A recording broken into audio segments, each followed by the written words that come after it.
The main character named John tremblingly holds a paper in his hand, with tests of his brain. He stands with goosebumps running all over his body and sweat dripping from his forehead. The doctor, sitting on a chair, tells him that it is better to try to be cured than to do nothing, but it is clear that these words do not give John faith. He, being in complete shock, loses the paper with the tests from his hands. John stands and looks at the doctor with complete confusion as to how he can continue to live with such an illness. Our main character is sitting in the park near the hospital and talking to his mother. She asks him how the examination went, and if there was anything serious there. He, sitting in complete confusion on a bench, replies that everything is fine, his blood sugar is just a little low, and that this is quite normal. But it is clear from him that he is terribly worried and in complete confusion. After he talked to his mother, apparently she handed the phone to his sister, and she asked him when his holidays were, because he missed him a lot. He, looking at the dead fly on the wet asphalt, answers him that he also misses him very much and will come tomorrow. Immediately, the joyful father tells him on the phone that they will buy fish, and tomorrow his mother will cook it, and in a joyful voice informs him that tomorrow he will come for him. Quite coldly, he answers his father, "Okay, I understand." But he himself thinks that he didn't even think about telling his family about the bad news. John says that he has to get on the bus to get to the dorm. His parents worry about him and tell him to be careful, and his little sister says goodbye to him. The main character hangs up and sits in complete bewilderment what to do next with his life. John begins to get very angry. It is clear that he is in a terrible state. It is clear from him that he has aggression and confusion inside. He is angry and hits his legs with his fists. Afterwards, he sits and holds his head with his hands. He has tears. They mix with the rain. He is terribly upset, and sits with a complete lack of understanding why death chose him from such a huge number of people on earth. The little sister looks at the sky and closes one eye as a drop of rain falls on her. He tells Dad that it will start raining soon. Mom picks up the dialogue and says that they can go home since they have already bought everything. A passerby sitting in an establishment sees a family wandering around the market at the moment when it starts to rain. He comes out of the establishment and shouts to John's father to go into the store. Take cover and enjoy the short rain from there. His father answers that even if you sit in this cafe, you can still get sick. So it's better for them to go home and not get sick, because it really starts to rain quite heavily and you can easily get sick. A passerby standing at the exit of the cafe has come to terms with Papa John's decision and, advertising this establishment a little, says that the food there is simply excellent, while people dining in this cafe are talking behind him. He walks back in with a smile on his face. Although he has a smile on his face, it is still clear that he is slightly dissatisfied and finds John's family a little boring. He sits down at his table and asks the chef to bring him some refills. Apparently, the food in the establishment really is delicious, since he already takes more than one serving. The chef answers him that he accepted the order.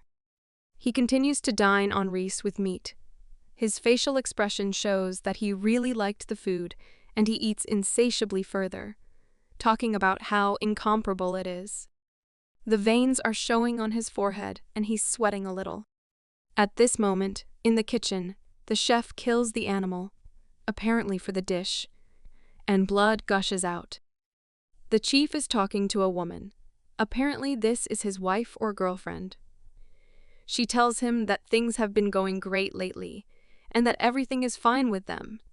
The dialogue continues, and the chief says that all that remains is to pay off the debt. At this moment, apparently the animal does not really want to become a dish and bites the person who decided to kill him. The chef cries out in pain. He looks at his bloody hand because of the bite.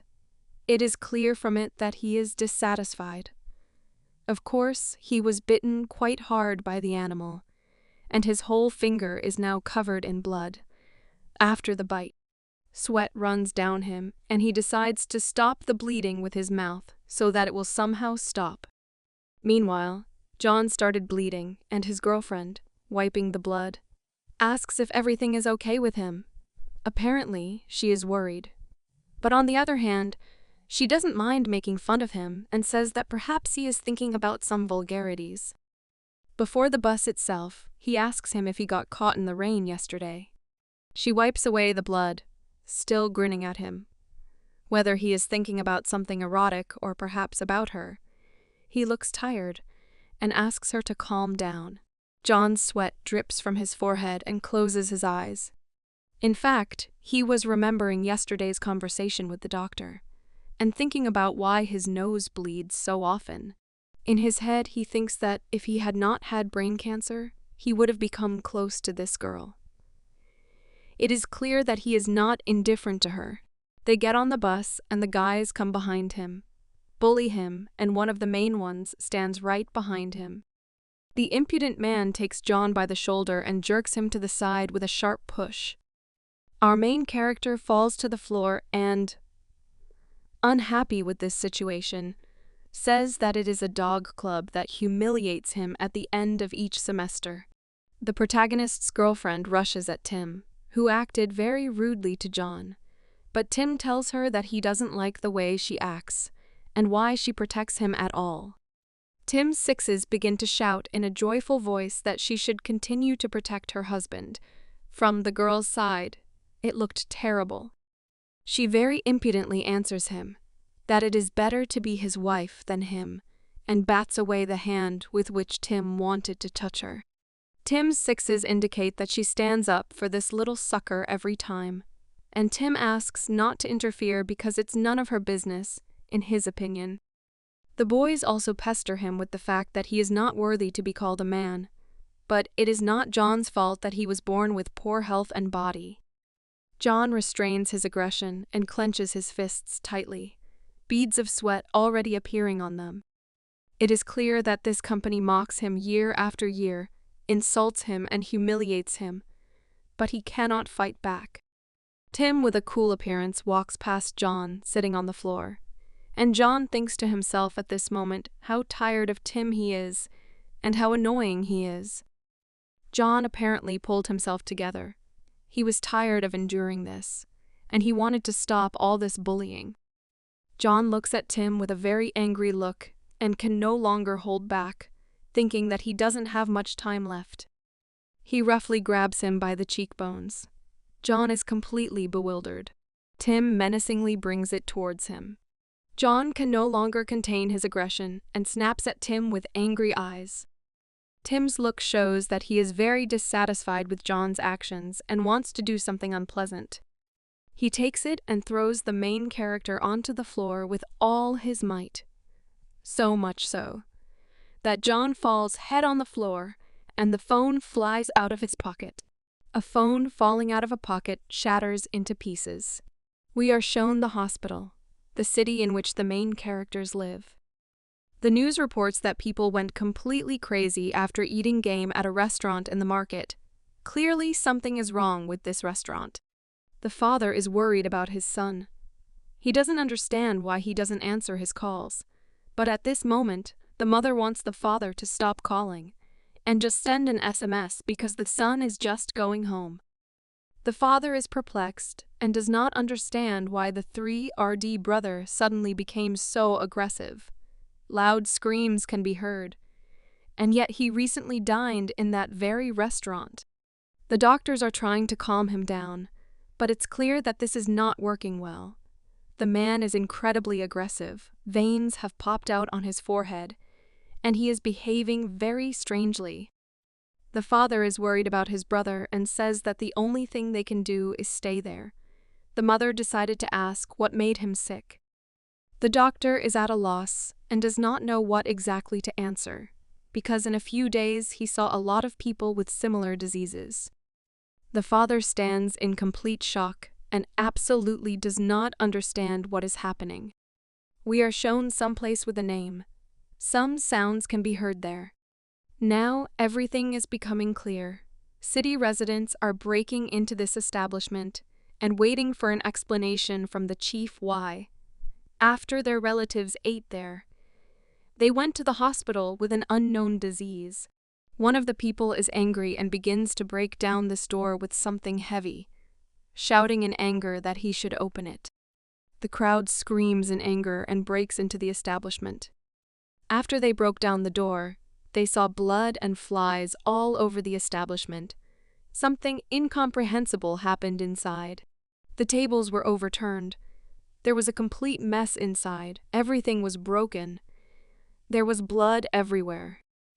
They decided to go inside, and there a terrible stench awaited them.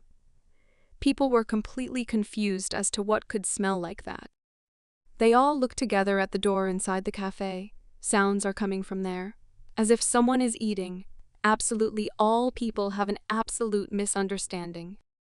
One person from the crowd finally overcame his fear and decided to go in and check what was happening there, because everyone was interested. Literally a second later, he screams in horror. We are shown a terrifying picture where someone is devouring a person with terrifying sounds. There is blood all around, and there is a terrible smell of rotten meat. A dead man is lying. He apparently died a long time ago due to his condition. Flies are flying around, and they are mercilessly devouring him. We are transferred to the bus in which the main character John is traveling, and from there we can hear screams that Tim would beat John harder and get rid of him already. With all his might, he hits John in the face with his fist. From this blow, the main character's nose bleeds. Tim takes him by the shirt and with a terrifying look tells him that how dare he bother him. John lies in very bad condition and can no longer do anything. John's friend Casey decided to intervene and began to get into the dialogue, because she doesn't like everything that is happening now. She shouts at them to leave, but they answer that this is a man's showdown and the boss is just teaching him a lesson. Her eyes are filled with anger. She twists the hand of one of the offenders. He begins to scream in pain. He clearly did not expect this. He begins to apologize, begs for mercy. But Casey breaks him more and more. I think this is the least he deserves.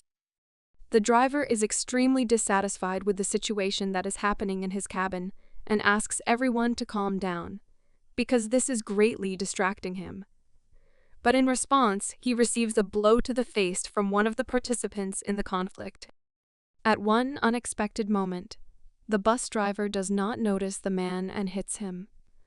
Along with this, the windshield also breaks. Apparently, the blow was strong. The driver slams on the brakes. All the people in the cabin are in complete shock and are thrown from side to side by such a blow. Casey tries to hold on to the seat in the cabin, but it is clear that she needs to exert a lot of strength to do this.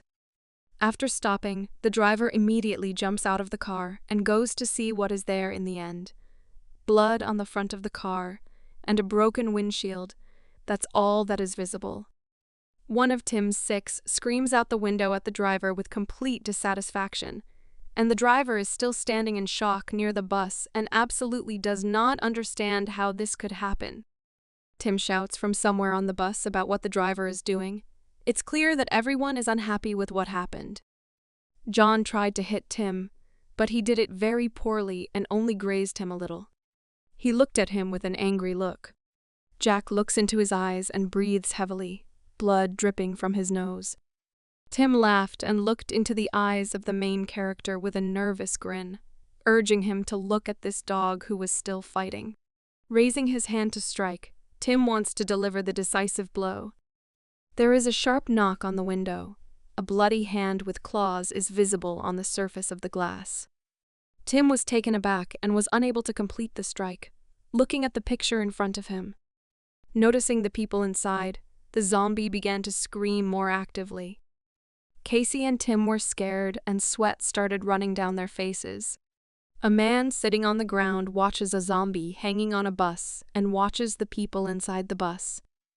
The zombie noticed the victim near the bus and turned his attention to more accessible prey. Jumping off the bus, the zombie attacked the man and knocked him to the ground. sank his sharp teeth into the man's shoulder, and began to eat him. The people on the bus were horrified by what they saw, and, jumping out of their seats, shouted zombies who began to run away, while others stood rooted to the spot and simply looked at what was happening. Tim reacted quickly and jumped out of his seat and ran to the driver's seat. Once behind the wheel, Tim turned the ignition key. Tim sharply presses on the gas, pushing as hard as he can into the floor.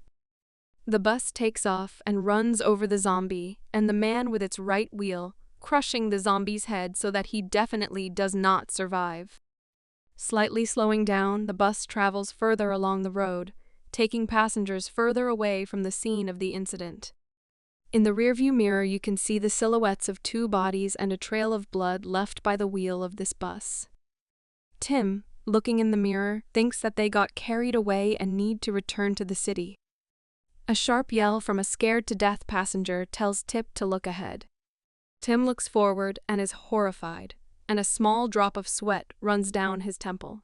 In front of Tim, who is sitting behind the wheel in the driver's seat, a zombie's head breaks the windshield, and the head penetrates the inside of the bus. Before Tim's eyes, he can see the open mouth of a zombie with its tongue hanging out and sharp teeth.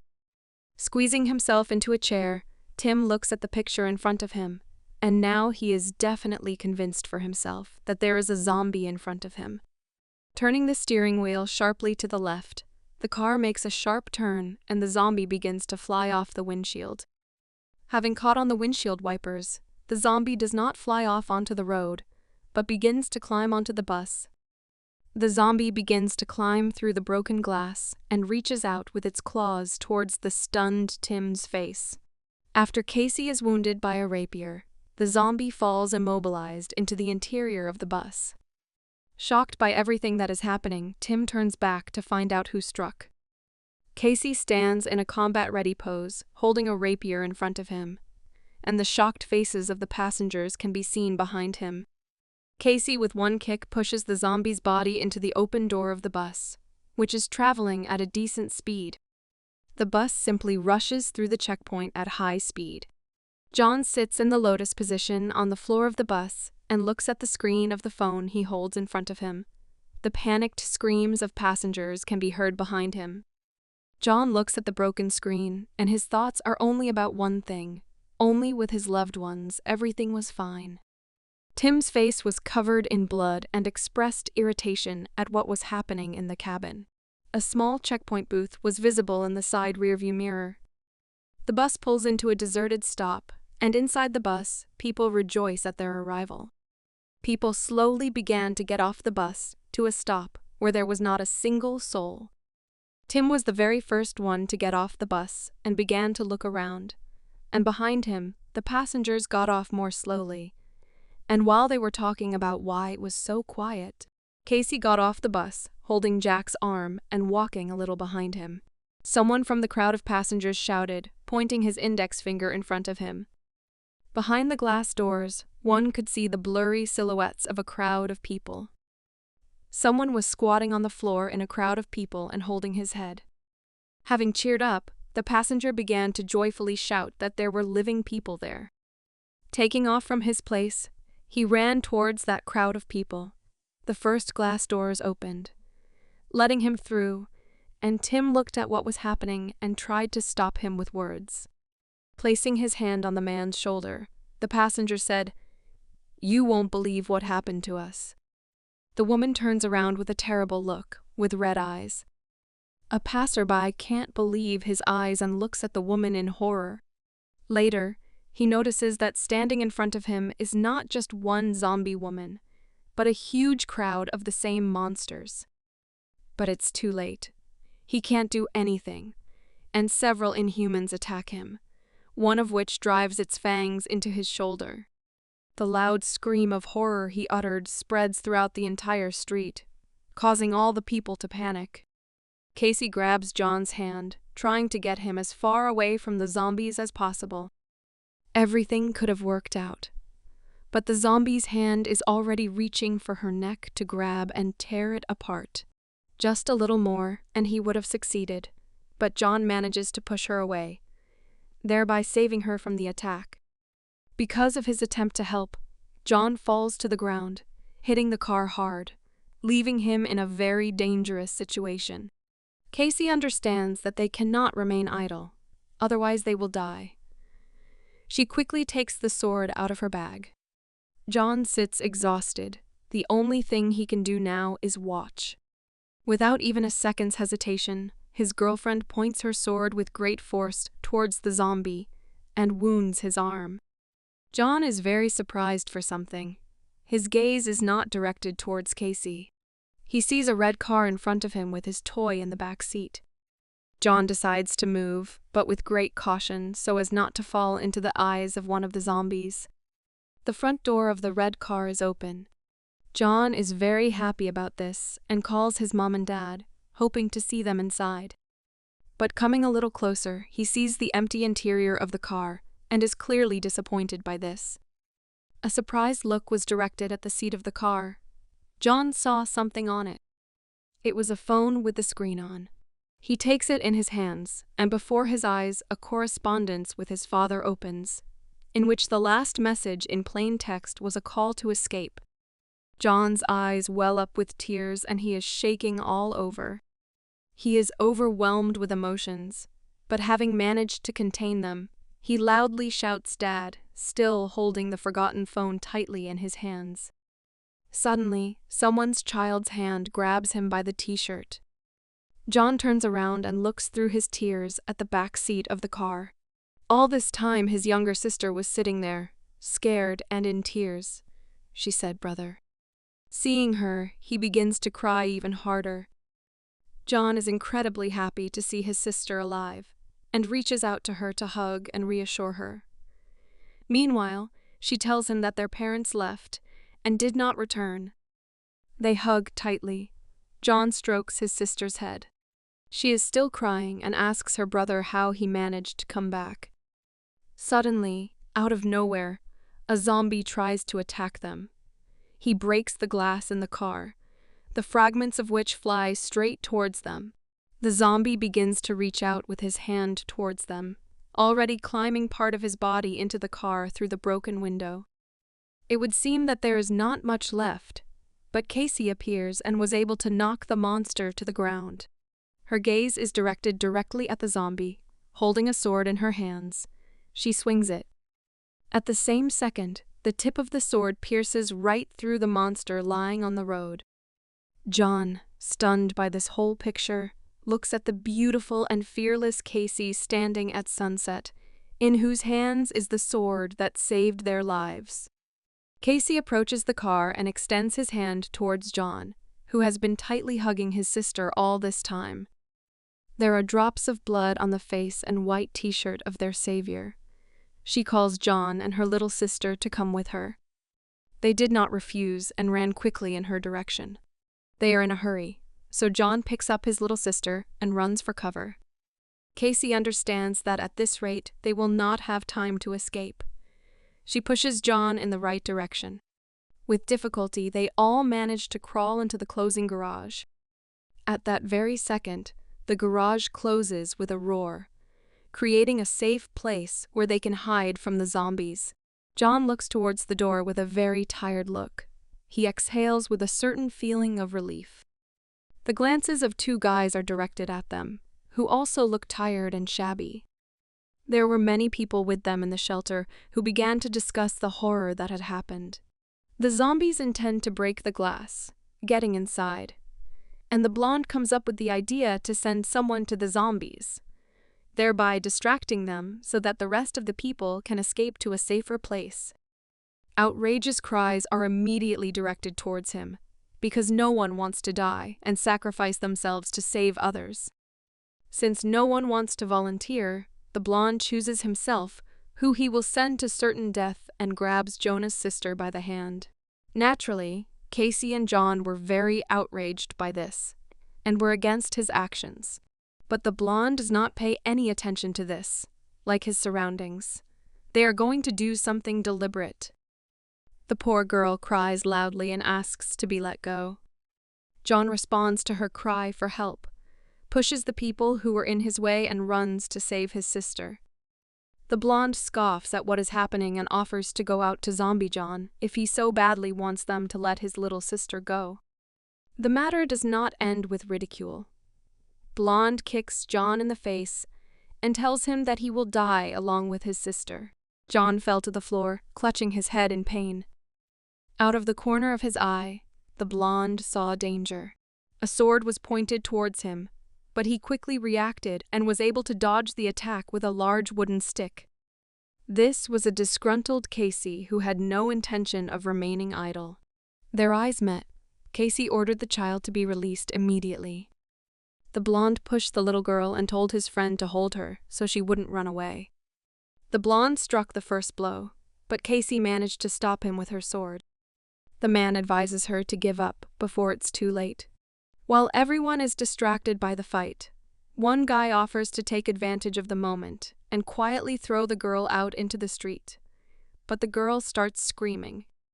Other people just silently look in her direction, but are not going to help her in any way. Meanwhile, John, who was lying on the floor, begins to regain consciousness and call for his sister. He still can't get up, his thoughts filled with his bad test results.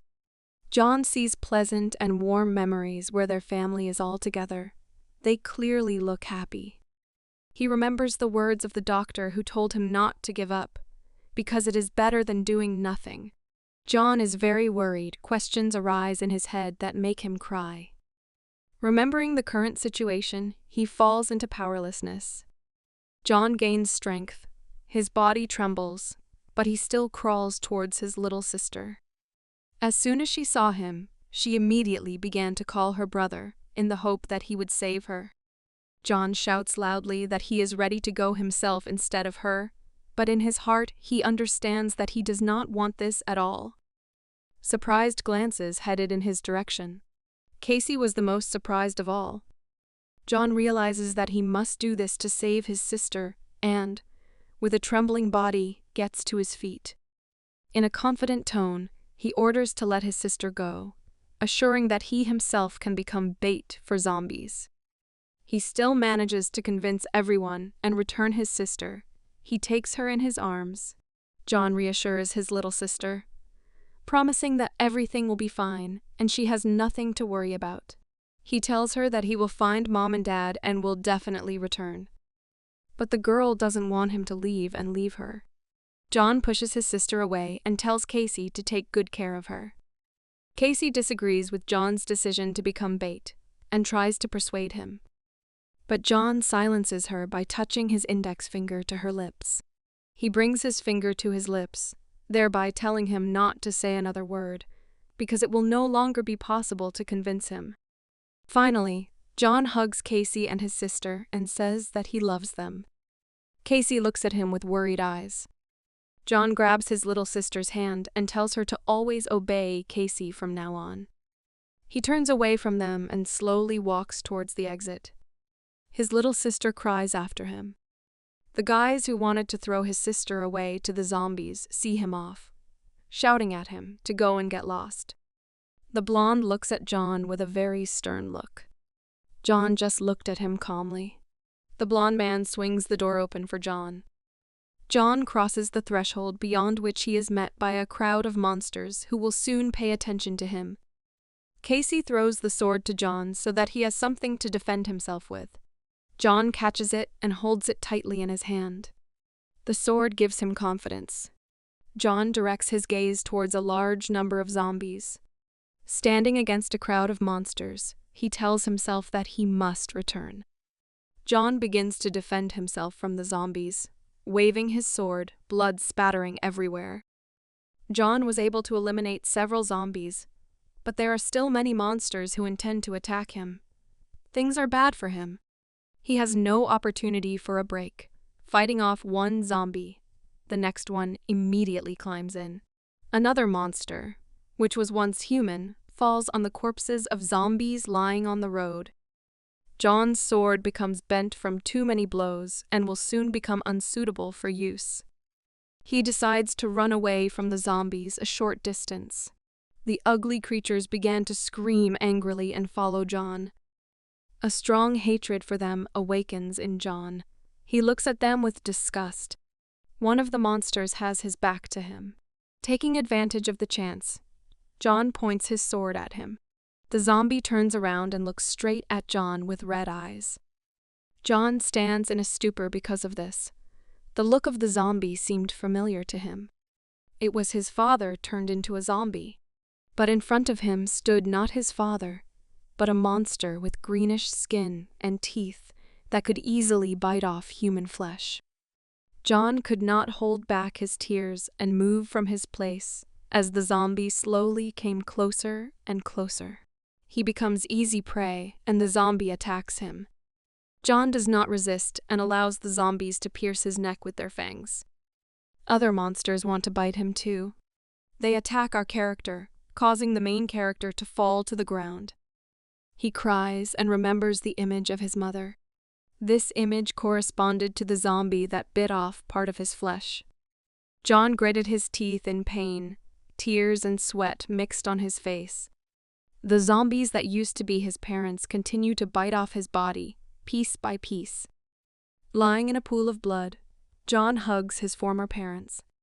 He screams, denying what is happening, does not want to put up with all this. Tears run down his cheek as he realizes his parents are right in front of him. The zombie's hand reaches for his eyes. A little more and sharp claws will plunge right into him. This is exactly what happened. John lies powerless in his own pool of blood. All the people in the shelter are watching what is happening. Casey tries to close the little girl's eyes, but it is very difficult for her to contain her emotions. John's strength is leaving him. He can no longer hold the sword in his hands. It just lies next to his hand. Casey screams pitifully and loudly calls for John with tears. Even more zombies begin to approach the human body, eager to feast on it. The worst day in China has ended. Vultures are circling in the sky. They do not leave the corpse unattended and eat the remaining meat after the zombie. One vulture flies directly towards John with the same intention. Before landing, the bird already extends its claws to begin tearing the skin and meat. Her beak moves closer to John's pale, almost blue corpse. The vulture is ready to tear his skin. But then John grabs the bird by the neck, depriving it of its lunch. He looks at the bird with a contemptuous look, his eyes red. John found the strength to stand up. He bites the bird's neck with his sharp teeth, preventing it from moving due to its strong grip. A splash of blood almost hit his eye. He loosens his grip and throws the already dead vulture onto the ground. The bird's blood makes John vomit. He doesn't like it. All the zombies immediately turn around, and even from their faces, you can understand that they are surprised. John gets to his feet. His hair became longer. His body became stronger. His nails were long, but his eyes remained human. John has only one eye left working. He wonders what happened to me. He looks up in bewilderment. John sees a black and white sky in front of him. The clouds turn gray for him. Zombie clothes are also in gray shades. Turning his attention back to the zombie, he comes to his senses. John begins to remember what and how happened. He realizes that he was eaten by zombies. But John still cannot understand how this is possible, because he was eaten by zombies, but he is still alive. He begins to walk and think how it happened. John remembers how he did nothing while the zombies bit him. Casey and his little sister, who saw his brother being killed by monsters, come to mind. John gets the idea that they urgently need to be found. He ran towards the shelter where all the people were supposed to be hiding. But what he saw horrified him. The store was destroyed. There were traces of blood everywhere. John calls his loved ones by name, hoping that they will respond. A sound caught his attention, and he looked in that direction. In front of him sat a fat zombie who was eating someone's flesh. Frightened, John did not want to believe with his own eyes that zombies were able to get inside the store. As he stood, one zombie reached towards his leg to bite him. Sharp teeth pierced John's leg, but John, as if not feeling this, headed towards another zombie. This monster sat with its back to him, not paying attention to him. John trembled from what he saw. The zombie had a bandage he recognized that belonged to Casey. John was horrified by this. But his horror turned to anger and rage, so he attacked the zombies. The other monster that bit his legs had his teeth broken due to a wound that healed very quickly. John yells at the zombie that ate Casey. John wishes that it would be better if the Caseys ate him together. He calls his little sister. He is filled with anger. With his bare hands, John tears the zombie's skin from which a fountain of blood gushes out. His furious gaze is directed directly at the monster. John swings to hit the zombie. With his blow, he breaks all his teeth and puts his hand into the zombie's mouth. John reaches in further, telling the monster to give him back Casey's headband. With all his strength, he pulls out his hand along with the zombie headband. The floor is covered in blood. This makes a zombie fall. John tightly grips Casey's pink, bloody bandage that she was putting on her leg. He began to sweat and began to breathe heavily. In confusion, he wonders if he is a zombie. John's attention is drawn to a sound coming from boxes in the corner of the room. He decides to come closer to them. Pushing them aside, John was surprised. He saw a very frightened guy. John called him by name. The guy got scared when he saw John and started screaming zombie. John heard that zombies were very close to them, and it was dangerous. The zombies tried to get close to them, climbed onto the cabinet, causing water bottles to fall on them. The guy was terrified. But John was not afraid. He swung towards the zombies. With one blow, he was able to eliminate 2 zombies who wanted to eat them. John's look was devastated. The guy recognized John and called out to him. John looked in his direction, but the guy was terrified. At the same moment, he is attacked by a zombie. It bit him on the neck, and the last thing he managed to say, looking towards John, was the word monster. Aaron's dead hand pointing at nothing, and John standing in the shadows as if paralyzed. All wet from the water and stained with the blood of the murdered Aaron. John is shocked by what he hears. John realizes the meaning of the words of the already dead Aaron. Aaron's hand lies in a pool of blood, which mixes with a puddle of water on the asphalt. The main character takes a step, but his legs feel like they are made of cotton. He can barely stand on his feet. John's legs gave way. He fell on his knees on the asphalt and began to realize the meaning of the words spoken by the corpse. John peers at his reflection, which he sees in a pool of water with blood, and realizes that he has just been called a monster. The figures of people sitting in blood against the backdrop of a scarlet sunset seem to hint to us that the main character is part of them. John's shocked face reflected in a pool of water mixed with blood shows his complete dismay at becoming a zombie.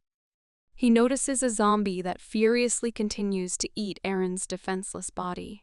John looks at the zombie, drawing an analogy with himself, and realizes that he is not just a zombie, but a monster. Aaron's face is frozen in a grimace of a silent scream, and his glassy, no longer alive eyes in which John's reflection can be seen. John, with a sharp exhalation, realizes to himself that it's still not that bad, and he can still think for now. A scream is heard from the supermarket. The zombies instinctively turn towards the scream. John clutches his head in his hands and screams at the top of his voice. A flying, cylindrical iron stick. The iron stick flew to his head and hit him right on the back of the head. From a strong blow, John begins to lose consciousness. His eyes close. He lies unconscious next to an iron stick. Some company approaches, discussing how noisy zombies are. Clint places his foot on John's head and tells the others that he may already be dead. Michael went wild and smashed the head of one of the zombies with a homemade bat, while Clint descended towards the unconscious body of the main character. Clint ties John's ankles with regular rope. Stock dusts off his hands after the work done, and tells the others not to get carried away. otherwise they will quickly run out of steam and be of no use. Michael grabs the bound John's legs. Michael drags the main character to the exit. We are shown a parked truck outside a closed store. He threw John behind a parked car. The main character lies on a pile of zombies, and someone reports that John is the last one. Clint leaves the room. The others begin to gather, and someone gave the command to leave. The main character lies unconscious with the rest of the zombies tied to the bumper of a truck. Clint grinned as he slung the metal stick over his shoulder. Approaching the truck, Clint turned to the rest of the guys and noticed that today the catch was excellent. The car took off and began to pick up speed. John's body jumped up and was dragged behind the car. After all the work done, Clint allows himself to rest a little and drives in the car with his eyes closed. While the main character is unconscious, moments from his life flash before his eyes. He remembers a moment before he was a zombie. John opens his eyes and doesn't understand where he is. He sits down on the bed and looks around the room he is in. The main character looks into another room while calling his parents. He looked into the kitchen. There was no one there. But there was a saucepan on the stove without a lid from where that pleasant smell came. John went to the pan and decided to see what was so fragrant there. In a saucepan, tender-looking meat was cooked, which would later turn into soup. The main character involuntarily swallowed at the sight and smell. Just at one glance, he felt hungry. John looks into the pan with fascinated eyes, without taking his eyes off the meat. The hand itself, as if living its own life, reaches for the pan. Not paying attention to the fact that the broth in the pan is hot, John, with a sharp movement, puts his hand straight into the pan and grabs the meat. In John's hands, red from the heat, lie pieces of delicious meat. His eyes became crazy. His pupils shrank. His eye color darkened. John, as if distraught, began to eat meat like an animal. The mother entered the room and, looking at her son, who was sitting on his knees in front of the oven, called out to him. John, having stopped gobbling up the meat, not expecting that he would be called out, jerked and began to turn to his mother. The appearance of the main character was terrifying, because he had disheveled hair, a distraught look. His eyes seemed to be filled with blood, and his claws were like those of a predator. Mom, seeing this whole picture, did not recognize her son in everything she saw, and screamed at the top of her voice as a zombie. As if he had woken up, he came to his senses, and he felt bad from the picture that appeared before him. The main character was disgusted. He backed away a little and could not come to his senses. His sister lay covered in blood, saying brother, and under her there was a huge puddle of blood, and the blood that was on his hands was also hers. Sweat started pouring out, and John felt sick with the realization of his actions. He couldn't believe what he had just done, and the main character screamed at the top of his voice. Moving away from the memories, John woke up, but at the same time screaming his sister's name. The grandfather holds herbs and seasoning in his hand, and the boy is ladle, and look at the screaming main character with very surprised eyes. John is all wet and doesn't understand what's happening. The atmosphere around him is like in some kind of bathhouse. The grandfather and the boy were frightened by the sight of John, so much so that the grandfather fell and dropped the leek from his hand, and he fell to the ground. The main character, standing naked, under the screams of his grandfather, looks around, as if assessing the situation, but it never dawned on him what kind of place this was. Looking down, he is surprised at what is happening. John is standing in a bathtub filled with water, and there's a whole fire under the bathtub. They wanted to make soup out of it, and all sorts of spices. Leeks, onions, carrots floated in the water. John looked at his hand and noted that there was a lot of onions. Hearing a loud roar, John raised his head in fear. The zombies were hanging tied to the beams, although they had homemade gags, but this did not stop them from growling. When he sees the picture, the main character's mouth involuntarily opens, and he simply does not understand what is happening here. Some kind of abandoned building. It is clear that no one has been here for a long time. Someone threw an inhaler after calling out to make sure he was caught. Even without looking in the direction of the flying inhaler, Clint easily caught it right in front of his face. Clint stands with an inhaler in his hands, and behind him, the riotous guys are shouting, saying that they used to give out 5 pieces. But now there is only 1. Fred stands. Clint has his hands pressed and looks down at the others, as if putting himself above them. And Leo, adjusting his glasses, tells the crowd that the rules have changed. After these words, Fred showed his malicious smile, as if mocking. Clint and Michael are surrounded by Fred's guys, but Clint stands calmly. But Michael is already on edge, and suddenly Fred demands as many as 20 zombies from them, and Michael thinks this is a vile act. Standing on the right side of Fred, Leo begins to look at them from under his glasses, showing his bright, wheat-colored eyes, and explains that medicine is currently the most scarce resource, and if he does not save, then even he will not get anything. Clint was already a little tired of this topic, standing and twirling his snow-white hair on his index finger. He smiled and asked them to stop lying. Fred looks annoyed at this picture, and Clint, still with a slight smile on his face, closing his eyes, stands winding a curl of hair around his finger, and Fred asked him back in bewilderment. Fred stood in a closed position, while Clint, placing his iron pipe on his shoulder, told them that he heard everything. Clint's face changed dramatically.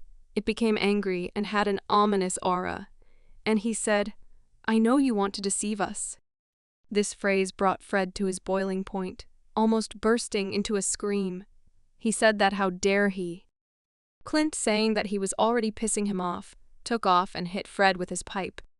Fred's people did not expect such a turn of events. No one had dared to attack their boss before. Fred's people got scared after Clint's words, and one of them shouted that they should not come closer, otherwise they would be killed.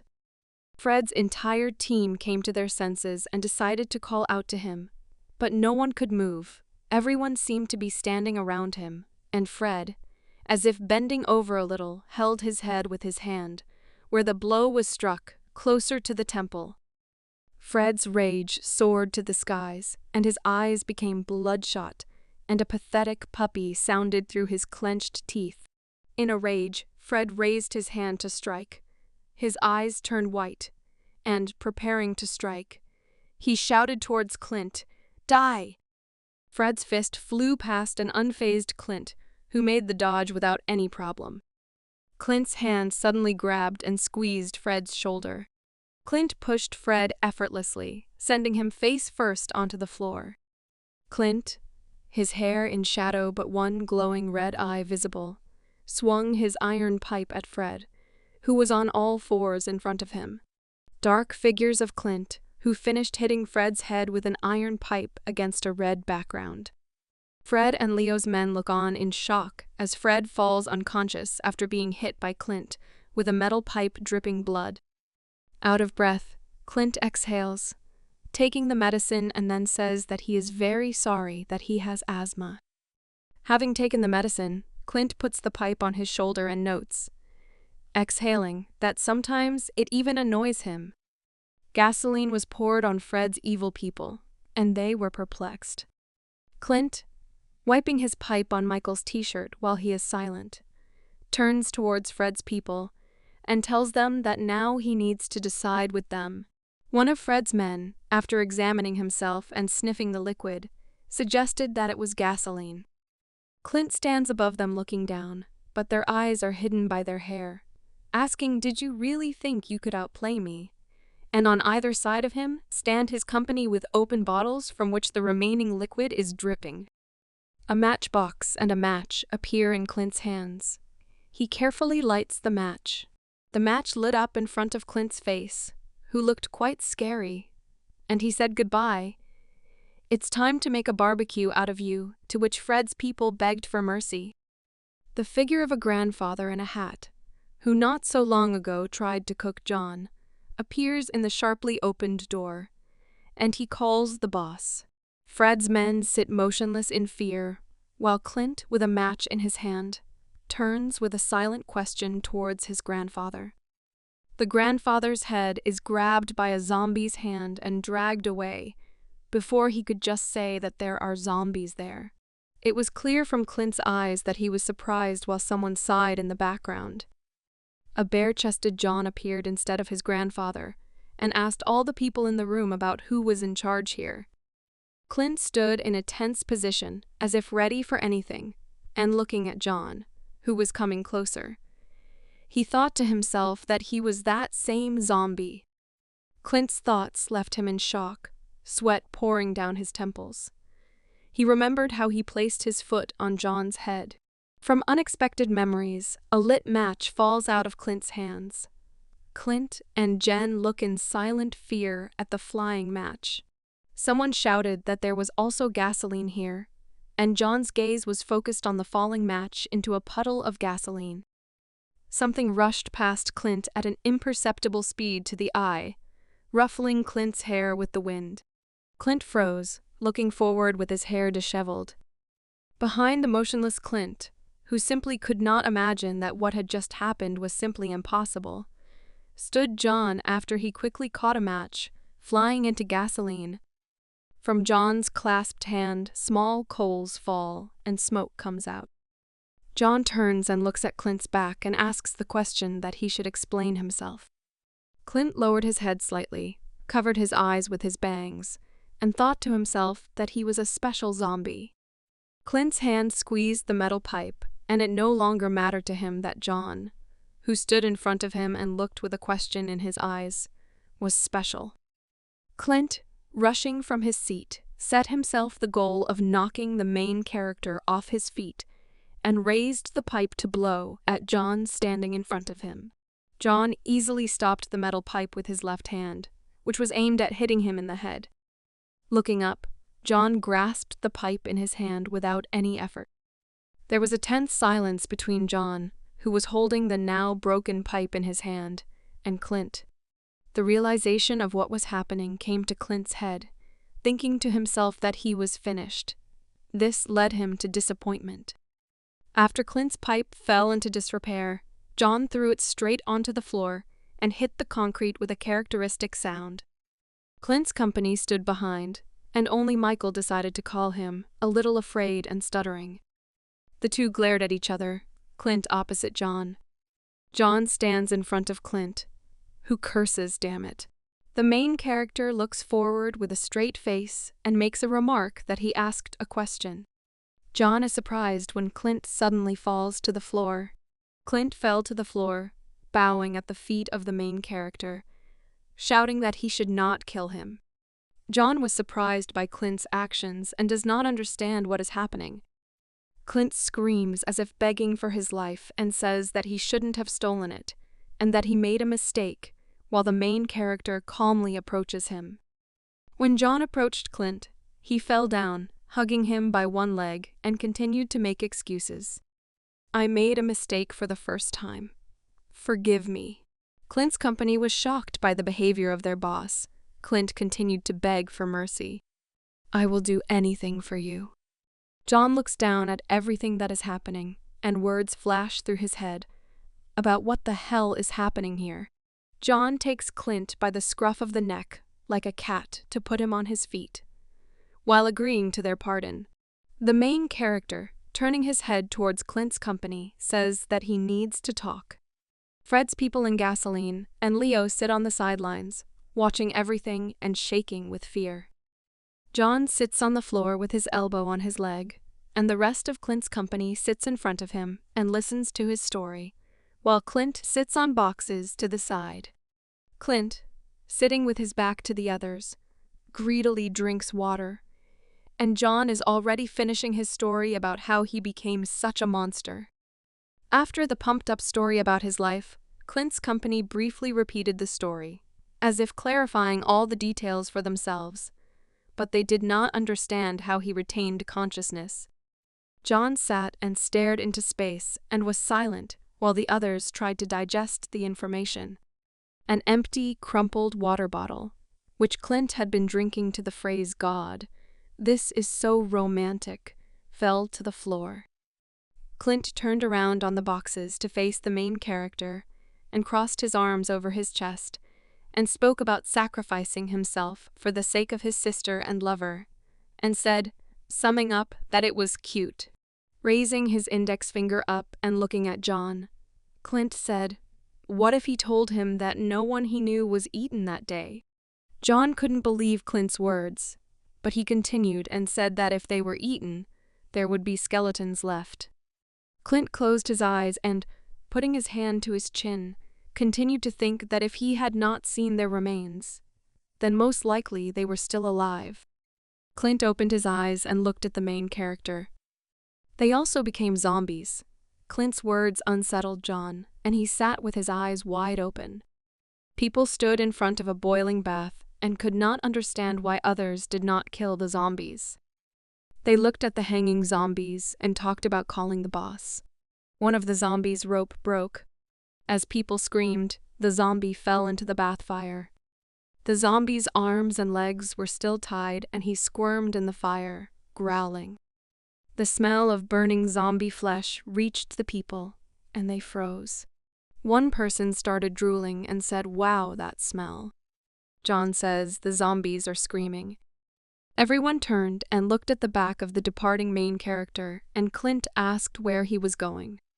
John stops and turns his head in their direction and says that he must find them. John, leaving, hears Clint's words about how he is going to look for them. Under the word, or Clint takes a step towards the main character. Clint smiled softly.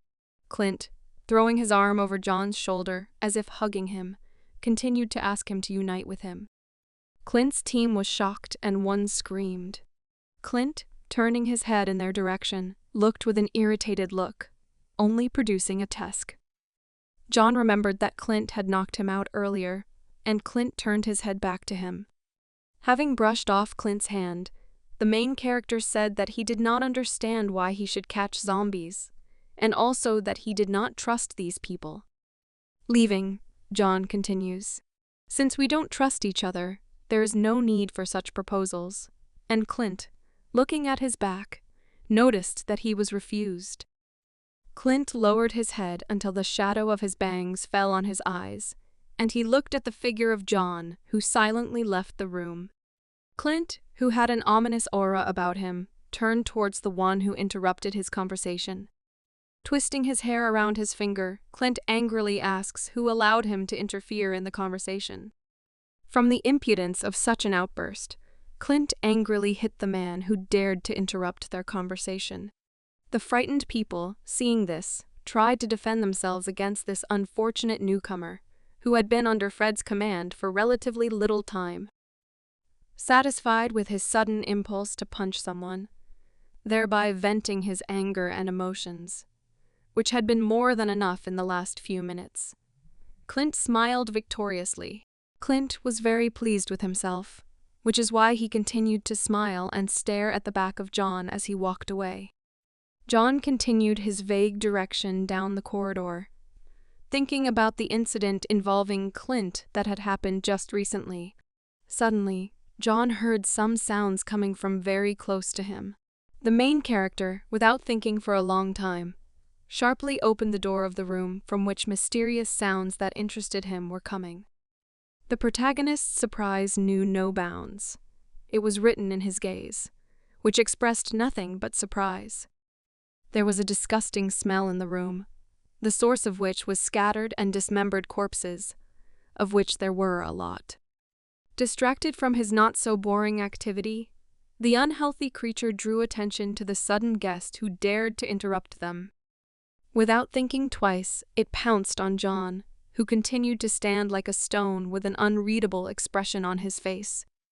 There was a lot of emotion on the protagonist's face, which indicated that he did not expect to see something like this. The stench that was in that little room quickly made its way into every room of this room, quickly reaching Clint and the others. The man who stood behind Clint decided at his own risk to joke about this not very pleasant smell, to which the boss rolled his eyes, knowing full well that he was surrounded by a bunch of idiots. Nothing more. The guy with red hair, sensing danger, tensed in anticipation of the further actions of his opponents, whom he had not yet seen. Suddenly, a zombie's hand broke through the wooden door that was behind this guy and almost touched his face, passing just a few centimeters from him. With lightning speed, the zombie bit into the neck of the guy, who had no precious time to think about this situation. The relatives of the already dead man looked at this with outright horror and fear, which they had never experienced before in their lives. Following the first zombie that broke through, as according to the script, the rest of his relatives came to do what was destined for them. They frightened cowardly people who were afraid for their useless skins, instilling horror that was reflected on their faces. But out of nowhere, an iron pipe appeared in someone's hands and flew at great speed into someone's face. In front of the face of the guy who had previously managed to say goodbye to his life, splashes of blood poured out from a zombie that wanted to kill him. Clint himself came to the aid of this unfortunate boy, becoming a hero on a global scale. John was also trying to cope with a bunch of zombies that surrounded him. The protagonist's face showed great surprise at the realization of the incredible power these creatures possessed. With all his strength, John pushed away the zombie that tried to harm his life. The tired and distraught protagonist looked at his opponent with a proud and victorious gaze, realizing that his opponent was defeated. The zombie, from such a force of impact, noticeably weakened and sank to the floor, no longer able to resist the main character. But other zombies, without wasting their time, also continued to attack John, not giving him a single minute to rest. John, embittered with his opponents, tired of the recent battle, flew into a rage, deciding to deal with them once and for all. Clenching his fingers into a fist, the main character swung it with enormous force to strike. Taking out all his anger and rage, John hit several standing zombies with one blow. The main character, out of the corner of his eye, noticed the approach of his opponent, who was about to attack him. The zombie sought to kill the main character with incredible speed. But without having time to take even a couple of steps, it flies off at the same speed in the opposite direction. Clint came to John's aid, killing the crazed zombie with the same metal pipe. John was surprised and openly demonstrated it. He did not understand Clint's intentions. Clint, on one knee, continued to finish off the zombies. Rising to his starting position, Clint smiled at John, putting all his words and thoughts into this small and so necessary gesture. But these were not the last of their defeated opponents. The rest of the zombies continued to approach the main characters. Clint, posing as a great hero, and at the same time a savior, prepared for a new battle, covering a rather surprised John with his back. With his back to John, Clint said something to him. John feigned resignation from Clint's position. He wanted to tell Clint something truly important, something that has been tormenting him for quite some time, which is why Clint freezes in anticipation of the question. But suddenly, John and Clint hear someone screaming and screaming heading towards them. These were the surviving people of Fred and Clint, who also ran away from the maddened zombies, rushing to help the main characters. Due to the fact that John did not have time to voice what he was going to, there was irritation and rage on his face. Clint quickly took control of the situation, turning on the fool and talking complete nonsense. But the zombies do not wait and continue to approach people, showing with all their appearance their readiness for battle. Now Clint and John will fight side by side, helping each other to survive. The surviving people run to the main characters to help them cope with such a large number of zombies. Zombies surround the main characters on both sides, ready to attack. John is determined and ready for a new battle, knowing that today he will not remain a loser, because he now has a small team that will help him if his life is threatened. Meanwhile, someone is trying to make a hole in the wall to get out of the chaos that surrounded the survivors. It was none other than Leo himself, frantically trying to save his worthless life. The surviving people hovered near the room, hearing very strange sounds coming from it. It seemed that there was no end to the zombies. There were too many of them. They continued to attack with the same fury and horror. But John was much stronger than a bunch of these freaks who, without realizing it, were heading to certain death. He scattered them with one powerful blow.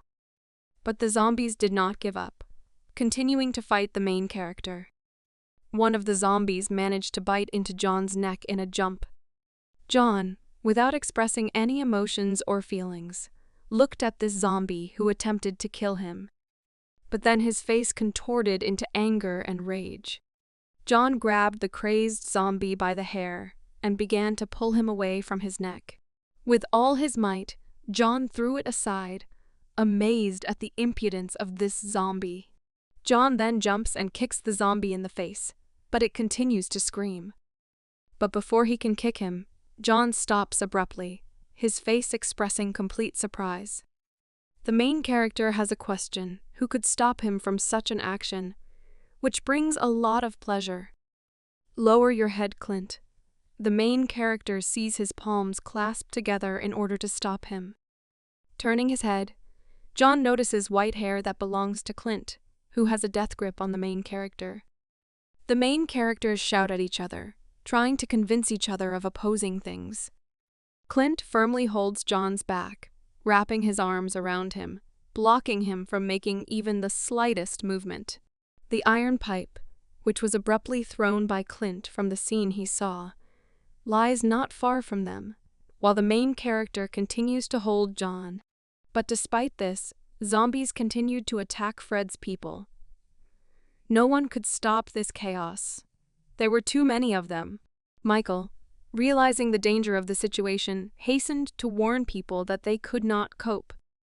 Because Clint was distracted for just a second, a zombie suddenly appeared behind him and was about to attack. "Damn it!" Clint swore, looking at his opponent with a surprised look. But someone's hand grabbed the maddened zombie's head away from Clint in time. None other than John hurried to help Clint, looking him straight in the eyes with a look full of positive feelings. Clint was taken aback by this meaningful look opposite him. John squeezed the zombie's head with incredible strength, preventing the zombie from harming Clint, who in turn seemed to have so many emotions on his face at once. Clint's face was pressed against John's shoulder, causing his face to contort, and behind him, the crack of a zombie's skull could be heard, which had only seconds left. From John's face, one could understand the determination of his actions, which he was going to do to save Clint's life. Pressing as hard as possible on his opponent's skull, John tried to kill the zombie, whose blood was visible, which indicated his imminent defeat. Clint lay on the floor, trying to rethink what had happened. Michael and the blonde boy stared in bewilderment at the people in front of them, mentally praying that Clint would be okay. Michael looked at Clint's legs visible from the cave, preparing himself for the best outcome. Clint screamed, slightly shocked by what he had just experienced a few seconds earlier. Staring at John, Clint tried to put together a puzzle in his head, not understanding the intentions and motives of the action of the man opposite him. John looked at Clint with a warm smile as he considered his actions. Out of breath, Michael and the fair-haired guy ran into the room to make sure Clint was safe and sound. Michael asked the fair guy to help him, so that he would not stand like a stone. But suddenly he was grabbed by the same zombie who tried to kill Clint a few minutes earlier. John stepped on his foot with great force to prevent an attack on Michael. John looked at the zombie with sadness, realizing that quite recently this was a healthy person who, perhaps, had a family, friends, a job. Michael behind him understood the essence of his thoughts, and the fair-haired guy recognized his father in this zombie. The distraught zombie did not understand his actions, so he grunted something inarticulate and tried to get up to continue fighting. But suddenly he was covered with a bottle of gasoline, which was shoved into his mouth, which is why he, not understanding this action, looked at everyone with emptiness in his eyes. John looked at him one last time, thinking about something of his own. Suddenly, John lit a match, which instantly flared up and illuminated the cave with a dim light. John remembered his long-ago conversation with this zombie when he was a healthy person. Realizing that he is doing everything as needed, John slowly brings a burning match to the mouth of his old friend, who has a bottle of a highly flammable substance in his mouth. Everyone around is consumed by flames, which mercilessly take these creatures from the world of the living. Among the fire, the man's face is visible. It expresses horror, which will now remain on his face forever. John, Clint, Michael, and the blonde guy look at the fire that is consuming this room and taking these creatures with it. The fair-haired guy, realizing that he has lost the most precious and valuable thing he has, cannot restrain his emotions and begins to cry from the accumulated resentment and pain. Clint silently looks at the fire that he himself wanted to start recently, which would have killed Fred's people. John looks at what he did a few seconds earlier with regret and sorrow. The smoke from the fire continues to reach the sky, as do the souls that it took with it, leaving no chance of survival for the already dead zombies. The heroes continue to look at this. Perhaps each of them is now thinking about the same thing. After mentally saying goodbye to everyone, John turns to face Clint. Clint really wanted to help and morally support John as he passed by, who closed his eyes so as not to show even more emotion. Trying to find words of gratitude and support, Clint looked at John meaningfully. John continued to walk, listening to every word Clint said to him. Seeing no reaction from John, Clint decided to ask him about the most important thing. Clint's gaze expressed the determination of what was said. He longed to understand what exactly John wanted from him. Hearing a question that was addressed specifically to him, John stopped, not believing what he heard, and he was scrolling through possible answers in his head, so he was in no hurry to turn around and answer Clint. In a few measly seconds, Clint mentally fainted 7 times, suffered 3 strokes, cut off his tongue, and managed to say goodbye to his life, not understanding why he blurted out this right now. Without answering his interlocutor, who was eager to know the truth, John looked at him with the most charming and sincere smile that he was capable of.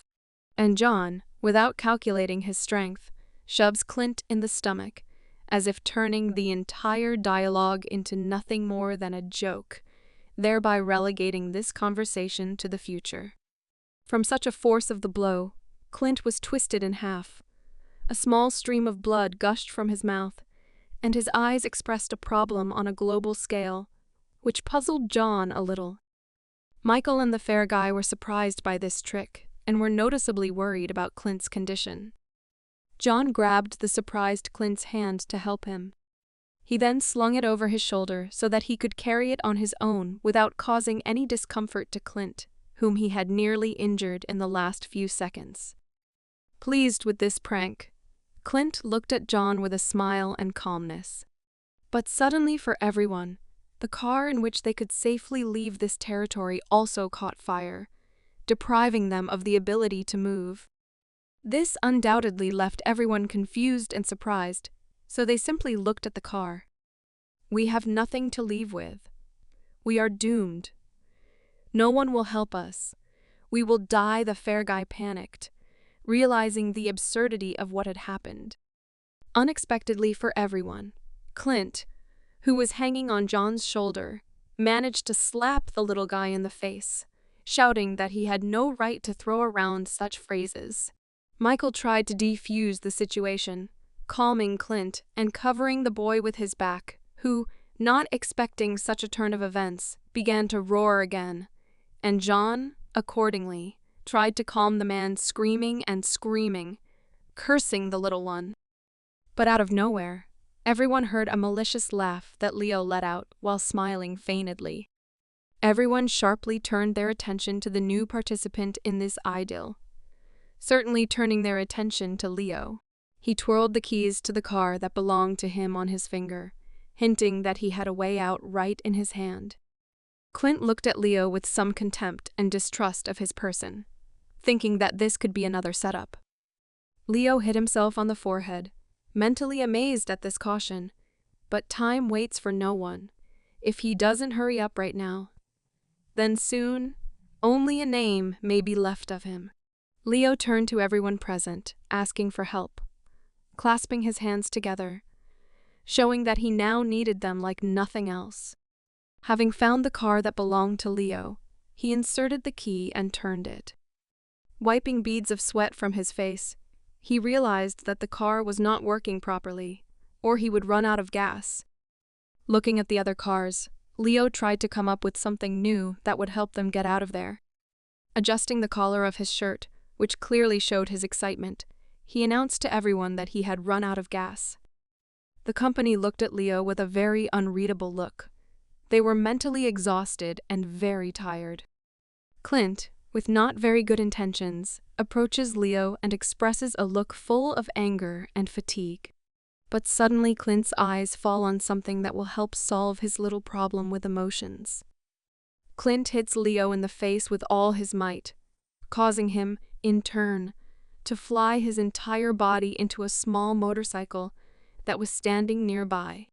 Michael supports Clint's actions, while the fair-haired guy is noticeably worried about Leo's condition due to his young age. Clint and Leo shout at each other, thus venting all their hatred and hostility. Clint and Leo are distracted from their conflict by the sound of chains clanking not far from them. While the two were arguing and quarreling, John found a solution to their problem by driving a bus. All those gathered inspect the bus driven by John. Leo is the first to board it. Leo looks inside the bus to make sure it is completely clean, and there are no signs of zombies inside. Finding nothing suspicious, Leo, Michael, and the fair guy board the bus in deathly silence. Michael and the blonde guy are trying to remain quiet, so as not to continue the conflict that recently occurred with Clint. Leo is noticeably worried about the people who are in the same salon with him. John continues to stand outside and mysteriously looks at the moon, which has recently appeared due to the clouds finally clearing. John looks somewhere into the distance, at the horizon, and thinks about something of his own. Clint, also standing outside the bus, expresses his gratitude for the quick solution and for saving him, distracting John from his thoughts. John smiles at this and shows that he does this all with good intentions. Clint leaves John with a mysterious smile, entering the bus. Then we are shown other events, and we see that a guy named Will is running as fast as he can, trying to escape from the zombie that is catching up with him. The unconscious creature continues to chase the guy in order to commit lynching on the man. Will runs into a trap that he himself invented and built to fight such unhealthy creatures. A whole crowd of zombies is chasing behind Will, trying to catch up with him and kill him. Will falls to the ground, showing the zombie that he is defenseless and unarmed, so that the zombie woman would quickly jump after him and do what she had been chasing him for all this time. The zombie does exactly what Will originally intended. She did exactly the same as 100 others before her. Will smiles at the genius and resourcefulness of his well-thought-out plan that will help get rid of at least a handful of zombies. The zombie raises his hand to strike to kill the man who lies a few centimeters away from her. At this moment, Will jumps to the side to prevent the zombie from killing him. And meanwhile, the zombie falls to the ground. Will looks with hatred at the zombies surrounding him, not understanding how humanity could have come to this. A crowd of zombies, understanding absolutely nothing, go to their target, but are deeply mistaken, thinking that in the next moment they will kill him. With one wave of his hand, the hero strikes a match and throws it on the ground, which has been doused with gasoline in advance. All zombies in an instant find themselves in flames, which will take their souls. Will looks at the fruit of his labors, at the fire, and at the once healthy people who are now being burned alive. The human settlement will lives, with thanks him for his work and his well-thought-out plan. Uncomprehending zombies continue to scream from the fire. All the zombies burned alive in the fire, leaving behind ashes and clothes. Someone's stew of soup is being cooked in the kitchen, which is about to begin to boil, captivating with its delicious aroma. The village head pours soup and pieces of meat into a bowl. Fred, with a sick smile on his face, drags the little girl by the hand, who is crying and resisting him with all her might. Fred and the prefect talk to each other, mentioning something about having a nice day. In the dungeon, there are other very frightened people who do not understand the reason for being here. Fred kicks the dungeon's front door to enter. Mothers hold their babies close to them. They look tired and scared. People are very frightened and do not understand the essence of what is happening and the reason for the visit. Fred drags the little girl towards a bowl of stew, who in turn resists. A girl is forcibly stuffed with a human organ, thereby conducting an experiment on whether it is possible to eat it. The girl, overcoming her disgust, tries to chew what was forcibly shoved into her. Fred and the headman carefully monitor the girl's reaction. Continuing to cry and scream loudly, she was still able to swallow this organ. Fred and the others rejoice over the success of the experiment. This stew is poured into bowls to feed other people. All people pounced on food, which is in such short supply during these difficult times. The girl continues to cry and does not fully understand what is happening in the world now. A wonderful night, a beautiful crescent-shaped moon, its pale light, and a cool breeze in the middle of the forest, which develops the crowns of the trees, scattering leaves to the ground. John drags an entire bus on his hump, as easily as if a small child were playing with cars. The dead man was suddenly alarmed by something, as if his heart was beating faster. He is perplexed by certain sounds that only he can probably hear. Clint notices something strange in John's behavior and tries to ask about it, waiting for an answer from his silent friend. John sharply turned his gaze to the side with his wounded eye. Now he certainly paid attention to something more important. The sky is painted in bloody shades. The light and pleasant atmosphere instantly becomes tense, as if the sky is falling on everyone's head.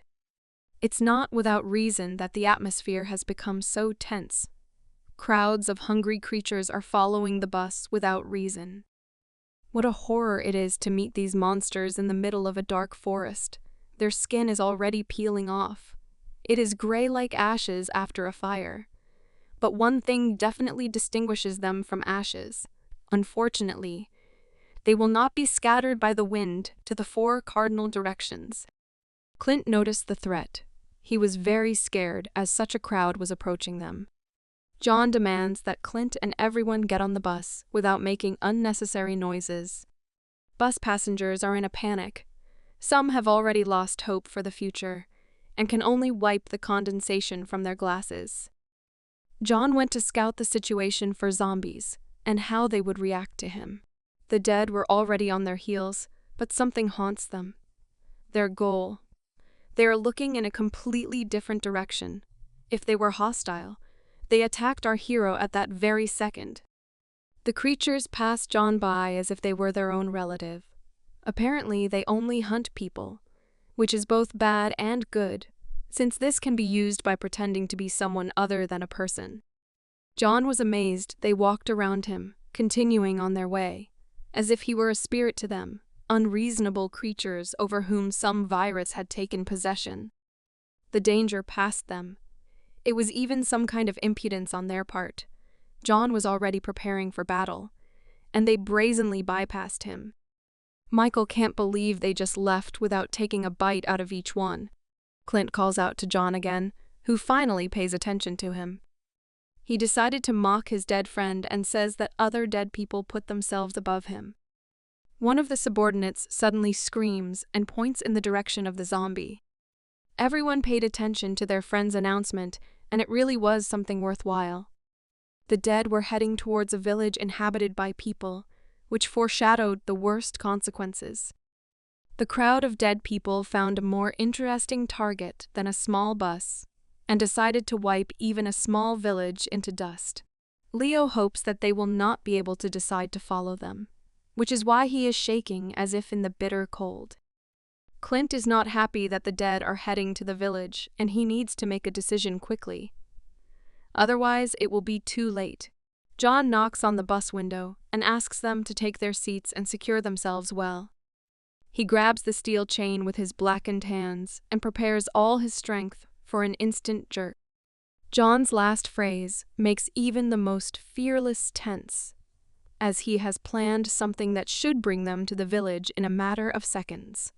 Everyone buckled up tighter, because perhaps for them this is a one-way ticket, a destination.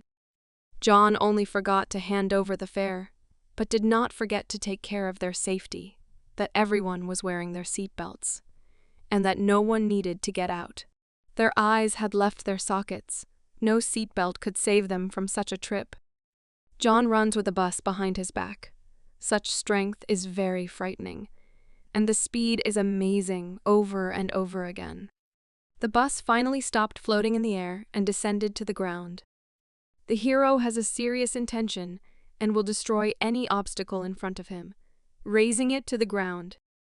The dead turned out to be a bad obstacle for our hero, and each of them sets off on his last flight. A cloud of smoke rises into the sky. Now the apocalypse has begun to somehow manifest itself.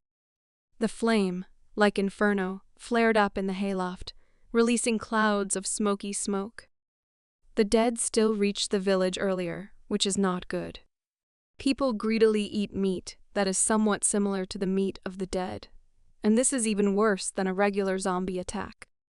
The absorption of such food bears its harmful fruits, just as the most powerful drug turns the brain into mush and the body into a shell.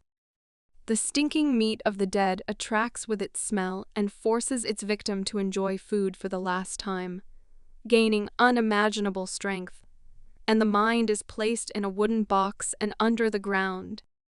One of the madmen, between meals, turns his attention to someone standing next to him. He smiles like crazy at his guest, whom he has not seen for a long time. A madman brings part of his dinner to a certain boss, like a servant. The boss does not refuse the local delicacy in the form of dead man's meat, which destroys the very personality in a person. After this, it is better to expect a finale in the form of a rope, soap, and a stool. The mysterious boss turned out to be John's longtime abuser, Tim. And even here he causes mischief by forcing his subordinates to eat zombie meat. The sycophant smelled thoroughly of the roasted meat of the dead, mixing this vile smell with his sweat. Something distracted our badass from his meal, and it might be worth reminding us that zombies are already on our heels. Tim notices that among the flames of the inferno, the dead are rising from the lands, eager to absorb more and more flesh. The boss immediately scolded his subordinate. A bowl of soup was smashed into pieces, and one blow knocked down an adult man. First of all, you need to escape from a crowd of zombies, but this is not about Tim, who needs to beat up his subordinate. He sends him to close the door from the dead, but realizes that this is the wrong choice and death is inevitable. The monster's fangs are sharpened like a razor, and as soon as they get close to the victim, they will not leave a living place on it. The fat man understands the danger of his actions, but does not even try to run away, and then looks at his future death. He calls Tim, hoping for help from him, but one cannot expect much from such people. Tim pointed his crossbow at his ally. He is a born leader, but also a tyrant. Even if he forces himself to be hated, he plays the role of a villain perfectly. No matter how self-confident and cool-blooded he is, anxiety is visible on his face, mostly for his life. The fat man can only agree with his master's decision, distracting the dead from the boss himself, as Tim sacrifices pawns. The fat man points his hand towards the door, and because of fear, his whole body trembles, as if a current had been sent through his veins. He was captured, and he is unlikely to escape from the clutches of death, or even do anything at all. He has no choice but to scream at the top of his voice, in the hope of salvation. The dead hand grabbed the fat man, and the rest of the dead will not be left without lunch. So they will probably break off a tasty morsel from the fleshy man. Screams spread throughout the entire room, but this will not help him in any way after being bitten by a zombie, either being eaten or becoming the walking dead. The fat man no longer has a future because of his greedy, arrogant, and unscrupulous boss. His eyes are full of sadness. His face is filled with fear and pain. Now he realized that his world is plastic, a world of substitutes. His boss is a rare freak who cares only for his life. The others are just finishing their meal when his ally is devoured by vile creatures and is already heading towards them. Screams and screams filled all the empty space inside and outside the room. Tim continues to despise the fat man, although he briefly delayed the zombies at the cost of his life, and those seconds that he delayed for them could save many lives. Incredibly, John's little sister is alive. But how long will it last, since the zombie is already looking at her? And she can only tremble with fear and cry. Tim's cruelty and terrible temper are striking, which forces him to do the dirtiest things. John seems to have heard his little sister and is rushing towards her at full speed in order to save her from the clutches of the evil dead. He throws the bus around in an attempt to stop it, but it seems like the passengers won't be happy with the ride. The roar that John creates spreads over a long distance. John finally managed to get the attention of his brothers, and maybe now they will start attacking him, and he won't have to chase them. John's shadow, which did not appear against the background of the pale moonlight, is gradually approaching his enemies. The dead also glare at him, waiting for the moment to attack and instantly kill. The silhouette has appeared, and the monsters don't even know which monster they contacted. The monsters are already on the way, and John is just beginning to prepare a deadly attack for them. They surrounded him. What would he do? What would come into the head of a reasonable zombie? He grabs the chain, probably preparing to attack the bus, no matter how harmful it would be for the passengers. John instantly spread his legs in different directions and prepared a stance for an attack. He easily swings the chain, and the bus will move any minute and destroy a couple of dead people's lives. Even the dead faces of the zombies showed fear, which appeared due to the impending danger. John is so powerful that he sent a couple of already dead creatures to the guardian of the scales, where they are destined to burn to the ground. He grabs the chain with both hands, which suggests that the creatures and passengers were very unlucky to be nearby. Here it is, a look that destroys all the hopes of enemies, that burns the retina to ashes. A Ferris wheel for Clint and the whole gang, as well as a wheel of fortune for the mind-dead creatures. Those who were lucky survived. John screamed loudly, enough to strike fear into even the most fearless of the dead. Blood, stones, and monster carcasses soared into the sky. That's how strong John was after his transformation. A cloud of dust floats above the ground and blocks the view of the remaining enemies. He lets go of the chain, indicating that the ride is over for Clint. One warrior in the field, one for all the walking corpses. The only one who became a walking corpse and remained intelligent, having received incredible strength, vitality, and immunity to zombie bite. The bus was completely destroyed, as if it had been in the most dangerous accident. John asks the survivors not to be afraid of him, since he is the only peaceful zombie on the entire earth. People continue to shower him with lantern light, and no longer trust him, since it is unusual for a zombie to be adequate. The light blinds our hero, but, thank God, he is prudent, and not like Tim, his complete opposite. An angel and a demon, a cat and a dog, fire and water. John asks to stop shining the flashlight at him, as it really annoyed him, and he would have continued to shine it if you hadn't told him. The flashlight fell to the ground and scattered the light around, which is good in the middle of the night. The man's eyes are full of fear, because of which he dropped the flashlight and is probably holding on with heaviness, from minute to minute, screaming to run to somewhere far away from here. The dead gaze in John's once dead body strikes terror even into the rescued people. Everyone fled in different directions, and it really hurts when people judge you with prejudice, when you are reasonable, and they call you a monster, when those whom you saved run away from you. John remained silent, but he definitely didn't like this attitude, even if they can be understood. But it's also impossible to be so biased. Clint and the whole team have endured a real nightmare, and they are not at all happy with such trips. John steps in his red sneakers towards the village, one of the previously familiar club of our hero's offenders, who bullied our hero, is now asking for help. As far as the situation changes people. He tries to save himself and asks John not to attack him, so hopeless and weak. John has one goal, because he understands that if his offenders are nearby, then his only remaining relatives and friends are also nearby, and he should hurry, since his sister is already on the knife's edge. He enters a dark room in a village, shrouded in mystery and darkness. John's gigantic shadow fell on his sister, whose tears even created bruises under her eyes. What horror she experienced! It's hard to imagine what wounds on her soul were lodged deep in her heart. He calls her name, tries to approach, but what will be her reaction when she sees her brother, a massive zombie, in his place? John tries to reach out his hand to his little, sweet sister. She reacts like a real person.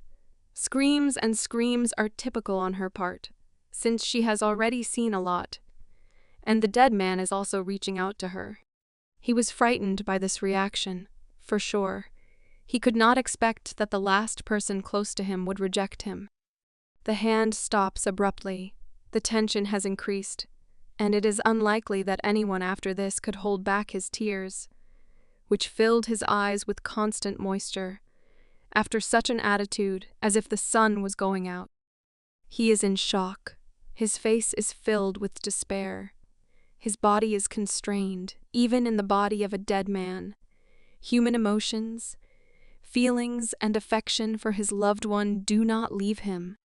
The little sister continues to scream and ask for salvation, calling for her brother, who is standing right in front of her. John is full of uncertainty, but still tries to convince his little sister. The pupils shrank to the smallest size, his fear for losing his little sister when she is right in front of him. When he saved her, and he can touch her. His legs give way. He cannot react in any other way to how his own sister and his love reject him, and his devotion is amazing, since even his health is at risk when he is so worried about his loved ones. The body aches and the heart is pierced through.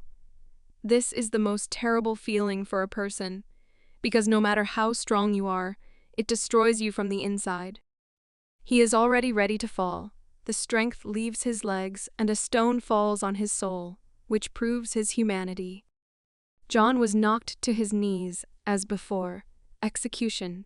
His head was put under the blade by the most cruel executioner, a dear man, because he can heal any wound, but also deal the deepest blow, cutting his head off his shoulders. The atmosphere is overwhelming. The soul leaves even the deadest zombie. She is small, defenseless, and a real crybaby, but her willpower can be envied, since she did not lose hope for her brother's life and believed to the end. Although she saw his death with her own eyes, John justifies her fear by saying that he is similar to a ghost, which is why she experiences fear. He continues to make excuses for her, but all this is for her sake. The poor girl huddled in a corner so that no creature could touch him, so that her brother could save her. How much horror they experienced, John, who was eaten by his own parents, his little sister, who survived the death of her parents and the indirect death of her brother. He hates himself for his weakness and promises himself that he will never hurt his family again. Her tears stopped. She probably realized who was in front of her, and this should make her very happy. Her gaze cleared. All kinds of shock were written in her eyes. The tears froze and evaporated against the backdrop of shock, like a second wind for her. She saw in this dead man John, her brother, her dear one, her only joy, like a sip of water in the desert. Pale, overgrown, but still reasonable, a brother who will stand up as a wall for his little sister. She finally decides to take the first steps towards her brother, who has been missing for such a long time. The dew on the cheeks begins to evaporate. The atmosphere is painted with new, brightest colors. The little sister touched her brother as if he were a strange animal, as if he had appeared at the most unexpected moment. And John's face changed. His gray world became colored, and his loved one colored it. Like that same old song that gives the most vivid old memories that I would like to return to for a few minutes. Or think about it. Truly childlike joy on her part, the most sincere joy a person can experience. Her shock cannot be measured, since she is already talking about herself in the third person. He, too, tries to hug his dear one with his rotten arms. He hugs her with all his might and promises to never leave her again. Clint puts his hand on John's shoulder and interrupts the long-awaited reunion of brother and sister that might not have happened. He is not trying to distract them from the reunion, but wants to warn them about something very important that should interrupt the celebration of John and his sister. Those who ate the flesh of the dead began their transformation, as evidenced by itching, pain, and a strange cough. One of the allies notices all the most important things over and over again, the most far-sighted in the whole team. He pointed to the man who was crushed by a stone, and his leg was definitely not feeling well. He was trembling all over and holding himself up with heaviness. John entrusts custody of his sister to his friend Clint and asks him to look after her so that he can look after that guy. The girl continues to worry about her brother and does not glance in the other direction, so as not to lose sight of him, so that he does not get lost over the horizon. John approaches the man with every step in order to examine him and identify what is happening to him. The man's face has already fallen. He is clearly not feeling well, but John still naively questions him in the hope that he is in good condition. His teeth are sharpening, but the man can only talk about meat. His transformation into a dead man continues, and the danger is the same. Copious discharge emanates from the mouth, as if the reaction of a bear to honey and a dead man to living meat. The most animal instincts awaken in him. John was shocked. A zombie, a creature from his worst nightmares, awakened before his eyes. Such a transformation is very frightening. The virus alone changes everything in a person, from appearance to personality, which disappears under the pressure of the parasitic virus. Clint pointed out that the man was mutated and shouted after John to be careful. John's reaction was lightning fast. He instantly reacted to the dead man's attack and slammed his face into the ground. Such a blow should leave a seal on the ground, and the stone should split. John looked at the dead man with some anger and was ready to grind him into powder. He orders to take cover in front and move further to reconnoiter the situation further down the road. They agree with his order and they should hurry up, since he is the boss of the entire gang of dead meat-eaters.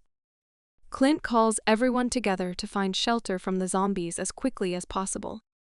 Walking corpses are already gathering behind the destroyed wall, and the rest need to hurry.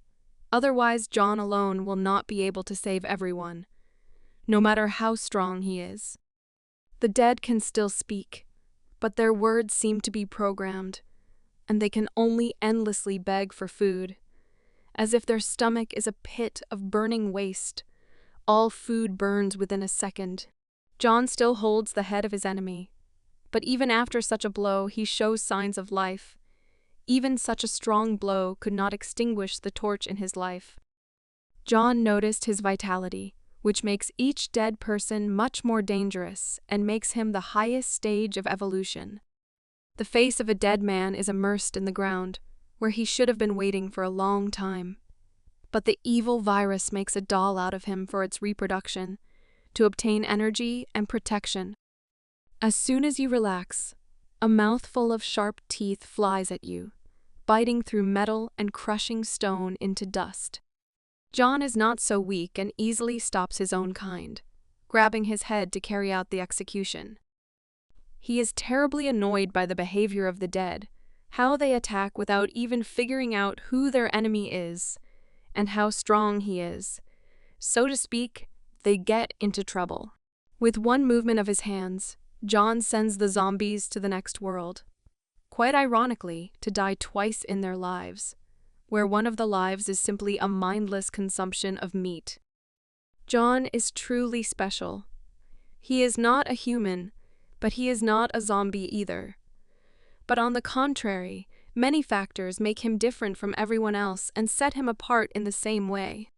There are really a lot of dead people already, and they were all once people. But their heads were enslaved by a virus, and it is unclear whether they are in pain. John notices that the situation is heating up, and he needs to hurry to everyone. One of all the madmen has not yet turned, but if he ate meat, then he did not have long to live. There are already many rotting spots on his body, and enslaving his mind to the virus is not long and not difficult. He asks our John for help. But where is his boss, whom he trusted so much? Yet the man will lie under everyone in order to survive. John has one goal and he needs to move towards his team. No little thing will stop him. Tim is so terrible that he experimented on his subordinates, forcing them to eat the meat of the dead, which leads to even greater devastation and allows the virus to spread more. It's already hard for a man to ask for help. His mind becomes cloudy, as if from the largest dose of a drug. A parasitic virus enslaves the mind to the end, leaving only a shell. His face depicts fear, pain, and despair. His half-rotten face personifies all his emotions. Before and after, a second decided the future life of a once man. Now a walking corpse. Now he is like a mad dog, who just wants to bite off a fresh piece of meat. John is greatly annoyed by such a terrible virus that plunges this world into the abyss of despair. A virus that separates a person from his loved ones. And so suddenly, he turned to his enemies, showing them at least some respect. The situation is so hopeless for every eater of the dead meat they enjoyed until the end of their deaths. The dead man rushes at John, but only seconds ago he asked for help, and it was him who John should have helped. He, as the arbiter of justice, wonders whether he deserves it or to die without suffering, which is already mercy. A terrifying grimace of a dead man, as it is rare to see one who can open his mouth so wide for his victims. The dead man's face instantly turned to mush, just from one blow from John. John dealt one strong blow to the dead man, and with such impudence, looking at him, and finishing him off with each new blow. A strike with the elbow on the arm with such aggression that he would not be able to attack or eat anyone else. John's terrifying scream, which instills horror even in the insane dead, who absolutely do not care about any fear. The terrifying hands of the zombie are already reaching for profit, in anticipation of feeding on human meat. Everyone closes the door from the monsters at once, and hardly anyone will help them from the outside. They can only hide in a shelter and wait for John to arrive. Michael is already losing hope of survival due to the number of monsters. He asks Clint what to do next.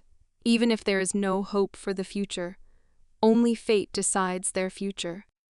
They can only wait and hope for a prudent decision of fate. Hope for fate, although this is the same thing. Someone unknown instantly rushed past Leo and touched him. Whether he was striving for someone and striving so hard, not seeing anyone in front of him. Someone grabbed our Clint, and this someone apparently came with bad intentions, as he called him a freak. Clint knows this man and their past makes itself felt, since he had to have the hefty courage to come back here and get hit in the head by this man.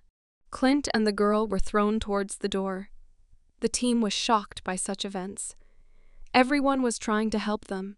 It turns out that this man is the father of our Clint, and the woman who is holding him is his mother, and the family is pronounced, since the father is quite angry with his son.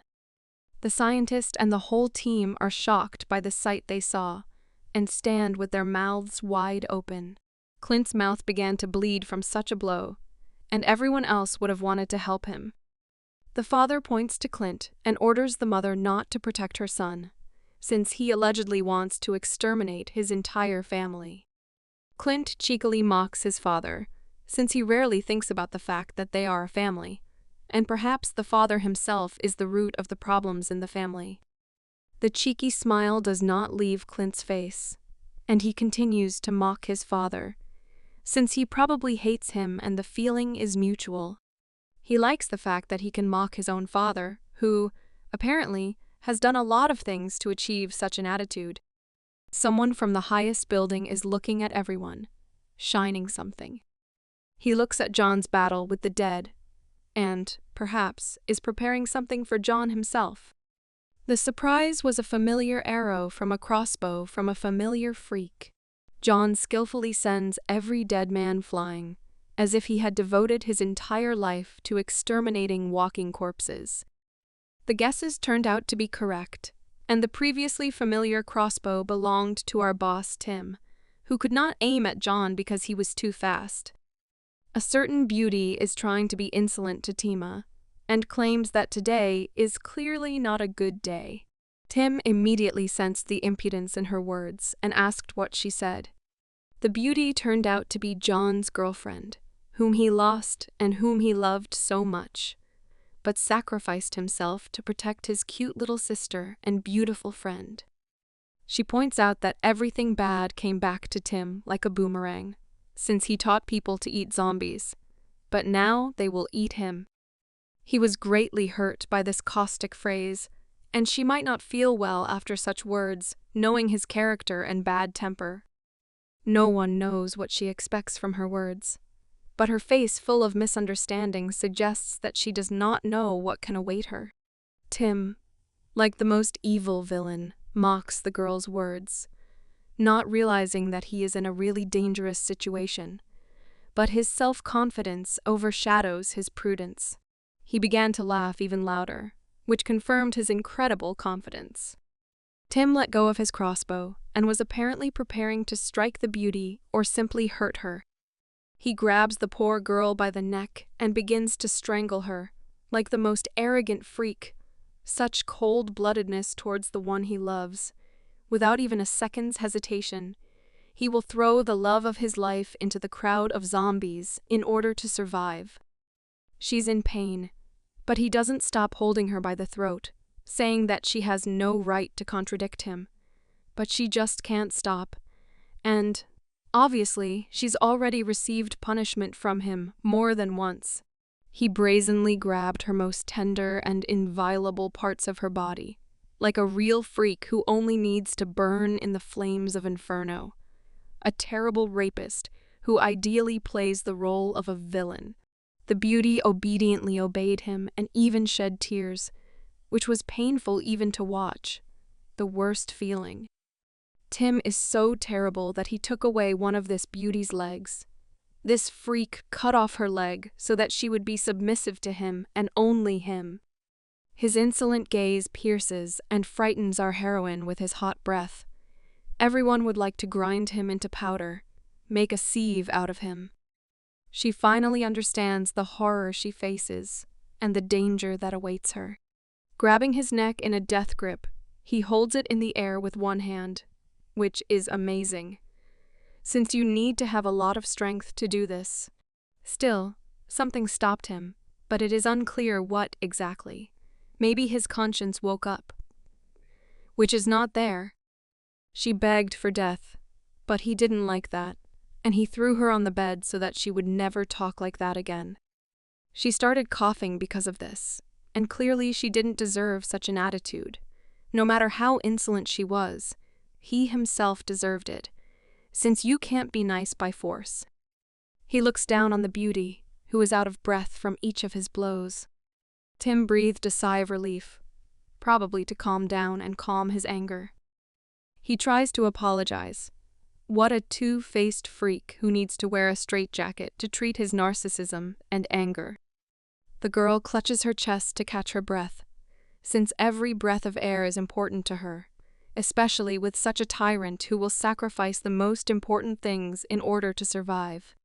He promises that this will never happen again if she is obedient and never insolent to him again, but at the same time he demands good treatment.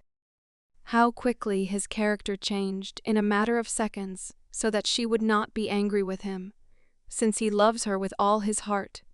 But if she were an ordinary person, she would be food for monsters. Tim brings his hand to the girl's face, explaining that she should not think about a man who died more than 6 months ago, and she is only his. Clever girl instantly bites Tim and bites his finger until it bleeds. Perhaps she was greatly offended by those words on his part. Scarlet blood gushes out of Tim's finger in a stream, and he didn't like such impudence from her. Tim turns his evil gaze on the beauty, whom he will definitely kill after this. She slipped past him and quickly tries to grab the crossbow, probably to protect herself from the tyrant. He understood her intentions and quickly decided to stop the beauty so that nothing would happen to her. Her fingers are already on the trigger, but for some reason they are facing the opposite way, and she doesn't look like a stupid girl to grab the gun the wrong way. She pointed the crossbow at herself because she completely doesn't want to be with him, and would rather die than suffer with him. The trigger is already moving and foreshadows the death of the valiant beauty who remained faithful to her beloved, even after his death. Tim is furious at such a blatant but reasonable trick. Our heroine is very smart, since she bypassed the cold-blooded tyrant who thinks through his every action and takes this world by the tail. The girl did not have time to fire a shot, and her crossbow flies in the opposite direction. One blow to the beauty's hands, and her entire well-thought-out plan will go down the drain. Still, the shot was fired, but the arrow flew out the window to other zombies, including our John, although, according to Tim, he had been dead for 6 months. He is shocked by the determination of the beauty, who is ready to die so as not to be face to face with him within 4 walls. He was perplexed by the fact that he loved her to the point of losing his mind. He was ready to deprive her of her legs so that she could be his thing. It turns out that her death is one of the outcomes of the plan, and she wanted the arrow to fly towards all the dead so that they would know where to go to find the boss of the whole gang. He was shocked by what his beloved said, and he understood what she was up to and where it would lead. The arrow was fired towards the window and flew towards the dead, which did not bode well. Now the dead will chase after him, since the plan of the brilliant beauty worked perfectly, and she can only impudently mock him. Tim looked out the window with a face full of fear, as he had many problems that he could not solve. He runs to the window to see the dead people's reaction to being shot at. This coward looked out the window lightly, because he was very afraid, but he would find a way out of such situations anyway, due to his cold-bloodedness and lack of any mercy. Something shocked him very much, and this something is very dangerous for him. All the dead are defeated, and among everyone stands John, who put the bodies of all the zombies on the ground and looked exactly at our boss. But what is most frightening is that he caught the arrow on the fly and his same reaction, which made it possible to see this arrow that flew out at a distance of about 50 meters. John's gaze rushed towards Tim, and, knowing his speed, Tim would soon have to meet him face to face. He does not believe who caught his arrow, whether it is an ordinary dead man, and whether he is very similar to an old acquaintance. John, with pathos, bent the base of the arrow and presses his gaze on each of his enemies. He realized who this dead man was, and he would not care if they met. He runs towards the girl. She naively doesn't understand what could have frightened even Tim himself so much. Tim grabs his beloved by the waist in order to grab her with him and run away. The scoundrel grabbed the beauty and carried her with a quiver of arrows to the exit of the house. His memories began to awaken, since he does not believe that John is still alive. But he was brutally torn to pieces by zombies before his eyes, and it could not have been otherwise. Tim's legs quickly lead him out of the house, so that each time he runs away from John faster and faster. He instantly flew out of the door, where the dead were already waiting for him outside his door. But Tim turned his attention in a completely different direction, and, apparently, John was already running at full speed in his direction. Everything turned out to be true, and John is already on his heels, as he literally found himself in the backyard of the house in a matter of seconds. Tim is surrounded, but he does not yet know about the zombies behind him, which is even more dangerous than John, who is not hostile to people. Tim finally understands that in front of him is definitely not a person, or even a dead man, since ordinary people and even zombies do not have such power. The freak is completely shocked by the speed and strength of our main character, and also by the fact that he was a previously familiar hero, whom he mocked at the end of each semester, even before the apocalypse. The growl of a dead man is heard in the background, and Tim pays attention to it. The zombie is already behind him, and it's unlikely that anyone will have time to save Tim. He is not even afraid that there is a dead man behind him, an old enemy in front of him, and he has nowhere to go. It is unknown what John will do, protect Tim from the dead man, or give the dead man the opportunity to eat him, and then kill him too. John effectively and just as instantly destroyed the danger with one movement and spared his enemy. The boss can't even hold his beloved on his shoulders. How can he protect and take care of her? The dead are trying to go into Clint's hideout and feast on every little person in the room.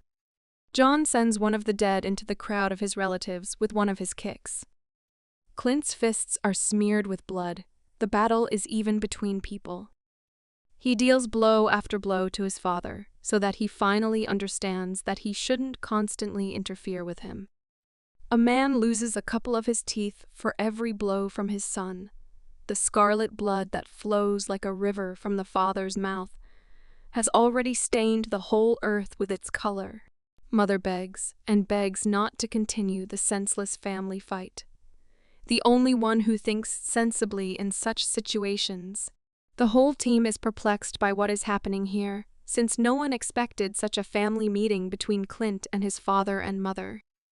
Mother, already on her knees, asks not to fight anymore and to resolve everything peacefully, which is impossible in their family.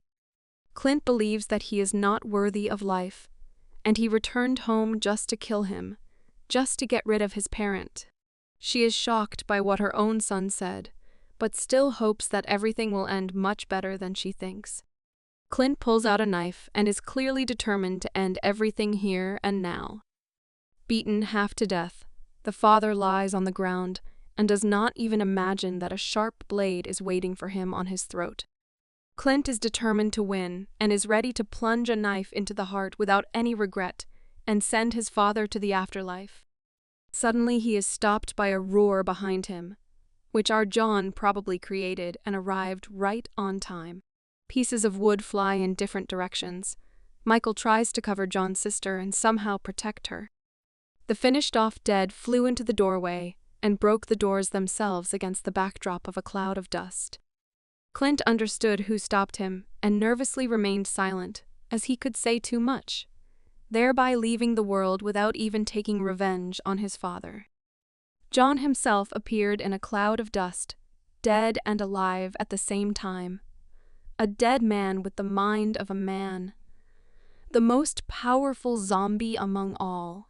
Clint notices that he came right on time and arrived at the most interesting thing. John looked at his ally in disbelief as he became mad with hatred and became reckless.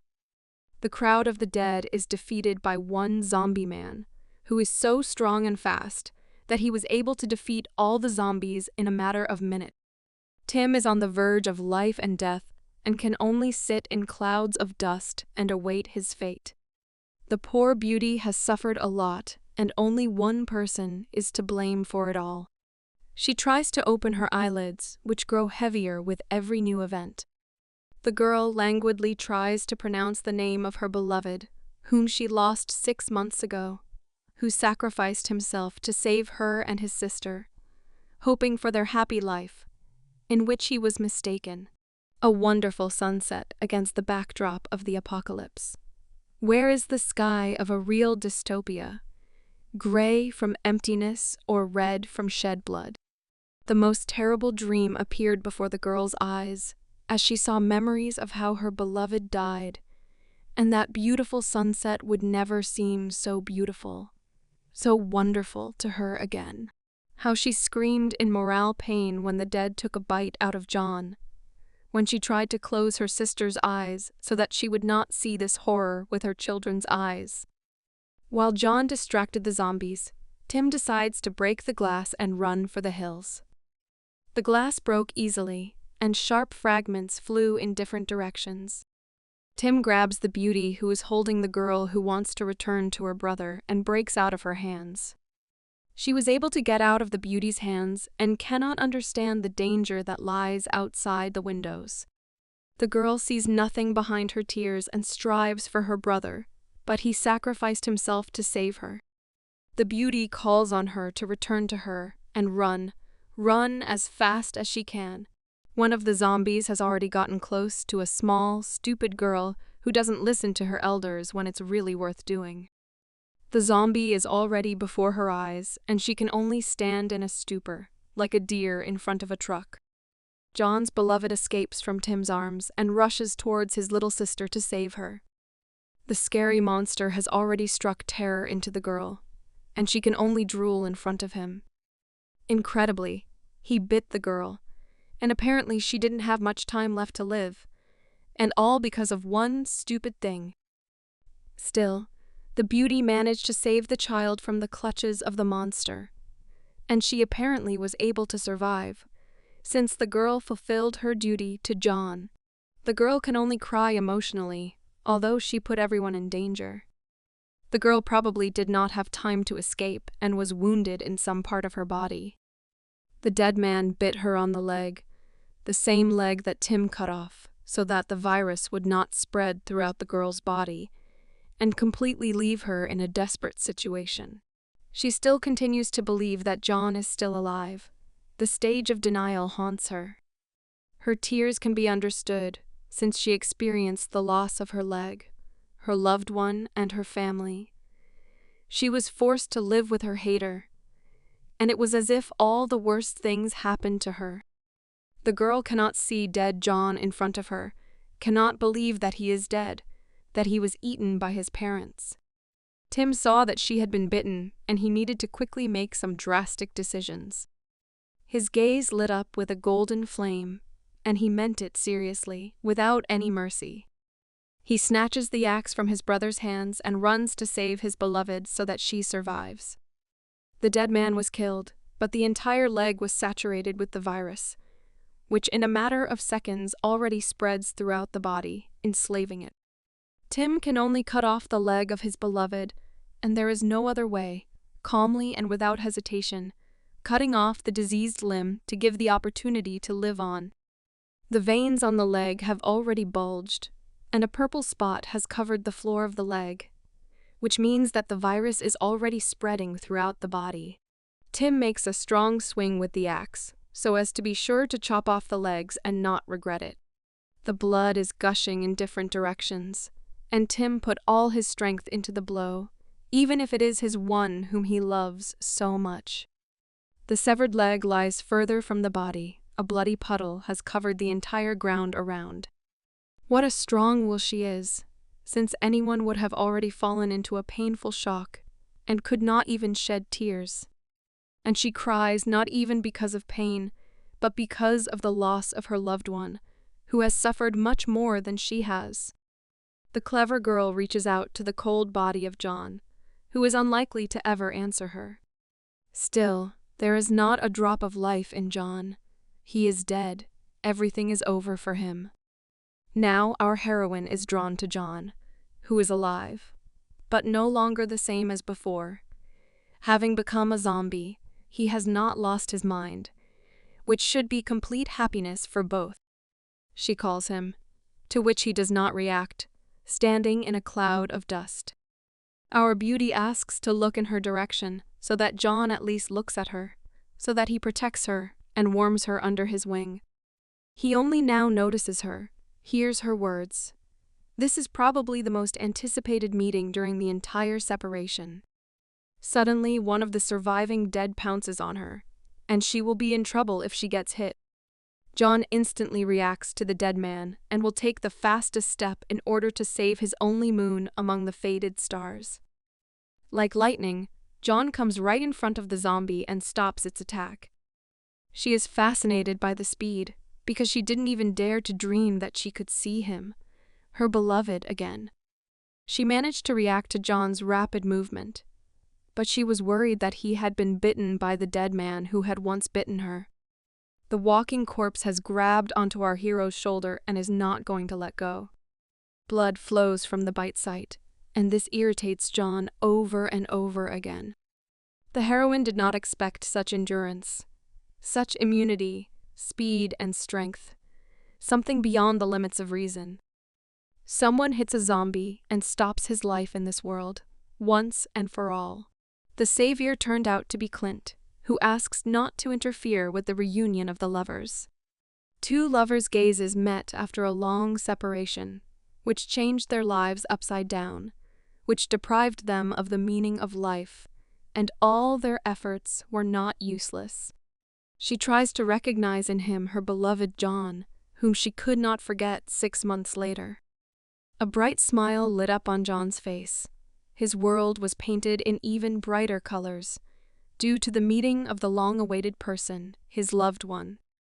Her most beautiful lilac eyes, like the same lilac that blooms in early summer, in the midst of the summer heat and sun rays.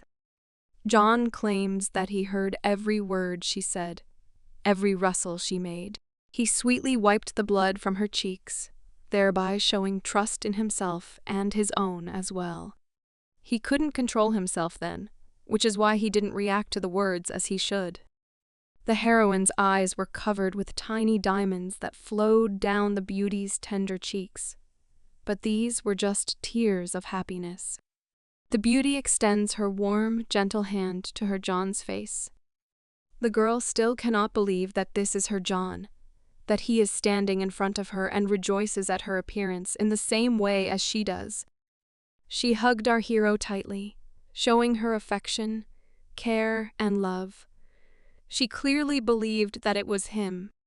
Our hero's beloved cries like a child, and cannot stop, because she dreamed of finally seeing him. Like Beauty and the Beast, they are complete opposites, which is why they harmonize, making them the most unbreakable couple. John doesn't blame her for anything, showing his love for her by forgiving her everything. He pressed her tightly against his massive shoulder and used it to collect all her tears that she had been accumulating inside herself for so long. Tim is already starting to get to his feet, which means he must do something bad for them. He calls John's life hard and stinking, although he does all the most vile things. Tim grabs his wooden crossbow and prepares arrows for the back attack that is in his repertoire. John, Clint, and the beauty stand together, and nothing foreshadows trouble. Tim sees that he has a great moment to attack them and settle everything with John to the end. He gathered all his malice and anger into his fist. His gaze is charged with golden energy, and he is ready to kill. The arrow has already been fired from Tim's crossbow, and it is unknown what John will do about such a move.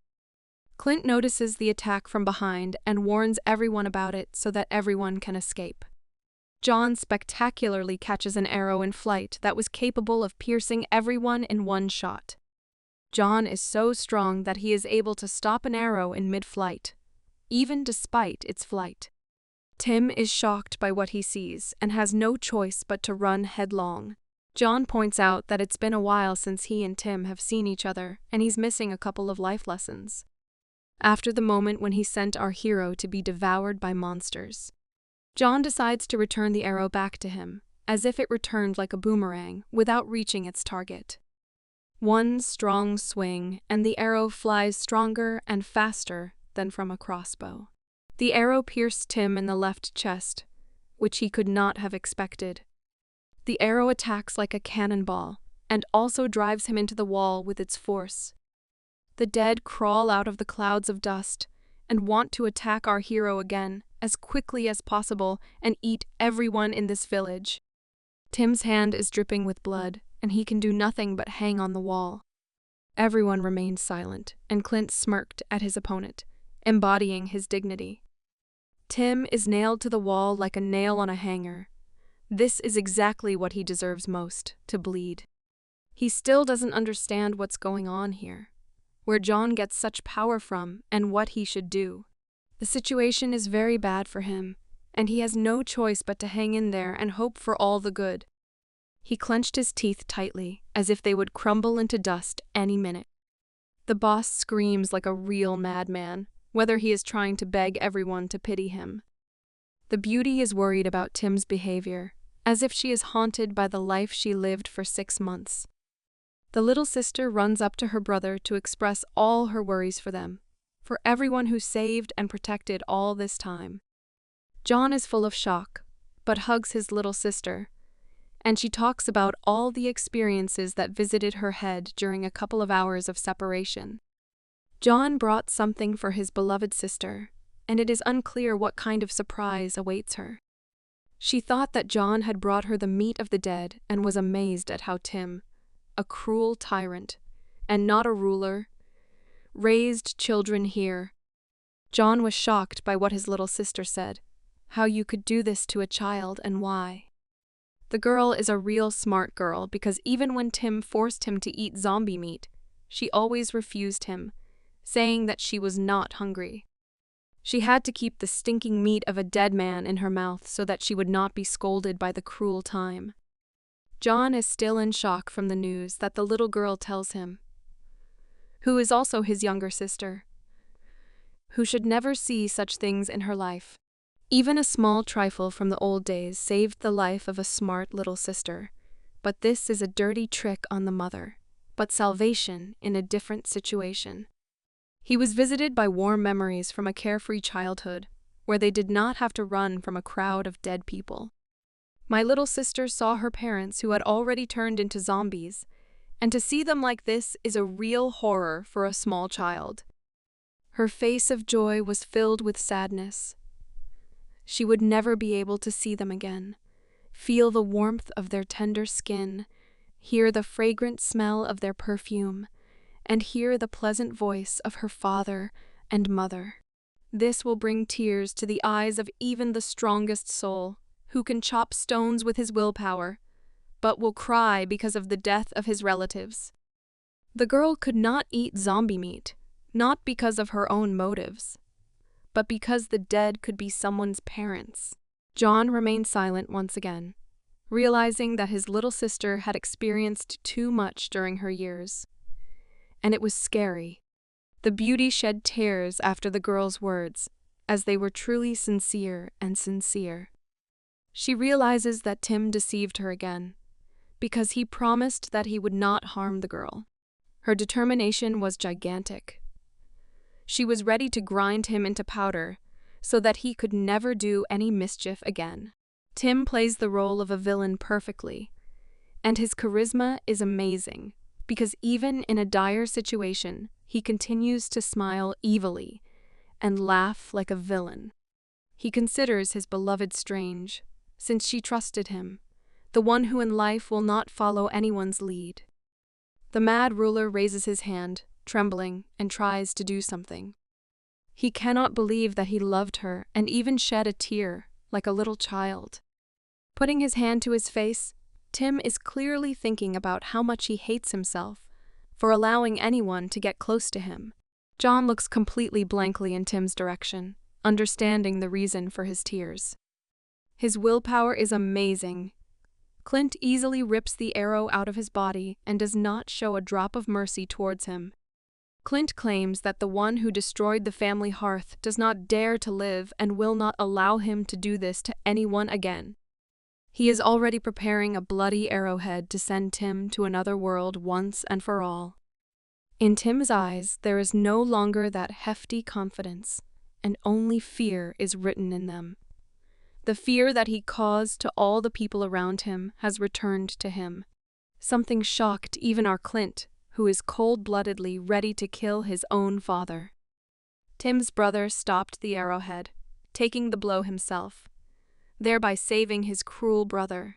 Tim is shocked by his brother's suddenness, but he is amazed by the devotion to him that Tim may have cultivated for himself. The brother sends Tim to hell so that he can escape unharmed. Will is already at the limit and is already begging his brother to run and not stand in a stupor, exposing his life to danger, which is already assessed by the life of his brother. The whole gang calls Clint an insatiable bastard and tries to humiliate him in every possible way. Clint mocks everyone, as if he spits in everyone's mouth and forces them to swallow it all. He has increased pressure on Will and intends to kill him and Tim along with him. Will screams in fear for his life, since he won't be able to hold the arrow in his hands for long. Now he continues to throw mud at Clint so that the crowd turns on him and crushes him with numbers. Will calls Clint's father and asks if he wants to help him. Tim, silently, sits on the sidelines and waits for the events to end, while everyone else asks Clint's father to send him to the next world and not give him the label of a murderer. The old man asks Clint to stop, but at the same time he shakes with fear like a child. Clint continues to mock everyone and wants to kill all his enemies as quickly as possible. All beaten and broken, he continues to pretend to be an important person. But he is nothing of himself. He grabbed a pitchfork from one of the onlookers and rushed towards Clint. "All you have to do is kill him," thought the stupid father, and rushed to deliver a stabbing blow to his son. In the blink of an eye, John stops Clint's father's attack. Now the danger is finally over. He is very scared. His eyes exude only fear and despair. All the spark has gone out. John easily extinguished it. Taller, stronger, and most importantly, smarter. John is stronger than his smaller brothers in every way, capable of thinking like a human and fighting like a zombie. The father stumbled and fell, as if any minute he would cry like a little girl. Warm, golden, and fetid water flowed from his father's pants, and this confirmed his fear and apprehension. He hid behind his wife, the lowest act on his part. This is a real reason to laugh, since even Clint was amused by such a scene, and completely showed all the weaknesses of his father. Clint just can't stop laughing and continue fighting normally. He points a finger at him and points out that he defecated out of fear, and this could very well become the boss while he is running around somewhere. Will caught a good moment and is not going to waste it. He snatches the arrow from Clint's hands, and that's pretty bad since he can defend himself. Will points the bloody arrowhead in Clint's direction. Clint understands that such a fry won't even be able to cut up a dead chicken. Will is already spitting blood from just one blow from Clint, yet he is too weak for him, and is not at all close to him. Will only manages to touch Clint's hand. Obviously, this is not casual and maybe even part of the plan. Clint holds the arrow in his hands and continues to taunt his opponent, calling him a dog with the wrong master. Brother Will falls to his feet in severe pain. Clint hit too hard.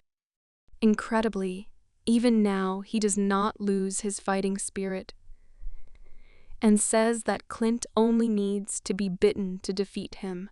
Clint's look suggests that he misunderstands his opponent, what he is talking about, and what his thoughts are about. Finally, it dawned on him. His guesses were confirmed, and the touch was not simple. Will attached an explosive to Clint's hand, and it would soon tear off his hand. Clint's gaze is filled with fear. Will smiles cheekily because he humiliated his enemy, which means he won. Clint was angry. He plunged an arrow right into Will's forehead and didn't even regret killing the man. The arrow sticks out from Will's forehead like a great blade that lay in the stone, and only the worthy could pull it out. Tim lost his spirit after the death of his brother, and it is very unusual for him to react this way to someone else's death. The smile on Will's face did not fade even after death. He is the winner in this battle. Streams of blood flow down onto his snow-white t-shirt. His entire body is a sign of battle. Heaps of deep wounds and a bloody mess on his forehead. Tim still can't believe his brother's death. His body is numb, as if chained by a ship's anchor chains. Clint recognizes this little guy as a worthy warrior, and even praises him, realizing that soon only ashes may remain from his hand, and scatter to the wind. The fuse has already burned out. The stick of dynamite is a second away from exploding. The countdown has begun. Clint's team is worried about him and shouts his name at the top of their voices. It is unknown for what purpose and how it will help him. Even John was worried about his friend, comrade, and the one who could cover his back in a difficult situation. His right arm is torn into pieces. A massive explosion may leave his arm completely bloody or leave him permanently disabled. The explosion turned out to be very strong, as a flash from the explosion was visible even over the horizon. Even the dead, who were kilometers away, saw a strong explosion, and this could not lead to anything good. Ashes, blood, and smoke. All these are the results of aimless battle, a battle to the death for your friends, family, and acquaintances. John and the whole team are shocked by what they saw. Everyone hopes that everything will be okay with Clint. Clint lies with a face full of despair, with a damaged arm, and it is unclear whether he will be able to continue to use it, whether everything will be as before. Tears are running down Clint's cheeks. Ash is swirling around him, and the abrasions on his face indicate that he is in great pain. Clint is incredibly angry. If Will were still alive, he would greatly regret the opportunity to live that fate gave him. No one knows how to help Clint, how to cure him, whether it is possible. He tosses and turns in pain, spinning in circles. He really hurts. Clint himself is to blame for his carelessness, as he underestimated his opponent and paid for it with his own hand, which will be a permanent lesson for him. For an unknown purpose, Clint grabs a nearby wooden stake with an iron grip. Will's cold corpse is getting colder and colder every second. Clint was as mad as a child, and he needed the stake to finish off the already dead body. He sticks a stake into Will. His blood spurts out like a fountain. How terrible Clint is when he's angry. John reassures Clint, like a real father restrains his son, so that he does not finish off his offender. Clint is still a child. Everything in his character is similar to the traits of a child. He only talks about himself. If he were an adult, he did not reveal his anger and calmly reacted to the loss of his arm and did not put the whole team in danger. John also fell under the hot hand. His face suffers many blows, and this behavior does not please our John. John is very dissatisfied with the way Clint behaves, and also considers his character childish. Clint claims that his skin should not have a scratch on it. It should be perfectly smooth and clean. John looked at Clint's hand, which was burned from the explosions and looked terrible, as if it had been fried over a fire until it was smoked. He asks Leo for help to find out if Clint's arm can continue to function normally. The scientist realized at one glance that, in general, the hand was only burned on the outside, and the bones were all in good condition. Every time you touch Clint, it hurts him a lot, causing him to scream. John is already tired of Clint constantly shedding tears without any specific meaning. Something made Leo turn his gaze to the side and even shocked him. The pupils narrowed greatly and became covered with fear. What could have frightened our scientist so much? Leo's surprise was facilitated by a new attack of the dead, who saw the explosion and followed it to the trail to the village. Leo warns everyone that a zombie is already on their heels. Clint is still crying into the chest of his protector, who is not very happy about the grief of his ally. John understands that he must initially calm his friend down, otherwise he will lose his mind under the influence of anger and die the death of madmen. John orders the team to take Clint to safety and protect him. Michael grabs the wounded man and decides to take him to a secluded place. John also calls his cute little sister. In addition, John is calling his beloved, and it is unknown why he called them.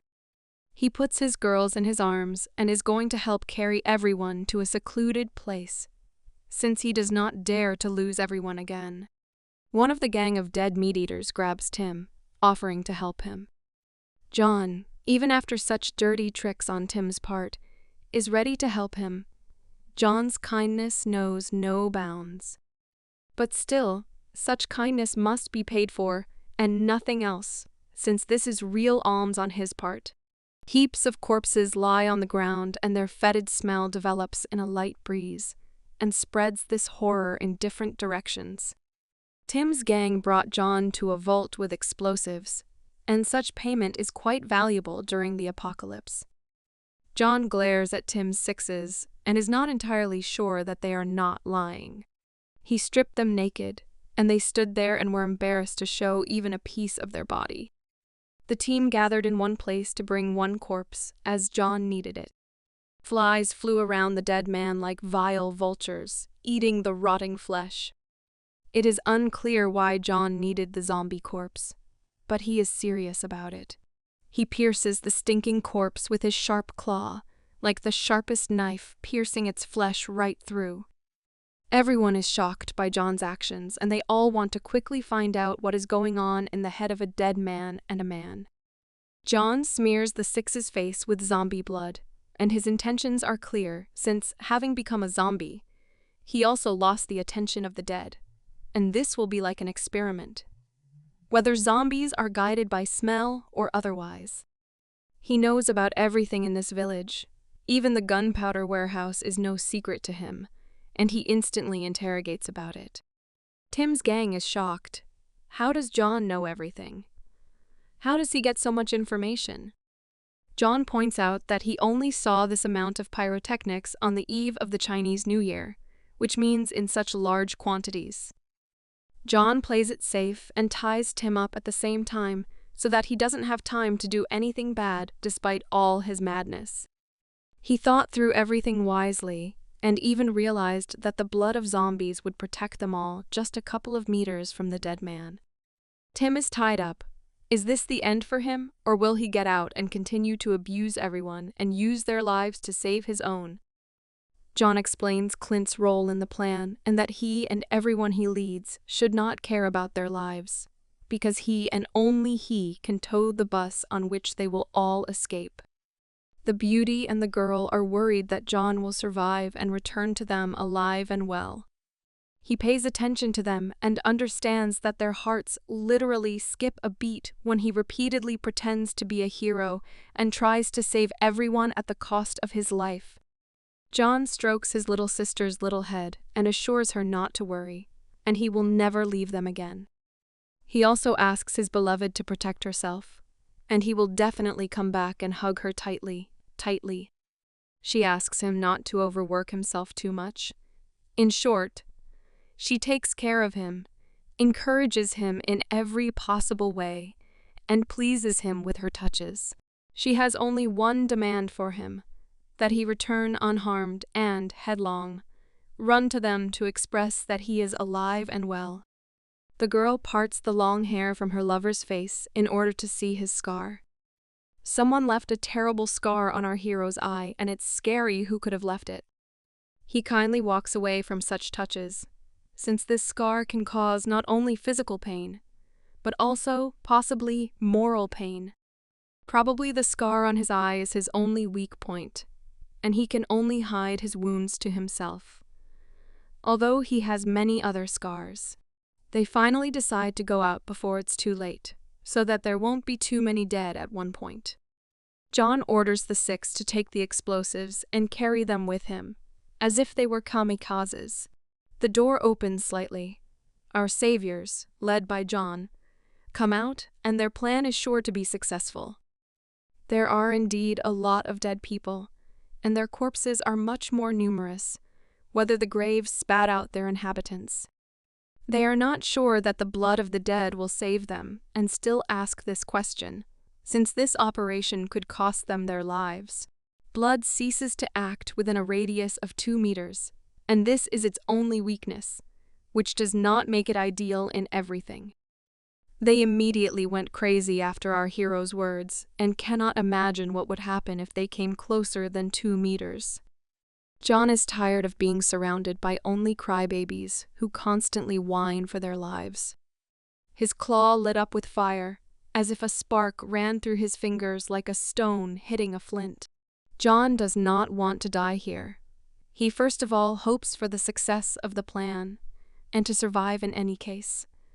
Otherwise, he is not a man for not keeping his promise to his beloved girls. He uses his claw to light the fuse of all the explosives to finish off his fellow creatures. All the pyrotechnics soared into the air and headed towards the dead. Everyone is carrying dozens of sticks of dynamite, prepared for the hungry dead, and John bombards them with explosions so that they will definitely not get up after their death. For John, the main thing is that all the dead die in the shortest possible time, and nothing could interfere with his plan. Many explosions covered the ground and scattered the dead around. Among the ashes, sparks, and explosions, the Sixes and John rush forward to clear the way for those coming behind. While everyone is running, John's cold hand touches one of Tim's Sixes, and it is unclear why. He orders him to run ahead to the pyrotechnics warehouse and not look back.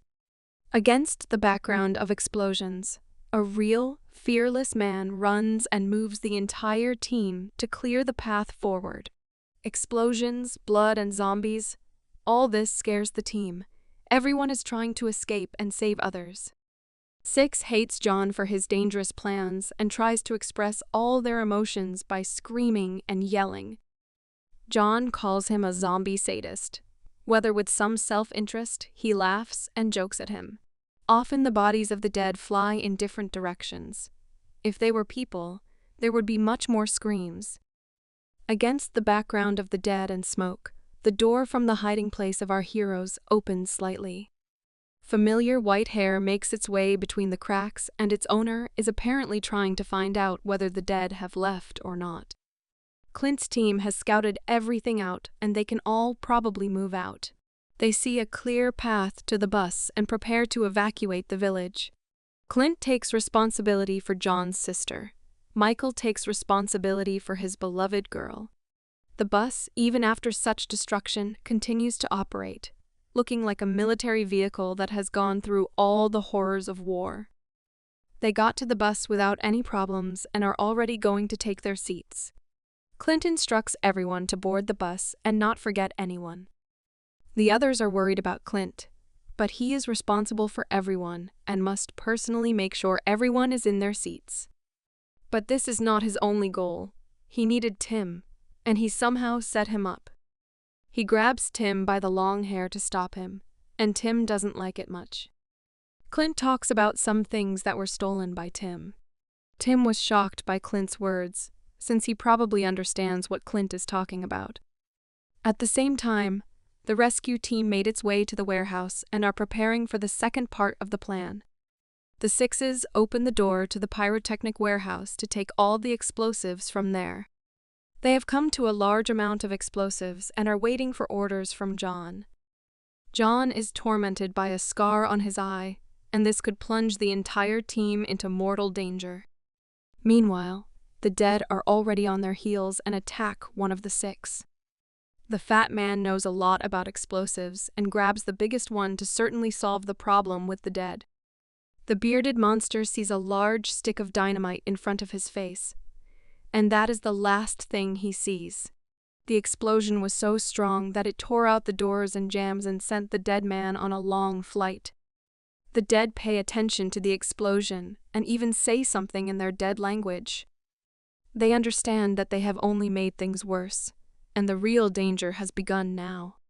That zombie is still standing on its own 2 feet and is even holding up well.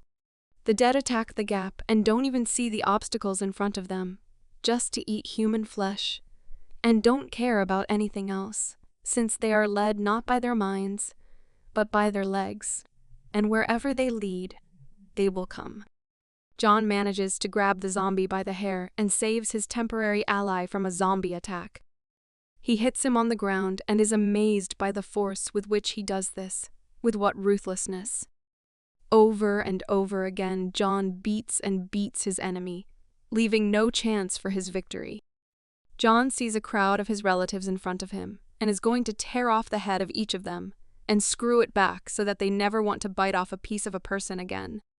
He wants to send his enemy and is preparing to send him into the crowd of zombies. As they say, 3 birds with 1 stone. John is like a cannon, and his enemies are a cannonball that blows away everyone in its flight path. Everyone is perplexed by John's strength, their mouths open, waiting for orders. John tells them to take the gunpowder, and he will solve the problem with all the zombies. Everyone agrees with him and is already in a hurry to collect gunpowder. After a powerful explosion and great carnage, a cloud of dust floats across the entire earth, covering the entire space. In the warehouse with pyrotechnics, oddly enough, there are a lot of explosives, and, at times, it's even scary what Tim and his gang prepared so much of it for. Half-naked 6s indicate that zombies are very difficult to fight, even too difficult. There are more and more walking corpses on the streets, as if they had fallen into an anthill, and the number of its inhabitants is amazing every time. John, as responsible for the success of the plan, takes on the task of protecting Tim's 6s. Shaved does not understand how he alone will fight hundreds of monsters that are much stronger than humans. But he still does not know what John is really capable of. The 6 hands over a large shipment of Chinese fireworks rockets to John, and that's how he plans to place each zombie's head on the floor. Shaved is worried about John and believes that it's not safe to go out into the street with all the zombies, and it's worth thinking through a good plan. John, calmly and quite confidently, is already moving towards the hole in the wall, holding a bunch of fireworks over his shoulder. John is completely confident in himself. Not a drop of worry is visible on his face. Only complete confidence in success, and a certain pathos. He opened his red eye, which frightens even those who have not experienced fear, whose heart does not freeze when there is a deep abyss under him, when the last breath of air runs out, and you are at the bottom and there is only darkness around. The 6s are very frightened by his gaze, and not without reason, due to the fact that John is incredibly dangerous if you become his enemy. John believes that he doesn't see anything complicated in front of him, which means he shouldn't bother himself with such trifles. Under the cover of night, the dead become more and more numerous each time, which frightens each time. John's eye has unusual power. He is able to see opponents behind the walls of houses, and this gives him a great advantage over all opponents. He is already preparing to fire the first salvo, which will knock down every dead man in front of him, and send them to burn in the suffering of inferno. Fireworks display, like volcanic eruptions, unleashing their terrible power, as in the times of Pompeii. The reaction force throws John some distance. That's the force of one volley of a bunch of fireworks. Each zombie is torn apart and sent on a long flight by the explosive force of the pyrotechnics, so that they become part of a magnificent fireworks display. Each salvo of a new missile sends zombies on a job interview to death, which will cut off the head of anyone who dares to come to her. Bright sparks, flesh, and zombie body parts. What could be better than this? When the enemies of humanity take their last flight and see their last fireworks, the 6s are amazed by John's strength, as if a current had been sent through their veins. But this is not enough for John. He needs to finish everything as soon as possible and go to his loved ones. A holiday during the apocalypse, two completely incompatible things, when the walking dead roam the alleys and bright lights light up in the sky and give hope of survival to those who were able to escape under the yoke of hungry zombies. Passengers are inspired by the beauty of those lights because 6 months have already passed since the end of the world, after the loss of all their dearest people. Sam saw someone and hesitantly says that John and the Sixes are probably already returning. In fact, among the clouds of dust one can see a silhouette similar to a human one, but it is not certain that it is an ally. The man contradicted Sam's expectations, and his face shows that those running in the smoke are not allies, but the worst enemies. They turned out to be evil dead people who were burning with fire and were running from something more dangerous than themselves. The nooses soared over the heads of the zombies, as if death itself was chasing them, as if it wanted to hang them on the gallows, where the same end awaits them for all: a rope, soap, a stool. Connaught posthumously embraced the dead and thereby took away their last hope for further absorption of people's lives. What could have frightened the already dead corpses so much and dragged them with such force into a cloud of dust, ash, and dirt? Still, the death of zombies cannot be avoided, and they cannot be saved even by a white chalk circle on the floor, since John himself is responsible for their death. He's already aiming a couple of missiles at the other ends of the ropes to decapitate a couple more of the dead. The emptiness in his eyes says that he is completely cold-blooded towards his enemies and will never think about mercy. A couple of seconds and the life of the dead will end at the wonderful moment of fireworks exploding. The explosion had already reached its enemies and burned their heads to the point of their skulls, so that even the rotten flesh peeled off the cranial cortex. The burning heads fell to the ground, and their appearance amazed all the passengers on the bus. John steps forward to meet his allies, representing the success of the mission. Everyone is assembled. The Sixes keep up with John, who seems to have not been injured, since only his partners look tired. Meg and Alice have already taken their places and are happily awaiting the arrival of John, so that he is alive, healthy, and unharmed. From the side, John hears a familiar voice that attracts his attention. He casts his sharp gaze upward, since it was from there that the sound that called him came. Clint and Tim climbed into one of the houses, because Clint needed to return important things that Tim had stolen from him and hid in this house. John probably doesn't understand what this couple has lost in this house, and why they can't sit in their places.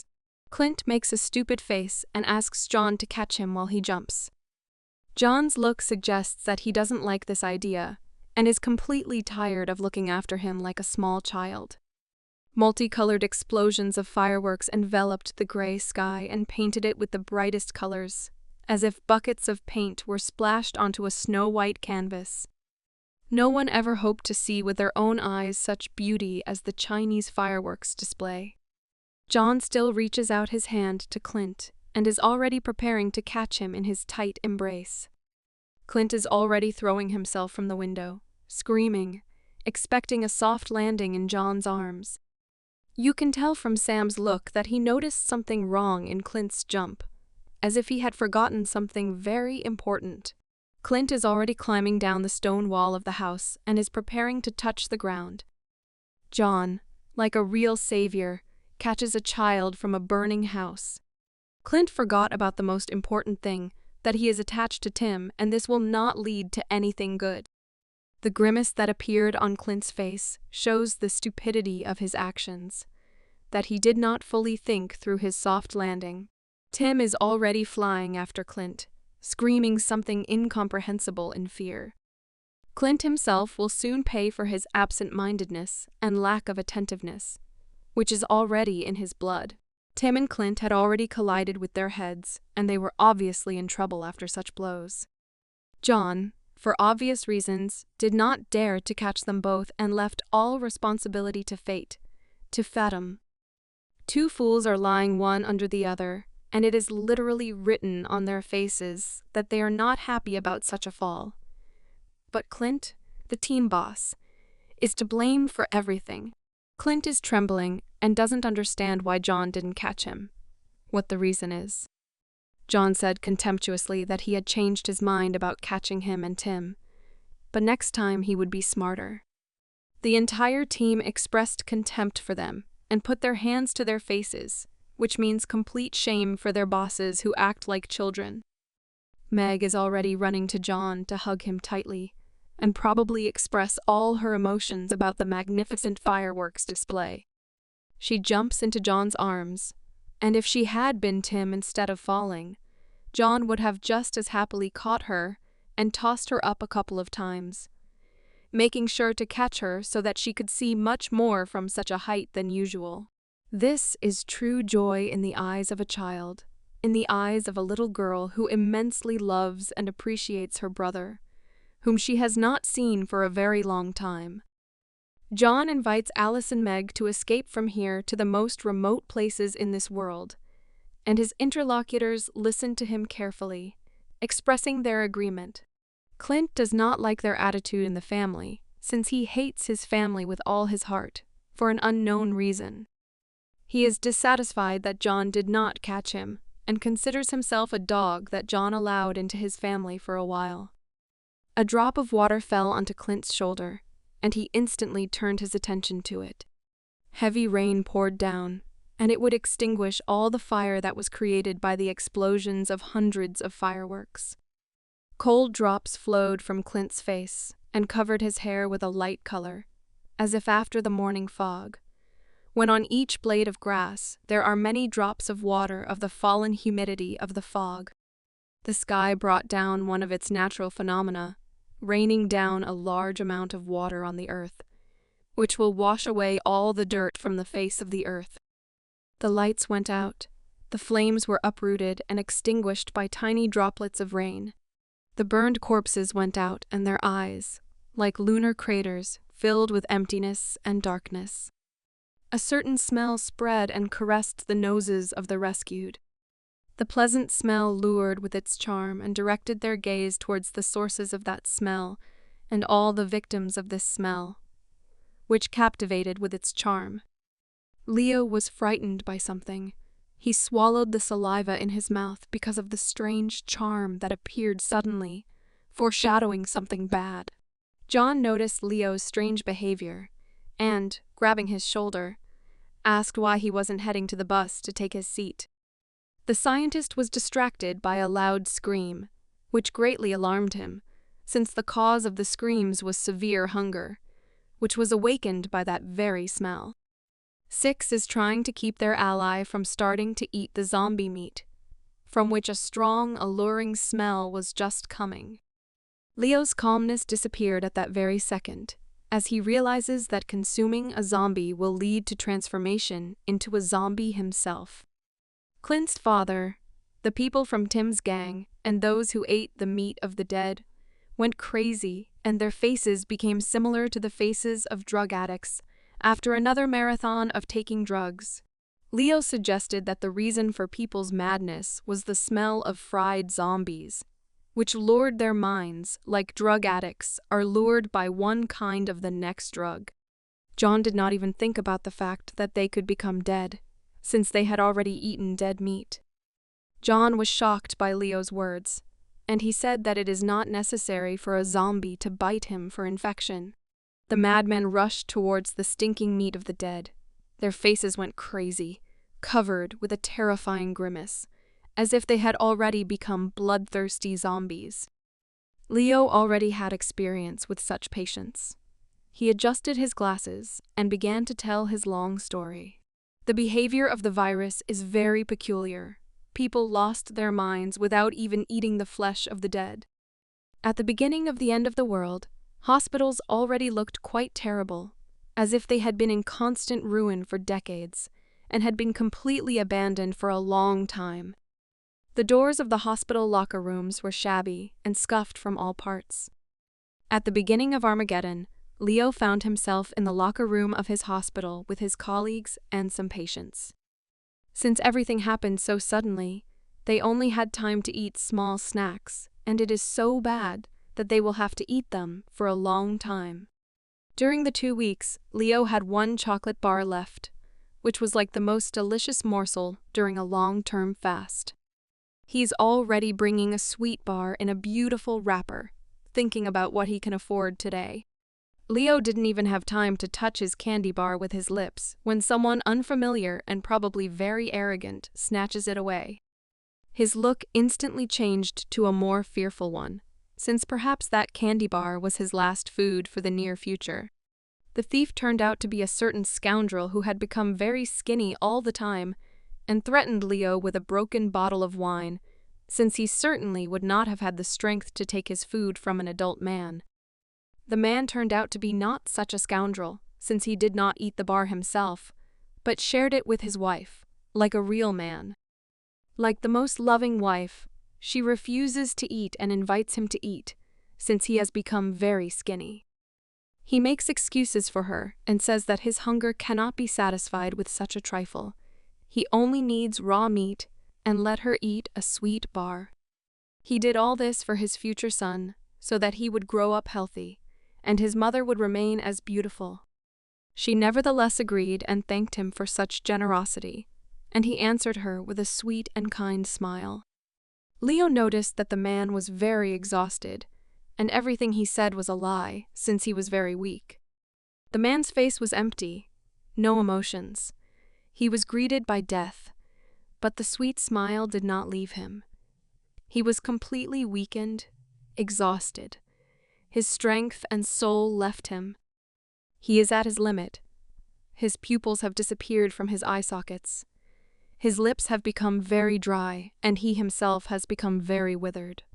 All signs of death from exhaustion. The dear wife cannot let go of her beloved husband. Her fidelity is amazing.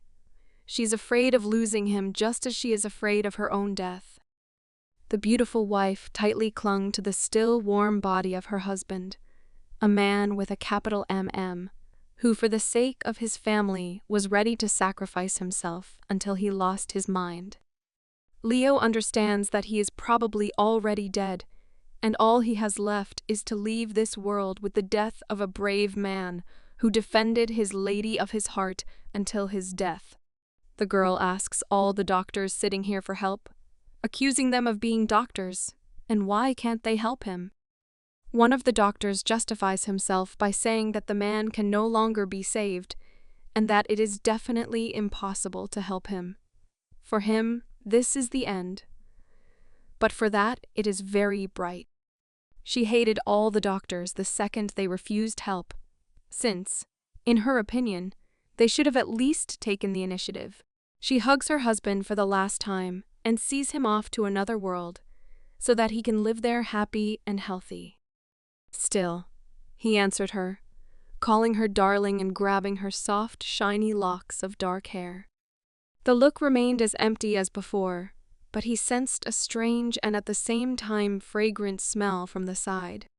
Probably, the man had a dying delirium, and soon he would lose consciousness and die the death of the mighty. Leo found the man's behavior strange, as he smelled the stew that he thought his wife had stewed for him. His wife doesn't understand him. There isn't even a morsel of food nearby, and his nonsense seems very out of character. He pressed his crazy face to the floor, along which a pleasant aroma was spreading, and like a dog, he began to sniff and go to the source of the smell. The smell came from outside the locker room, and the man understood this, which led to very bad consequences. The drool was released like a river and flowed, like a bear at the sight of honey, like a pervert at the sight of a beauty, like a fisherman at the smell of delicious fried fish. Everyone in the room is shocked. The wife tries to stop her husband and asks others to stop him. Suddenly, the man's strength awoke, and he rushed to meet the smell, eagerly to absorb that source of the smell. A strange aroma filled the entire locker room and spread its aroma everywhere. The wife has already lost hope in her husband's rationality, and the others cannot understand what happened to the man, and where he got so much strength from when he was so weak. Her face is full of despair and misunderstanding, as if she had some kind of hope and at the same moment lost it. She truly loves her husband with all her heart, is devoted to him with all her soul, and is even ready to step over fear and head towards danger. The doctors are worried about her and are trying to stop her. But she doesn't even listen to their words. She hopes that her husband will return to her safe and sound. One of the doctors suggests going there and scouting out the situation, since she is pregnant and it's worth keeping an eye on her. The feet of people began to take the first steps in order to leave these four walls for a long time, and not huddle within these four walls and fight for the last piece of food. Something caused a strange reaction in Leo, and even slightly scared his fearless Dr. Hart. He opened his mouth wide and was very, very surprised by what he saw. The thin legs of the loving wife began to give way. She felt bad as she spoke with great heaviness. But it is unknown what could have frightened her so much. All the food she had eaten during all this time came out, and it was all just from what she saw. Now it is clear what frightened the girl so much. The man was eating the flesh of a dead man, which had long since rotted, and her already darkened blood was smeared on the walls of the hospital. He greedily eats piece after piece, as if he had already become a real dead man. He was truly mad. Character, personality, appearance, everything changed in a matter of seconds. The real danger lay in wait among the survivors, and was waiting for the right moment to metastasize. She should not experience strong worries, but she cannot do anything about it, since quite recently, an absolutely reasonable husband turned into a terrible monster. He attacked her, not seeing his wife in front of him, but a victim, meat, food that once belonged to her husband, and now she will be food for the monster in the body of the father of her child. Leo will never forget this again. It left a big mark on the life of the blue-haired doctor. Leo is very angry with that man, since he ate his own wife, who was pregnant and carrying his child, but still he cannot be blamed since his strength left him and the virus took over him, taking over his mind. Sam and Michael try to stop the guys from eating the smelly food since they already looked terrible. John understands the danger of this situation and the fact that, having eaten zombie meat, they will sooner or later become dead, and this cannot be avoided. John remembers his parents, and this causes him great pain, expanding his emptiness in his soul. As Clint's father eats piece by piece of rotted zombie flesh, his skin begins to darken, and his mind becomes dull. Drops of rain are dripping on him, but he doesn't care about everything around him. He's as if under the influence of psychotropic substances. He wants to get more and more high. Clint's mother tries to stop him from being devoured by zombies so that one of the pieces does not end up being his last. Clint doesn't let his mother near his father so that he doesn't hurt her and make things worse. She asks her son to save his father, no matter how much pain he brings to Clint, because he is above all this. She despaired, because it is clear that Clint will never help this bastard, since it is their fault that they raised him in such a way that he behaves like a child. All roots come from his parents and their upbringing. Clint looks down at his mother, showing his determination and the fact that he will definitely never help his father in anything. She looks with her puppy eyes and seems to be begging him for help with them, the fact that she is also to blame for all the incidents, but asks once again for help. The mother grabs his hand and continues to beg for help. She is ready to kneel before her son, and he only needs the death of his father so that he will rot under a layer of earth. Clint asks in return for saving him to do him a favor, to tell him the truth in his matter. Clint remembered a certain night 15 years ago that shocked our mother, as her pupils constricted greatly from what she heard. Clint asks if she begged this bastard to save him, if she asked for mercy towards Clint, so that at least once they would feel sorry for him. Clint is very puzzled, and he is fully expecting an answer. He is waiting for the truth from his mother. Without unclenching her hands, his mother continued to listen to the difficult question that her son asked her. He abruptly pulled his hand out of her palms, personifying his indifference towards her and continuing to trample her into the ground. She did not expect such harshness from her son and such rejection. Her heart pierced through the thickest spear. The mother pronounced his name with heaviness and sobbed heavily. Since the question was truly difficult, and it was incredibly difficult for Clint himself, who endured all this, to bear this burden. She screamed with tears in her eyes that it was completely impossible to take and stand up for her little son, to take and save him, but not to regret it in the future. Clint's face wilted, but he's glad he heard the truth. And his mother continues to make excuses in terms of the fact that she could have saved, but would have been dead by that moment. Clint expected this from his parents, who, except for harm, did not extol anything into his life. No one will ever be able to save Clint's family. A ray of sun will never break through to them. Their family, the dark side of the moon, all the worst that could happen in Clint's life. That's why the apocalypse is like a holiday for him. He throws his mother towards Michael and orders him to keep his eyes on her. Clint grabs a steel stake and prepares it for his vile father to finally solve the whole problem with him. The rest ask their friends and acquaintances to stop eating dead meat, but these madmen no longer see or hear anyone in front of them. Clint sticks a steel bayonet into the would-be dead man and ends his life. The madman's friend can't believe that Clint killed his ally so mercilessly and didn't show even an ounce of mercy. The corpse, bleeding, lost the last crumbs of its consciousness, and its soul went to the next world. He tells the six that there is no need to waste time on him and let him be killed, which will kill him too. He remained silent and continued to drill Clint's back with his gaze. Clint is already approaching his bastard father and preparing his bayonet for an instant attack, and the same instant kill. The father continues to consume the flesh of the zombies and receives ecstasy from the taste of dead meat, which has consumed his mind and made him a zombie. Clint looks with hatred at his next victim, who is bound to die sooner or later by his hand. Clint states that he hasn't seen such a familiar expression on his father's face for a long time. Blood and raindrops are dripping from his face. His skin has darkened, and he is not going to finish his meal, but is even thinking about continuing, although his mind has long left him. Clint is already swinging his bayonet and directing his attack towards the bastard.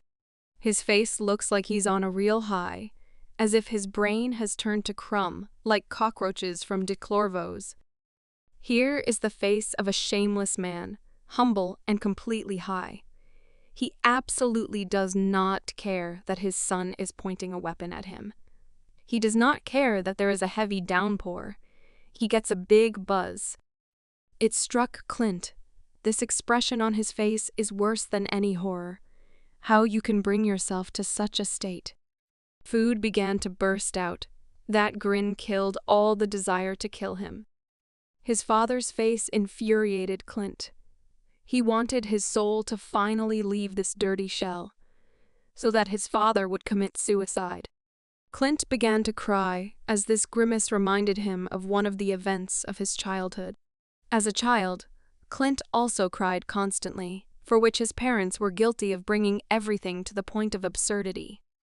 We were brought back into Clint's story 15 years ago, to the very night that Clint himself spoke of when he asked his mother a question. Here he is, a real horror for the child in which Clint constantly lived. They whipped him, hung him on a rope, and dressed him in women's dresses. All this was done by some important person with her fetishes, who cannot restrain her sadistic inclinations, and his father rubs his hands, waiting for something. Here is the impudent grimace of the father and his, apparently, client, who greedily licks his lips and praises this bastard for his son. Realizing that his boss got what he wanted, the father asks for something that this sadist promised him. The bastard asks his guards to bring Clint's father a certain suitcase with unknown contents. The father's face changed when bags of medicine began to fall from the suitcase, which gave him great peace and tranquility. The person is already impatient to start dessert. He wants to quickly and better get a better look at his victim of sadism. The father snorts the next dose of the drug, and the mother stands all tense and looks at all this, because she is afraid to move, to make an unnecessary movement. The sadist continues to praise his victim for his snow-white skin and scarlet blood, since these sights awaken in him the dirtiest animal instincts. Clint managed to bite the finger of the arrogant sadist, which is what he needed, since this freak has no right to touch the innocent body of a child. The pervert did not like this insolence and responded with a blow to his face, calling Clint a bitch. But he was aroused by such insolence. No one treated him like that, and he decides to act harshly in the immobilized child. The bastard decided to do the unacceptable and put his hand under the skirt of a child who didn't even have time to do anything bad. He tries to get the bastard to stop, but his excitement cannot be stopped. This is where all the traumas come from. They all come from childhood. They all appear due to the fault of adults and their upbringing. But still difficult times give rise to strong people. The impudent face of a real freak, to whom only children are given. Only children bring real pleasure to the freak. Clint's face speaks of all the worst emotions and feelings that he has experienced in his entire life with a terrible father, a real bastard. Something surprised our pervert, something stopped his joy, lust and greed. Something ended all his pleasure. It wasn't even surprise that came to the pervert's head, but anger, rage, which he wanted to pour out somewhere. He began to bare his teeth and rub them against each other.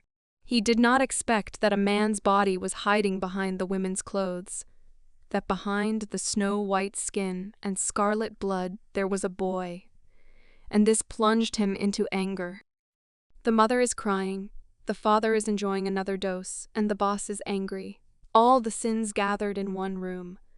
Lust, greed, despondency, anger, and so on. They all represent Clint's family. That's what he meant when he said that his family, no one can ever be saved.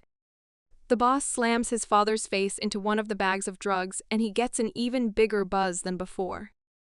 He grabs him by the hair to interrogate him about why he was given a boy who does not give him the pleasure he deserves. The eyes became squinted, the mind became clouded, and rational logic completely disappeared, leaving only the instincts of the animal. The pervert throws Clint's father, and his mother tries to catch the culprit of all the misfortunes in their family. The boss breathes a sigh of relief, but his rage has not left him, and he is ready to destroy everyone in their family. He understands that Dad got a big buzz because he sniffed out all the drugs that he brought him. The mother asks for forgiveness from the important person, since otherwise they will only face death at his hands, which will not cost him anything. He casts an angry glance at her, and, apparently, he takes out his anger on her. She will be his next victim. The boss grabs a sharp knife and prepares it for our mother, who cannot even protect her son. She stands further, bending her knees, and apologizes. And he is already approaching her, and with every step he is getting closer and closer to put his blade to her neck. He puts a knife to her neck and says that she will never understand how he feels. What humiliation he received that night. The person's face darkened. He showed his true personality, a terrifying tyrant, a pervert, and all this is hidden behind a rich man who may be considered a good gentleman. Someone snatches a knife from the hands of a sadist, and he did not like such impudence. The slobbery bastard pulls out a knife, and it's no better, since the knife he has is even worse than the pervert's, since he's going to solve Clint's gender problem.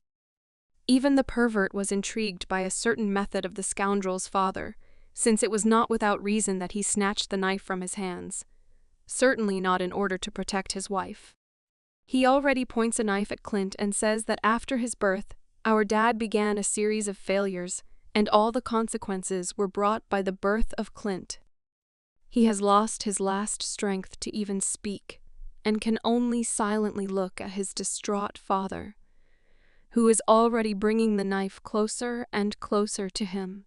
The father could have become a successful man if Clint and his mother had not appeared in his life. The tears don't have time to fall from Clint's face, and his father says that it would be better if he were a girl, and there wouldn't be any unnecessary problems. He lifts his skirt and brings a knife, saying that with one movement of the knife this problem can be solved.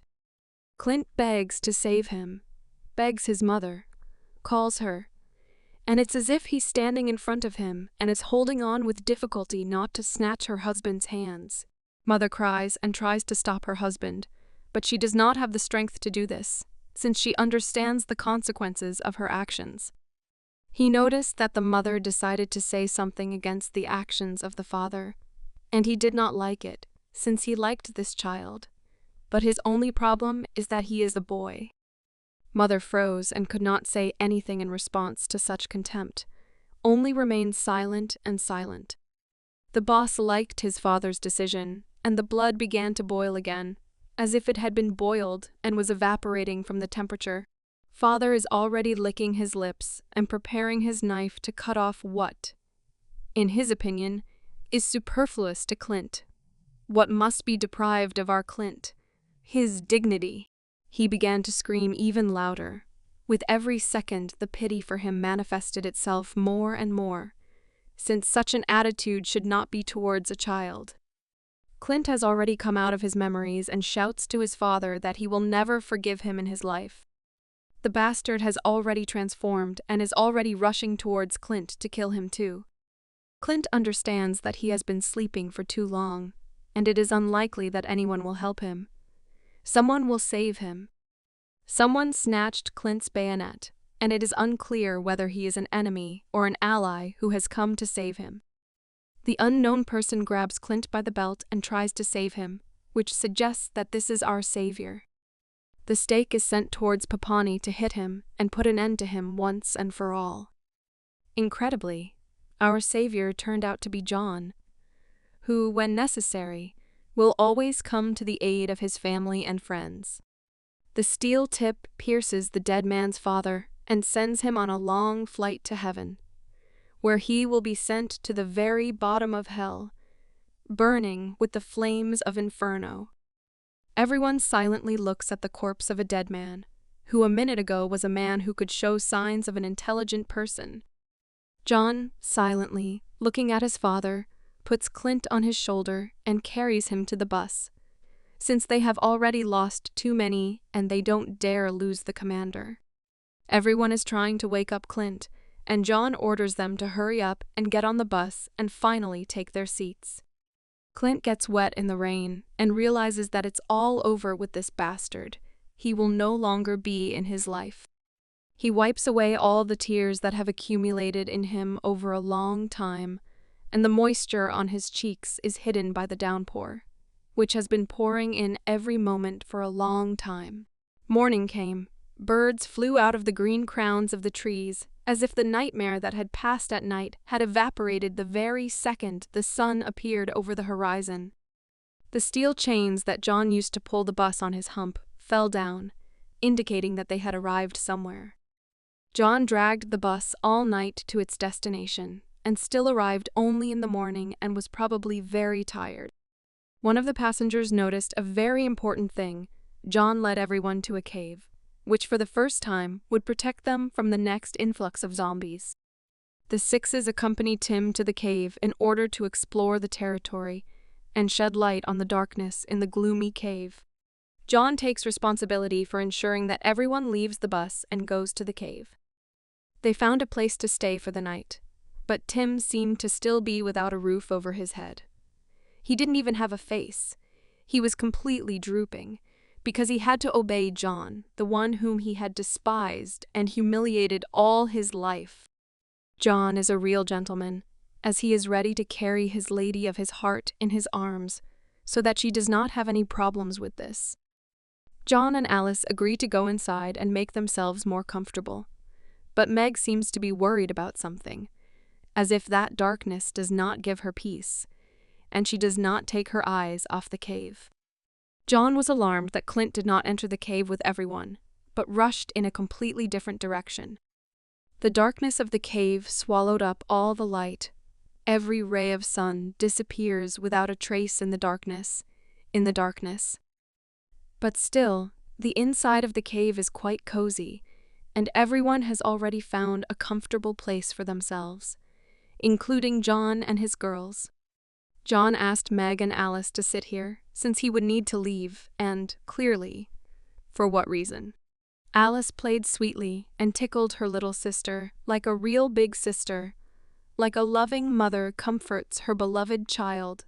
The exit from the cave is like a panoramic window, which gives a beautiful view of the scarlet sky during sunset, when the sun leaves us, disappearing behind the horizon. John has already left the cave and is going to visit Clint to understand what bothered him so much during the murder of his father. The majestic peaks of the mountains against the backdrop of the golden sky. Whether, if you get to the peaks, you can find the gates to the divine gardens, to paradise. Clint found a great place to retire to admire the beautiful views of the mountains and their reflections in the river. A warm breeze caresses your hair and develops it in the air, as if it is sweeping between thousands of trees in a dense forest. John is already on his way to Clint to ask him about what is going on in his head. What is bothering him so much that he has to sit alone on the bank of a babbling river and in front of a beautiful view of the sky? Clint already realized that it was John who approached him, and he decided to show his gratitude for the help he showed during the murder of his father. John goaded Clint with a caustic phrase. Clint tries to justify himself, but his grimace speaks for itself. He sat closer, and this puzzled Clint a little, since he could not expect sympathy from a zombie with a human mind. John decided to help Clint, to help him morally, because from Clint's mood one can understand that he is morally killed. The elements are at war in his soul, as if the butterflies in his stomach became brutal and began to suck the strength out of him. He was surprised by John's initiative, but more amazed that Clint had probably finally met someone to whom he could express what was on his soul. Clint looks down, and he understands that a complex and difficult conversation cannot be avoided. Apparently, he decided to open up to his interlocutor. He decided to tell his dark story, which he would like to keep silent about. They sit opposite the river, which reflects the golden light of the sky and seems to show another world, where the clouds move in the other direction, and the current changes its direction in the other direction, the so-called looking glass. Clint admitted that he cried, but he didn't cry because his father died, which was obvious. John was surprised by Clint's words because he didn't talk about tears of happiness. Clint's face says that any minute now, he will laugh like a little child. His face will be filled with laughter. Clint choked, but was still delighted with John's understanding. He realized that he had found his zombie, whom he could trust.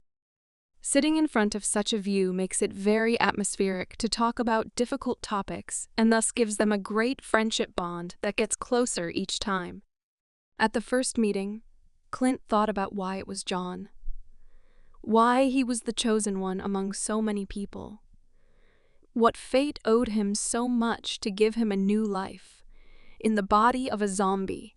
John continued to listen to Clint in silence, as this conversation interested him a little. Clint calls him unusual because he was able to sympathize with him, which suggests that few people are capable of this. But he is already an unusual person with the body of a dead man and his strength.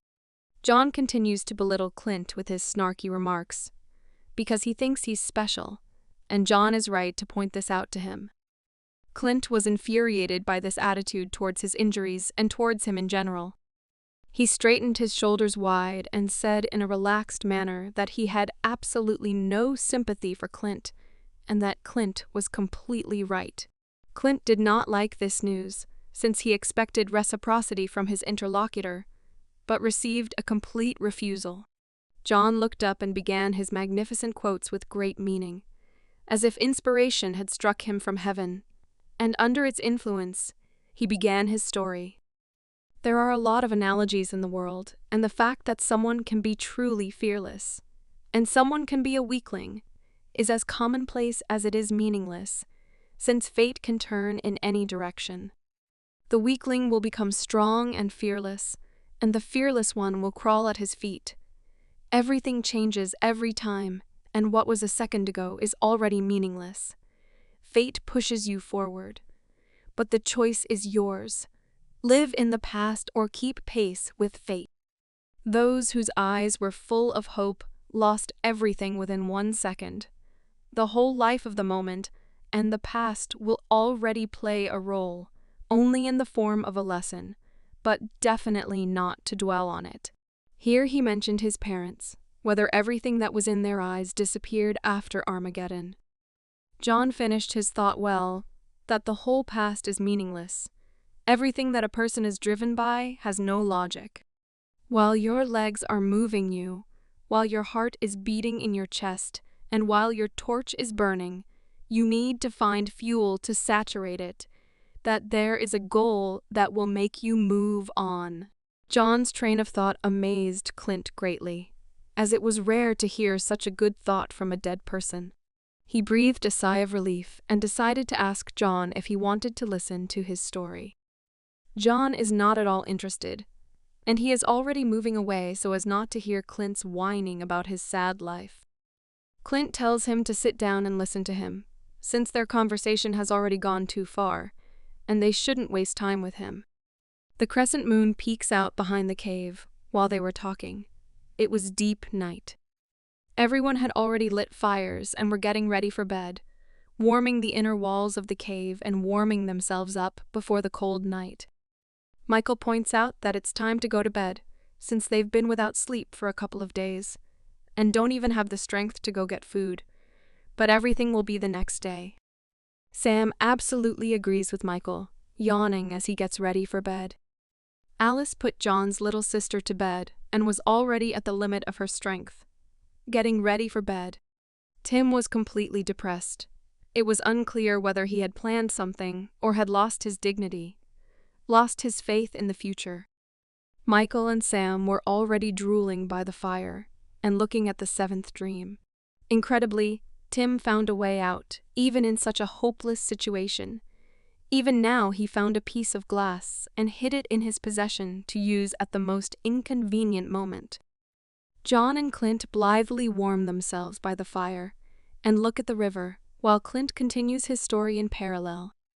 Clint, finishing the story, said that from the moment his father approached him with a knife, he promised himself that he would kill him at any cost, that his death would be inevitable. The bastard father is a real freak, even among zombies. John was shocked by Clint's cruel story. Even the emotionless zombie was moved by such a story. But still, he was more worried about whether Clint's soldier was in line, whether he had a glass of wine. Clint was petrified by such a sudden question, as if the ancient Medusa had cursed him to live in the shell of a statue. Clint does not consider such information very important, and very persistently asks him to focus on the gravity of the story, and not think about the soldiers. John considers this information very important, more important than the whole story as a whole. Clint said that due to the large dose, his father's hands were shaking like a sick person, and he only made a lot of cuts at his feet. He crossed his arms as if nothing had happened, and that his dignity was in place. John silently listens to him, but you can feel his distrust of Clint's words. John, keeping his eyes on Clint, continued to listen to him, since his story was indeed quite interesting. But the questions about his worth were much more interesting. He became a little sad and began to look at Clint's belt, but Clint realized that John did not believe him and shouted at him. Clint doesn't see any way to prove to John that he's doing well and that everything is in place, except by actually showing it all by lowering his pants, and John tries to stop him.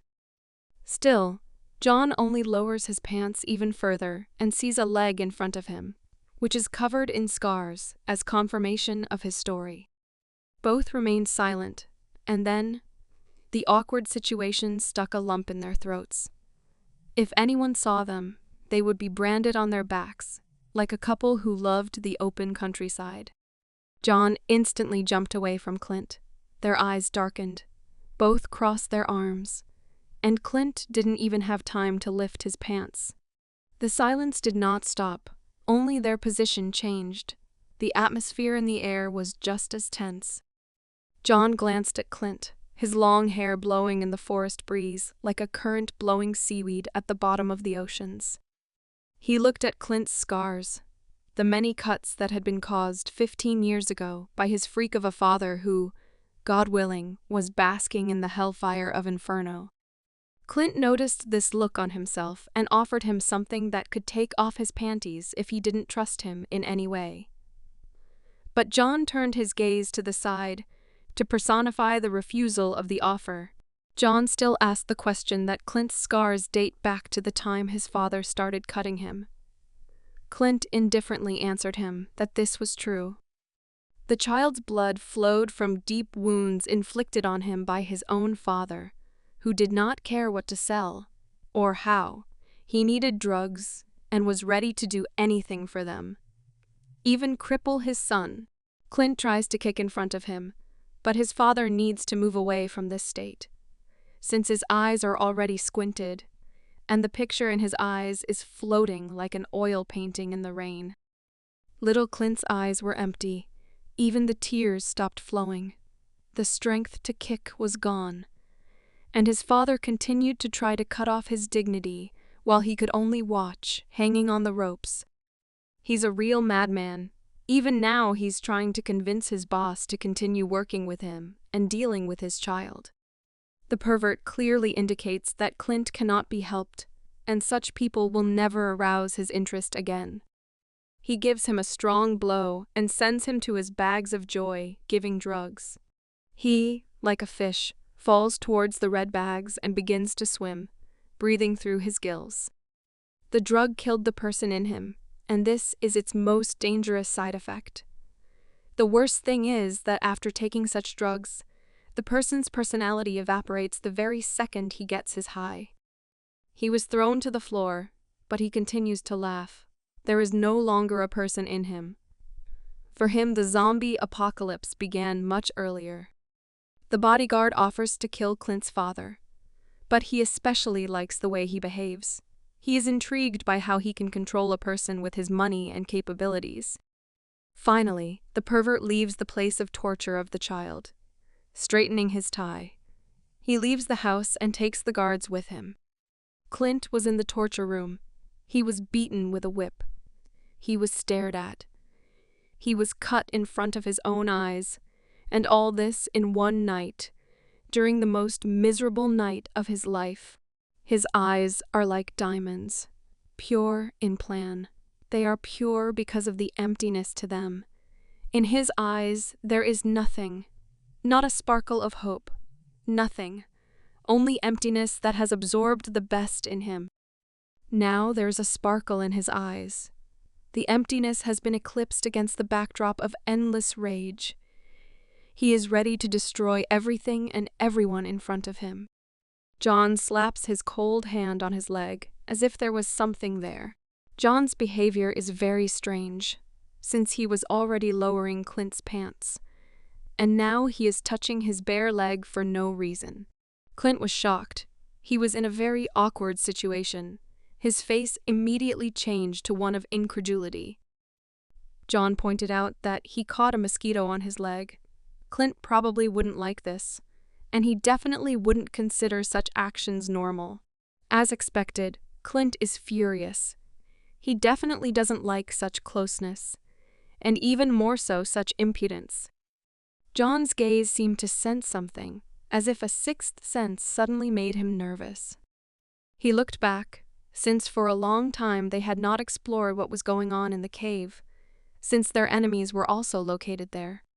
Clint was intrigued by John's words, since it was indeed too quiet, and Tim had not made any sounds for a long time. Everything becomes clearer in John's gaze. He feels something bad. But it's probably already too late, since a lot of time has already passed. It can't be. The bus disappeared into nowhere. This all says one thing, yet Tim got free, which doesn't bring any good news. John grabbed Clint's hand and slammed it harshly into the ground, as if he himself had become an enemy in a matter of seconds. Clint's entire palm continues to bleed. Scarlet blood. It is unknown why he needed Clint's blood, that he decided to wound him at the most unexpected moment. John smears Clint's hand on his face, asking him to lend him some of his blood. The bus is already rushing at full speed. Stones and dust are flying in different directions from the incredible speed that the bus has developed. Tim's gang kidnapped John's sister, and, apparently, she was not the only one who fell into the clutches of the insatiable time. And so it turned out Alice was also stolen by them, and they are already beginning to tie her to the seat. Six at the wheel tells Tim not to worry about John, since they have already gone far, far from the cave, and it is unlikely that anyone will catch up with them. Tim, silently, listened to the words of his subordinate and continued to sit and not make a sound. They were able to start the engine of the half-destroyed bus, which is probably considered a great success for them. There are traces of ropes on Tim's wrists, as if he had been put in a stone bag for life, handcuffed, constricting his every movement, but he was able to get out by finding a loophole. Meg's screams pretty much pissed Tim off, and he even had to be distracted by her, since even his subordinate barked at her. Tim listened to the complaints of his six, that the little one was constantly yelling and hinting that they should get rid of her, since they were sure that her brother would definitely not return. He looked to the side angrily, as if his hawk's gaze pierced the soul and made his victim shake in horror. Tim, for some unknown reason, approached Alice. What did he want to do? Because he had seen a lot over time, and would definitely not be merciful to her. He looked up at her, piercing her with his sharp gaze, as if devouring her from the inside with his pressure. She doesn't care about this at all. She behaves as usual. Nothing puts pressure on her, and she doesn't feel its pressure on herself in any way. Her gaze turned out to be stronger. Her fearlessness won in the fight with him, as if a lion and a panther met their gazes. Neither of them knows who is capable of what, but the panther turned out to be stronger with its charisma. After Tim's order to shut Meg up, Alice added fuel to the fire with her caustic phrase about Tim's fear, the main fear from which he is now moving far away, never to meet it on his way again. The pressure in Tim's blood jumped. His veins bulged. Soon her words would be dying words, since it was easier to piss Tim off than to escape from the sleeping guards and steal a bus. Tim clearly indicated that he would easily find a way to torment them, and it would not be difficult for him to find a hobby for himself, and he would not care whether she was a little girl or a lady once loved with all her heart. Suddenly, Tim makes a strong slap in the face to Meg, and he definitely won't get well from John after this. He will pay for his impudence. John will send him to look for parts of the bodies of his sixes in the mountains in the bitter cold. Poor sister. What a vile character Tim is, even if he can be understood, since his brother was killed by Clint, but only Clint is to blame for his death. Why do you need to take it out on the poor girl? Alice continues to provoke Tim and asks him to take his anger out on her, and not on a defenseless child. Tim hit the nail on the head. Alice is here as a bird, and she should remain silent, since it is to her that he will no longer be merciful, since she betrayed him, although she was never even his property. With his gaze, he definitely made Alice's heart beat faster, as a result of the adrenaline in her blood, which made her tremble from the overflow of energy. Light from the fires was coming out of the cave, and John and Clint just entered it in order to scout out the situation inside. Sam was drooling due to a long lack of sleep, and passed out literally in a matter of seconds, as a result of which Tim and the whole gang ran away and took Meg and Alice into their hands. Clint is cruel to them and is ready to wake them up with a kick in the stomach so that they don't sleep so sweetly. He clenches his fists in anger at Sam, because why is he sleeping while people are being stolen from under their noses? Sam has no idea who took him, who he took, what he is accused of. He is completely at a loss, and Clint is already preparing a couple of strong blows on him. Michael also jumped up, as if sleep paralysis had overtaken him. But Clint turned out to be worse than him, and he was able to get out of oblivion. Sam continues to make excuses to Clint and believes that they are not useless. It's just that Tim is cunning to look for, and they didn't keep track of them due to fatigue. Michael and Sam continue to report to him, but Clint ignores all this, since their fatigue is not important to him. What is important to him is where Tim and the whole gang with the hijacked bus are.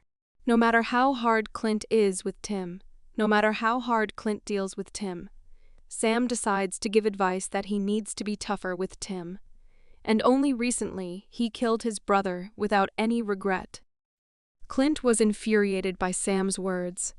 He would definitely be in trouble after his words. Clint grabbed Sam by the hair and reminded him that he had just recently killed Will, his little brother, and now he was being tough on him. Still, he got what he deserved, and Clint punched Sam in the nose to shake out his never-ending mind. Michael tries to console Sam, and Sam himself is in pain, as Clint's blow is very strong. Clint doesn't care what his allies think. He found himself a certain team, a new team, a replacement for them. She and John are already one whole, a symbiosis. Together they are capable of anything. Clint has already made up his mind. His decision is unshakable. He is definitely ready to become John's team. But for what reason? Now it is clear that Clint's blood, which John smeared on his eye, turned out to be some kind of enhancement. His eye turned red and his pupil white, like the moon around the bloody sky. The crescent moon floating in the sky faintly covered the dark and dense forest with its pale moonlight. Tim and the gang apparently decided to pause and rest, since they are completely confident that John will never catch up with them again. The bus was rushing at full speed. The speed was amazing. For a broken bus, it was very strong, as if fate itself was pushing their car. An unexpected bump stopped all the speed and power of the bus. All passengers are heavy on their feet and begin to fall off their feet. One of the gang orders the driver to drive the bus more carefully. But he cannot drive carefully, since they are in the mountains and there are no roads. The shaved man remained silent, but something alarmed him behind the front window of the bus. They drive along some path without any navigation. Where the wheels are brought, that's where they go. Suddenly the driver sees such a picture. He sees their worst nightmare in front of him. John still managed and caught up. This is the power of the symbiosis of Clint and John. The shaved man screams at the top of his voice as if he saw death in front of him, which is almost true.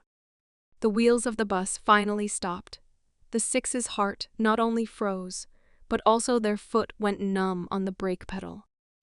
An abrupt stop is unlikely to leave passengers alone, and the shaven man may get hit on the bald head a couple of times for such an oversight.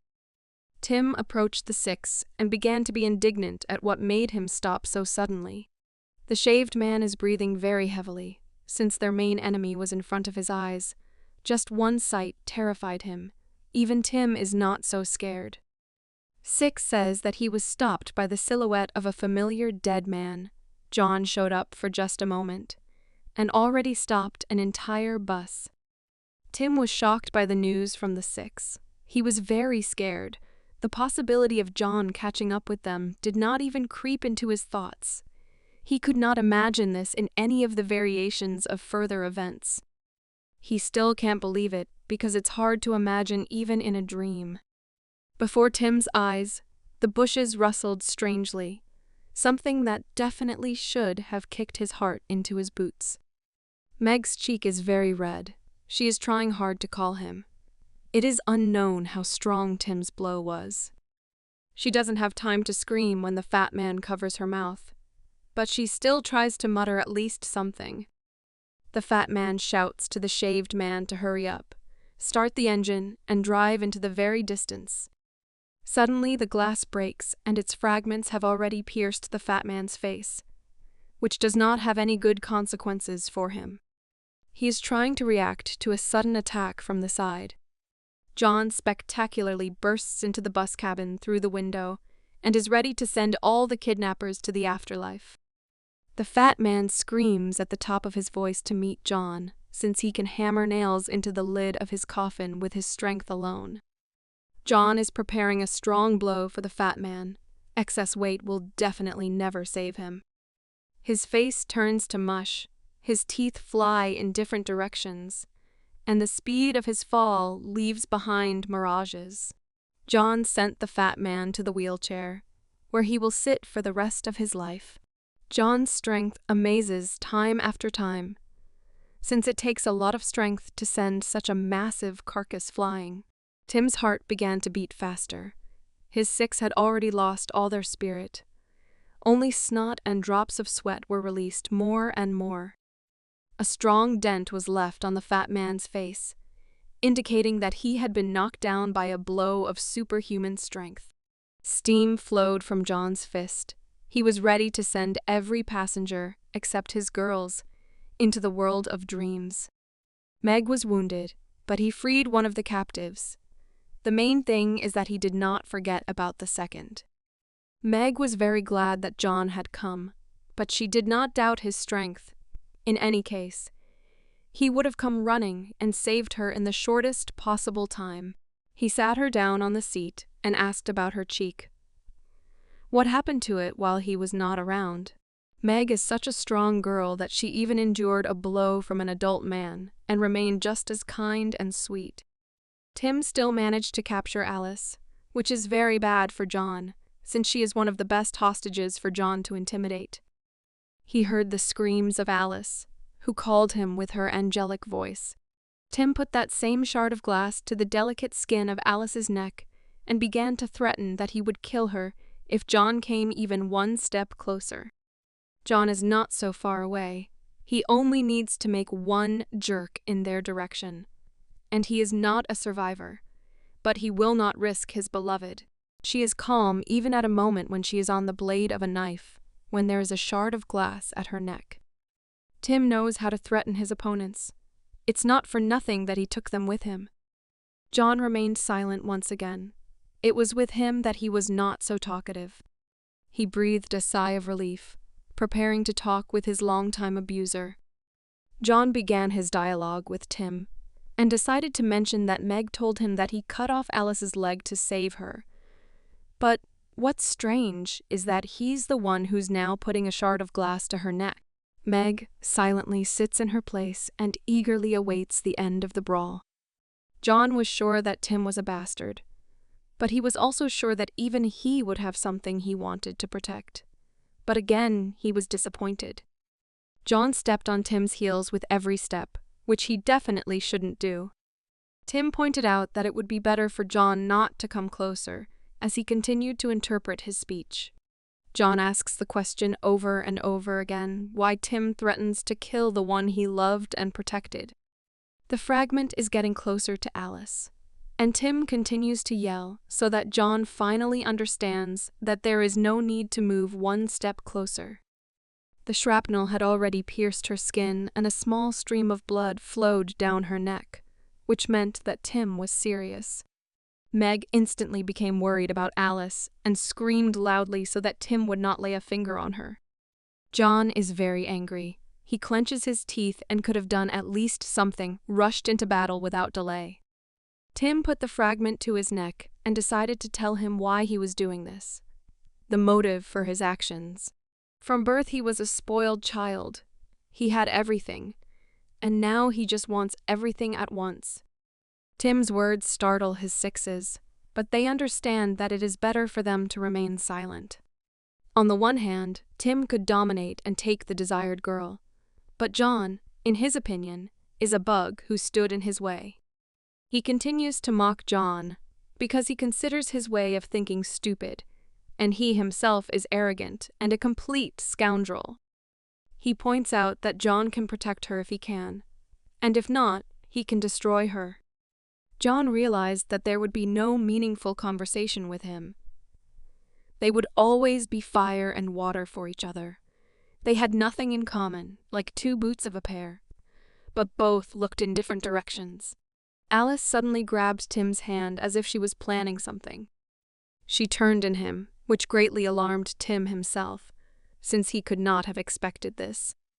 She told him over and over again that she always hated arrogant people like Tim. These words made Tim very angry, and he was ready to plunge this fragment into her, making the deepest wound in her entire life.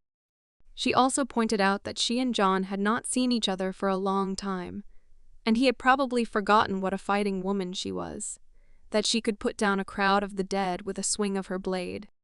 John said her name, not understanding what she meant. She smiled sweetly and decided to remind him of everything through her actions. The cute look instantly changed to the one that killers use before killing, when they show their determination to kill the enemy. Tim was very surprised since he had not seen Alice in anger for a long time. She says that she herself is able to stand up for herself. At the same time, she sticks her fingers into Tim's old wound, from which screams, and attempts are heard from his mouth. She jumped up on one leg, even better than some with a pair of healthy legs. Even if her loved one came to save her, she is not at all a weak flower to wait for protection from him. She herself will put Tim down in a couple of snaps of her fingers. John was incredibly surprised, although he had already seen her abilities. But even so, his jaw hung, and he couldn't say a word. Tim's legs are already falling along with him, which means that Alice defeated Tim in an instant. Divinely beautiful and strong, like a valkyrie capable of defeating hundreds of warriors and fluttering like a butterfly and stinging like a bee. Tim will definitely not go to heaven for warriors, as he lost to our beauty in a one-on-one battle. Once again, the spoiled boy lost the battle between John and Alice.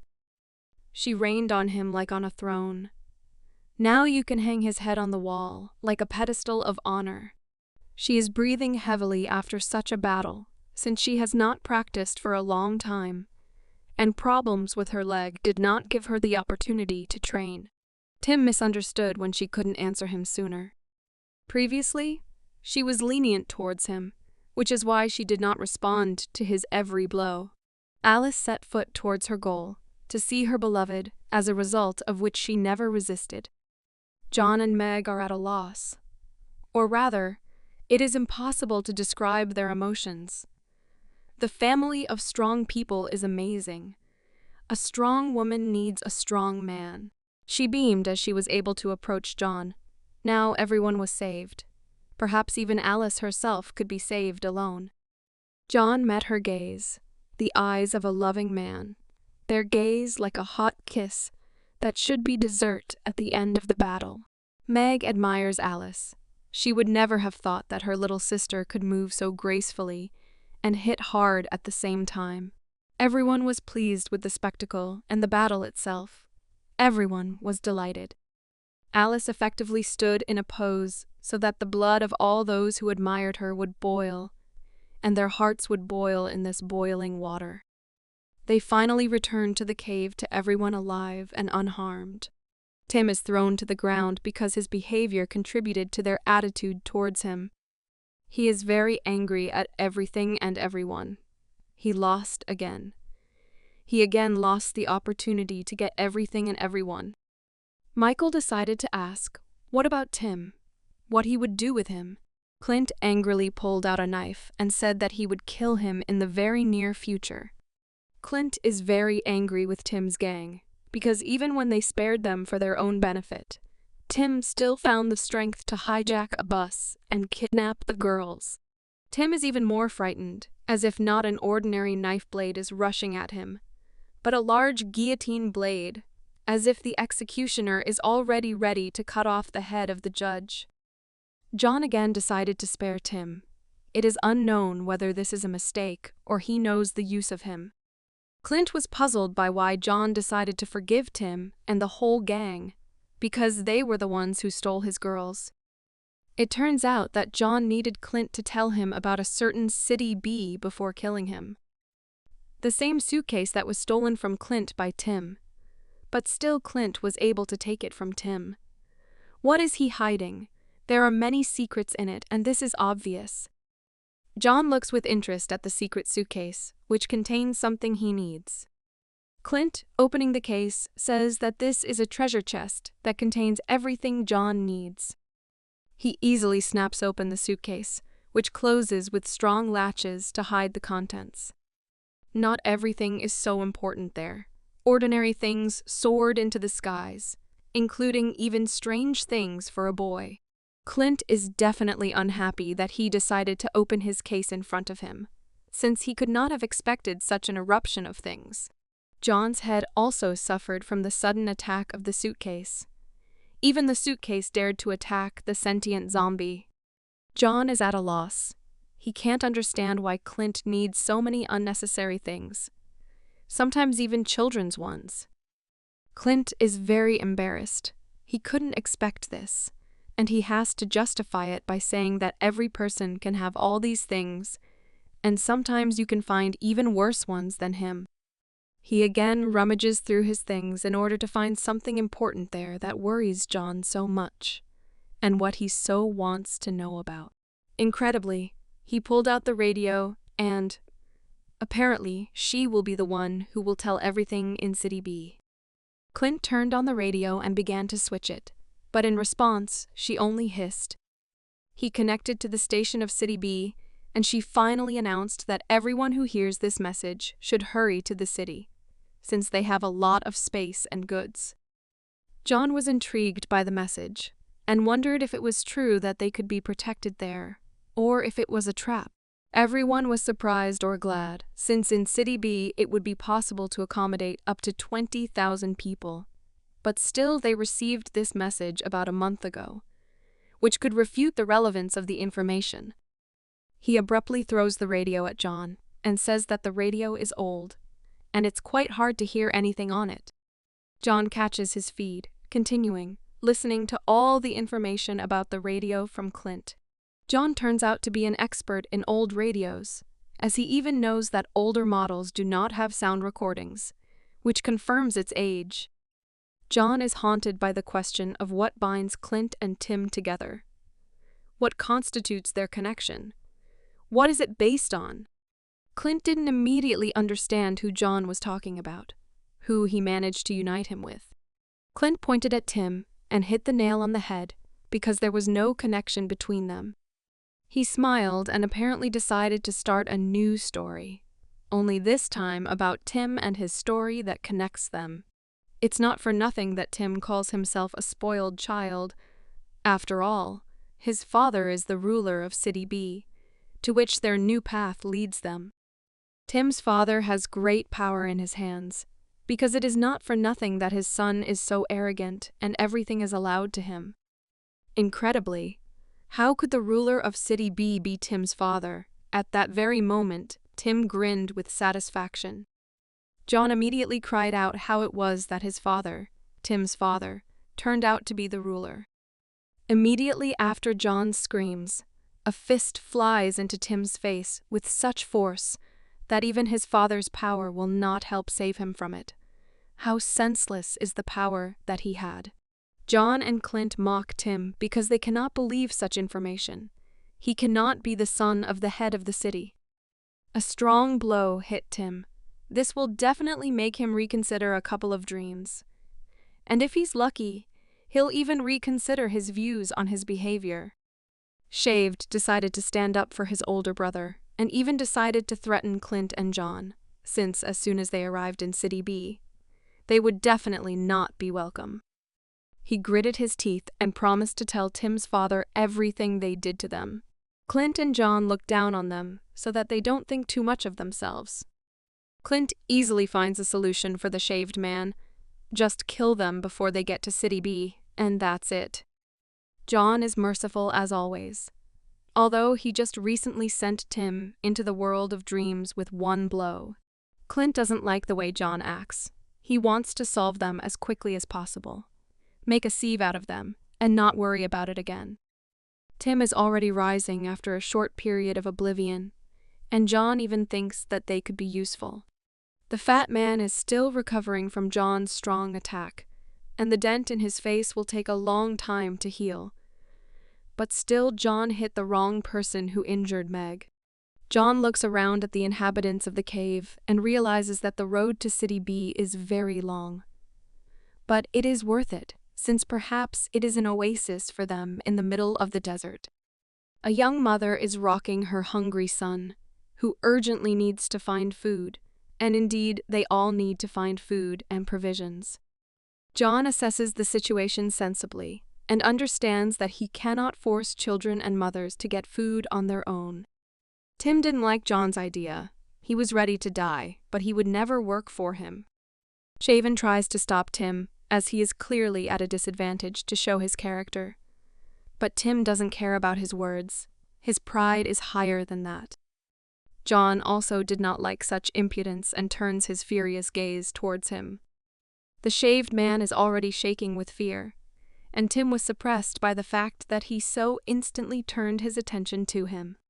John had already gathered his fingers into a fist, and with every step he was getting closer and closer to Tim. He looked down at him contemptuously and asked him if he couldn't wait to die, if he wanted it. Tim continues to defy Jonah, saying that it is better to die than to wander at his feet for the rest of his days. John leaned towards him, which indicates that he was clearly in trouble, as he had made him very angry. He looked him straight in the eyes and asked him when he would die, how quickly it would happen. Tim was surprised by this question. He could not expect anything from the once merciful, once cruel John. John's cruelty has taken its toll. He is ready to crush his skull against the walls of the cave, turning it into bone meal, so that at least his bones can become fertilizer for new plants. John's hand is already very close to Tim. He will be in great pain from such a blow. What will happen after such an attack on Tim? What will happen to Tim in the future? Does he have a future as John's main opponent? No one could have expected this from John, since only recently he had forgiven all of Tim's antics over and over again. And now he had smeared his head, leaving cave paintings with his blood. In the cloud of dust, only Tim's legs are visible. It is unknown whether he is alive or whether his lifeless body with porridge, instead of a head, is already ready to leave his remains to his ancestors. The shaven man began to cry over the death of their brother, since it was he who constantly protected them from all bad weather, no matter how ugly he was. Tim's screams came out of the clouds of dust, which meant only one thing: John spared him. Otherwise, there was no other way, since he simply could not miss. Tears of sadness gave way to tears of happiness. Shaven and the Sixes can no longer help but rejoice that their brother was reborn after death.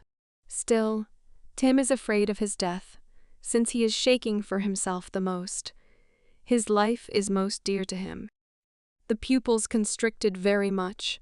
He was very scared, as he was on the verge of death.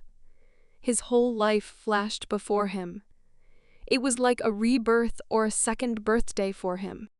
John stood up impressively and is preparing a second blow to teach Tim a lesson once again. Maybe right now Tim will be afraid of death. Now he will be afraid to look into her eyes.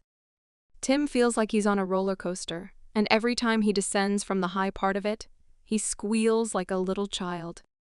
It's already the third descent for Tim, and he still doesn't understand that it's better to obey, and it's even better to be useful, otherwise death.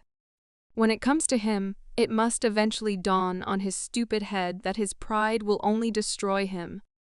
And again, a fist flies at him, Like the scythe of death itself, it takes his life. But he is already running away from John's attack. What is he so afraid of? Before he said something completely different. Why not die for real? What is keeping him in this world? Tim collapses and falls towards his sixes, who can only shout brother and brother. Another crack has spread in the cave, and John is so strong that he cracks the walls like an eggshell. John explains that Tim does not understand what death is at all. He even wonders how insidious it can be. Tim thinks that he is the most fearless and can easily fight her, but this is definitely not the case. John even tries to teach his enemies what they lack. He even tries to teach stupid Tim. Real death acts very insidiously. It silently waits for the moment when you stop expecting it. And it attacks suddenly, when you don't even have time to grieve. That's how terrible it is. Death overtakes everyone, and everyone's path will end at different times. One person's path is full of thorns, another's is full of wealth, but the end is the same for everyone. A rope, soap, a stool. Everything that you can admire forever is torn to pieces before your eyes, and death is to blame for everything. He grabs Tim by the shoulder, which scares him even more. Tim is not afraid of death because he considers it a moment. But he knows nothing, and John is not the last in matters of death and, like no one else, knows everything about it. John realizes that Tim doesn't care at all about his words. He turns away from him and leaves. Even if he is not patient, he makes a promise that he will not beat him to death. For John, there is not much joy in his life, but he enjoys it sincerely. He does not demand more, as he will end up losing it all to a greater extent. He understands that Tim will not give them peace, and decided to send the girls to sleep on the bus, keeping an eye on them. Meg is very happy about this news, since her brother hasn't put her to bed for a long time. All the inhabitants of the cave watch as John silently leaves with his girls. Even Leo was frightened by John's speech and kept it quiet until he was far away from them. Clint orders Leo to shut up. It is unknown why he is doing this to Leo, but for him, it is strange. It turns out that Clint admires John with all his heart for his reasonableness and toughness. Clint's admiration was stopped by a certain voice that came from behind him. Tim isn't Tim if he doesn't remain silent and try to turn the crowd against John. Tim says that John is playing giveaway with everyone, but in fact he is waiting for the moment to kill everyone. After such a disgrace, his own blood has only just dried, and he is already preparing his Protestant speech. Clint liked Tim's speech, or rather, he was very tired of it. Clint was impressed by Tim's persistence and fearlessness. John was right. He couldn't care less. He thinks Tim is a dog who just can't shut up, and he's just one of a kind. Who does Tim think he is, when Clint is considered the boss here, and he gives him a slap in the face, similar to the slap in the face that Tim gave Meg? Clint sends Tim to the corner for punishment, but he's not a kid anymore, so he still needs to throw a kick to hurry up to his corner. The little sister splashes in the cold, truly, sincerely enjoying every second of her pampering. She notices the beauty that the river reflects, the moon and stars that fall behind the reflection of the river. Meg calls her friend Alice to show her endless joy. Alice takes care of her so that she is more careful, and she actually behaves like a real mother. Meg, in response, expresses her consent, but there is no limit to her childish pranks. It is impossible for her to set boundaries. The friend smiles sweetly back, waving at her in greeting. John was silent, and this somehow bothered Alice that she decided to examine him in detail. She thanked him for which he never understood.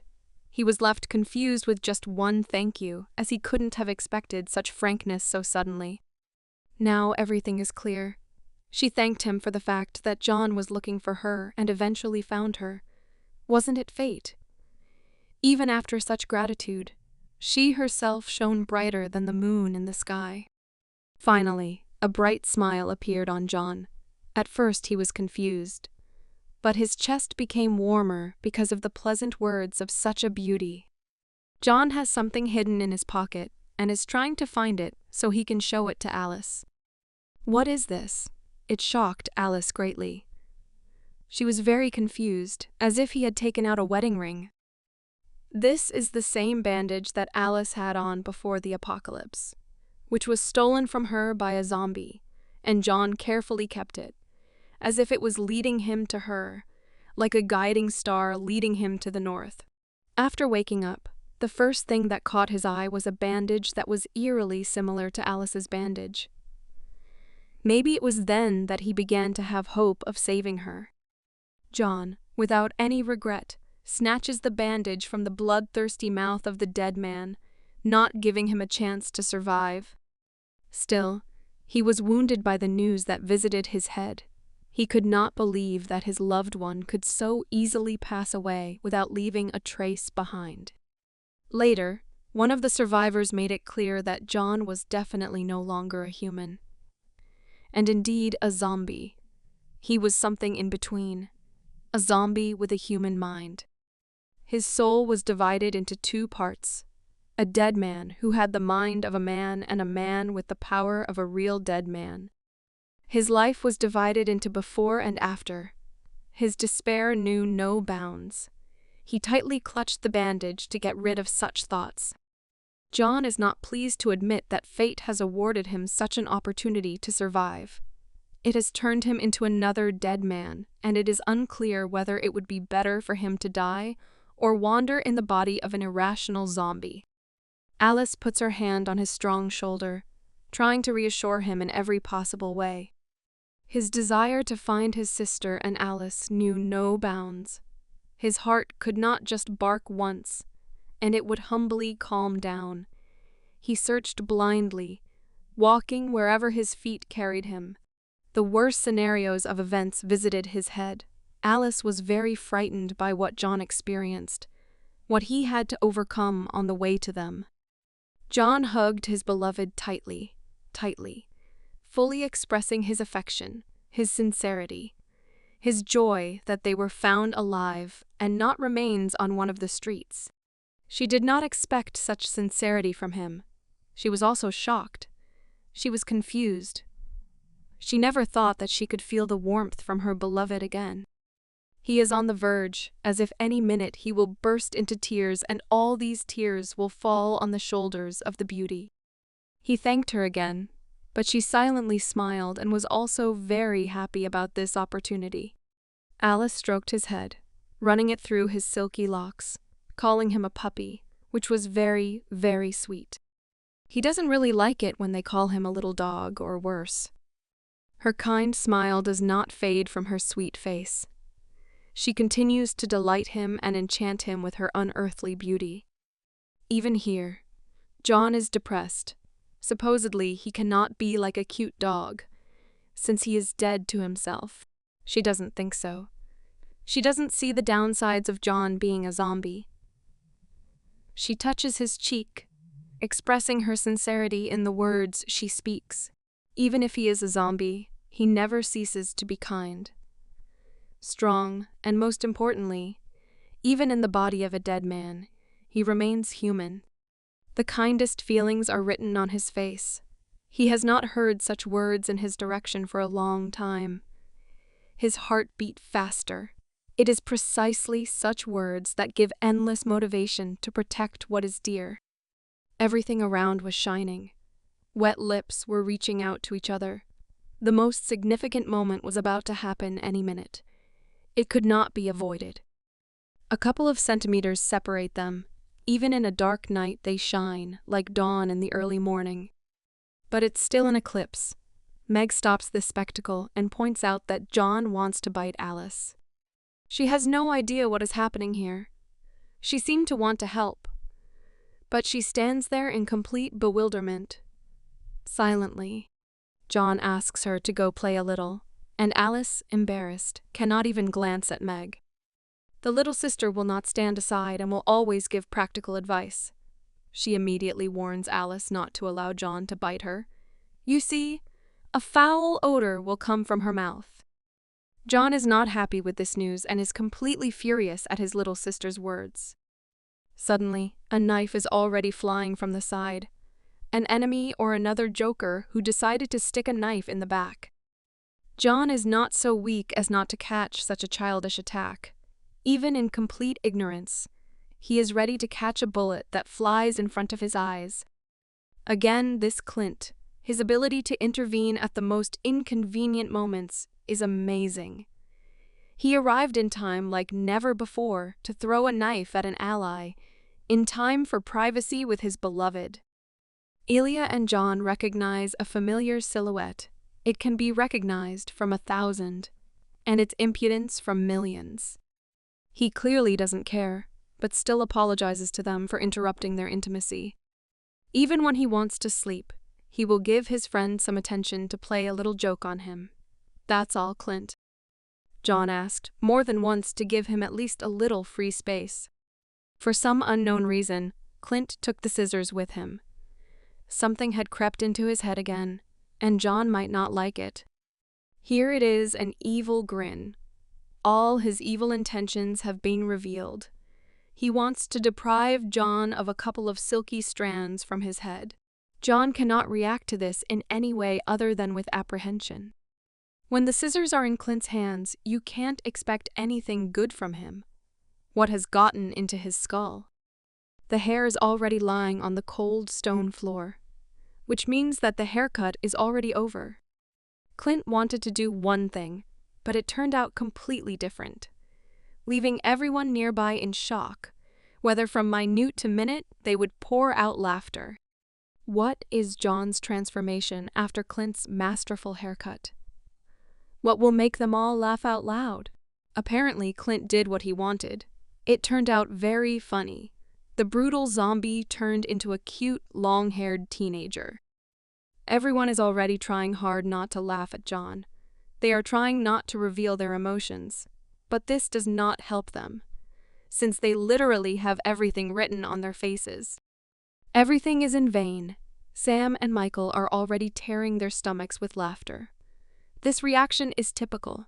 Anyone in their place would not have been able to restrain themselves. Alice, Leo, Meg, and Clint hold back their emotions, clutching their own mouths so as not to laugh out loud. Since he received only ridicule from his friends, he can only admire himself in the reflection of the river. What is going on in his head? What did Clint do? Clint is not a master hairdresser. He is a master at ridicule. He has a talent for this. Even John himself laughed. What an irony. Clint is very strong in this type of activity. John turns towards Clint, who is definitely not going to get well soon. And Clint had already prepared a camera to capture such a moment in order to visit the phone gallery in the future and be at that very time with the warmest moments that, decades later, would give warm emotions. As expected, John doesn't like sneaky photos and instantly reacts with a hard slap to the face. The walls of the cave are covered with the warm light of the flames of the fires. But the cozy atmosphere is undermined by bad news. One of the inhabitants of the cave is sick. He is clearly unwell and needs urgent help. He is very unwell. Can he still be helped, and as soon as possible? Otherwise, it will be too late to help him. Everyone around is wary of it, which a sick person might throw out, since such symptoms can only indicate one thing. Hunger is to blame. But he himself is also to blame.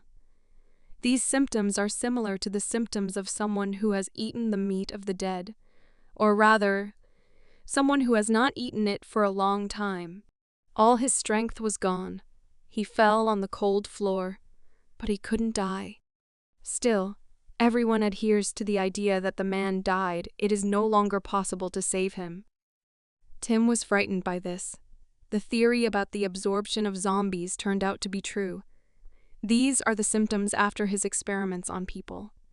He feels guilty before him, or is it just fear? Shaved speaks precisely of the consequences that resulted from eating zombies. Zombie meat kills in any case. It doesn't care that the consumer has stopped eating it. It won't make him its slave. It will just kill him. That's how harshly the virus treats people. Leo soaks a rag in water and says that zombie meat should, under no circumstances, be consumed as food. It certainly won't lead to anything good. Even those who did not become zombies after being absorbed by zombies did not become zombies will die in the future without any obstacles. Many people have already become victims of Tim's insidious experiments. But now he will be in trouble. No one will take his side.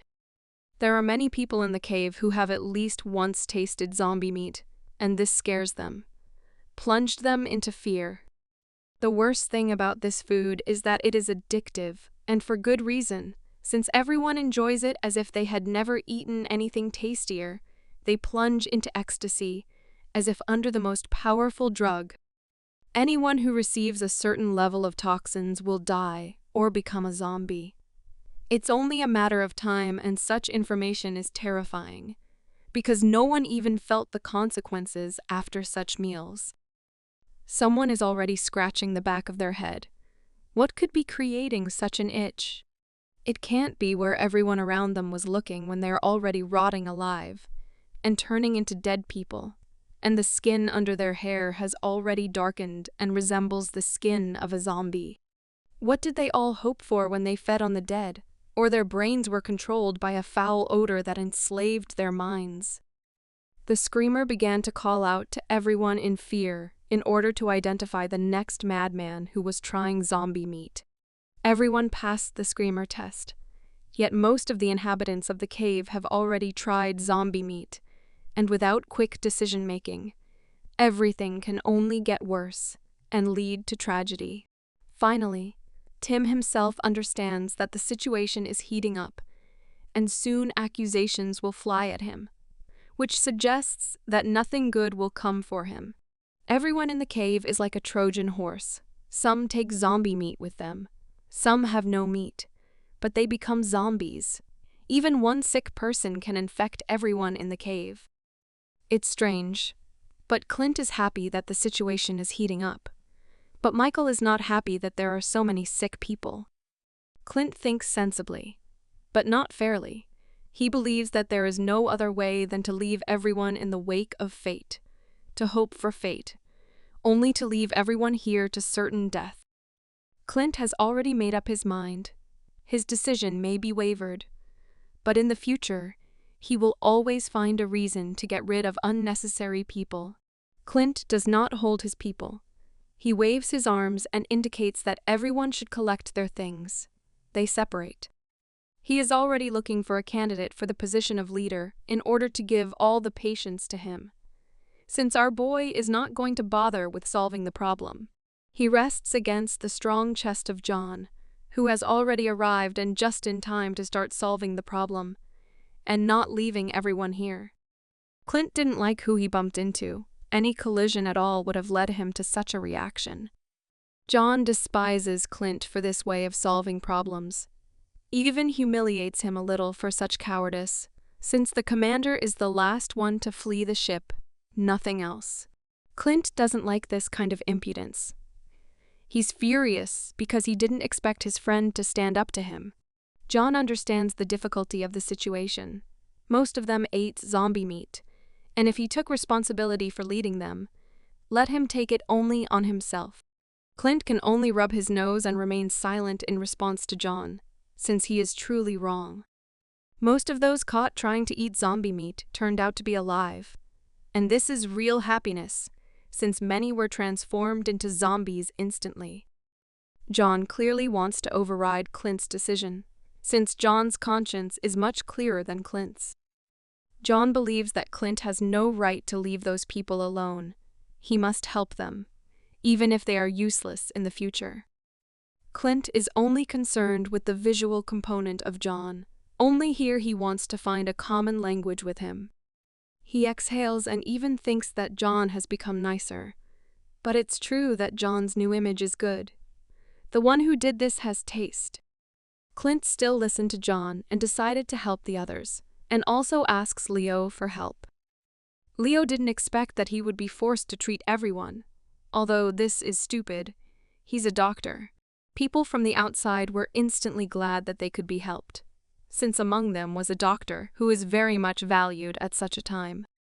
It's all due to the lack of calories and food. The body doesn't have enough of them, and it begins to be drawn to meat, at the present time, the meat of the dead, which needs to be replaced.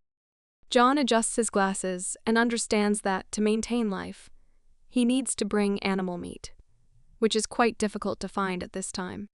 Clint immediately begins to be indignant, since meat of animal origin is very difficult to find and almost impossible. Still, someone's stinking heap lies on the ground. Perhaps it belongs to some animal, which suggests that those people can still be saved. Clint hints that this pile could lead them to a lot of meat. John is trying to examine the whole pile in detail in order to quickly find this animal that will save people from inevitable death. Clint notices a haze creeping across the surface of the pile, indicating that it was made not long ago. John thinks Clint is disgusting, as he would only like stinking smoke over a bunch of people to discuss.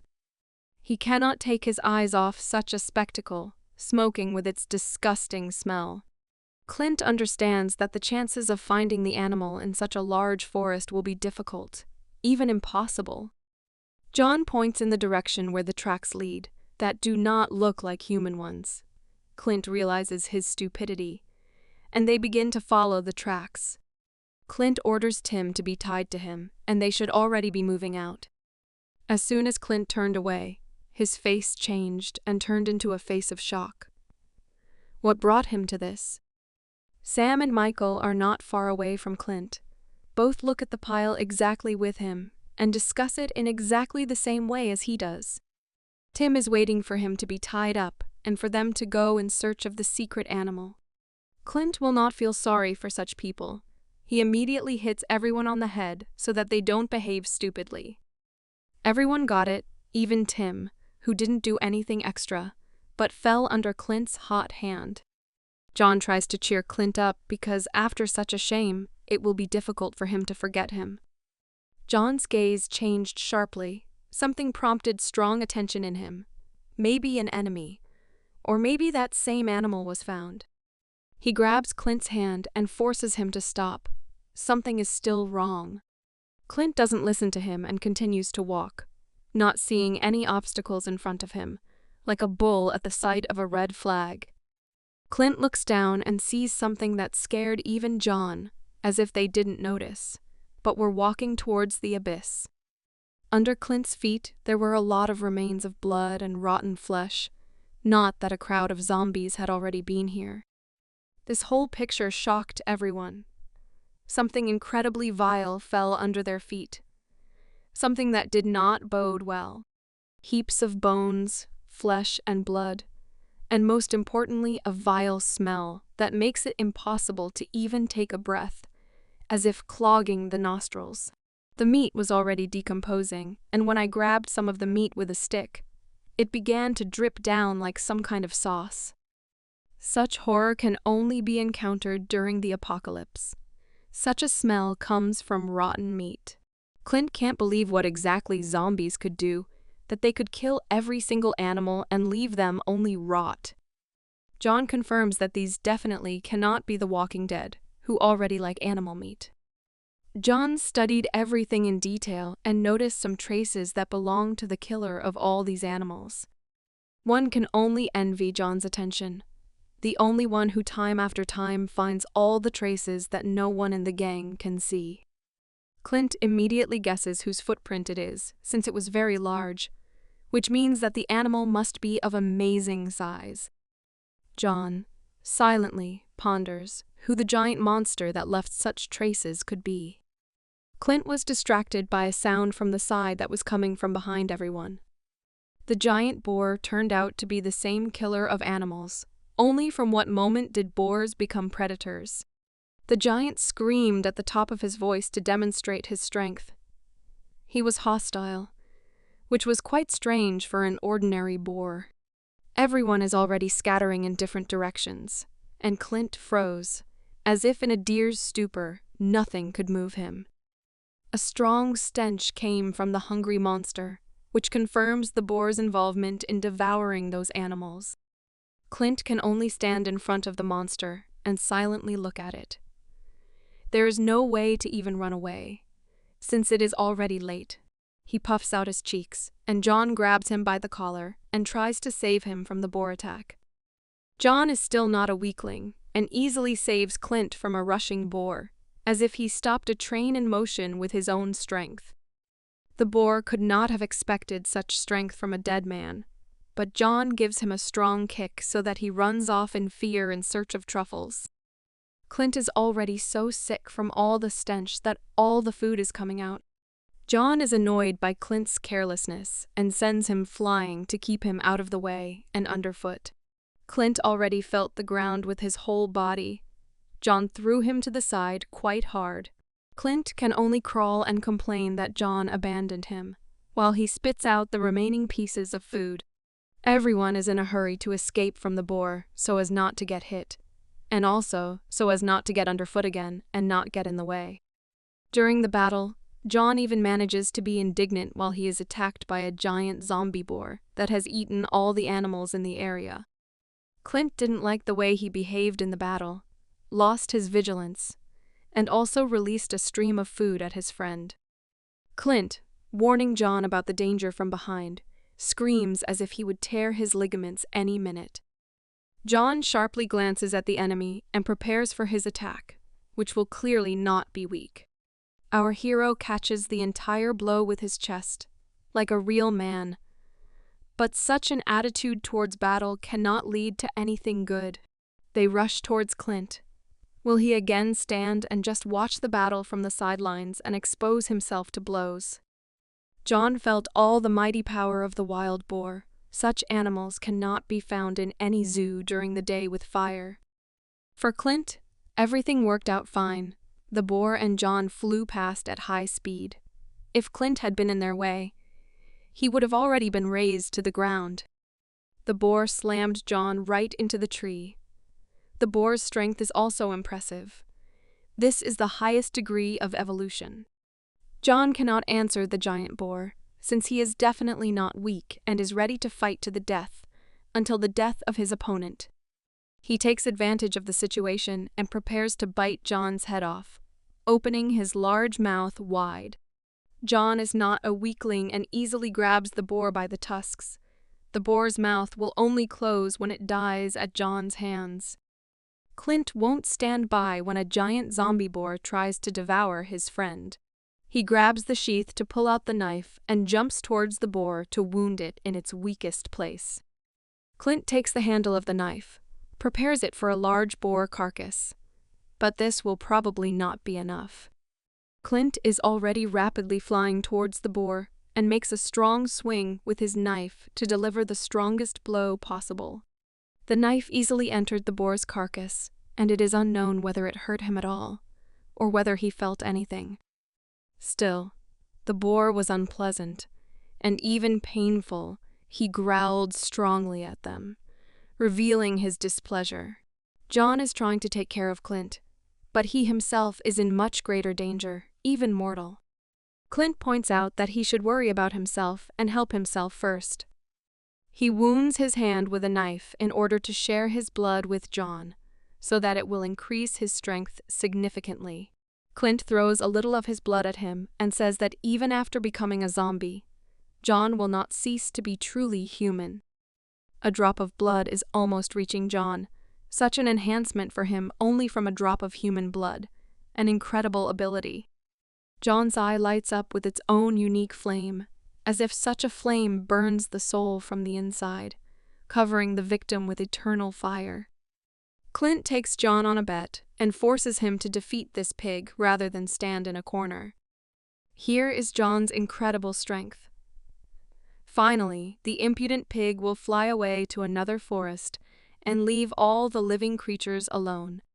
Clint and the boar are already turning over. The size of the boar is amazing. A couple of truffles, which he will find in the thicket of the forest with his keen sense of smell, will not be enough for such a boar. John's strength is also amazing. One kick to the pig's neck made it stand on its hind hooves and spit blood. Clint is already loudly asking John for help so that he can quickly save him from such a death. John is already jumping from his seat and heading towards the boar, since the battle is definitely not over yet, and he still has to help Clint. He grabs the animal's tusk and directs its fall in the opposite direction. Still, he wants to deliver a decisive blow to the head and jumps on it. He conquered the giant creature. Now all that remains is to send it to animal paradise so that it no longer eats animals in the area and does not kill all strangers in sight. John helps Clint and grabs his hand. Here he is, our savior, a dead man and a man. A hero. Clint holds on to John with all his strength and tries to climb onto the boar's head in order to at least get out of the battle alive. John asks Clint for help while he can move and continue fighting. Clint has not yet fully woken up, and they are already asking him to give him a stick, like a dog who will humbly obey and give him that same stick. Clint notices that stick and moves his gaze and himself to grab it. He deftly, holding John's hand, snatches the stick from the ground and prepares to hand it to him.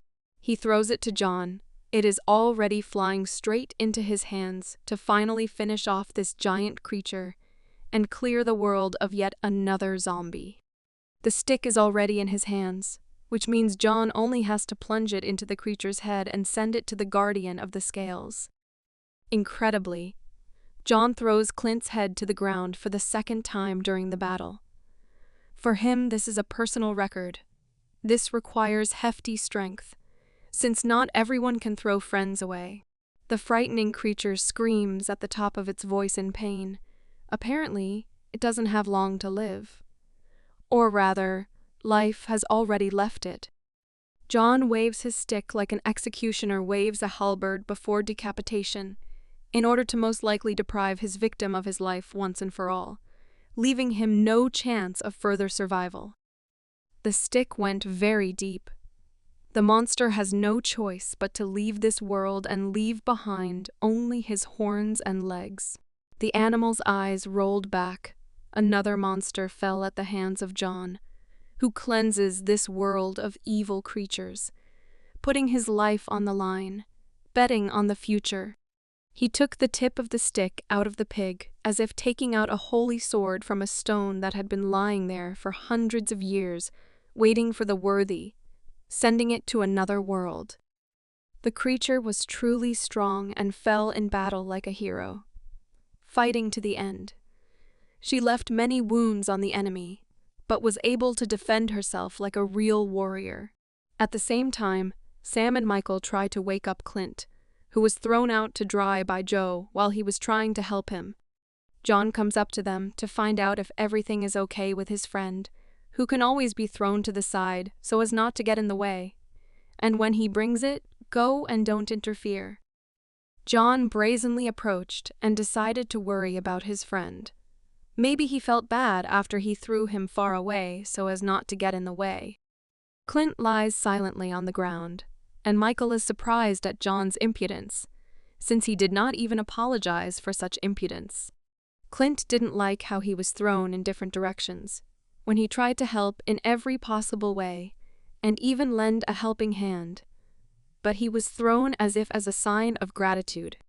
To the side, Tim hears grunting.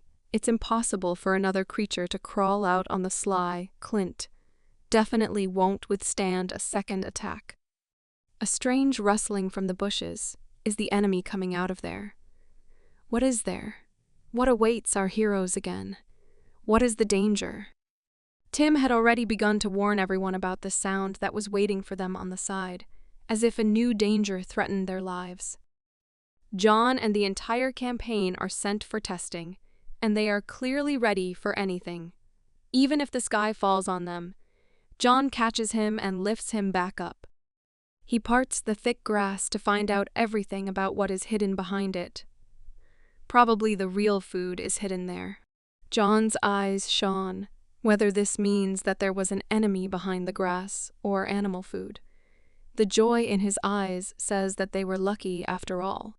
Finally, they found little piglets with little doll eyes, the sight of which makes you not even want to eat them.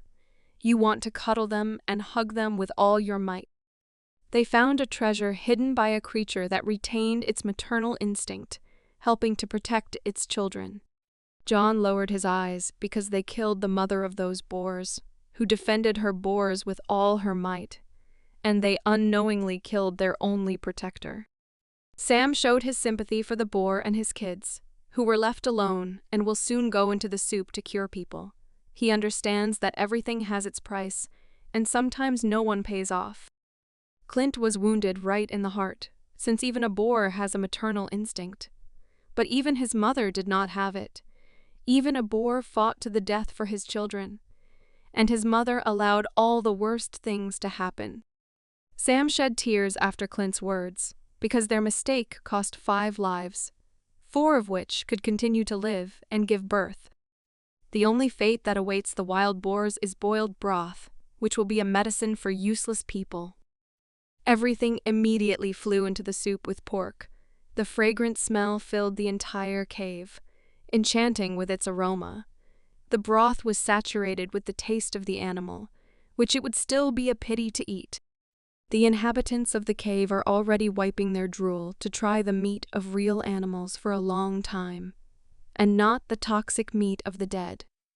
Clint, before starting to eat, prays and thanks the Lord for the opportunity to taste such food. Sam can't stop his tears. Even Michael can't calm him down. It hurt our guys' feelings so much. All the madmen are already starting to have discharge from their mouths because of the aromatic smell that comes from the cauldron of soup and spreads throughout the cave. Everyone is already rejoicing and celebrating. They will be able to survive. They will be able to continue to maintain their existence. The mother rejoices her sick son that they can be saved. The meat has arrived, and they only have to wait a little longer to recover from their addiction to the meat of the dead. John didn't forget about the girls and grabbed a couple of fruits for them to enjoy. And Meg actually loves fruits more than any meat, so she's very happy about her brother's attention. Tim and his gang sit with empty stomachs, as such an aroma floats past their noses that intoxicates the mind much better than any medicine. Tim understands that there is not enough meat, and they should ask for some for their people, since there are many more of them who have tasted zombie meat. Shaved reminds Tim about meat, but he clearly already understands everything. But this won't make it any better. They urgently need to ask for some for their gang. Another points to the man who is already drooling, and he also urgently needs help. Otherwise, it will be too late. One of the gang is already almost dead. He has either salvation or inevitable death. It's worth looking at Clint's mercy. Tim swallowed his secretions out of fear, since it was his and only his fault that such consequences lay hidden, and only he was guilty of them. Suddenly Tim approached Clint, probably to borrow some meat. But judging by Clint's behavior, he would never in his life share even a crumb from the table with him. Tim is ashamed to ask for something, but he asks specifically for a certain deal for which he wants to get some meat. Clint finally began to listen carefully to Tim. He was interested in such sincerity on Tim's part. Clint laughed at this statement. His smile stretched to his ears as if he wanted to gloat at him so much that he was really itching. Clint considered Tim a daredevil, because after everything he had done, he still dared to approach him and even negotiate a deal. Clint brazenly grabbed Tim by the chin as a sign of his humiliation. But Tim is very afraid of Clint's reaction, since after the murder of his brother one can expect everything and more from him. He does not stop mocking the helpless Tim. He continues to humiliate him, even when he is humiliated so much that he can be called the lowest person. Clint controls Tim with his actions. He shuts his mouth without even touching him, only grabbing his chin. Tim's mouth goes numb. Clint points out that Tim is a dog and should behave like one, whining and barking on all fours to ask for things. Tim just silently watches as he is humiliated in front of everyone. But he cannot do anything else, since he will pay for resistance with his own life. Clint sits Tim on his lap so that he begs for mercy, so that he whines like a puppy waiting for food, so that he finally understands his situation here. Shaved, and the whole gang noticed such impudence on Clint's part, and they all order not to overdo it, because they think that he has crossed the line of what is permitted. Michael and Sam are already in fighting positions. One extra movement and extra teeth will fly in different directions. Clint's ability to mock his opponents can only be envied. He smells the aroma of fresh meat right in front of Tim. The same feeling comes from trying to shake hands with an armless man. Clint invites Tim to bark to earn that piece of meat so he can share it with his guys. He mocks Tim because it brings him endless pleasure, like the most powerful drug. In an instant, the meat disappears from Clint's stick, and his laughter gives way to silence full of fear. Clint was shocked by such speed. After such joy, a moment of fear appeared, which gave goosebumps to his skin. John grabbed the meat thief by the neck as if he was trying to attack him, and John masterfully defended himself, as if he had swatted a mosquito. This madman turned out to be one of Tim's gang. He was already mad with hunger, and had completely become another dead man who thirsts for meat and only meat. Clint is still in shock. He has no choice but to stand and silently watch everything that is happening. John grabbed the madman's neck tightly with his hand, and in response, he only growled something incomprehensible and continued to bite the piece of meat. The capillaries inflated in front of the eyes. Saliva flowed, and the fangs were revealed. In addition, the skin darkened. All the symptoms of a dead man. His death was inevitable. Tim and the whole gang are shocked by all this. From Tim's eyes, you can understand that he did not want this outcome. He wanted to achieve this outcome, but the risks were not justified. John is reasonable, and yet, before killing, asks Leo if this man can still be saved. But his face makes it clear that the only salvation for this guy will be death. Everything turned out to be true. No one will help him. Only to wander in the boat of the guide of the eternal guide of souls to the underworld. No matter how difficult it is to make such a decision, John should make it in cold blood, since it is no longer possible to help the man, which means it is better to deprive him of his suffering. John grabs him even tighter, squeezing his throat tighter and tighter. Only he can decide death or life in a mindless body. Tim is worried about his subordinate and does not want to let some John kill him, under no circumstances. Tim is already starting to yell at him in an attempt to stop him, but everyone understands that there is no way to save him. The shaved man is very excited because it is never, as if his body is hanging in John's hands, that he can even take a breath of air. The second shouts the name of the virus victim. He cannot believe in all this, that his friend will go to another world at the hands of the enemy. Tim even remembered the promises. He himself never kept them. But as it relates to him, the promise is most valuable. John does not listen to this fool, since he is the only one to blame for all this. Only his guilt lies in his death, and the infection of all people also lies on Tim's shoulders. He still continues to pray that John stop the torture, so that he does not kill his comrade and friend, whom he would easily send to be eaten by the dead, just to save himself. Still, John did not listen to him, and his life was over with this. Blood splashed in all directions, and the end of the man's life. These are Tim's sincere emotions. Finally, he can show compassion for his people. Something human has awakened in him. Even a tear rolled down his cheeks. His eyes became very wet. He is still a freak, but John's words awakened something humane in him. Tim bowed his head, all because of one subordinate, but one could never expect such a reaction from him. since he was not even so worried about his beloved. Clint stands in front of the whole gang, with his arms crossed, as if what he was trying to achieve has happened. He has emerged victorious in this battle. Tim is in complete despair. For him, this defeat will become an eternal lesson. He is unlikely to risk his allies, comrades, and subordinates anymore. But as long as he has enough, Meg and Alice could not expect this from John. He was cruel. But he made sure that he did not suffer, so that he did not go wild and start attacking the healthy, since one was sick. Death for everyone else. A killer and a savior, 2 in 1. John is like an executioner. With a swing of his axe, he sacrifices one, saving the majority. The world is still not without losses. Regret and compassion are visible in his eyes, but his hands are already stained with blood and cannot be washed off. But still he is not guilty of anything. All the blame lies on Tim's shoulders. John remembers the meat and asks Michael about its readiness, and he replies that it is ready. John is generous. Even after the murder, he is calm.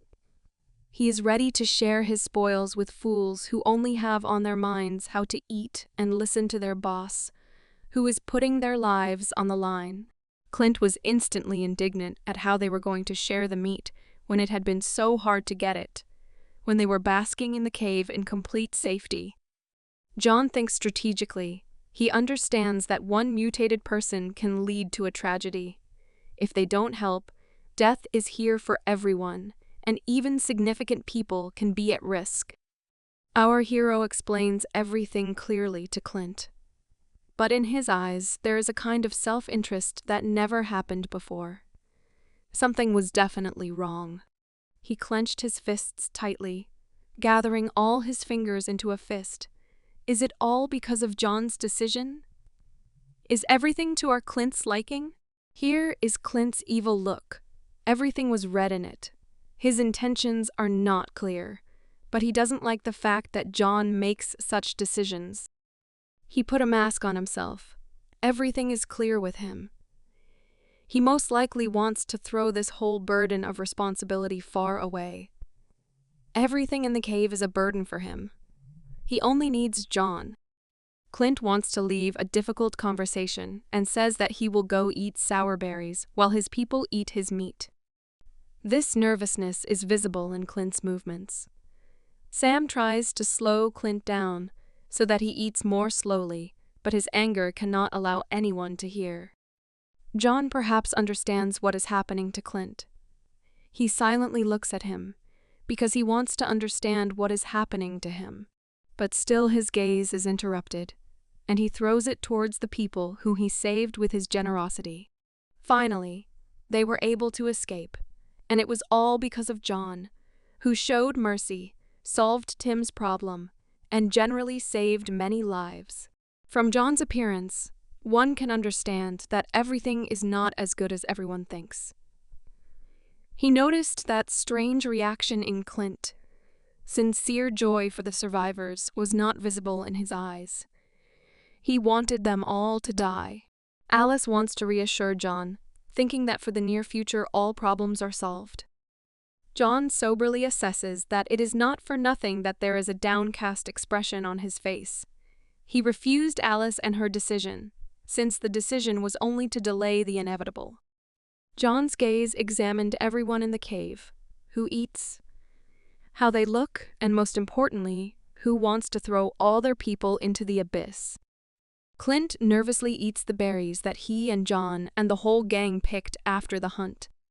Tim and the whole gang eagerly listen to the delicious aroma of meat and, perhaps, are waiting for it to be shared with them. The rest of the people eat piece by piece, and to survive they only need ordinary meat, which in their time is considered more valuable than all treasures. John understands how harsh the reality is, and also understands that this decision is only a way to postpone the inevitable, only to leave everything as it is, postponing it. Sam looks at all this from a different angle. He believes that everything is fine, since all people have gotten better. But the worst thing lies not in their illness, but in the one who wants to leave them. People rejoice. They feel better. All those who ate zombies have become normal. Their powers are returning. Finally, a small salvation has been found for them. Clint's berry falls to the floor. Is he happy about all this, or is it just a pretense on his part that can be seen? Sam didn't even notice this in him. He didn't consider Clint like that. He didn't understand that Clint didn't care about their lives. It was hard for him to lead them. He would definitely get rid of them all soon. He greedily licks his lips and fingers from the juice, like a bloodthirsty predator swallowing the blood of his prey. Sam is frightened by Clint's reaction. He realizes that he could be next after, in his opinion, useless people. Clint doesn't want to take care of people. He wants to live a quiet life, not get food for people who won't even thank him, who can't give him anything. It can't be. Another patient showed up. Again, the symptoms of someone who ate zombies. Again, problems. New patients began to appear among Tim's gang. As if one was already on the verge, Tim would again have to beg for help from John and the others. One of the gang is trying to wake up his comrade, but it is already clear that only the Almighty can help him. In the eyes of the six, the hope that that man could still be saved had already disappeared. His eyes became small beads. Here it is. He has almost mutated. His skin has begun to darken.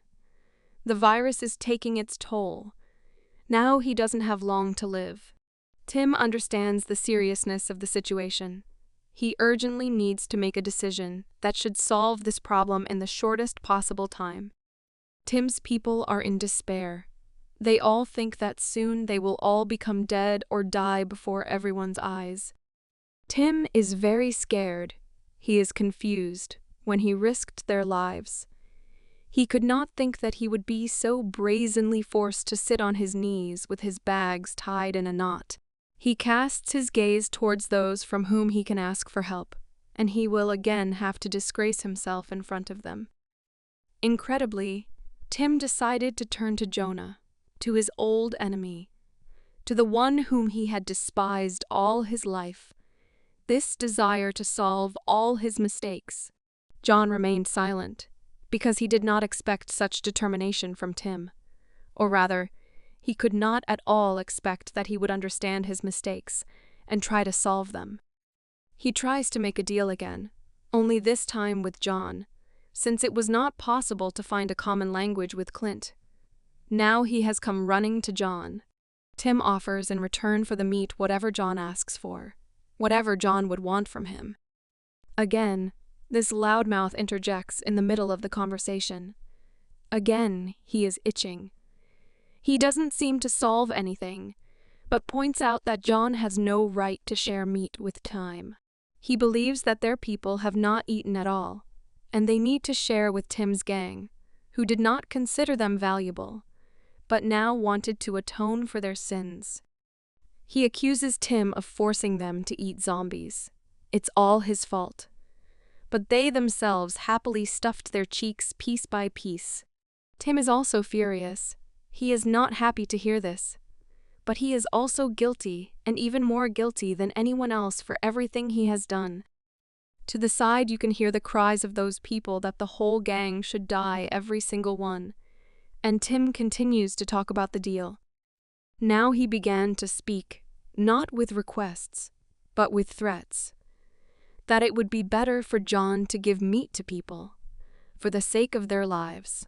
Earlier, John was told that Tim is the son of the ruler of City B, and it would be better for him to give some meat.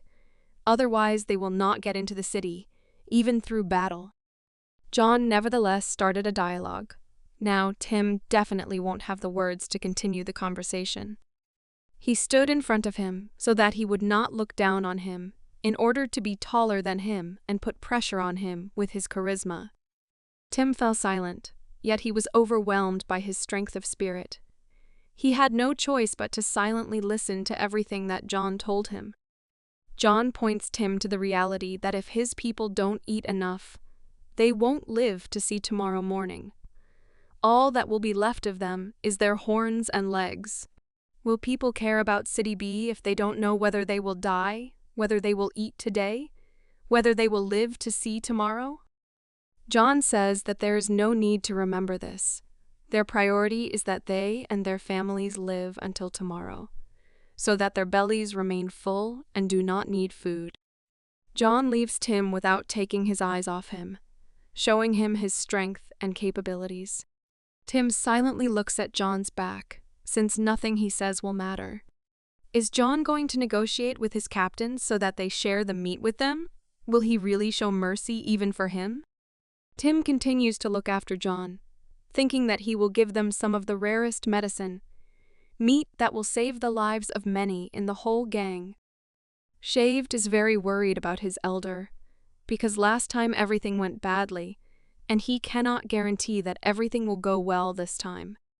Tim peers at him and understands the reason for his worries, since he himself is in this situation, and he once easily controlled them. John, for an unknown reason, asks Clint for his dagger.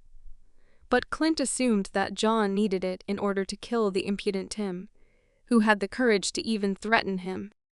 John orders them to prepare for the fact that after everyone has eaten, he will wait for them in the car, since they will soon be moving out. People agree with their leader, and even the majority have already reinforced themselves. However, almost everyone is ready to move forward. John decided to continue the conversation with Tim, and it was not without reason that he asked Clint for a knife. Something crept into his head, but he definitely does not intend to kill him, since he made a promise, and he keeps them. Tim tensed up a lot. He was frightened by John's strange decisions. Why he needed the dagger, who it was for, all these thoughts visited his head, and that was what scared him. With every step, John became closer to Tim. So many times he pretended that he would kill him, but did not end his life. Now would he be so merciful? The knife is already in John's hands. He definitely intends to be serious. He doesn't care that it's someone's son. He will resolve issues with him like an adult. John has already approached him. All he has to do is make one move, and the life of the impudent son of the ruler will end. Everything will become as meaningless for him as the lives of those people he dared to risk. Tim is already at his feet, trying to stop him with his screams, because he thinks that John will stoop so low that he will kill the defenseless. John still does not betray himself. He threw the knife on the floor to Tim so that he could solve everything himself before they mutated, while they could still be killed. Tim's face was covered with a shadow, the shadow of his conscience. It would be hard for him to kill his people with his own hands, but throwing them left and right is nothing for him. Otherwise, John will decide everything himself, and each of them will die tied up at the hands of the enemy. And they will die at the hands of the boss, who will give them a worthy death. Tim doesn't like John's decision, even if he's guilty.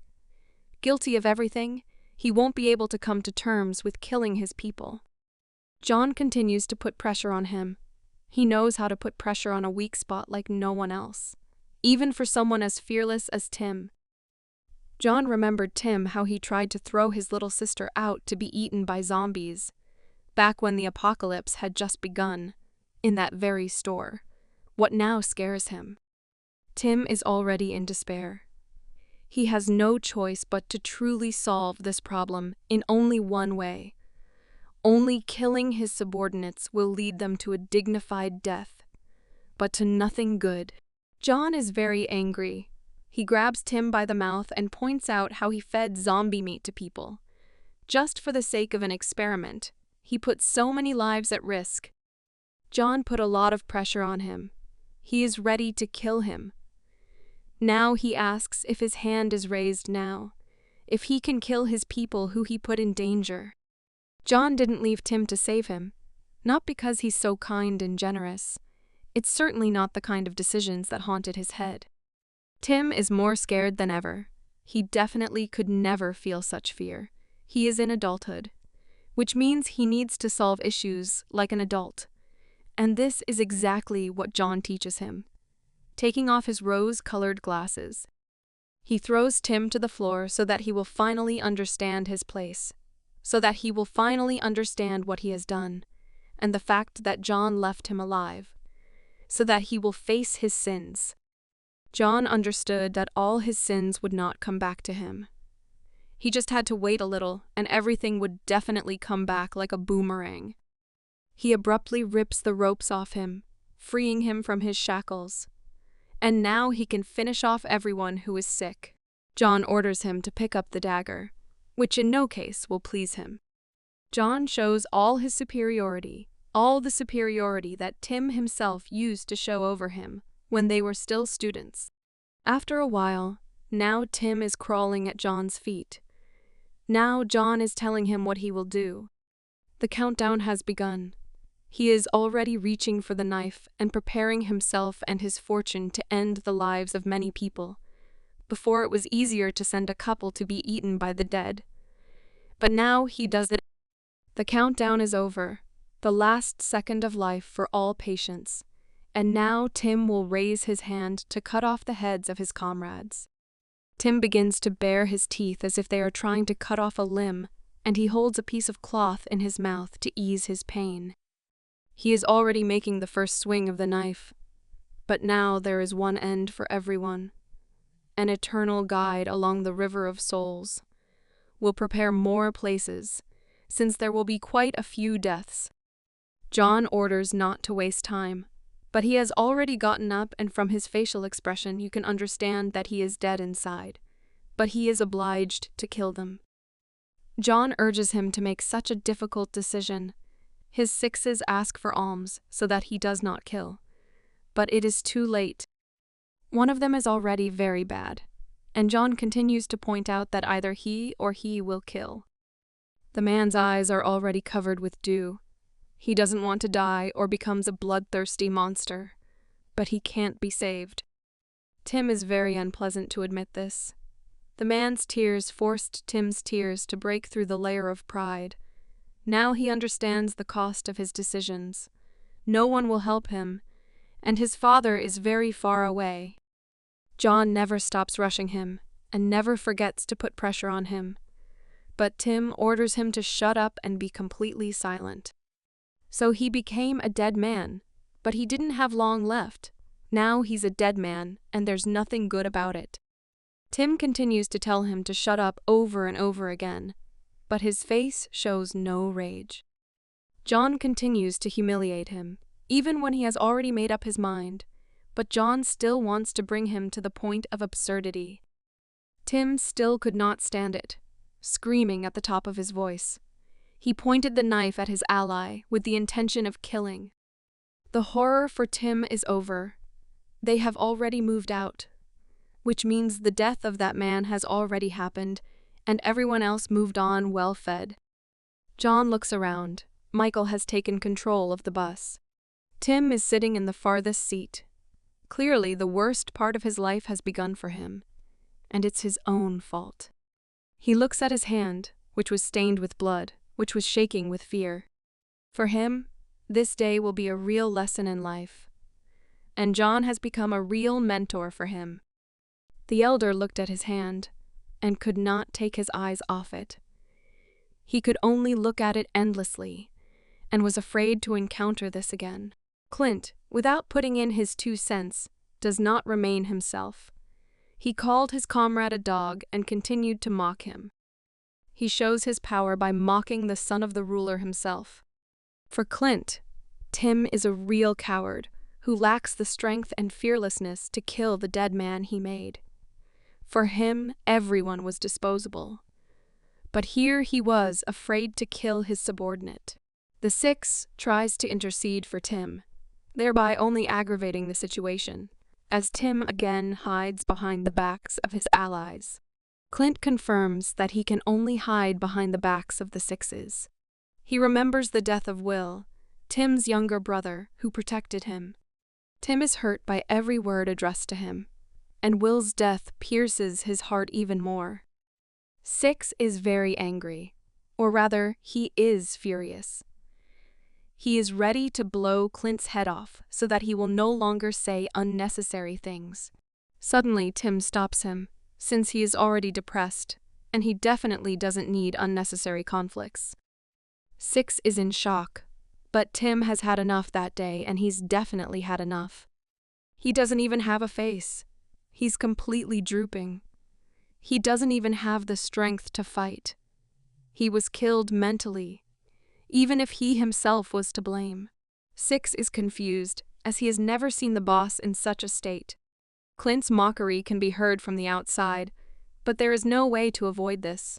Even if you cut off his hands or tie his tongue in a knot, he will continue to talk and mock. It's not for nothing that Tim sits behind everyone and across the aisle, all to make it more convenient for everyone to humiliate him, so that he's a real eyesore for everyone. Everyone hates Tim for what he did, but he understands that he won't be able to say a word, as he will only make things worse.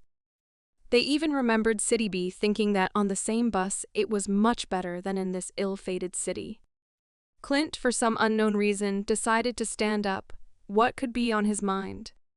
John kept his eyes on the view from the window. He watches everything so that he is prepared for anything. Clint is delighted with John, because he did not expect something like this from a dead man, such an ability to put pressure on people's weak points. Clint puts John in comparison with all people, and yet for him he becomes higher and higher than everyone at once. Clint rubs his chin and realizes that Tim is completely killed. The soul is already crawling out of him. He feels so bad, as if he will soon sell his 21 grams to the devil and find absolute emptiness. John believes that every person must pay his own price for the desire to live. If you want to live, you must pay, and often this is not money or treasure. He casts his suspicious glance at Clint, as if sensing some kind of immense self-interest in him. In response, he sincerely smiles at him. Some thoughts must have left his head. For how long? Suddenly they stopped. What made them hit the brakes so suddenly? Michael is alarmed by something. Puzzlement is written on his face. He is excited. He does not understand what is in front of him. He presses the brake pedal hard to stop the bus as quickly as possible as something mysterious met on their way. After a sharp braking, Clint almost took off. But John managed to grab him. Michael points out what made him stop moving so abruptly. A frightening van appeared on the road. Its nose was completely stained with blood. What could be there? These are the thoughts that come to all the bus passengers. Michael is very surprised by this. Even, according to him, the van appeared there out of nowhere. John's gaze was intensely interested in what could be in this van and who its owner was. John ordered the others to sit on the bus while he went to investigate. John's feet are already stepping towards the van. With every step he is getting closer to solving the mystery of this van. There is no surprise in John's gaze, which means he hasn't noticed anything wrong with this van yet. The van was not destroyed. There was no evidence of battle experience on it. But the blood on the bumper spoke of something completely different. Were its wheels crushing many dead people while the owner was driving away from them? Initially, John decided to inspect the interior. Perhaps it was there that the whole secret of the mysterious van in the middle of the forest was hidden. There is not a soul behind the wheel. No secrets have been revealed, but many more questions have arisen. Suddenly, someone rushed past the van, whether it was the owner, an enemy, or an ally. John instantly noticed him and fixed his gaze on him. He definitely needed to hurry up to catch up with him. The unknown person is trying to hide in the shadows of bushes and trees. He is also definitely not a zombie, but he is the same as John, with intelligence. John looks at the stranger and listens to every rustle, and even managed to hear the ringing of the links of an iron chain. Our hero decides to immediately go to him and find out what kind of vans are standing in the middle of the road in a dense forest. John intends to catch him and even tells him to stop. How long will he run from him? The stranger does not have time to leave the horizon for John. Yet he is not such a weakling. He is trying at full speed to catch up with the stranger in order to find out from him who he is, why he is running away, and what kind of van he is. The stranger is not a weakling and is not going to yield to John in speed, which is very strange, since previously John could catch up with everyone, even a bus at full speed. John is hot on his heels, and his target's heels sparkle from his speed. Even John recognized his speed. He could never meet such a fast person. Who is he? Only one thing is clear, that he is definitely not a weakling. The speed of our stranger causes leaves to fall from the treetops directly onto him and John. It's incredible who he is, a monster, a man, or something in common. Why is he wrapped in bandages and running with such force? What are the chains on his neck? All these thoughts come to John. After laughing for a short time, he stopped abruptly. Does this mean that he is going to attack our hero? John was puzzled. You can see in his eyes that he really wants to ask him a lot of questions. He stopped for a break. He probably ran out of strength to run away from John, since John did not allow him to run even a meter. Will John really catch up with the fugitive? But not only this worries him, but he worries about the chains in which his hands are chained. John hopes that he has finally caught up with him and no longer needs to chase him to reveal a couple of secrets. He jumped up as if on springs, heading towards him. He grabbed the tree branch tightly so that, like a monkey jumping on vines, he could quickly get to his prey. John quickly wants to get to know this guy better, who he is, if he is so fast that he is hiding that van. He examines a potential enemy in detail in order to counterattack him in a weak spot during an attack. The sudden stop of that stranger seemed very strange to John, because this is only done when preparing an insidious attack for the enemy. John attacks first and tells him to show his true face, which he hides under the hood. He pays attention to him. Finally, his face appears to the eyes that is hiding under the hood. It won't be possible to see the whole face because of the bandages, but the outlines will be known. At least it will be possible to find out what gender he is. His entire face is hidden behind a mask of bandages and hair. Only emerald eyes and malachite-colored hair are visible. John was shocked. Even after removing the hood, there were no fewer questions. His eyes were not just scared, but puzzled by who was hiding behind all this. Suddenly, the stranger dared to grab John's strong hand. He would not tolerate such impudence. His entire body is covered with bandages and chains. He is a prisoner, or an unfortunate experiment. Having such wounds, he has such powers. John couldn't expect such strength and grip from him. He couldn't move. The stranger found John interesting. Something about him captured him and inspired him. Still, our emerald is human, which can be said by the color of his skin. But his strength is shocking, since John has never lost to anyone before. He traps John in a lock, preventing him from moving. The stranger is so strong that he can easily move John himself, who is moving a bus on his shoulders. He is stronger than all the enemies John has previously encountered. He has never been able to meet such a force that could move him at such a speed. This is already the second opponent driving John into a tree, but the first time a giant zombie boar was chasing him at full speed. Now it's an ordinary person who pushed him into the tree without gaining speed.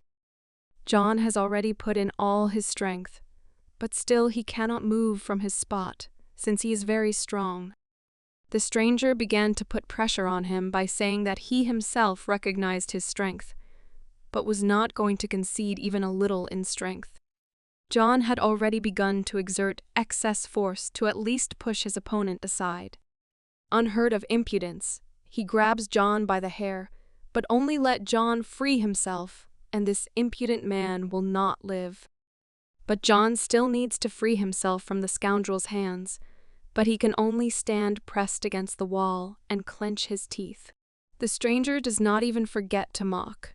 Yet he was not taught manners where he came from. He pressed him to the wall for a reason. But this is what crept into our stranger's skull. He decided to explore John to the fullest, even to sniff out everything that was hidden behind the pile of muscles. He needs to look at John fully. What exactly he wants to learn from him and his body. The insolent man's hand even got into John's mouth. Even his mouth did not remain untouched by the insolent man's hands. Looking at the teeth, the impudent man decided to try the fangs, which were razor sharp. The stranger considered John's teeth to be very healthy, which, in his opinion, was strange, like for a zombie. Finally, he took his playful fingers out of his mouth, which had already been lying in his mouth for quite a long time. John reacted instantly and clenched his teeth like a bear trap. The stranger was greatly surprised by his speed, and even called him cruel to ridicule him.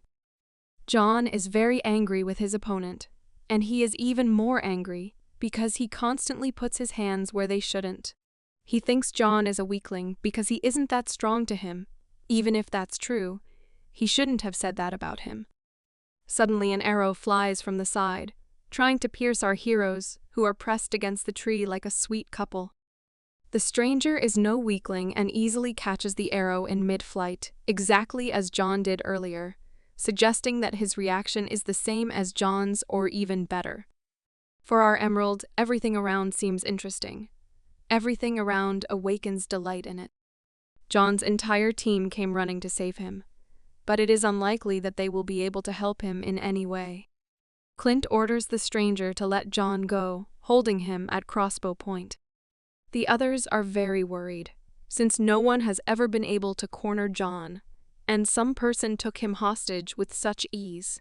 The stranger is surprised that John has friends, and for him they are not even food or a snack, but comrades who will come to his aid. It seems to him that this is very bad, and that it will be very difficult with John, even for such a strong guy. He squeezed the arrow until his hands bled, and it occurred to him what his insidious plan was. He decided to kill John's friends and sent a bloody arrow in their direction, but it is unknown why he wet the arrow with blood. The arrow is already flying towards Clint. Any minute it will overtake him and send him to another world. He froze. The speed of the arrow amazed him.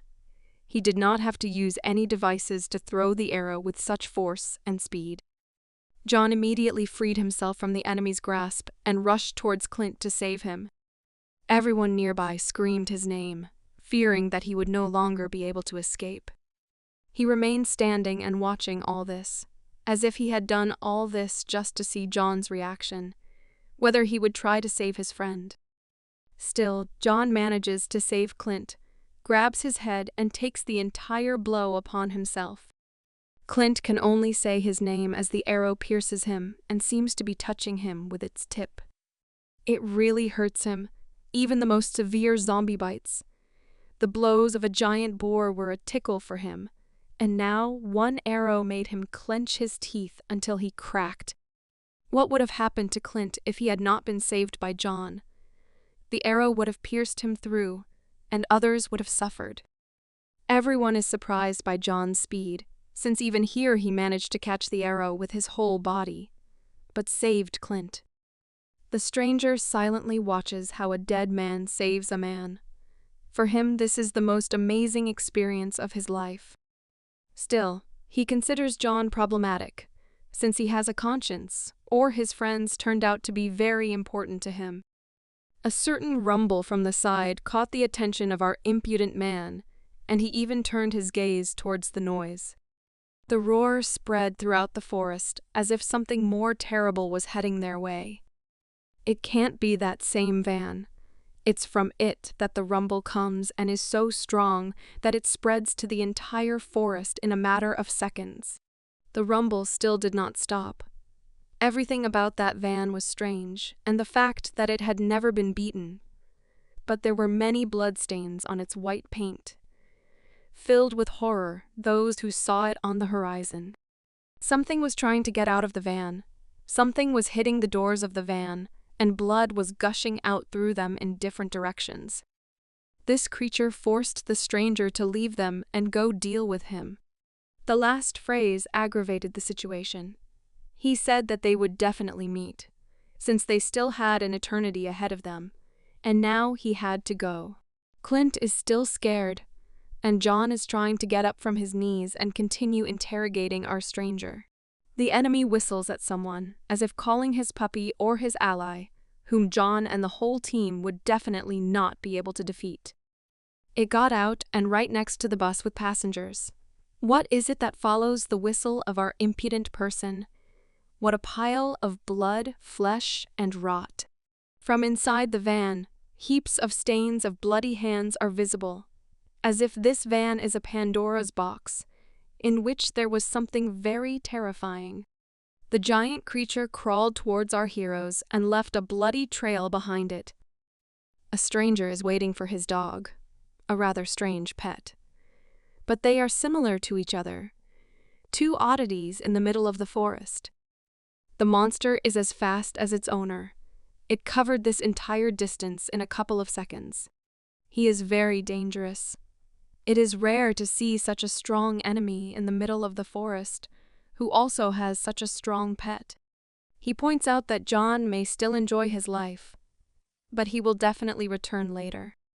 He glances their way, making sure that their connection is sincere. They and the creature leave, and leave them completely alone. John's blood dripped from the wound that the wanderer left him. That arrow seriously wounded him. John easily pulled the arrows out of his back, which was bleeding heavily even under John's strong regeneration. Everyone was very scared when John was pierced by that arrow, and even thought that he would never pull it out again.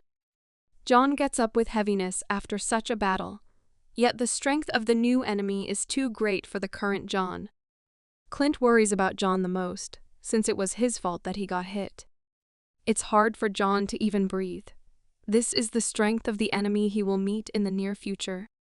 He's still okay, he's all beat up and badly injured, but he gives everyone hope that he's okay. John even now assesses the situation sensibly, and remembers the people in the bus, since it was from there that terrible creature came running. John hurries towards the bus, as if he absolutely does not care about that arrow wound. Clint will not forget about this and will remind John that he should take a break and treat the wound. Suddenly, someone stops Clint, grabbing his hand, realizing that it's better not to stop John now. He paid attention to the one who stopped him and was surprised by the reaction, since it turned out to be his beloved, who should care for him most of all. Something told Alice that she shouldn't stop John now and let him go in their direction. John is furious. His wound is bleeding, but something haunts him. What is the catch in that attack? Why did that guy wet the arrowhead with his blood? What brought him discomfort was the wound, which was so serious that it was through, and the wind could blow through it. Finally, they returned. Everything was fine. Everyone was alive, and the bus was not damaged, since everything could be expected from such a pet and its owner. The passengers are rejoicing. They have returned, and everyone is happy about it. Well, not without reason, since without them, they will not survive even a week in this harsh world. John glanced to the side, as if something very important had prompted such attention in him. Still, this is something much more important than a squirrel running past, which is what aroused such attention from John. As a result, everyone was in shock. Something incredibly dangerous, or a new enemy. They were just getting out of the thicket of the forest and out onto the road along which they were driving, and ran into a strange van. Here it is. They were frightened by a giant trail of blood that came from the same van that was smeared with the blood of that creature. The footprints were similar to human handprints, and the campaign recognized that they were truly similar to human footprints. Leo stops them and asks them not to touch the trail of that creature for now. The doctor orders everyone to get on the bus so that everyone is on it at the same second. From the moment the wanderer called that creature, everyone who had once eaten zombie meat began to behave strangely. Everyone showed some symptoms. The boy they cured was sobbing and screaming at the top of his voice in pain. What could happen to them? What was the strength of that wanderer? The veins in the boy's neck bulged greatly, and his mother tried to calm him down. But she didn't understand a damn thing what was happening to him. John immediately tries to find out the reason and whether the boy will become a zombie. Leo points out that there is no way that boy will become a zombie. This is just a temporary symptom. Everyone who ate zombie meat had the same symptoms as my son. The situation is utter horror, and they, like no one else, understand this better than anyone else. And that van that from the inside is full of blood, and all the most terrible things. John remembered that some kind of creature got out of that strange car. What it was and what it looked like. Such questions appeared in his head. Leo is confused. That creature has disappeared from sight. But he believes that that creature could not be human. Someone nevertheless shouted out, and opinions were divided. He said that the monster was a man. John and Leo instantly glance in his direction. Our Tim turned out to be the screamer. He, grabbing his stomach with his hand, indicates that that something was a person. Tim did not consider him not a monster or a mutant, but still he was scared to the point of trembling all over his skin. And this is typical, since the creature, like a shadow, is gloomy and like a terrible nightmare. His eyes narrowed to Quanta, to see his pupils.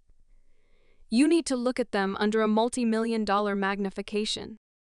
That creature also had a terrible smell, which blocked the nose with barricades and killed from the inside.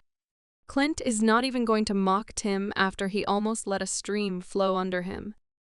John has received the necessary information and goes to investigate the van, and Leo says that Tim's fear is inherent, and they could suffer the same fate. Clint followed John, asking if he had found anything that might reveal a secret or two. John examined the van in detail from the inside and apparently noticed something. Contrary to Leo's orders, John still touched the substance, which was a mixture of rot, flesh, and blood. In general, everything that was deposited from that creature. John understood that that creature was decomposing and bleeding, but how could it be human and not die with such problems? Everything contradicted each other. It decomposed, bled, but did not have human strength and speed. This gave Clint good food for thought, which makes him think well about how to defeat that creature and that wanderer. Clint could not even think that, except for John, there were no people left in the world who survived a zombie bite. Blood flowed from the van in streams, and the darkness inside made it clear in what conditions the creature was kept. Clint realizes that the situation has worsened and points out that John himself understands this. John's gaze was blank. Realizing the seriousness of the situation, he was not given an easy choice. Clint persistently explains the power of that wanderer who pinned him in a corner and sniffed him out, reaching into his mouth with his hands, as if he had seen a strange animal. John opened his mouth wide and began to understand what Clint was trying to understand. Suddenly, someone grabs him by the shoulder to call him or draw attention to himself. It turned out to be Leo, who pointed out that the boy was getting worse and worse, and he urgently needed help. His eyes became empty. He begged for help, and Leo asked to get some meat for him. Still, Leo comes with bad news. The symptoms are getting worse, and even those people on the bus may not last even a few days. That's all. Clint decided to start that conversation that he had been keeping inside himself for a very long time. Holding these thoughts inside himself for a long time. Keeping a conversation that John definitely wouldn't like in any form. Clint points out the harsh reality, that he cannot be sure that he will live to see tomorrow. And even those creatures they met today may come again. The wanderer and his pet are like two shadows that leave the thicket of the forest, like the guardians of the forest, from whom they must obtain permission to continue their journey. Clint is hesitant. He tells the merciful John that he cannot carry so much responsibility on his hump. He cannot solve the problems of all those useless people. Leo tries to shut Clint up. even raises his voice at him, since you can't take responsibility for people, and abandon them at the most difficult moment. Clint orders Leo to shut up now. Clint has long since taken off his rose-colored glasses, but has not stopped being a child who will throw away an unnecessary toy when it is no longer needed, like a disabled person throwing off his crutches after treatment. Clint grabs John by the collar and remembers Alice and Meg, who also need to be saved, and how he needs to keep track of everyone. Nothing could be more important than their lives. Then why don't they leave those people to their fate? These are the thoughts that have been in Clint's head for a long time. The child's mother ran out of the bus with tears in her eyes and asked them not to abandon them, since she herself understood her hopelessness. It was in vain that she intervened between the conversation between the furious Clint and John. She could definitely get into trouble, since Clint, in a rage, does whatever he wants. She nevertheless approached them. They turned their attention to her, and soon she would drive Clint to the point of absurdity. She walked up to John, grabbed his hands, and begged him not to leave them. She grabbed his arms tightly, letting him know that her requests were sincere. She laid her head on his chest and continued begging, but John couldn't even say a word. He had a very difficult choice, as if the captain's place was occupied by two people, Clint and John. Only Clint had already decided everything. She understands that they cannot watch their loved ones turn into dead people. John is immediately reminded of this situation, a moment from memory when his parents became dead, and every time these images pop up in his memory and lead him into darkness. Here it is, a grimace of fear on the fearless and valiant John, who cannot move his tongue after such an influx of problems. Incredibly, now Clint is definitely furious. He is ready to tear and throw. He grabs his mother by the hair, and she is unlucky to fall under Clint's hot hand. He throws her to the floor, absolute rage. Even after getting his hand shot, he wasn't this angry. The boy was already becoming a zombie, and his mother was thrown to the floor in front of her eyes with such force. Clint grabs her by the collar and makes her understand why they want to leave them. They are weak and useless. That's what an angry Clint, who is full of rage, thinks. He points out that they can only cry, from no help and no gratitude. Clint's words scared even Alice and Meg. It was difficult for them to hear this, but it was much more difficult for the other passengers, since they were the ones who were going to be abandoned. Everyone began to leave the bus. All the passengers understood where this was all going and saw no point in being a burden for them. All the patients heard Clint well. Everyone began to leave their seats. The bus became lighter and lighter, and this was precisely the load that was beyond Clint's strength. Alice agreed with Clint, since even she, without a leg, protects John's sister and manages to give him joy. Clint had already pulled out a dagger and was ready to chop up that impudent mother who dared to go where she shouldn't have. Clint puts a lot of pressure on them, even if he's partially right.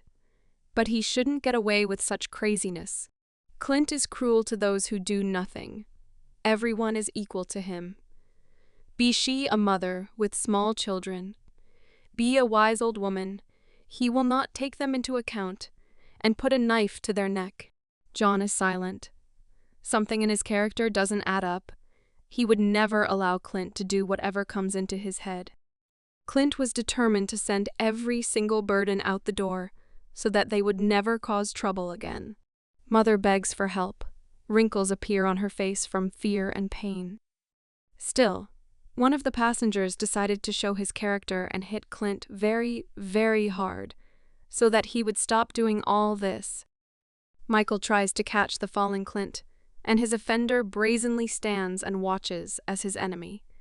And once his boss falls from his blow from behind. They are real impudent people. Without doing anything, they demand more than anyone else, as if important persons, to whom everything is offered on a saucer, also dare to beat their protector. The man decided to mention a certain rescue, once upon a time when Clint saved them. Clint is also wrong in giving complete protection. He himself taught them not to do anything, when he himself solved all their problems and allowed them to sit under his wing. The beginning of the apocalypse, the dead literally walked under the eyes of the doors and looked for their future victims behind every door. That man at that time was very frightened. Trembling, and the sweat dripping from his face confirmed all this, as if he was a rooster whose head would be cut off any minute. It seems like the dead have no mind, but they were able to find out about the people in the apartment, even behind the door. Everyone was paralyzed with fear. Small lightning passed through the nerve endings. Adrenaline played at full strength, and the body froze, as if shrouded in chains. The body could not take a single step. The man grabbed a knife from the closet. How will it help him against the crowd of zombies? Just not to give in to them too easily. He was very weak in spirit, literally, not yet fighting back. He decides to commit suicide, but his wife stops him in time. The dead were already on their heels and peeking out between the cracks of the doors, showing with all their appearance that they wanted to devour everyone here. Suddenly, a dark silhouette appears behind you, be it the shadow that saved all those people from inevitable death within 4 walls. The corpse of a dead man falls face down into his own pool of blood. They are saved. This man spoke about this salvation. People still can't believe that they were rescued, and it turns out that they even tried to find them. Clint pointed out to his people that there would be people in this house, and he turned out to be right. Clint didn't expect there to be so many people here, so he was very happy. He brought the pipe to that man and pointed it at him, which made him very scared. It was then that Clint said that they could follow him. Then there was not a drop of self-interest in his words, but now he drives them away without even giving them a chance to show themselves. Clint made a promise to them that they could be under his protection, and now people point out to him that it was his fault that he saved them. Clint was enraged by such impudence. He could not believe that such a useless burden began to contradict him and talk about justice. Everything is obvious. Clint slowly said the man's name, which means that something big is planned, lest the man lose his life after such words. Clint says that he is too good, but he sees such insolent people first, who blame their breadwinner without doing anything for him. His veins bulged with anger, his fangs sharpened, and his gaze became frightening.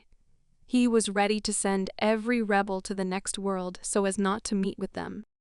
Clint is not involved in charity work.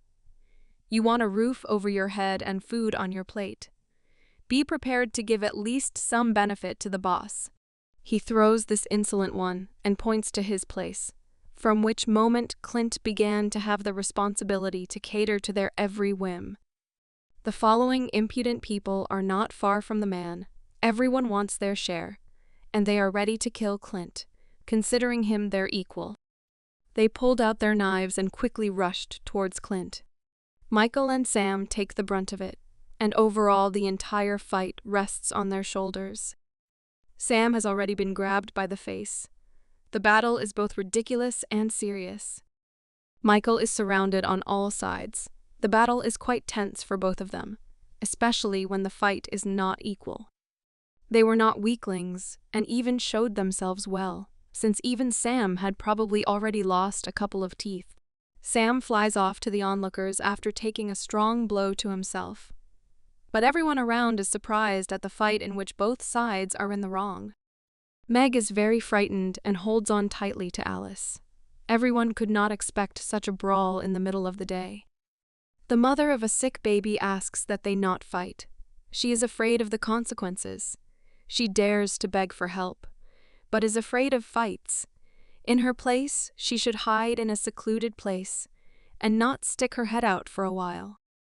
Suddenly, her doll-like gaze turned her attention to something else.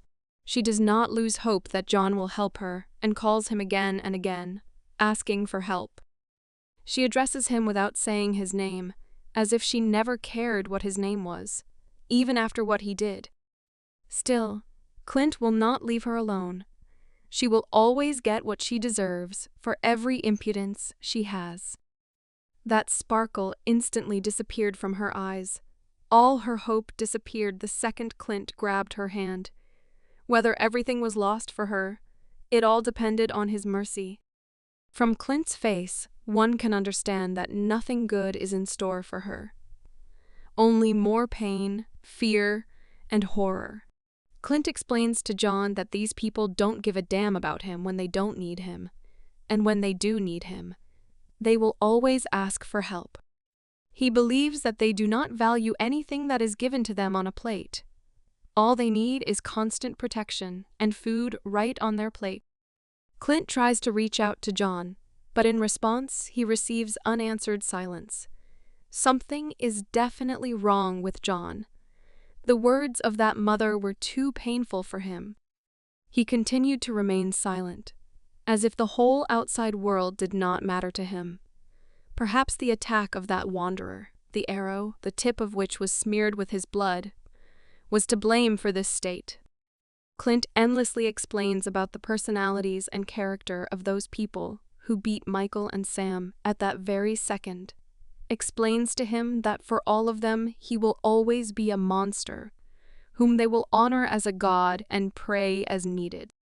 There was anxiety in John's eyes. What happened to him was known only to him. The wanderer's blood began to act and metastasized. There was an uncharacteristic trembling in him. The spread of the poison had begun. Yet John's behavior had already told everything long ago. Clint is worried he just now noticed the oddities in John's character and began to ask him what happened to him. Blood gushed from the wound. Clint's eyes showed all his fear. They had the same fear as 15 years ago one night. John was spitting blood. Clint was trying to catch him and somehow help with his condition. John's fall could no longer be stopped. The poison was very strong. That wanderer was very dangerous. Even his blood brought many problems and even incapacitated John. What kind of power is hidden in that stranger that could send John to a hospital bed with his incredible regeneration? Clint is shocked. He could previously understand the strangeness in John's behavior. But he reacted too late and may have lost his friend. Our hero collapsed to the ground. He had no face before, but now his powerlessness and malaise are even worse than before. It's all due to the blood of the wanderer. What are his goals? John lost consciousness and was bleeding. It was very strange for him to lie in such a state. No one could bring him to this. Mother immediately reacts to everything with screams and screams. She is more afraid for herself than for our character. Since without him, Clint will abandon them, which means that they will all die. Alice is sincerely scared for John. What's wrong with him? Whether the wanderer is guilty of this? These are the questions that come to her mind. Finally, everyone stopped fighting and looked towards John. Oddly enough, they were scared. But who was scared for John? And who was scared for themselves? It is clear that only Clint's team is afraid of losing John as a friend. John did not want to wake up. Nothing was written on his face. But only he knows what pain he is experiencing now. Clint was trembling with fear. His hands were shaking. He did not understand why this happened to him so suddenly. He lay at his knees, like a lifeless corpse, did not react to anything, did not respond to the call, and did not show any signs of life at all. Clint, afraid of doing something unnecessary, lightly touched his face, as if he were a museum exhibit or an archaeologist with a new fossil. You could tell from Clint's face that he was worried he didn't understand what had happened in such a short period of time. After a while, the situation became calmer. Countless fights ended, and all attention turned to John. Alice was tearing out pieces of gauze with her gentle hands to bandage John. They had already tied him up tightly, put a bedding under him. Everything was sterile and safe. John was well taken care of, but it was too late. Clint scolds Leo for negligence, since he did not notice the injury, although the doctor. Clint completely scolded Leo, but Leo refused his word since he was always there and was in the dark himself. Leo accurately indicated that he is a specialist in treating people. He certainly has not encountered treating the dead. Everyone was severely beaten and seemed to be placed side by side in a corner, but the man decided, without asking, silently, to leave in an unknown direction. Clint reacted to him immediately, and his intentions were only to go to the restroom to relieve himself. He immediately screamed and ordered to sit still and endure, while he mumbled something like an apology. Clint was very angry with them, and even no need bothered him. Our boy instantly calmed down, since he cannot scream in front of John, so as not to worsen his condition. Everyone gathered around John and monitored his condition in detail, but now they won't miss anything. Clint put his hand to his forehead and realized his temperature had risen. Clint finally understood the reason for John's condition. It was all the fault of the wanderer who smeared the arrowhead with his poisoned blood. Nevertheless, the fears were confirmed.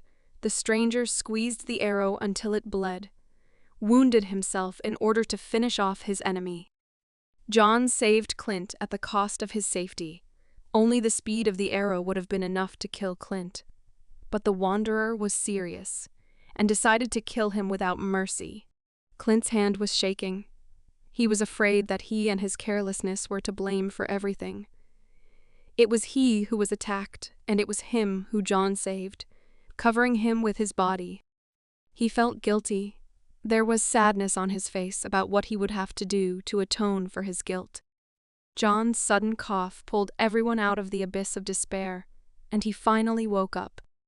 Clint immediately started bombarding him with questions about whether he was alive, how his condition was, and whether he had woken up. John opened his eyes. He is still alive. He is not such a weakling that someone's blood would kill him. Everyone rejoiced, shouted his name. A bright smile appeared on their faces. The world was filled with new happiness. For John, it is a joy to wake up and see familiar faces in front of him. His smile begins to shine, better than any star in the sky. But still, this does not make his condition better. He needs to ask for help just to get up. But still no one will refuse him here. John's gaze became clearer. He stopped being so empty and drooping. And finally you can expect an answer from him. He touched his face and wondered why his face was so dirty, as if he were with his little son, who had gotten dirty in the sandbox. John's behavior was just as strange. For some reason he cared so much about Clint. John noticed the parasite passengers sitting nearby, whom Clint had left alone while the hero was in oblivion. Clint did not like the way John behaved. In his behavior he saw excessive concern, as if he was not of a traditional orientation. John couldn't stop praising him for working so hard to keep things in order. Clint began to become cocky in response to John's affections, since, in his opinion, he was vile. He explains everything by saying that he was obliged to do so. If everything had been different, Clint threw overboard all the unnecessary ones. John remained silent. He beat every rebel. Every single one of them got what they deserved. Everyone got a couple of bruises and bruises. Clint pointed out that John would never get the chance to save him again and appear so holy. Clint even judged him for caring about everyone but always forgetting about himself. John began his speech again, which should touch Clint to the core. He explains to him that even if he returned to the past, he would save him again. Even knowing that the arrow was poisoned and could kill him, he would expose his back to the blow. Clint stopped. John's words pierced him much deeper than that ill-fated arrow, and it remained deep in his heart. For Clint, this John's arrow was not in the back, but in the heart, and he took it into himself, be it medicine. He was captivated by these praises. He could not even finish the sentence as John bombarded him with compliments. John gets up and explains that Clint doesn't owe him anything, because he's not just comrades, but friends. Clint protected John's little sister, as well as Alice. This is what elevates him above everyone.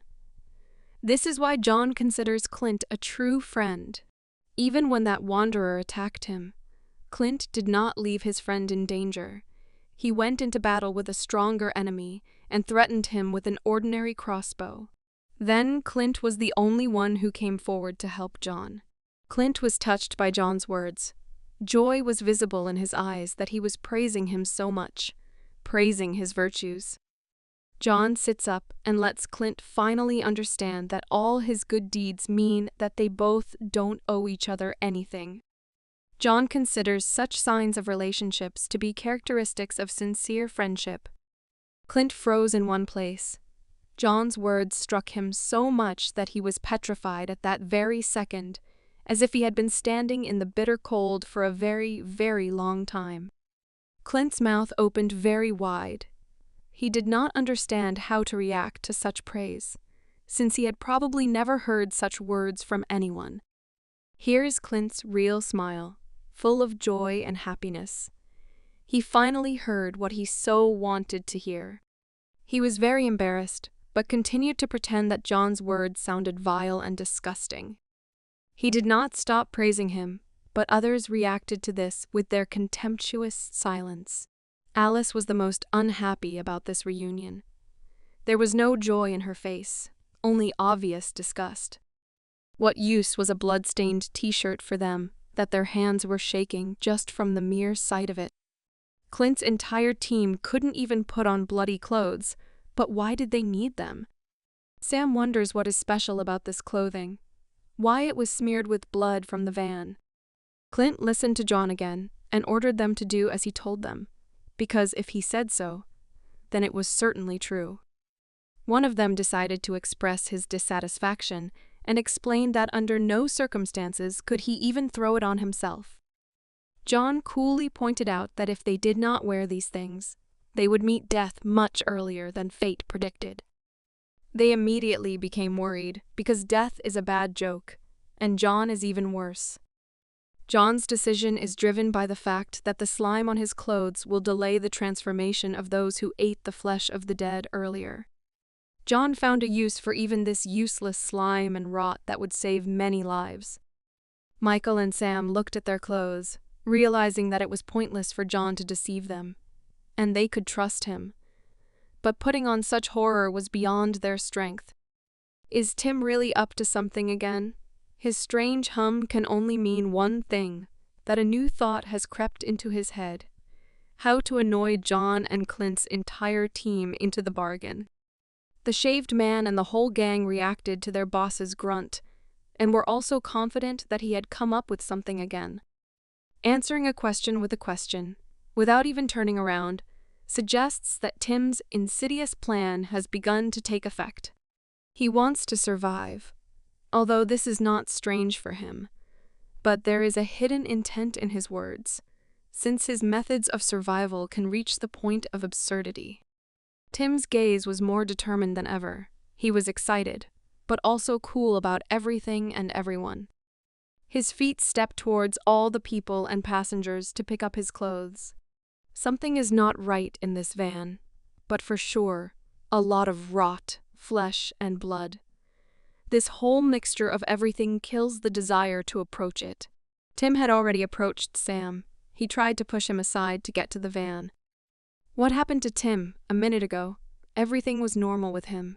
And suddenly, his look changed. In his eyes, one could tell about everything that was bothering him. The capillaries swelled and painted the whiteness of his eyes blood red. The stench and filth, only this was reflected in the insides of the van. All the worst things gathered in one place. Tim was suddenly plunged into memories, as if his head were filled with old photographs, which prompted him to return to the past. In these memories, he was defeated in fencing. Whether his opponent was strong is known only to Tim. It is clear from his face that he is not happy about defeat.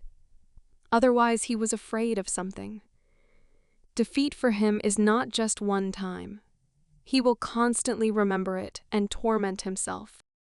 Everyone praised the winner. All this was a lot of pressure for Tim, since they are obliged to praise him, and not some winner. The stands rejoiced, as if their biggest bet, which they had placed on Tim's opponent, had won. They praised him and called him the most pleasant words. Only one was not happy with the outcome of the fight.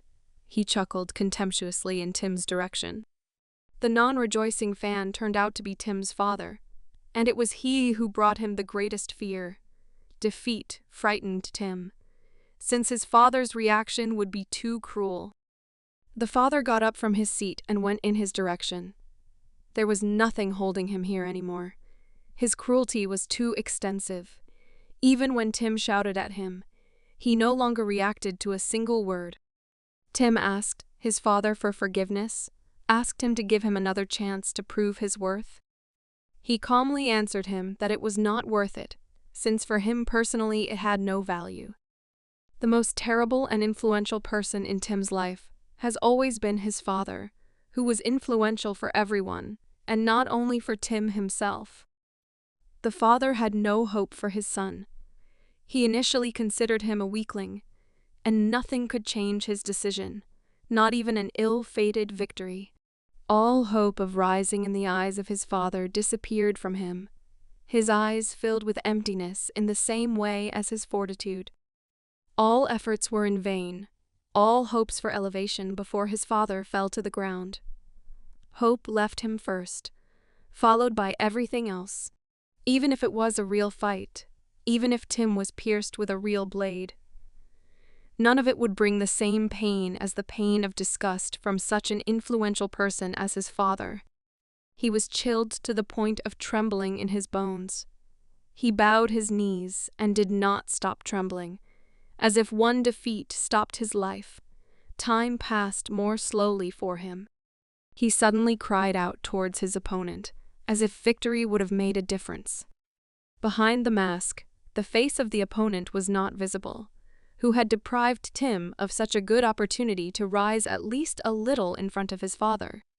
He grabbed him by the collar of his suit and began blaming him for all his failures. Tim was furious. His opponent was his pillow to vent his anger. He was ready to cut off his head. Our lover of winning does not allow his opponent to enjoy the victory, and sends him to the floor with one blow. Tim is trying to improve himself so that his father is happy, and this freak stands between him and his father and prevents him from achieving his goal. His opponent paid in full for his impudence and received all he deserved. Tim tore off his abuser's mask for protection and continues to blame him for everything, like a real child. Screams, attempts. Everything came from Tim. He cannot accept defeat with dignity. There is no other way to achieve his father's recognition.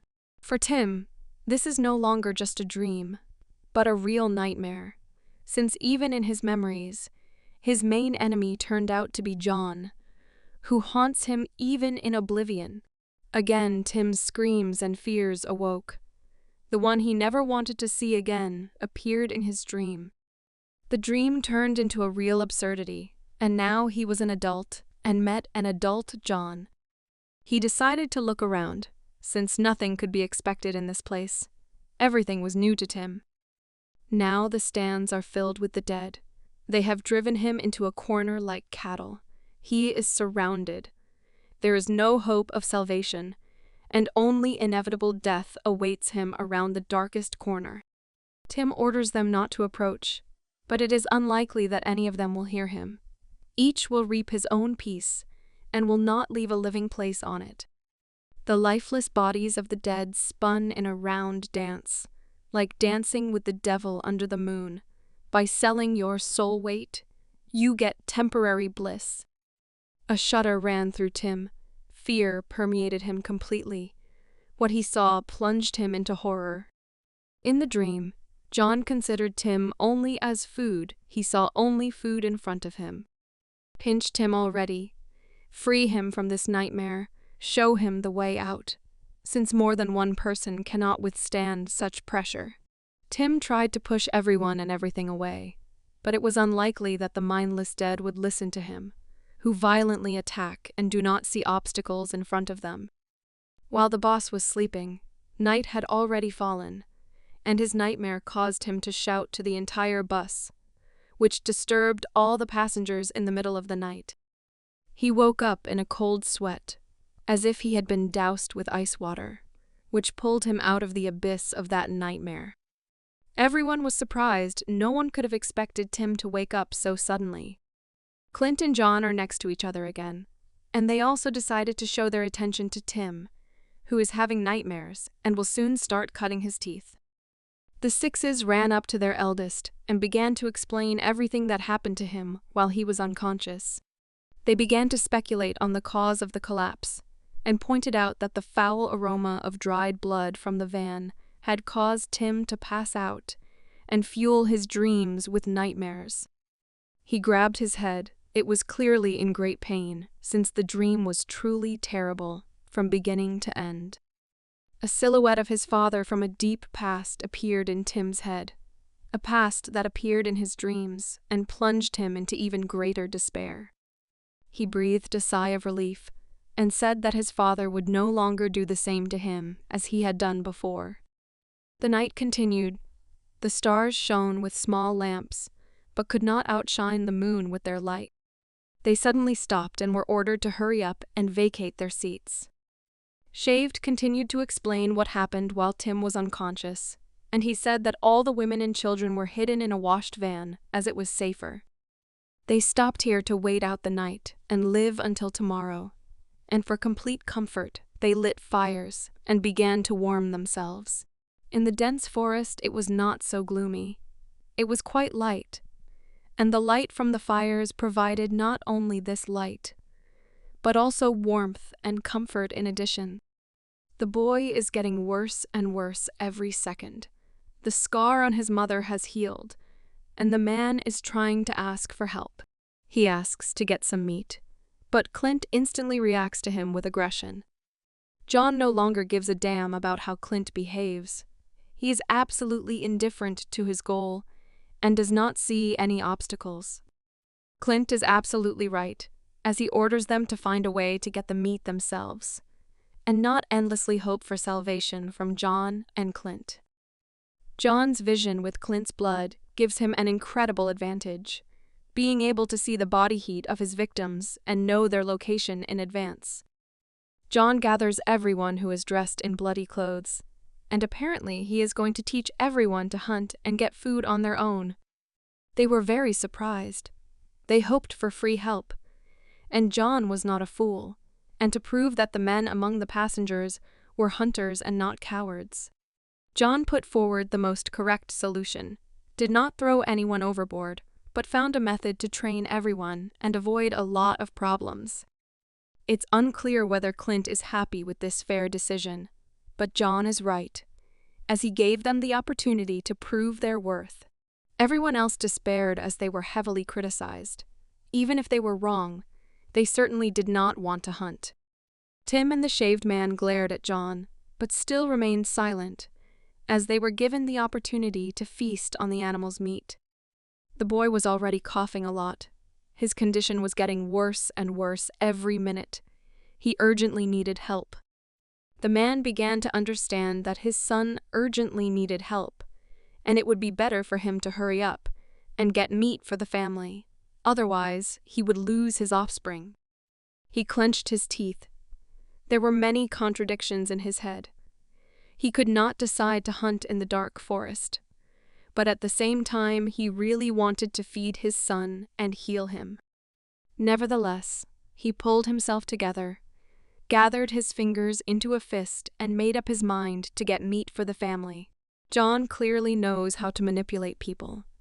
He is good at creating contradictions for them, putting pressure on them, and forcing them to dance to his tune. Everyone instantly gathered their courage, took their will into a fist, and headed after John. Clint, Michael, and Sam were very surprised by the activity of these hopeless people. They certainly could not expect such a reaction from them, but it was as if someone was holding them. Clint considers their behavior crazy, but Michael contradicts him because he believes that they should stick together. Tim remained silent again. His intention to survive had disappeared somewhere. Or this was a trick to show his desperation. He decided to go with everyone. The shaved man tries to call him, but he doesn't seem to hear him.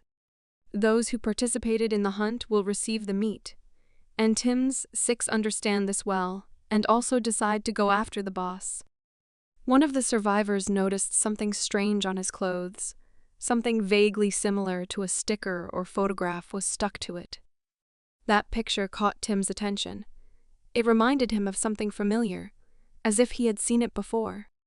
He decided to take her with him and check whether she really was familiar to him or just imagined it. The hero brought the bloody photo to his face. His reaction would tell him what was hidden on the other side. Still, the photo did not give him any pleasant emotions, but even frightened him, plunged him into shock. It covered his face with black silk. Another drop of sweat flows from his face. Nightmare after nightmare haunts Tim over and over again. 6 noticed the boss's reaction. He decided to find out what happened to him and what kind of image in the photograph changed Tim's face so much. This photo is from Tim's childhood. It completely reflected the horror of his entire youth. Incredibly, the photo shows the ruler of City B, Tim's father, and the pervert, because of whom that terrible night in Clint's life happened, when because of him, Clint was crippled both mentally and physically. Clint suspected something, but not in vain, since they were talking very strangely and were definitely up to something. He snatched the photo from Tim's hands, which he didn't expect at all, whether Clint would be glad to see his hater. It is not for nothing that the photograph is stained with blood, since it reflects all the pain of those who have ever contacted that person in the photo. Still, it haunts me that the photograph was in the van in which the frightening creature was hiding, and how it and the Wanderer are connected with City B. Is it true that it is a trap? And how soon will they get there? Clint's reaction is similar to Tim's, but he was much more shocked because his childhood nightmare turned out to be the father of his enemy. At that very second, images and memories of those events that Clint so wants to forget flashed into his head. Tim wants the photo back, but Clint doesn't want anyone other than his family and John to know about it, and immediately removes his hand from Tim. Tim was already furious. He bared his teeth, and he also wanted to take the photo for himself. But his anger passed. Clint's reaction made him scared. Even his strength left him. When Clint realized that this pervert was his father, he changed. He became a completely different person. His aura became much more overwhelming than before. Tim suspected in his gaze that perhaps he had connections with his father, and from the reaction he understood that they were not friendly. Shaved wants to avoid conflict and pulls the elder out of the conversation, inventing a reason for this. 6 thinks Clint is truly creepy since he still hasn't taken his eyes off the photo. Clint had already pulled away from the crowd. He had lost all the mood to kill animals. He wanted to hide in the most secluded corner. He was finally able to tear himself away from the photograph, lowered his hand, and prepared to leave on the way back. He simply, silently, went to the camp with everyone. That photograph opened his old wounds and returned him again to his unhappy past. The night continued. The stars were not going to leave the sky and were shining with all their appearance. Michael and Sam stayed with Alice and Meg to warm themselves by the fire and talk about various topics.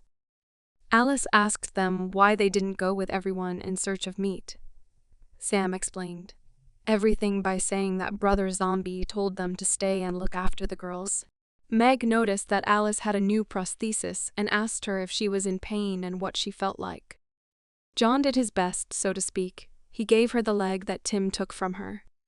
She smiled sweetly in response and said something that was very convenient, and she was grateful to him with all her heart for it. Clint came back. His hunt was over. He found something he didn't want to find.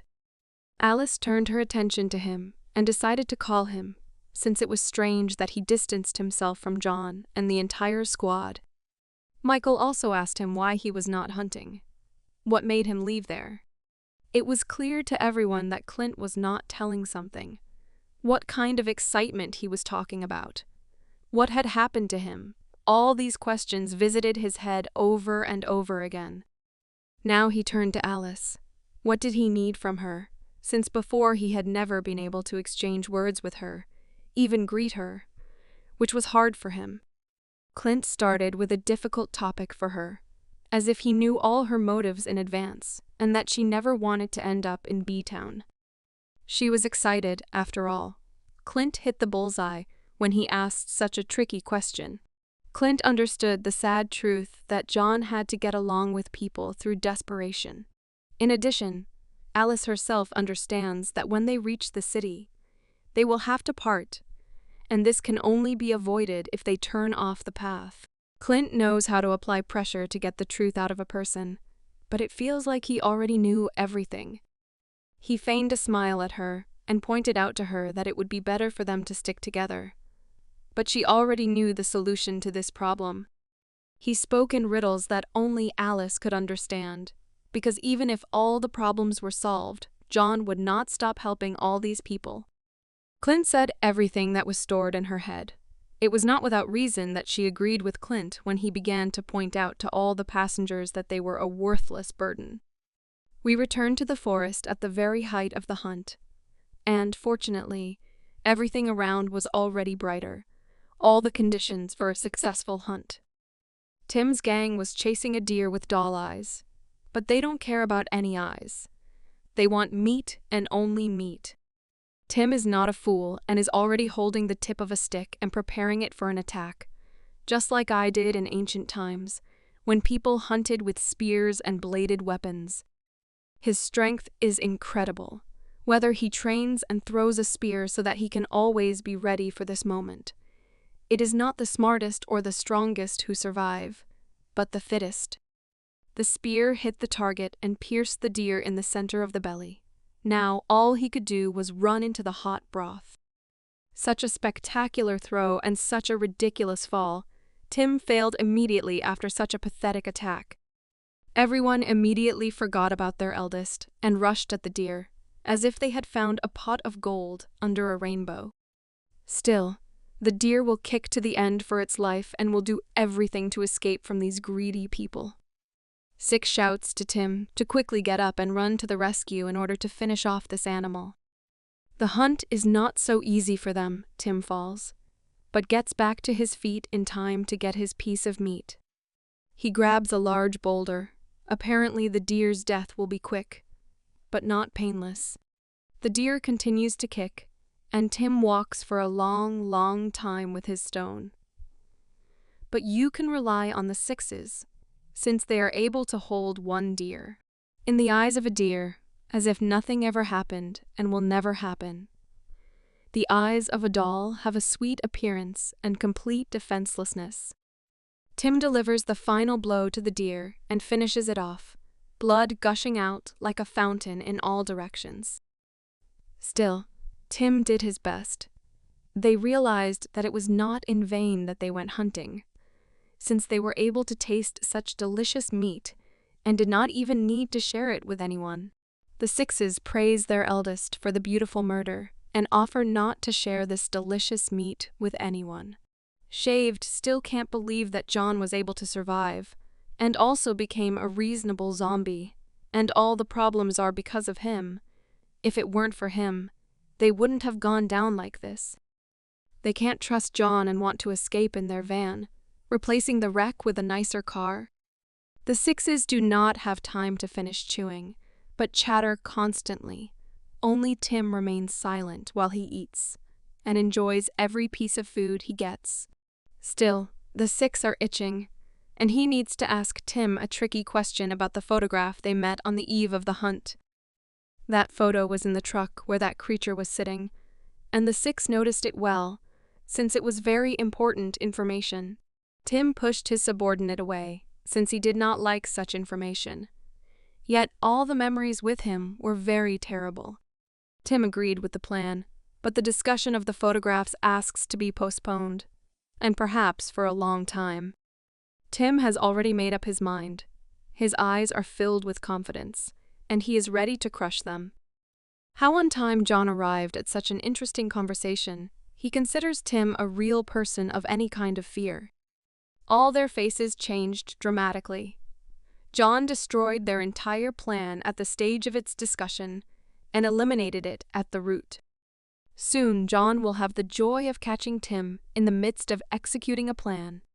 He is about to lower Tim from the moon to earth and grabs him by the collar to show him where the crayfish spend the winter.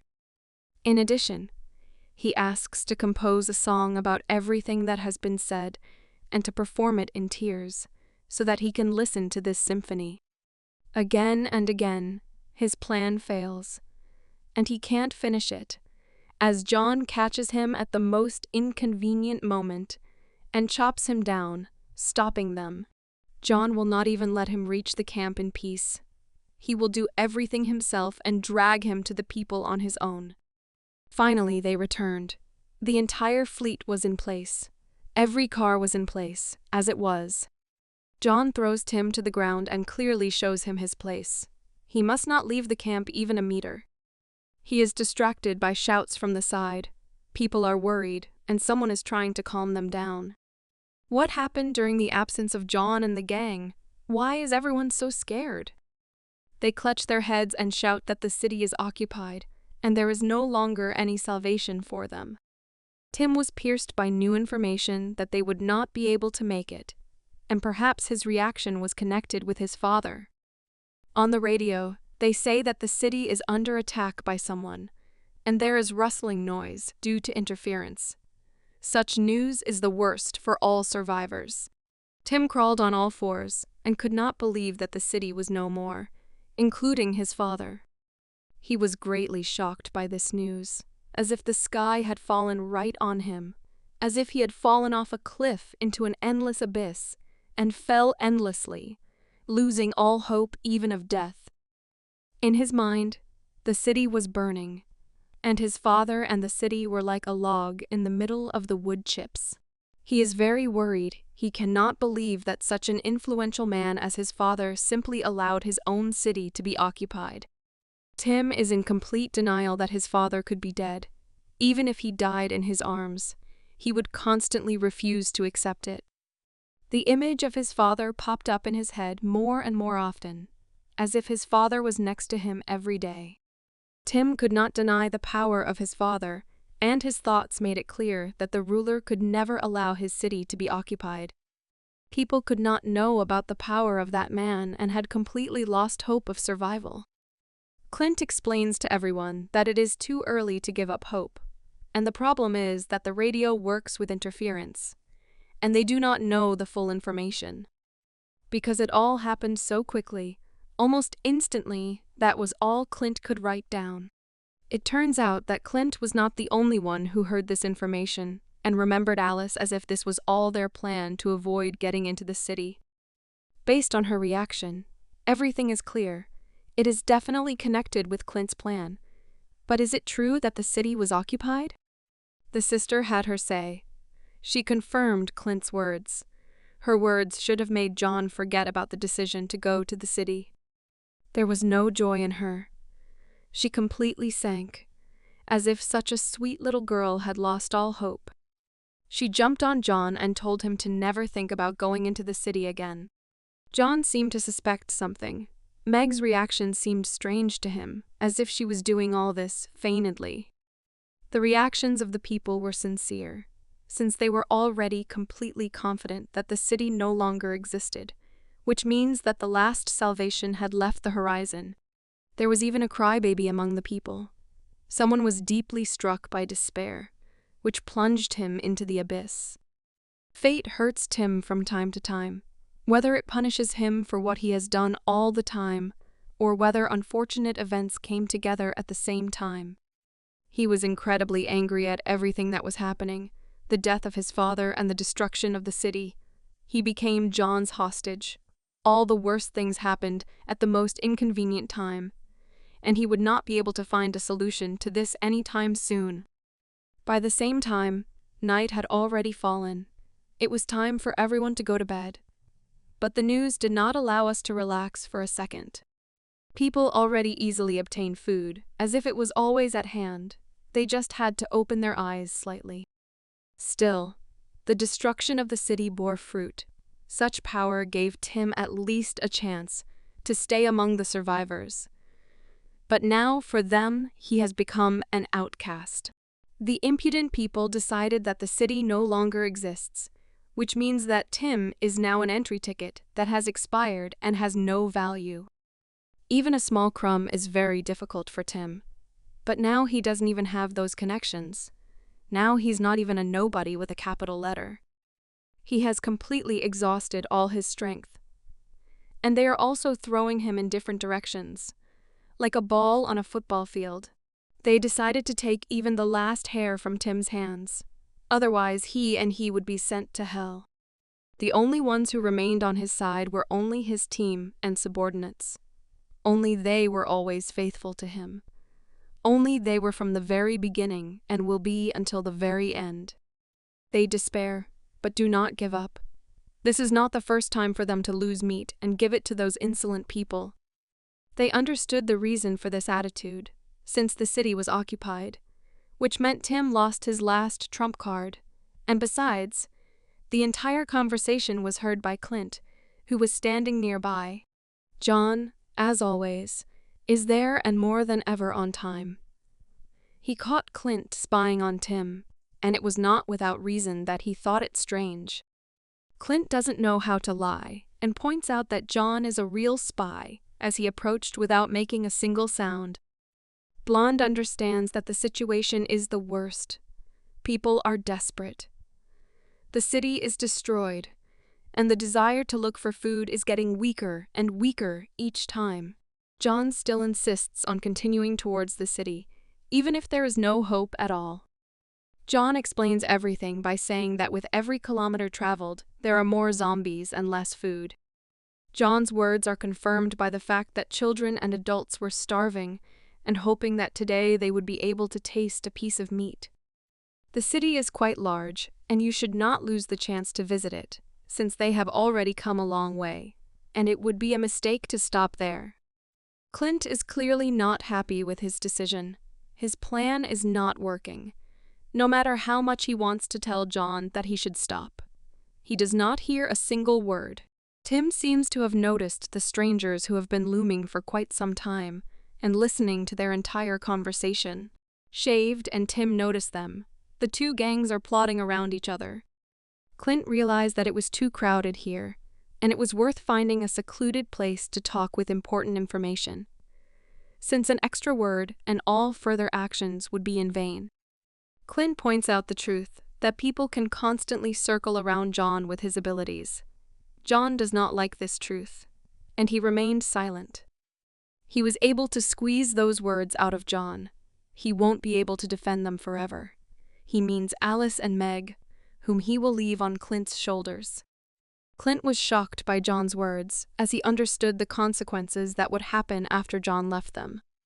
Nothing will influence John's decision. In any case, he will leave everything to Clint. So to speak, he will leave a legacy. Clint is simply furious. He will not allow John to do whatever he wants, and began to yell at him at the top of his voice. He doesn't like the way John thinks. He believes that the consequences will be irreversible. Tim and his whole gang will not allow his girls to live in peace. They will always intrigue and bother in any way possible. Now everything is clear. John did not try to bring up something fair in Tim. All his actions were only for profit, and he is alive only because there is still hope for the city. John is not so stupid as to give a potential killer free rein to kill everyone in his path and feed everyone with the meat of the dead. Tim hears the entire conversation. Now all the cards are revealed to him. All he has to do is run, since he is already digging his own grave by still being here. Tim's father is the ruler of the city, and he can give them the opportunity to enter the city without any problems. He can't do without mistrust, but he needs to use it as a free ticket into town. Tim is terribly angry with John. His show of justice and mercy was just a mask. In fact, John is hypocritical for the sake of profit. Tim is only John's ace up his sleeve as long as he is confident that the city still exists. Tim would be very valuable in the city and could easily be traded for a quiet stay in his city. But Clint was just as scared by John's words as they were by Tim. John is confident that Tim will always follow him and will not leave him alone even outside the city. He has the right to live only when people's lives are in complete peace and protection. Only one deviation from the condition, but he will not be able to come to an agreement, and something very bad will definitely not be avoided. John puts his hand on Clint's shoulder and makes him a real promise that he will definitely keep. He swears that he will end Tim's life with his own hands if there is something in his agreement that does not suit him. Just one hitch and he will deprive him of his neck. Tim was very frightened because his words were sincere. He was determined, but he believed in his justice. He believed that his life would be safe. The weather completely reflects Tim's well-being. Now all the elements are raging in him. He has one foot in the grave, on the edge of a knife. Tim is running away from here. There is no longer any purpose for him to stay here. His face was covered in shadow, as if a black veil was covering him, as if every second was killing him. Even bumps and stones do not give him a chance to escape from this unfortunate place. Everything is against him. Every centimeter is permeated with danger for him. Tim absurdly falls into a puddle of mud. He is already all worn out, exhausted and weak. But everything around him finishes him off. His fearlessness disappears with every minute. Out of rage, he grabs the dirt with his hands, and his hand begins to shake. His fear knows no bounds. Failure after failure pursues him. As if lightning will strike him any minute, Tim will not allow himself to be offended in any case. But these are just his words. He is weak in comparison with John and the others. He can only run. Still, they won't let him safely escape. Clint overtook him at the most unnecessary moment. Clint understood that Tim had heard the entire conversation, indicating that Tim himself was already lying in a grave that just needed to be buried and left forever. Does it make sense for Tim to continue to fight? Will he have a chance to escape? Will he see a bright future? Tim wanted to grab Clint's leg, but he was faster and removed it instantly. Clint was amazed by Tim's fortitude. Even now he was climbing the slope of the abyss, no matter how high its peak was. He climbed higher and higher. The obstacles that fate gave him, he passed with ease, only now he was overtaken by a dead end. He bared his teeth at all his enemies, no matter how strong they were, no matter how dangerous. He always showed his fangs and claws just to survive. He rises further, no matter what bumps there are, he will get up. Tim pounced on Clint. His strength never left him. His adrenaline was constantly pumping. Clint thinks he's stupid. Even if he was the most fearless, he's very stupid. Tim's pressure is stopped by one unfortunate umbrella, which turned out to be another obstacle. The grin doesn't leave Clint's face. He's ready to solve it at every moment, and will always find a solution for it. Tim clearly did not expect such a move. He attacked first and will fall first. His methods of fighting are useless. He was pierced again, as once upon a time, a long time ago. The enemy's rapier did not allow Tim to win the battle. And now he was pierced with an umbrella. He no longer fights strategically. He fights thoughtlessly, simply throwing himself at the enemy, becoming cannon fodder. Again he fell. Every enemy of his brought him to his knees. He was never strong enough, no matter how hard he tried. Clint no longer had the same rage towards him. All he wanted was to punish him. He never enjoyed it. He already with force steps on Tim's head and shows him to his place, since he cannot take his side to stop John. Even Clint cannot convince John he feels compassion for Tim, but cannot help him. He can only hurt John and mentions people eating zombie meat with the intention of using them against John. Tim is already empty inside, but now Clint humiliates him. Even fate, which was previously favorable to him, has turned its back on him. Clint is going to use him to stop John. Even Tim's gang will be part of his plan. He hints to him that he better find a good way to say goodbye to his people, since soon he will no longer be the boss, and his 6 people will no longer be people. Drops of rain were dripping on him. He had already fallen face first into the mud. There was no way to help him. The situation was one of the worst for him. The rain continued to pour in buckets, spilling tents, hundreds of thousands of drops of pure water onto the treetops. Tim will not be swayed by the words of some people. He always finds the positive in things. A true optimist whom one can only envy for his willpower. Even now he stood up and showed all his hefty strength. Even now he spits in the faces of Clint and John. Even now he laughs at their every word. Even if he is already a winner. He is already laughing like a crazy person who is determined to win. Even if he is not destined to survive, he will take a dozen like John with him. He will die. Everyone will die after him.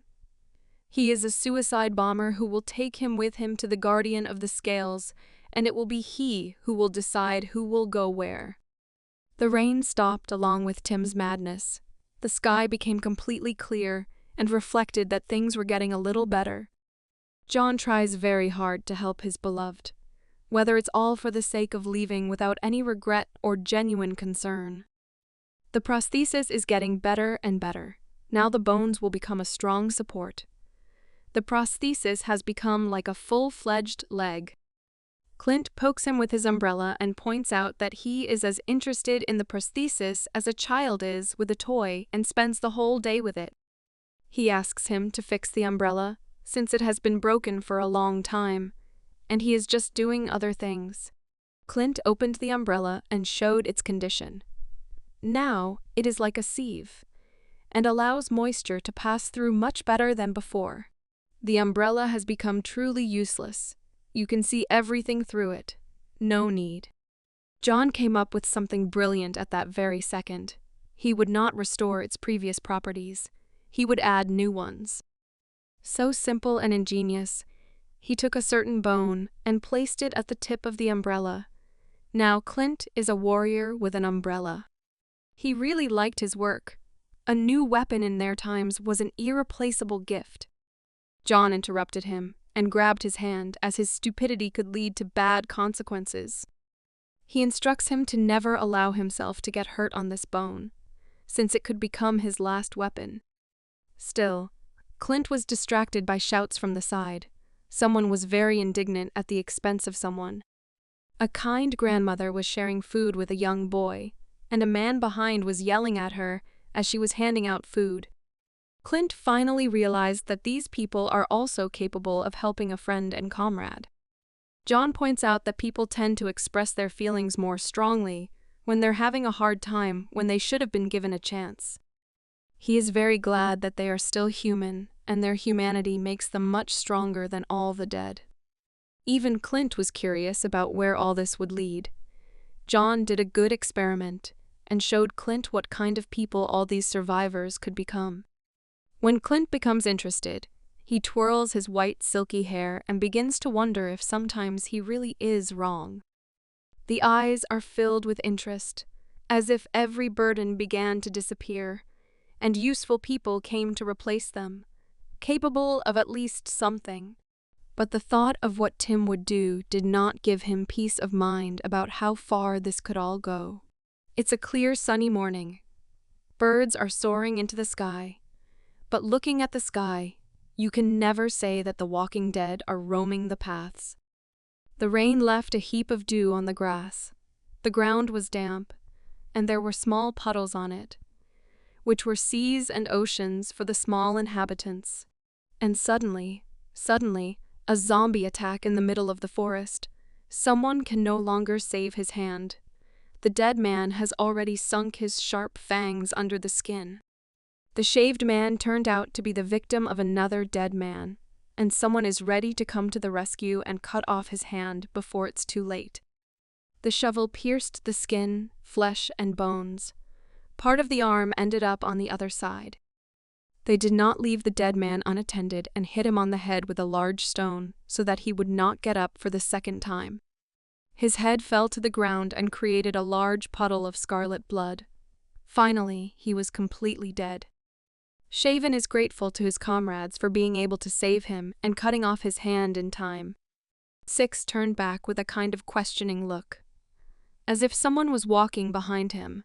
That stranger became their eldest. Tim returned to them, and everything around them began to shine. Tim was glad to see them, since they are the only bros he has whom he can always say whatever he wants. They are always ready to come up with a new plan to escape. They are definitely positive. Tim grabs the fat man by the cheeks and asks his bros to calm down, since his plan will not lead them to survival, but will take all the offenders with him. After arriving, they would no longer be afraid of John. He was completely confident in his words. What gave him such confidence? His plans include becoming hundreds of times stronger than that rotten creature that is capable of fighting irrationally. For Tim, John is just a toy that they will chop off his head at any opportunity. The others did not understand Tim's intentions. He seemed to have gone mad, and this alarmed them. He laughed terribly, like a real villain before contemplating a new evil plan. At the same time, John eats delicious meat, which is very surprising for him. Clint, who caught him doing this, was also surprised, whether he was happy or disappointed, but he was definitely stunned. He enjoyed his food, licking his fingers as if he were eating some delicacy. Even if there is little food, they will continue on their way as soon as everyone is gathered and ready to move out. Michael shouts to everyone that someone is returning. Apparently, John had already warned him and forced him to watch for everyone to come. Silhouettes, like shadows, made their way through the thicket of the forest, and apparently everything was assembled. We could go. They were dragging raw meat, which would soon be eaten, since many of the survivors were hungry. Tim and the whole gang were the last to return to camp, and delayed everyone greatly. Nobody was happy with them, since they hoped more that they had long since died and left this world. That same impudent man again shows his greedy nature. Even now he wants to take the last piece of meat. But will he be very surprised to find out whose meat it is? Everyone decided to support the man and insisted that they give up the meat and, out of quiet sadness, go into another world, since there was nothing to eat anyway. Tim didn't care what these people said. His goal was to end it all, even at the cost of his life. Tim's indifference seemed impudent to the man, and he immediately rushed into battle for a piece of the dead man's meat. Tim grabbed him by the collar and made it clear to him to get out before it was too late. There was not a drop of fear in him, only an insane thirst to kill everyone here, take everyone's life and gnaw their bones. The man immediately learned his lesson, like the smartest student, and stopped being insolent to just anyone. John noticed this and instantly decided to stop him, but Clint was faster and stopped John. Clint pointed out to him a more important problem, which was lurking in that part of the forest, and it was there that there was a lot of zombie activity, which could become an even bigger problem. Still, that's where we'll have to go, and it would be better to solve this problem. But in the meantime, Tim and the whole gang made their way into the van with zombie meat, and their plan began to take effect. Tim looked around and probably suspected something in Clint's behavior. He clearly pointed out the problem and instructed him to use his eye. John refused such help and decided to go on his own and explore everything. Afterwards, John ordered to be here until he returns, and then they will go to the city. Clint thought with some confusion that his eye began to see worse. What did he mean? Everyone was already getting ready and taking their places, and John went to explore the forest and solve the problem. The rest were already returning to the camp, and from their running, it was clear that they had brought a lot of booty. They brought a lot of meat to the camp, and for Clint, this means only one thing, that he can begin his plan. Those who returned said that something was wrong with their condition, and they should hurry to their seats on the bus. The voices of the sixes could be heard from the van, and this gave them away. Tim looked through the crack of the doors and was on guard so that no one would come in or see what they were doing. Six touched Tim's shoulder, and apparently they had already come to terms with what they would have to do for the sake of their boss. They no longer wanted to suffer and came to only one way out of this situation. They decided to eat raw zombie meat in order to help Tim take revenge with their sacrifice and take a couple of lives of the offenders themselves. Tim could not even think that his comrades would so decisively go to death for his sake. He did not even dare to mention such a thing. Such devotion could even make him feel, and he was able to say that they were not obliged to eat this meat for his sake. Shaved was already more determined than ever. Nothing would stop him. He grabbed his boss's shoulder and gave him the opportunity to trust. Everything was great for him. This is exactly how he wanted to die for his boss, for his elder. Even if from the outside they look like a gang of student hooligans, their members are the most loyal and honest with each other. He clenched his fist so tightly that his whole hand began to shake, because every word from his mouth was the truth, a dogma that you just had to believe in. They understood why Tim became such a cruel and evil person. The tears of the shaved man broke through Tim. He was in shock, because he did not expect such fortitude from all of them. Tim became so angry because he wanted to save them, to save his reliable people, and he did not dare to lose them, since no best family could even replace their devotion. Everyone in the car began to cry like children, but everyone made an adult male decision, which they came to the very second they came to thinking. Suddenly, even now, Tim was plunged into memories of winter, of a cold white blanket, of strong storms, and the terrible beginning of the apocalypse. To get food in such cold weather, one had to try very hard and even climb the slopes for the sake of one berry. Back then, Tim wasn't so long-haired. He shivered from the cold and obtained food with blood and sweat. Still, one wrong movement and all the efforts were in vain, as if he had lost more strength than he had gained. That same scar appeared all over his face after such an unexpected blow on an icy slope. He put himself in mortal danger just to get some provisions and enable himself and others to survive. He fell again into the cold snow. The attempt was in vain. The hope of survival smoldered like the last cigarette for a smoker. He had no choice but to die among the ice and become an ice statue.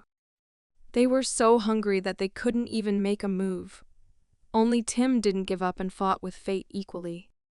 Even now, he did not allow others to give up. But hunger drowned them out completely, and the eternal frost left no chance to rise and warm up. He could not believe that they were able to escape from the crowds of the dead, and now they would die from ill-fated hunger.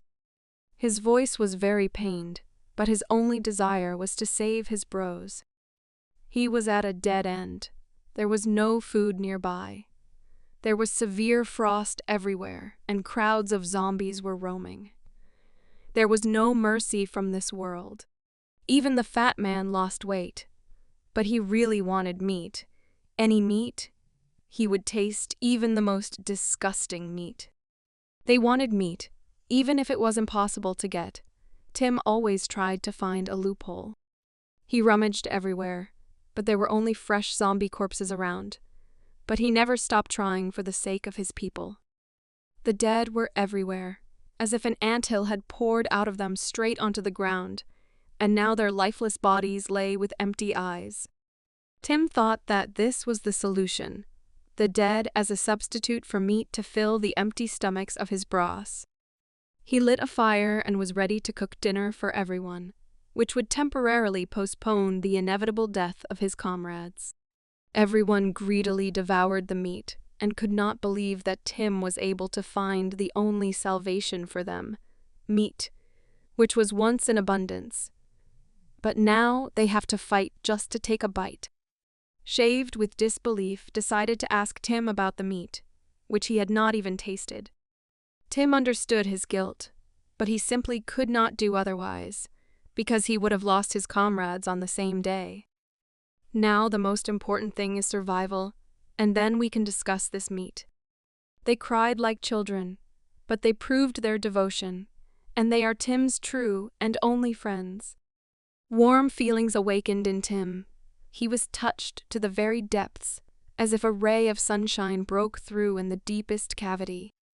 They freed Tim and decided not to bother him with eating the meat. After all, at that time he breathed life into them and made them see even more bright moments. The first bite of fresh dead meat will entail a lot of problems. Now nothing can be brought back. Everyone thanked Tim at once and began to greedily eat the meat, since it was the last thing they would eat before the transformation. He felt enormous guilt for everything he had done. He did not know how to atone for it all. Even his death would not cost as much as he owed. Then he only pretended to eat zombie meat to convince them that the meat was safe. He obviously wanted to say something. It was on the tip of his tongue, but the lump in his throat did not allow him to say a word. Then he could not tell them about that meat, since they would have died of hunger and would not even have lived to see these days. He is a complete liar. He lied to them constantly, and they were always sincere with him. This is it, the beginning of Clint's plan. He locks everyone inside along with Tim, so that he can be eaten in addition. He closes them from the inside so that the last ticket to the city will die among the dead. Tim noticed a strange click outside. Now even he has no hope of survival. Before their death, Clint even remembers to laugh at them and calls their actions cute. These dogs are ready to give their lives for their stupid owner. That's exactly how Clint spoke about them. The last click and movement of the hand and everything that was in this van will remain in this van. Hunting has already become a favorite place for survivors. But hunting for John means killing hundreds of monsters to the sound of their screams. Another dead man attacks again and again, without even thinking about who is standing in front of him. With one flick of the finger, the insane creature is decapitated and sent to hell. The monster fell, but Clint didn't lie. This place really isn't calm. Everyone was defeated. The forest was filled with silence. Only the rustling of leaves gave life to this place. But still, there were far fewer zombies here than John might have thought, which is exactly what he was surprised by. He remembered everything Clint had told him before he sent him here to scout. He was confused as to why Clint sent him here since there wasn't much activity here. In addition, that strange smile on his face, all this haunted John since everything in Clint's actions was unusual, and for good reason. Suddenly everything became clear to him. His eyes opened wider. He finally understood everything and he should hurry up. Still, Clint's plan went as he wanted, as if he knew all the actions in advance and was 10 steps ahead. Screams could be heard from the car. They begged to be let out, and Clint stood and pretended that nothing had happened. They tried to extract from him what he had in mind, but received silence in response. There were many eyewitnesses around, but Clint didn't care. He calmly left there with a pure soul. He took his mother by the hand and was already dragging her onto the bus, ordering everyone to take their seats as they were moving out. The mother decided to ask her beloved son where they were going, and he asked not to ask unnecessary questions and just go. They shouted after them, but it's unlikely that anyone will hear them, since they definitely have no more salvation. Clint called out to Alice, and she instantly responded with surprise. He ordered her to take Meg with her and take their seats so that they could leave. She clearly follows Clint's plan, takes her sister by the hand, and she obediently obeys her. They heard this noise and rumble from the truck, but they were not going to do anything, but only go and follow Clint's instructions, since it was very beneficial for them.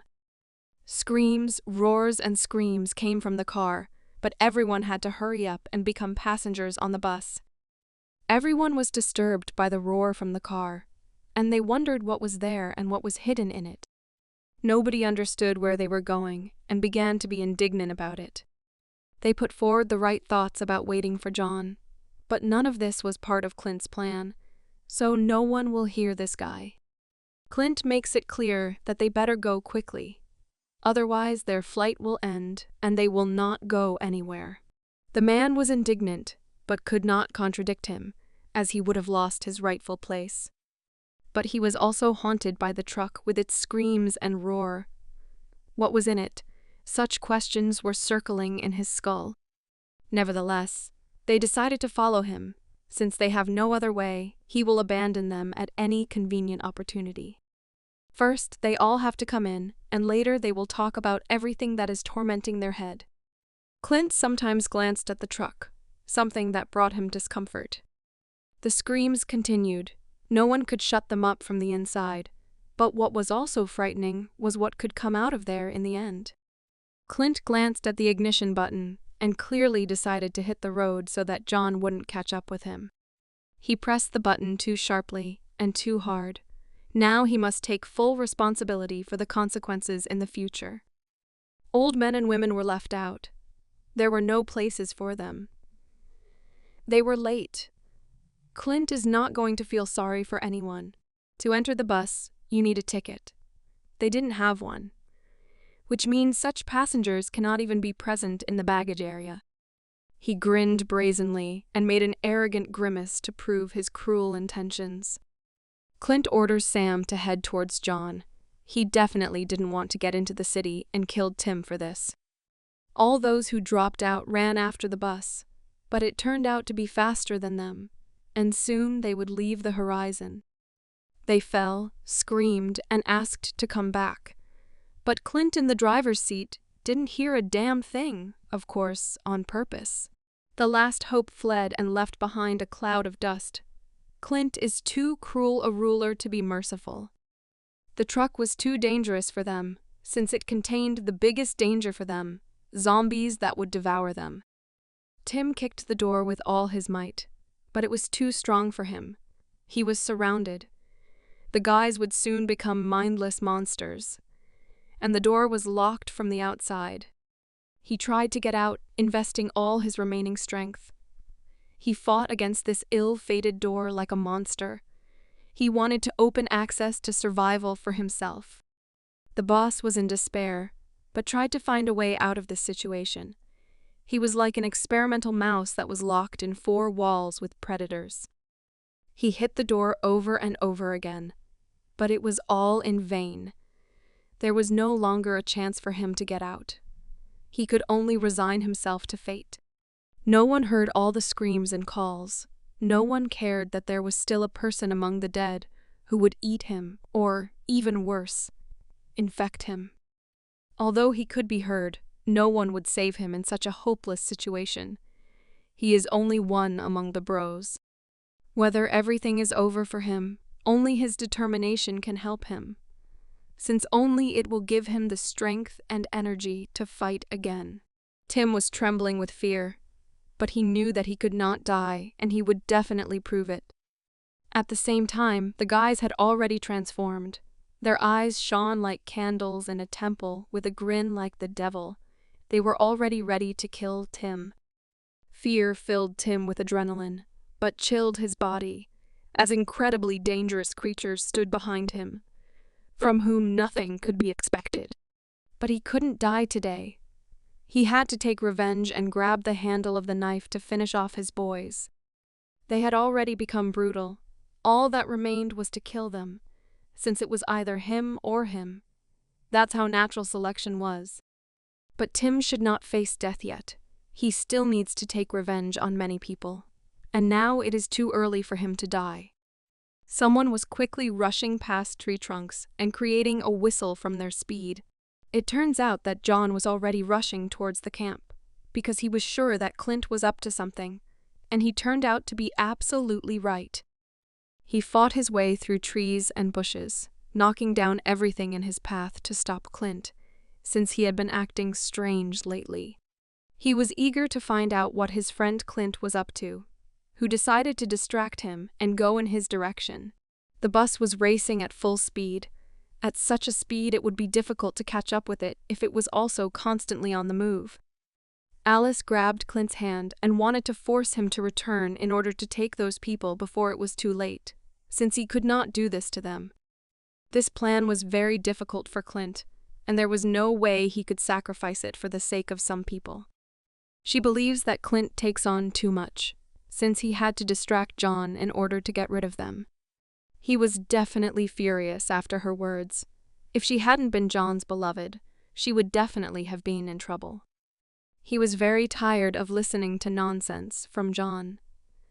This John constantly pokes his long nose at him and teaches him morals, as if he were a small child.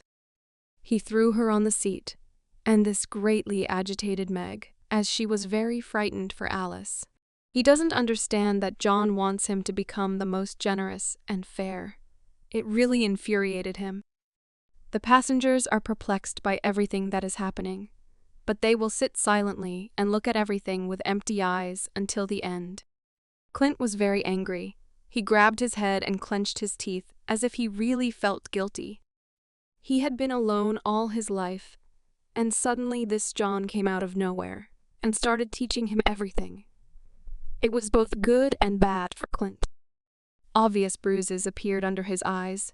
He often experienced mental pain and his eyes swelled from tears. John was the first person Clint couldn't contradict, even if he didn't agree with him. Time after time, he took on everything and shared it with everyone, and even then, Clint agreed with him. He always wanted to avoid conflict with him, and this is what his silence led to. But all this does not mean that he always agrees with him and is completely on his side. He is the same person and has his own opinion, even though it is sometimes not correct. Clint does all this in order to correct John's mistakes, since they are the only ones who have each other, which is just wrong. Every mistake will be corrected by Clint, and in the end, it will be just the two of them. That's what Clint wants. That's what he wants. Still, Alice told him the truth. John is not alone at all.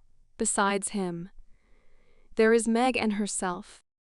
Clint did not like such impudence on her part, and he silently looked at her, as if any minute his hand would grab her neck and make her beg for mercy. John also has human feelings, and besides, he must not only give them, but also receive them. Clint was already on the edge. She was completely right, but he couldn't give her John, since he was the only one who could warm up to him. He grabbed her by the collar and began to explain to her that she could not possibly be a comrade. She was a burden, and only a burden. She was calm. There was not even fear in her. She was truly strong. This is what a comrade in arms should be like. Suddenly, the same truck crashed into the bus, yet Clint could not think through every step. At the most unexpected moment, his plan began to collapse. The whole bus shook, and everyone flew out of their seats, as if an earthquake had started in the middle of a calm day. Clint was confused. His surprise knew no bounds, since anyone could have come for him. Behind the bus came a truck containing Tim and his gang, who were supposed to eat him, but something did not go according to plan. It was Tim who was driving. It's incredible that he was able to survive, escape, and get to everyone in such a short time. Tim had already caught up with them and was very angry, all wounded and wondering how he could survive after such a thrashing.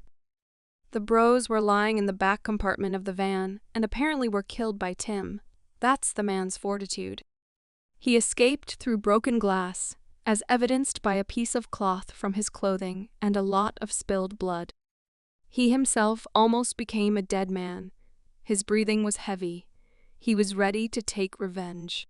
Tim bared his teeth and promised that Clint would go to hell after everything he had done, and he himself would take him there.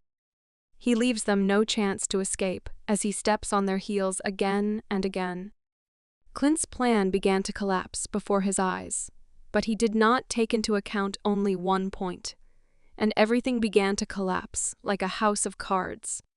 Tim can no longer be stopped. he makes a firm decision that Clint, John, and the others will go with him to the afterlife. Another violent collision with a bus. This is a life and death battle. Again, the whole bus is shaking. All the passengers are holding on to the handrails with difficulty, and there is general panic all around. Clint orders Sam to get behind the wheel and continue the escape, but everything is pointless, according to Sam. Clint doesn't like this turn of events. He has no choice but to swear and bare his teeth. Suddenly, Tim's hand breaks the glass. Now Clint is cornered. Now Tim is on a horse and will trample Clint to the ground over and over again. Everything is bad for him. Everything he did turned against him. All the mistakes that he wanted to correct became large-scale problems against their background. Tim was already ready for death. He survived with all his might to take revenge and take a couple more people. Meg and Alice are very frightened. Both are holding on to each other, as if something immense will separate them any minute. Clint didn't have a backup plan just in case. Now his plan is ruined. John is already heading towards them, and Tim is already on their heels to kill everyone. The atmosphere became very tense for him. All his actions brought only harm. He turned out to be a complete coward. As soon as everything began to collapse through his fault, he leaves everyone to the mercy of fate. His mother grabs him by the leg and begs him to save it, not to abandon it under any circumstances, and to keep it under her wing until the end of time. In her opinion, Clint is obliged to save her, since she is his mother. He must protect her from all bad weather. There is complete bewilderment in his eyes. Such impudence on the part of his mother. She dares to ask him for something when she acted worse and worse, over and over again. She continued to crawl at his feet and beg for salvation. She was already distraught for her life. Her son had previously meant nothing to her, but now he is a savior for her. For a long time now, Clint had been screaming and whining in the same way. He asked to be saved, but his mother stood behind everyone and silently looked at all this. Even if they put a knife to her neck, she could stop this pervert. She could stop the vile father who was already destined for a place in the flames of Inferno. Clint, of course, will save her. He will save her and sacrifice his most valuable things for this. Only it was she who taught him one thing that he must do in the first case. She taught him to initially save himself. Then you can think about your family. But he's right. Even if he abandons all these survivors, only his upbringing is to blame for his character. He runs from his mother's arms. Now she has the same face as Clint's once 15 years ago, when he was tortured and cut. Clint can no longer be stopped. He has already run far away from his mother, since earlier it was necessary to establish contact with him, and then whine for help. He jumps out the window, leaving all the passengers alone without a commander, as if his biggest mistake. For many years, she hasn't even changed. About herself. And only about herself. She doesn't care what happens to her son. Only how she feels. Nothing more. He will soon leave their horizons, but his mother still continues to point out to him that he cannot live even a minute without her. And then the memory struck again. He was a little boy running away from his mother. Then it was not too late to establish contact.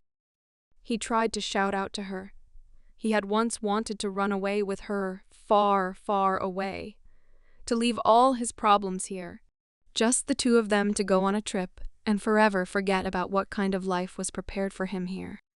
At the same time, his smile dropped. His mother refused him. She cannot fulfill even one of her son's most cherished wishes. Only now did she begin to realize her guilt. So many years had passed, and only now did it creep into her head that she could be responsible for everything that happened to her son. But it's too late to sob and cry.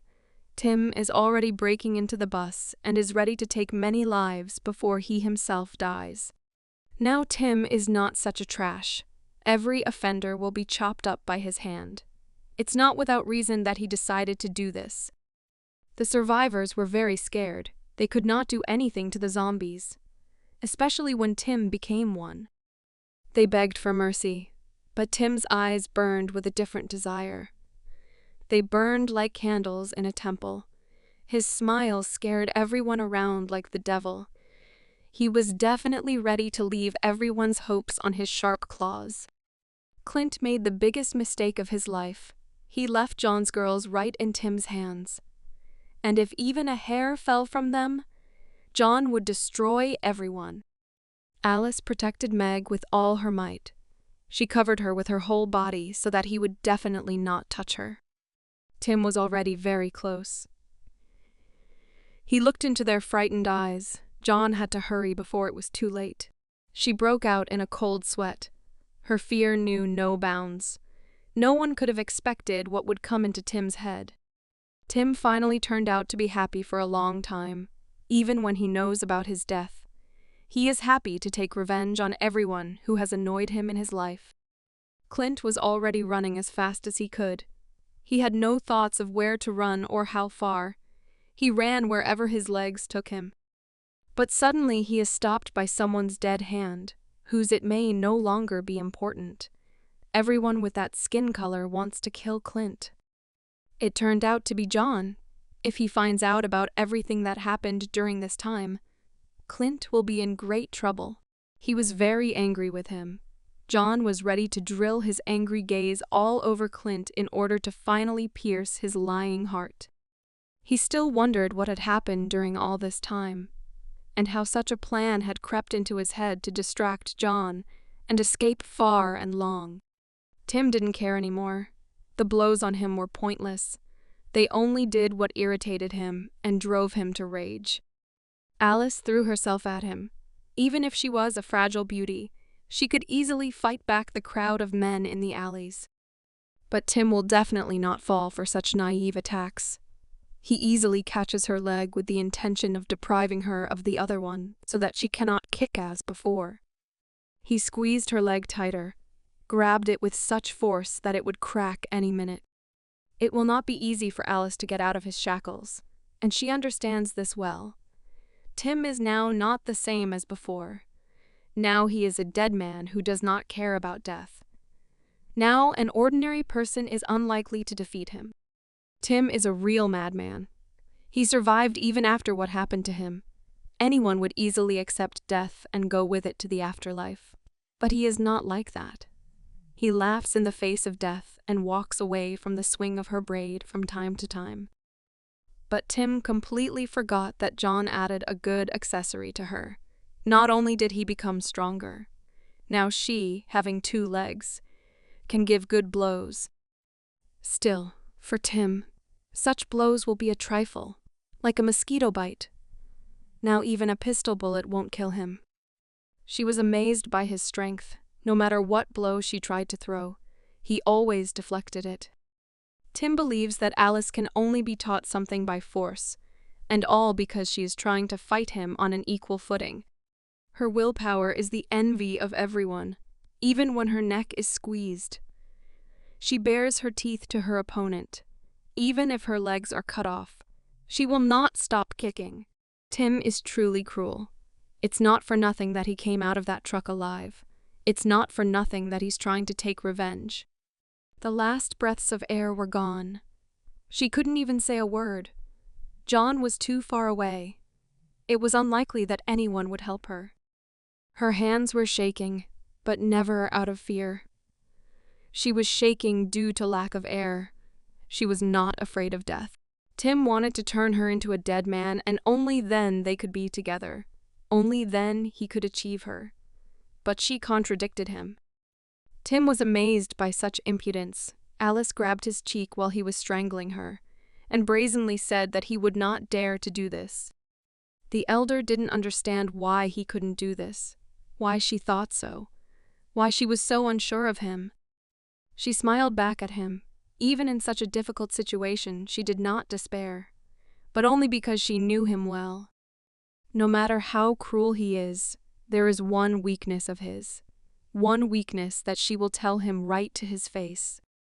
The mask slips from her kind and naive look, and she is now the most furious warrior who puts pressure on her enemies, only with her charisma. He is a weakling.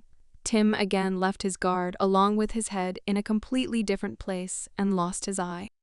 Fragile like crystal and strong like steel, it was she who was awarded the phrase that beauty saves the world.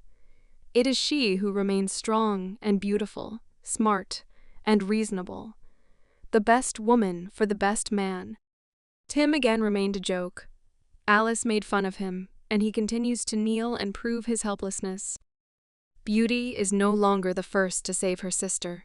Even now she manages to accomplish the impossible. Even now she does not let her down at the most inconvenient moment. She orders Meg to save herself and run away from here while her little sister detains this madman. But the most important thing is that Jonah's youngest runs away as quickly as possible. Meg didn't want to leave her friend alone with this monster, but she was categorically against it. She tells her to forget about her and run without looking back. The little sister wiped the tears from her cheeks and ran as fast as she could to fulfill the instructions of her commander, so as not to let her down at the most inconvenient moment. Alice looked after her to make sure that she had already left the horizon, so that she was already so far away that no one could track her down. The battle is still not over. She turns her gaze to Tim and prepares to take a new blow. This monster tells her to stop, but now she is unlikely to find a new weak point for him. One wave of his hand, and Tim is able to cut off the head of an elephant, leaving hope in its claws. Tim's claw swing was so powerful that it sent Alice flying and off the bus. Tim was already bursting with anger. He was exhaling steam from his mouth like a steam engine. The impact with the ground was not weak. Her back took the full impact. This picture is very tragic. A young girl lying in front of the bus. An incredible tragedy. A mistake by the driver who hit the sweet beauty. She fought to the end, but now she doesn't even have that fire in her eyes. He didn't have that life. She doesn't even have the strength to get up and fight back against him. Once upon a time it lay in exactly the same way, when the end of the world had just come, when the whole world was suddenly filled with the dead and left no chance for humanity to develop. That time Tim was very scared. His whole face was smeared in blood, but it is no longer known what would have happened to Alice if he had not cut off her leg before it was too late. From the shock of pain, she did not even have the strength to scream. She quietly said that she was in pain. She did not complain and did not interfere with her salvation. All this suggests that she is incredibly strong. Tim was very scared for Alice. She could have died in his arms, but he certainly could not survive the death of his beloved.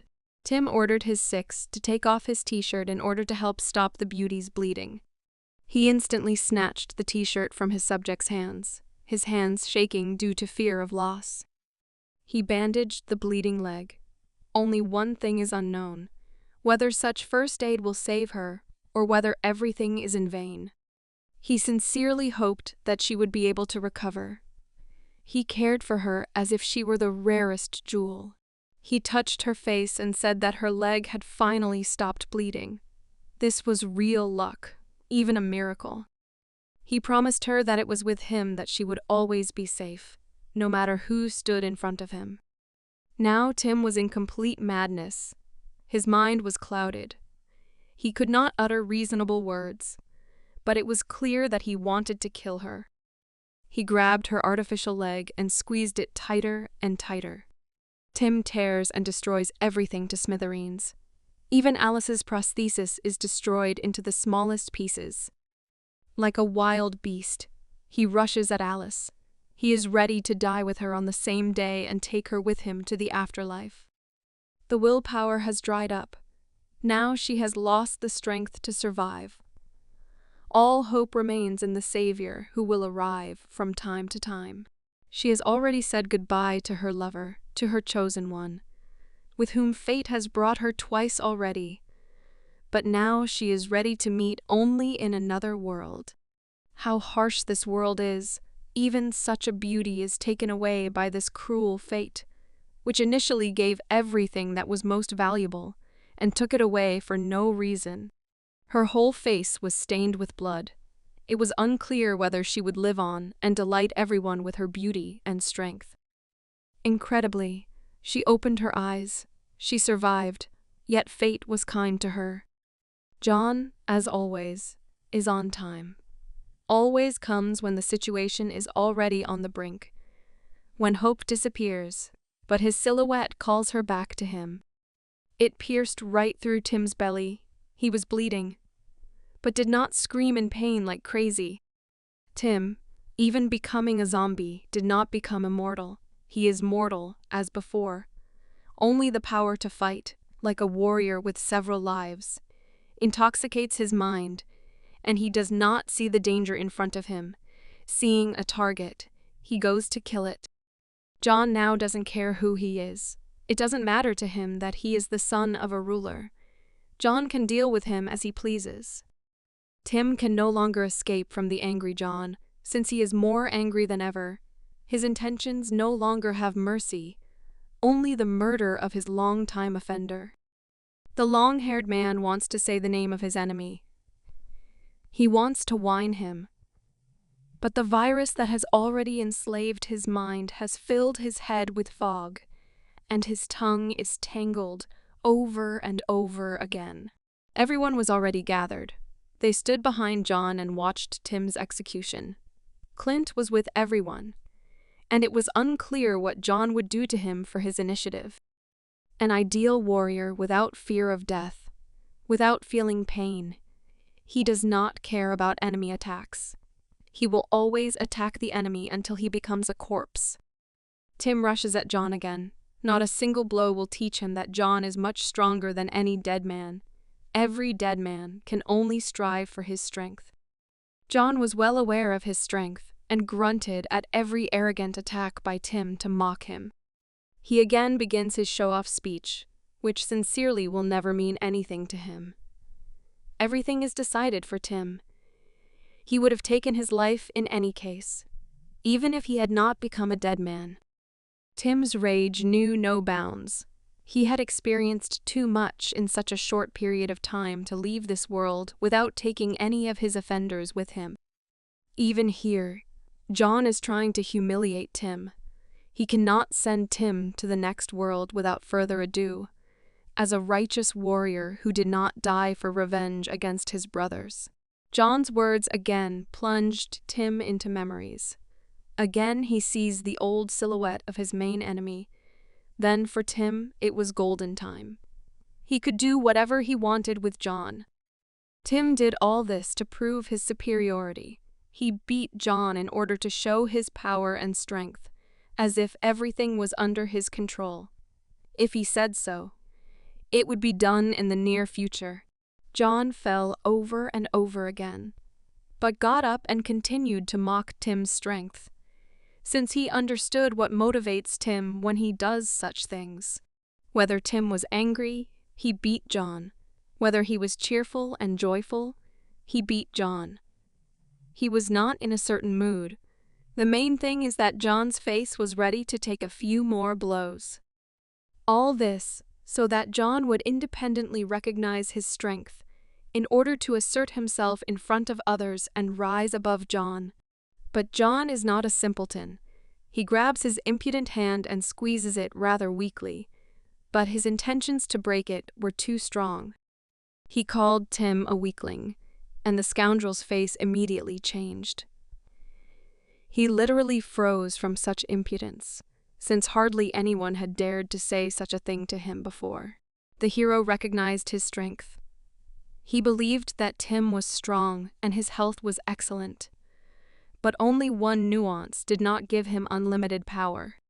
The nuance is his cowardice, which he wants to compensate by humiliating the weaker. Even if John has the same health, he can become hundreds of times stronger than Tim. And this amazed the bully. He was shocked that his willpower was so strong. Tim was already tired of listening to his every impudent word. He wanted to squeeze it between his teeth and crush it. John's self-confidence infuriated Tim. He prepared his fist for another, but more powerful blow. Since that time, both have changed a lot. As John said, he became hundreds of times stronger than Tim. Tim became a dead man.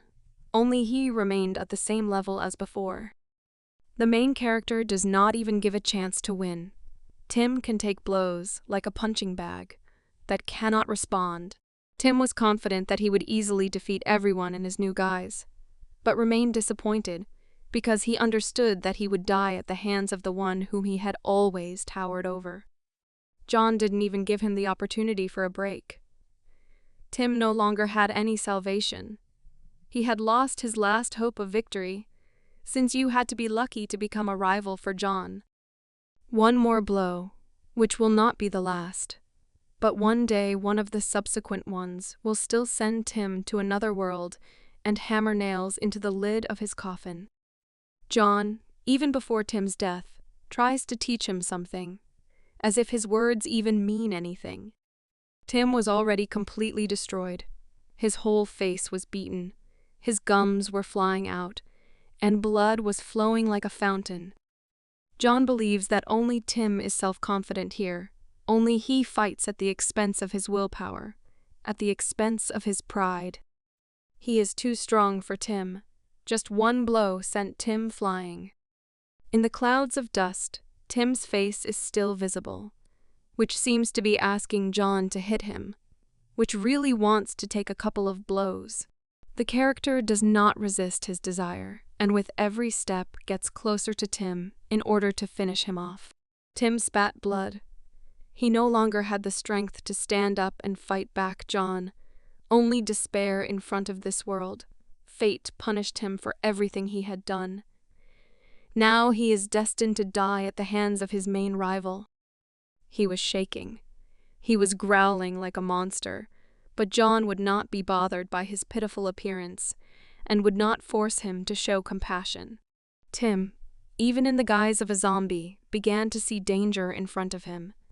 His eyes spoke for themselves. John said that Tim was very tired. He was tired because it was quite hard to take, but he had already taken a person's life. Tim cannot come to terms with all this. John understood all this well, but spoke with a certain mockery in order to finish off all the moral readiness to fight in him. John slammed Tim hard into the front of the car. He was already trying to get up and prepare to fight back. He growled in response to John. He was very angry with him, but more like an animal he fought for territory.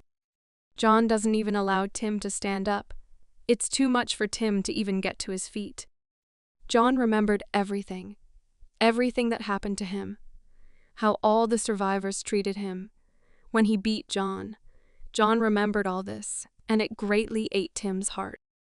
John explains to Tim that he, having so many good friends, the one he loves, kind parents, received nothing but hatred. His beloved, who always refused him, called him arrogant, which is why she didn't love him. Meg always hides behind the backs of our beauty and her friend. For her, she is not a criminal back and for good reason.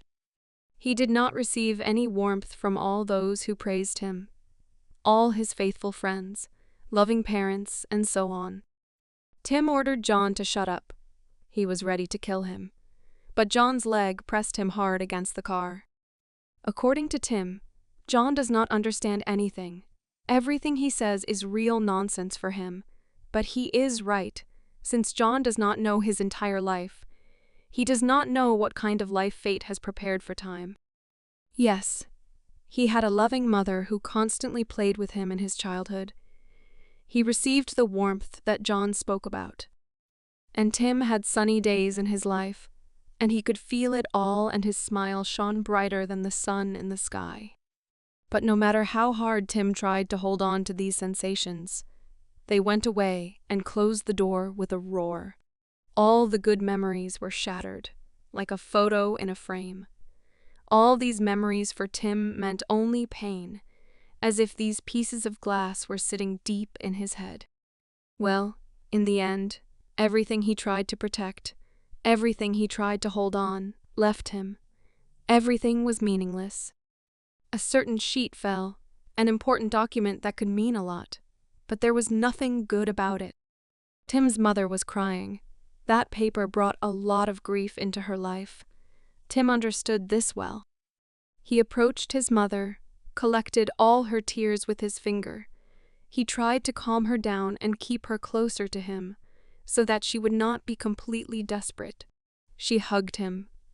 Everything seemed to be fine. He tried to calm her down and she reciprocated. Moreover, tears from her cheeks flowed down onto his shoulders. But what she said completely killed Tim. She regretted that he was born into this world, and these words hurt the most. That's why Tim became so cruel. John will never understand the pain of betrayal. He is nothing like Tim. Even if his family was powerful, there was nothing good about it. Tim makes it clear that John will never be able to find a common language with him. Since he was not betrayed, even the pain of loss will be weaker than betrayal. But even John was able to envy Tim in some ways. Yet even John lacked something and had to resort to envy. Tim was amazed by his words. He couldn't believe that John didn't have what he had. As insufferable as Tim was, he had truly best friends who became real brothers to him. From John's words, Tim doesn't feel any better. Before his death, he has to remember the silhouettes of his brothers. They shone against a brilliant background. Their smiles were warmer than any sensations that Tim could get in his entire life. Will.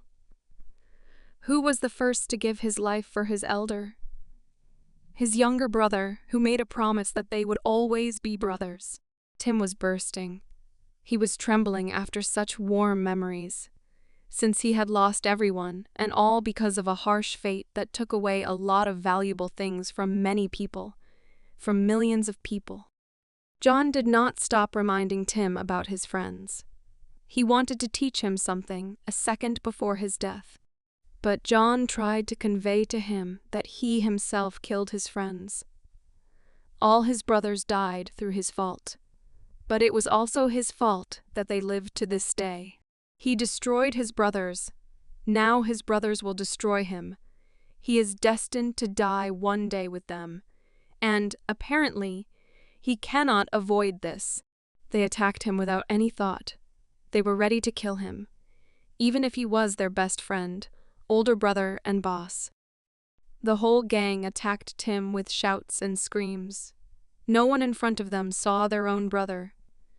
Everyone saw prey that needed to be killed immediately. Tim tried to push them away, but the three of them would easily prevail over one exhausted dead man. He is again sent back to memories of warm days, of carefree times when they could create anything, until their youth ended. One of the sixes did not progress and received friendly ridicule from friends. Their smiles shone brighter than the garlands on the holiday tree. That was the warmth that warmed Tim and gave him hope. They always smiled at him, were always happy to see him, and even when he was angry with them, the bros tried to please him. But Tim didn't hesitate to smile, and was happy to smile back at his gang of hooligans. They promised each other that they would become stronger in their hobby. But Tim was worried about one thing. He thought that they hated him. Each of them made smiles that even then showed fangs. There was also a lot of unhappiness around Tim. Even the rich and wealthy can be unhappy. That's how harsh this world is. Tim's mother was sobbing and bowing to something. She complained that only the poor and weak could be unhappy. But everything turned out to be completely different. While she bowed to the majestic statue, Tim silently looked at it all. Everything around him betrayed Tim. His devoted friends are now devouring him. He was constantly hiding behind their backs, and now they are devouring him from behind. Pain enveloped Tim's eyes. He could not do anything with his emotions. Nothing. Everyone around him left him alone, no matter how hard he tried to protect him. The girl he loved, whom he compared to a spring field, the beauty to whom he was drawn, also turned away from him. His eyes closed, but from Alice he only received coldness. Even the frosty winter did not bring him such frosty burns. Tim admired her. He always tried to get her attention. Even in a joint hobby, he craved her response. He stretched out his hands to her to ask for help to get to his feet, and she still offered her hand. He clearly lost more than once. She remembered this with an attempt to humiliate him and say that she would no longer train with him. In order to spend more time with her, he wanted a rematch, as he wanted to defeat her and prove that he was capable of something. He was very worried about such a conversation, since she is the true love of his life. He named it after the cherry tree, which meant its endless beauty, which must be preserved forever. Tim asked Alice to become his friend until he defeated her, and all only because he was given to his beloved with all his heart. His heart was captivated by her beauty, but besides, her thorns did not allow him to approach her. Alice was outraged. She didn't like Tim's proposal, and she definitely didn't agree with him. Tim was very embarrassed. He expected responsiveness from her, but he clearly had very, very little chance. As expected from a non-criminal beauty, she asked him to be smarter and not ask such stupid questions anymore. He was afraid of being rejected, but time after time he tried to find a way to get close to her. But everything was in vain for him. But she was too cruel with him. Her gaze cut deep holes in him, which was imprinted on his soul. Her next refusal hit him right in the heart, as if lightning had touched him and sent millions of volts through him. Alice left him and didn't even say goodbye. That's how harsh love can be, since a loved one can heal any wound, but also make it open even more. She looked at how Tim was being devoured. It is unknown whether she felt guilty for those actions. Her gaze was empty. She may have been struck by the cruelty with which they ate him, but she could not come up and help. Tim's pain knew no bounds. His mother betrayed him, his friends ate him, and his beloved did not even give him a chance to show himself. Tim was initially pushed into a corner. He was always lonely, and he lost all the loved ones to whom he devoted his soul. Now he too had fallen. Blood was dripping from his hands. He was to blame for what he had done, but he could not do otherwise. Everything around him stood against him. Everyone looked at such a spectacle. Everyone froze in place after Tim was torn to pieces by a crowd of his own bros. A real tragedy. Everything in the world was proportional.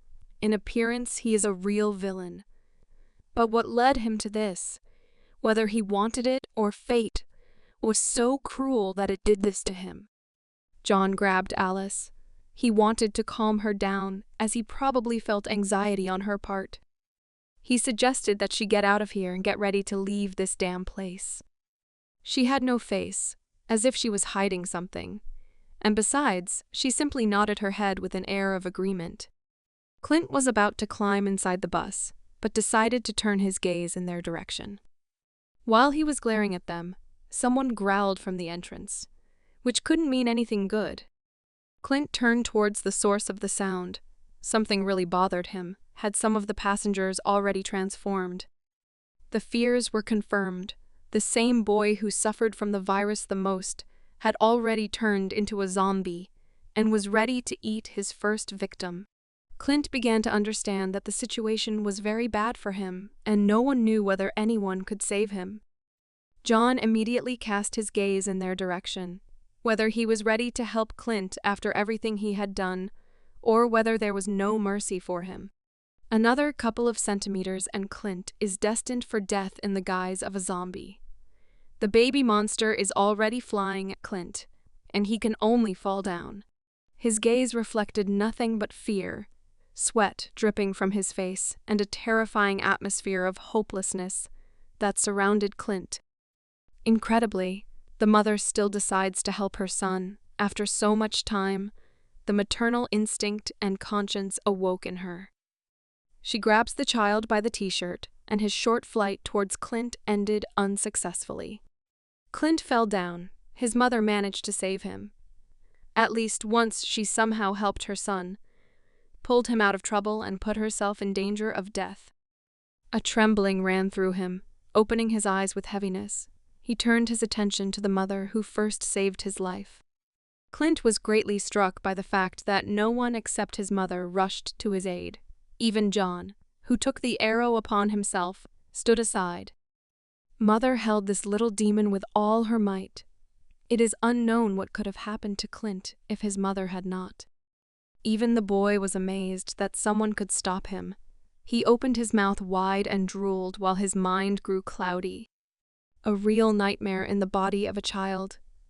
He turned his head in the opposite direction, and with his smile instilled horror in his mother. His eyes burned with the flames of death and nightmare. This is no longer the baby as before. Now he is an insane machine for killing and spreading the virus. There is no longer any humanity left in him. Finally, it dawned on her. She saved him at the cost of her life. She was able to prove her love for her son. She tried to reach him with her bloody hand in order to get approval from him. She said Clint's name. Her hand reached out to him, but the shock enslaved Clint and could not release him from the bonds and leave him alone. Contradictions began to play in his head. He could not believe that his mother could save him. But before his eyes, everything was completely different. Mother was reaching out to him, but the boy hanging around her neck prevented her and Clint from getting close to each other. Blood flew in different directions. John tore the child from her neck, but it was unlikely that she could be saved. She fell straight onto the cold ground, and she didn't even have time to say goodbye to her son and apologize for everything she didn't have time to do. John grabbed the child's neck tightly. He whined and floundered, but nothing would stand against him. John began to push harder to stop this little monster from infecting even bigger people. Clint helped his mother, but it's unlikely that anyone will help her. Only seeing her off to the next world with all honors will be real help.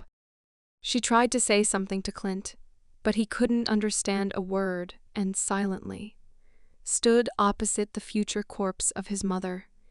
And now he was very afraid for her death. Mother apologized to him. It took her a lot of time to prove her love and care. It was not easy for her when her son was wounded before her eyes, when they tried to cut out his dignity. Clint wasn't cold or scared, but his trembling, it was due to a misunderstanding how his mother saved him. When she became so kind, all these questions made his head spin. Clint made the biggest mistake, but he wanted to correct John's mistakes. But now he has to keep the burden of guilt on his irresponsible shoulders until the end of time. His hands were shaking, but he still tried to close the bleeding wound. Yet he couldn't help her. All his hopes were in vain. He puts a lot of pressure on the wound. Will this help her? Of course not. The virus will soon spread throughout the body and enslave it.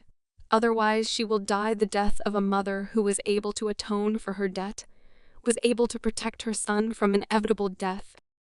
She said goodbye to him for a reason. She thus said goodbye to Clint once and for all, but he no longer wanted this. The soul was already leaving her body. The tears were drying on her cheeks. But now she was able to repay the debt that had been returning for too long. Clint was ordering her to stop acting like she was before. Again, she wants to just walk away and leave him all alone. She was bleeding. Death was already looking her straight in the eyes. All that remained was to cut off her head with a swing of her scythe. 15 years ago, Clint extended his hand in the same way when he asked for help. But no one gave him a ladder to rise from this abyss. The pain was insane, but the mother did not even touch her child then, yet both parents are guilty of what they did. She languidly said his name, as if she wanted the trash father not to hear anything unnecessary, and she could save her son while he was not looking. The hands were almost joined, but the scum of society decided to intervene, even at this moment, when his son needed help. The trash wanted to drink after everything that this freak had done, and he also incited his mother to run him for another bottle, which she was not happy about. He is a real psycho, because even now he accuses the innocent Clint of nothing, who became a victim of the unfortunate torture of the perverted ruler. The mother did not have her say in this house. What kept her from taking and driving this scum and spendthrift out the door? Why couldn't she help her only son? So she left him again. He was left alone again, while the blood dried on his outfit. He remembered how she didn't even touch him back then, and was very angry with her. But today he can finally forgive her. She had already completely reincarnated and continued to apologize to him, but still she died with pride that she was able to atone for her sins. Then she didn't understand what it felt like when you needed help, and a loved one ran away in fear in order to survive. Now her son abandoned her, left her at the mercy of Fatum, and gave her to the dead to die. But now she extended her hand and expected help. Her hands were shaking and bleeding. She tried to reach her son, but it was too late for an apology and everything else. Only death awaited her. Clint shouted at the top of his voice that no one would have wanted to die for his place then. No one would have stood up for him and covered his back. She was still sobbing. The pupils disappeared from her eyes. Only terrifying bloody streaks and an empty look. Even her mind was leaving her. Then Clint just needed a warm hand, just to grab hold of support, just to give that warmth that was taken from him. But even then, he didn't get it. Clint's tears flowed like a river. It was impossible to describe the emptiness in his soul. How many seas of tears he had accumulated. He could have cried days and nights to pour out every drop. He wanted her to simply learn from other mothers, become like them, so that he could boast to his friends what a good mother he had. Now he cannot let her die. His heart does not give such an opportunity. He cannot lose the one with whom he just established contact. He could not say goodbye to the one who saved his life in exchange for her own. John sees how much bad weather Clint has endured. Only his parents are to blame for his character. Not only did they not give him enough, they shed his blood before his eyes. They left in his head the image of his parents as maniacs. The boy greatly bothered John. Even his size did not frighten the boy, as he attacked thoughtlessly.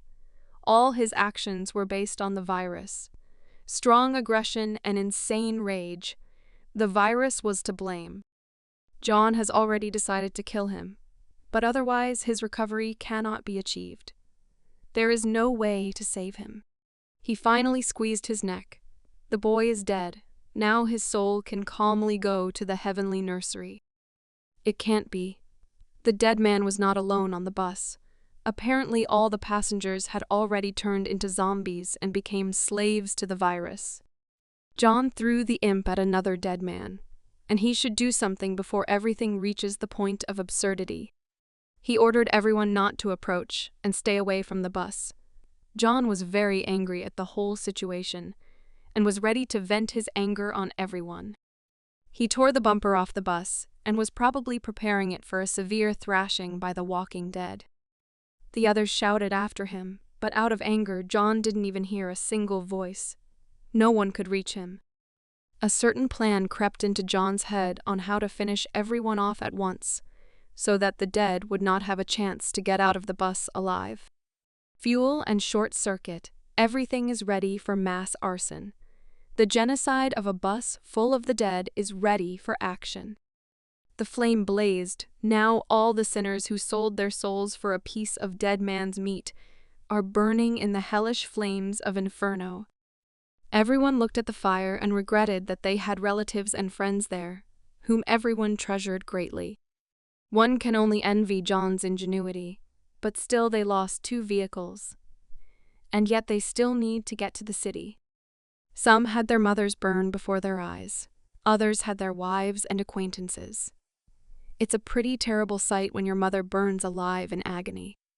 They shouted the names of the dead, and in the fire only their ashen silhouettes were visible, burning before the eyes of their loved ones, relatives, and significant others. John began to be accused of burning their relatives, The survivors considered him a madman who decided to commit genocide. But they did not understand one thing, that they were to blame for all this. John pointed out to them that they are the madmen. They are the ones who do not understand what they have done, since the entire bus is filled with the dead, and the only way out for John is to burn everyone in the flames. It seems that he understood what John was talking about. He understood his guilt, which was hidden precisely in him. Their and only their guilt lies like a stone on their souls. It is the survivors who are guilty of destroying each other. Everyone here killed their relatives. He understood what his fault was. He knew that zombies could not be eaten. He knew that he could not feed anyone. He saw how Tim and his gang collected zombie meat and could not resist the temptation. The guy said that he gave his mother very little, a small piece, because he thought that she would die. But John listened to everything with a saddened face. They began to understand their guilt. They grabbed their heads and began to sob. No one could hold back their tears. Some lost too many relatives. Many lost children, mothers, wives, and many other relatives. No one could believe their death. Everyone apologized to their relatives for their mistake. The bus was blazing with an orange flame. All the dead were burning to the bones, smoldering in the wind like a cigarette. Their loved ones were burning, and with every second their despair became stronger. It devastated them from the inside and made them hollow. John and the girls were already leaving. They no longer had transport. They had nothing else. They only had each other. John approached Clint. He was killed in all plans. He made a bunch of mistakes, although with the desire to correct them. He took the lives of half the crew, killed his own mother in order to save his life. The zombie friend looked at Clint with pity. He was silent and watched as his mother choked on blood, and Clint shed one tear after another. He finished her off with an umbrella and sent her to another world, where she would be destined to meet her beloved husband. Clint's gaze was indifferent to everything. There was nothing in his eyes. He understood that John could easily abandon him, leave him alone to fend for himself. But still, he asked this question. Clint clearly wanted to stay with John. He asked him if John would continue to be with him, if they would continue their journey. John was very angry with Clint. His intention was not to kill him, but he definitely deserved punishment.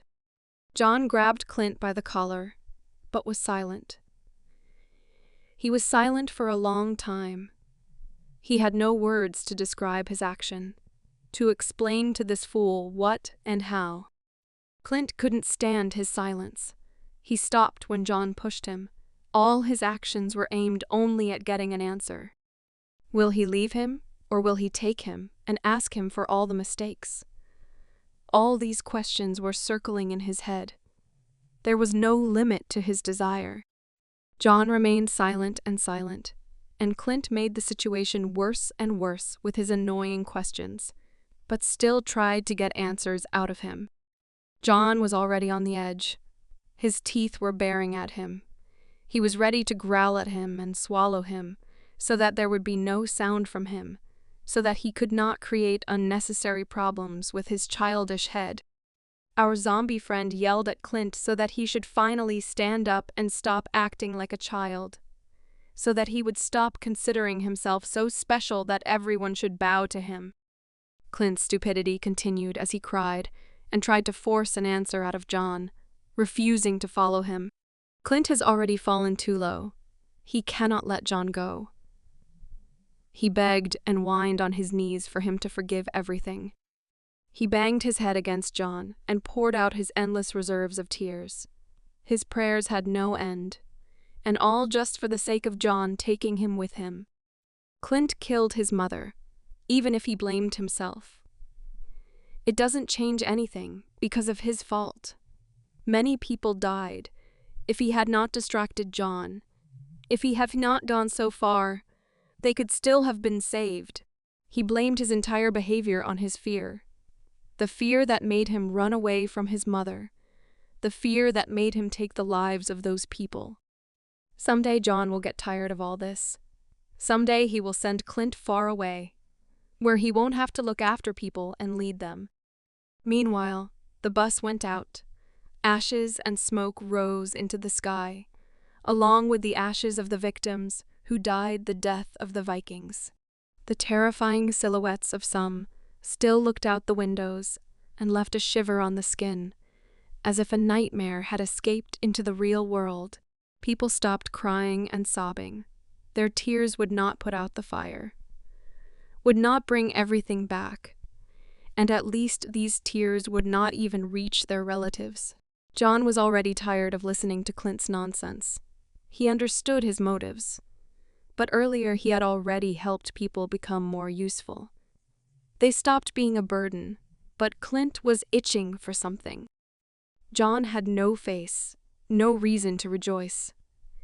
It was the most painful thing for him to lose so many people, since he had sacrificed too much to save them. He pulled his hand away from Clint. He had become a real burden for him today. All of John's efforts were in vain, and all because of one mistake Clint made. The zombie's friend explains to Clint that no matter how much he tries to understand him, they are completely different. No matter how much effort John puts in, Clint doesn't care about them. He was very angry. He understood that Clint didn't trust him, but he didn't understand why. Why he couldn't trust him. Why he couldn't be patient. Now John's patience has come to an end.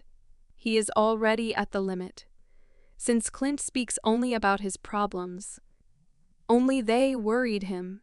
Everyone around him did not matter to him. He didn't understand why Clint was doing all this. John made a promise that he would protect everyone. He made a promise that he would take them to the city. But why did everything have to be ruined after going such a long way? And then Alice entered the conversation. Now it's clear why she was silent when Clint conceived this plan. And all because the city did not exist in the first place. Alice's words completely killed Clint. She clearly said too much. She began to reveal Clint's real intentions. She began to show the dark side of Clint's coin. Alice told John everything, all her hidden intentions. He came up with everything in advance that he would take everyone to the city, but it was all misinformation. John was struck by Alice's words. He could not have expected this from Clint, since he trusted him with all his heart, and he had already bypassed him twice, and everyone at once. From his reaction, everything was clear. She said everything straight to the point, but he himself trusted her, and told her all his intentions. And he planned all this in order to take everyone not to the city, but to the enemy's lair, so that more people would gather around him who could cover him. Alice angered him so much that he expressed everything he thought about her. He made fun of her mother, and even brought up her family in conversation, which John definitely would not tolerate. Clint is also not going to remain silent. He pointed out that Alice behaved in the same way. She was silent in order to stay with John more often. Even her beloved fell for this offer. Even her greed took over her mind and forced her to go for it, to go for falsehood and carry out Clint's plan. She also began to feel guilty. Clint revealed her intentions. Everyone around turned out to be liars. Clint didn't expect such a betrayal, since they were both at a disadvantage to talk about their intentions. But Alice was still faster than him. He is already crossing the boundaries of what is permitted, and soon John will join the conversation and throw in a couple of affectionate words for Clint to keep his mouth shut. Still, John couldn't stand it. And now Clint will also receive the benefits, of which he has already acquired enough. Really, Brother Zombie was able to give one easy answer to Clint, one blow and silence. What could be better? John's blow struck Clint with such force he had never received from his only friend. But still without force, he does not understand anything. John's clap was so strong that it sent Clint flying and gave him a less than soft landing. John understood that in his rage, he also exerted extra force. It seemed that he didn't even want to create a conflict. But Clint himself forced it. The brother did not stand aside. He felt guilty and decided to help Clint, since he was truly wrong. Clint threw away his helping hand. Now after this, he doesn't need anyone. John doesn't mean anything to him anymore. The slap was really strong. Blood was flowing from his mouth, and there was a noticeable dent on his cheek. Who is this impudence? Clint can boast of his fearlessness to anyone, since no one dared to spit in John's face in the guise of a dead man. Clint now speaks completely differently. He already hates him more than anyone. What is the parallel in his attitude towards people, when he whines and asks to stay, and when he spits in the face and hates with all his heart? He cried, but laughed in response to John. From the outside, Clint is two-faced. All his actions are unpredictable. He constantly does whatever he wants. In Clint's opinion, John had achieved nothing except a loving woman and a child to look after. To spite John, he says that he has nothing to talk to him about. He believes that no one would ever want to deal with John. Clint thinks correctly, but skeptically. He believes that everyone in this world is trying to get ahead of the other. In pursuit of the dead, you just need to be faster than your friend. John didn't like Clint's thoughts, but he remained silent. He did not interrupt Clint, since he had probably already prepared his answer. But still, Clint didn't understand why he hangs out with weaklings, having such strength. Why doesn't he leave everyone to their fate? John's answer was quite short and clear. Everything he does is because his parents were ordinary people. Clint was amazed by the answer, but he didn't fully understand what John meant. What kind of family he was talking about. What it meant to him. John's parents were ordinary people, like the answer of a small child. But what this answer carries is of real value. Clint will never understand what John tells him about his family. Ordinary people who had sincere love, sincere warmth and joy. And Alice was hurt by these words. For John, the death of his parents was a turning point in his life, and she understood it well. Still, John's parents became zombies before his eyes. They ate him while he felt everything. But once they smiled brighter than the sun, he could feel their warmth. And the younger sister's also ordinary. How can he abandon such a cutie? Even if she is ordinary. How his conscience will allow him to deprive her of attention. Alice, his beloved, is also an ordinary person. What could make John leave her halfway? All those people who he has protected so far are also ordinary people. Each of them is ordinary. And now how to come to terms with the fact that they will no longer exist, as well as with the death of their parents, will regret it for the rest of their lives. That includes Clint himself, who himself made John feel special. Aren't they all simple people? Each of them is ordinary. But John, by the call of his conscience, cannot leave them. He is the only person among them all. Everyone understands that in order to live in comfort, one must become stronger. But still the strongest bear the most responsibility. In the first half of my life, when everything was normal, when the end of the world did not come, John was constantly beaten until he bled by Tim and his gang. He could never fight back even one of them, and he never had a chance to compete with the crowd.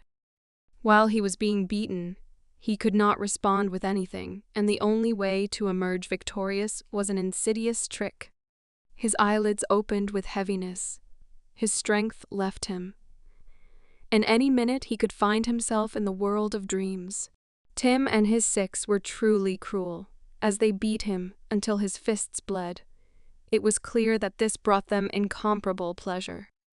Tim's smile was very sinister, but John couldn't do anything to him. It was all because of his connection and his father. Even Tim himself said that John should not come up with anything unnecessary and keep his mouth shut. Otherwise, his family would be in serious trouble. John understood the situation he was in. He could not answer anything, since his parents were ordinary people who could not defend themselves in any way. Brother Zombie points out to Clint that he can't even contemplate the idea of leaving someone. The point is not that he can live in complete peace, not that he is destined for an easy and measured life alone. Throughout John's life, there were bright moments. There was happiness and joy. But grief, despair, and tragedy also found their places. John suppresses anger for a reason. His whole character has its own catch. He endures all this not in vain, but for one purpose. The reason for all this is incredibly simple. There is nothing difficult to understand that John is doing everything for a bright future. After another bullying, interrogations awaited him at home. His parents were eager to find an answer. His little sister constantly looked at all his wounds. They were worried about him, but he couldn't tell the truth. He had to constantly lie and avoid answering, so that Tim wouldn't touch them. He was always silent in response to them, but someday they would have suspected something and would have definitely gone out to investigate. Still, they decided to go to school to find out if he was being beaten there, which is exactly the truth. The parents smiled again and wished John all the best, even offering him dinner like real parents. He always wanted to protect them. His lies were a way of protecting them. He always did everything for their benefit. John wanted to protect their warm smiles, their joy and happiness, to watch, and even admire their sincere kindness and humanity. All John needs is to protect ordinary and inconspicuous people who, together, like a puzzle, put together a harmonious picture. His words amazed everyone. Everyone was touched by these words, since the survivors could not hear anything better. Everyone expected John to demand benefits from them. These are the values that drive John. This is what John sought in order to hammer this into the head of Clint, who always wants to be alone. These bright images for Brother Zombie were the most valuable in his life, and they are truly beautiful. Every smile warmed him more than the hot sun. John simply must see all this again. These bright smiles must flash before him again, which warm to the depths of his soul. Even if he cannot go back to the past, even if everything cannot be returned as before, but happy people who will walk along the alleys and give sunny smiles to this world. Every survivor burst into tears at John's words. No matter how simple they were, they truly touched and warmed everyone around them. John still has hope that there will be a person like him in the world who can find true happiness. People survive only so that the world is ruled not by the dead, but by ordinary people. For John, there is no choice, since wandering around the world completely alone is not at all in his mind. John points out that the death of his mother was very scary for Clint, since they only managed to make peace. This kind of thing kills you inside. Clint won't be able to come to terms with his mother's death after what she did. Finally, Clint's memories began to bring him warmth, and his mother's smile was no exception. It was no longer possible for him to hold back his tears, since he was wrong from the very beginning, but John should have explained this much earlier. The brother fell silent. He was finally able to convey to Clint about real values. Clint refused his words, but his face spoke of something completely different. He was sobbing and well aware of his guilt before everyone. Even if John's words are truth, dogma, it's all meaningless in Clint's opinion. After her death, Mother did not think that she would be able to repent for everything she had done.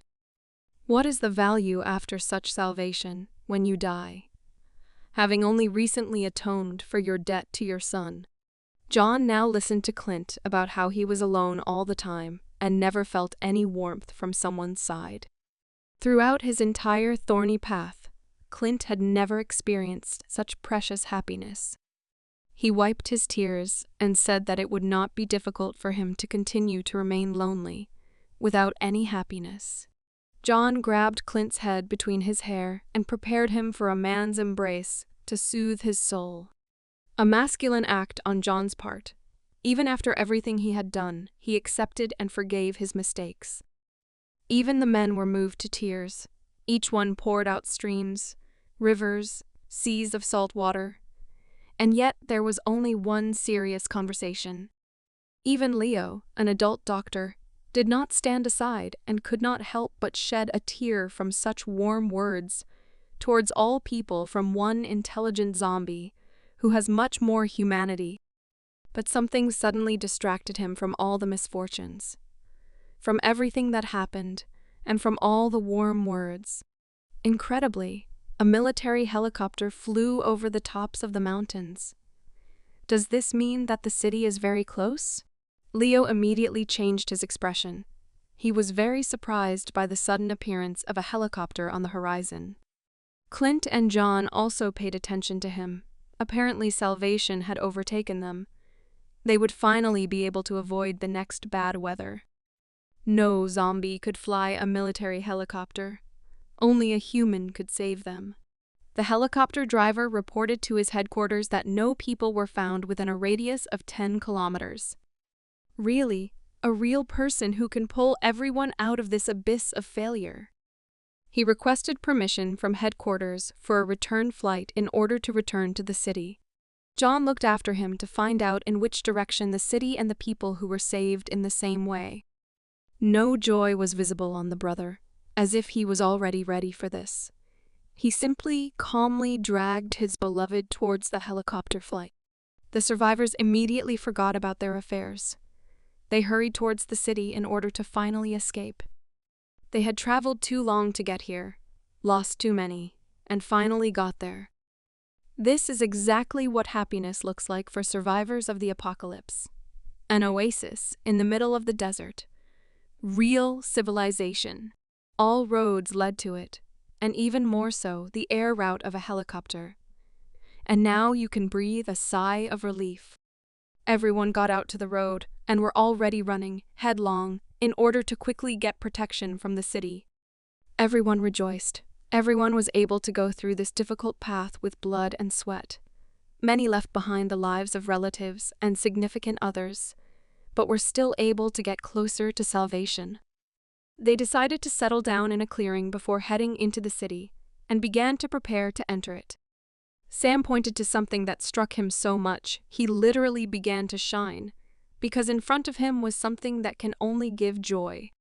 He saw survivors making their way into the city through crowds of military personnel, and everyone was allowed inside. They were screened by the military before entering to ensure they were not infected. Everything around began to shine.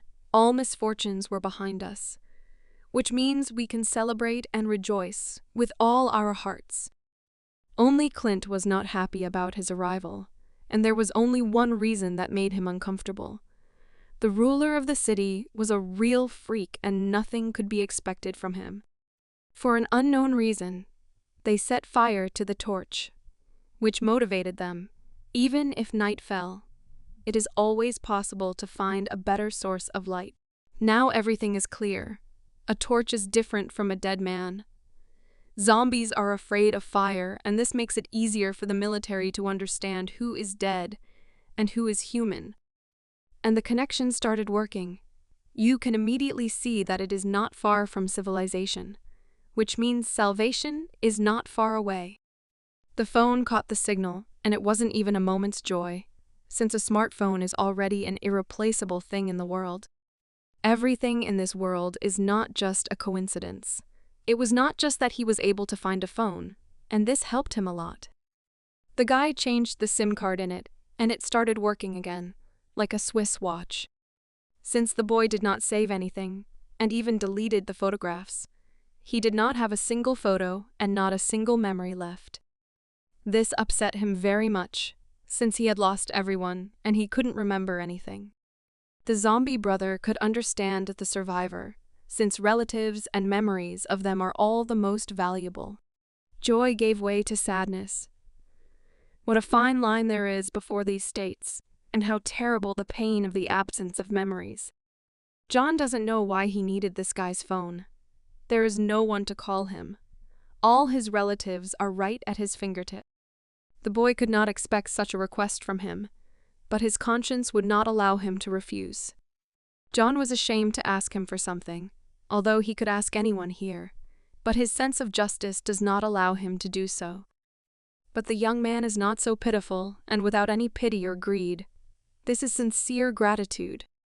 John didn't even expect such a kind reaction from him, since he was sure that it would be much harder to beg for a smartphone from him. But still, the smile indicated that he understood that it was not all over for these people, and that future generations could be safe. After such travels, people truly begin to value their own life, and the one who saved it will be a kind of deity for them. The stars shone between the trees, and John, who knows why, needed Clint, who probably wasn't expecting him very much. Clint finally noticed his presence and was able to pay attention to him. Clint pointed out to him that he would be going into town, and John knew that better than anyone. John also knows what kind of person was really hiding behind Clint's mask, what his nature was, and who he was.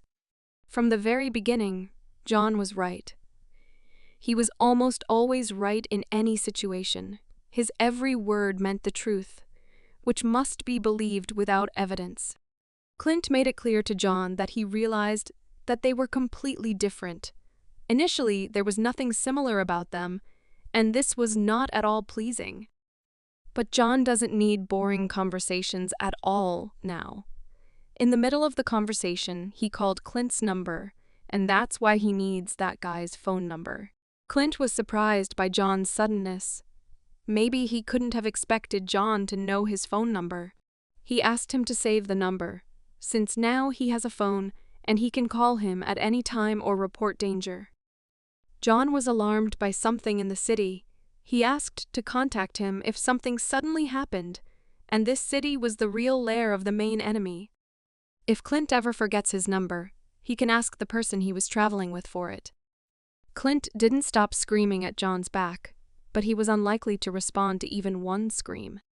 Clint wasn't sure that the city existed, and he couldn't be sure of the safety of all the survivors while they were in the city.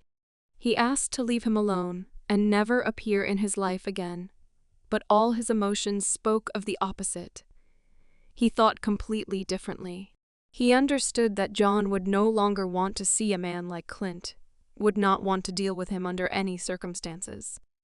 Alice and Meg were waiting for John and wanted to get out of here as quickly as possible, so as not to meet again with this pathetic child in the body of an adult. Alice partly felt guilty, and that she was also to blame for their separation, since it would be difficult for John to recover from such a betrayal. Clint screamed and screamed, but John did not pay attention to him, like a parent who, when offended, begins to remain silent, giving him the opportunity to understand his guilt himself. John was about to leave without exchanging a few words with Clint. He picked up Alice in order to carry her away from here. Clint kept shouting to attract attention to himself, which could not be won in any way. The brother took his sister by the arm, carried Alice in his arms, and silently left, leaving the horizon. If suddenly the city didn't exist, Clint asked John to take him with him on a big trip where everyone would finally become friends. He stood there for a long time and waited for an answer from Brother Zombie, but he didn't get anything. With each step they got closer to the horizon and left Clint's horizon without saying anything. Alice decided to turn her gaze to Clint. He was filled with curiosity about what she wanted to see there. Suddenly John stopped. Did he really dare to find the strength to reciprocate Clint's feelings? Which means only one thing: they can have many new adventures. Incredibly, John stepped over his pride and allowed himself to give Clint a chance. But will it be as bad as they think? There was some fear in Alice. She turned to him, but it is unknown what bothered her so much. John smiled sweetly back at her and said that they would go look for a new home, which for their entire little family meant only a happy future. Those words touched Alice very much, Salty water flowed down her cheeks. They did not stop flowing down, like a waterfall, the most beautiful waterfall of tears of happiness.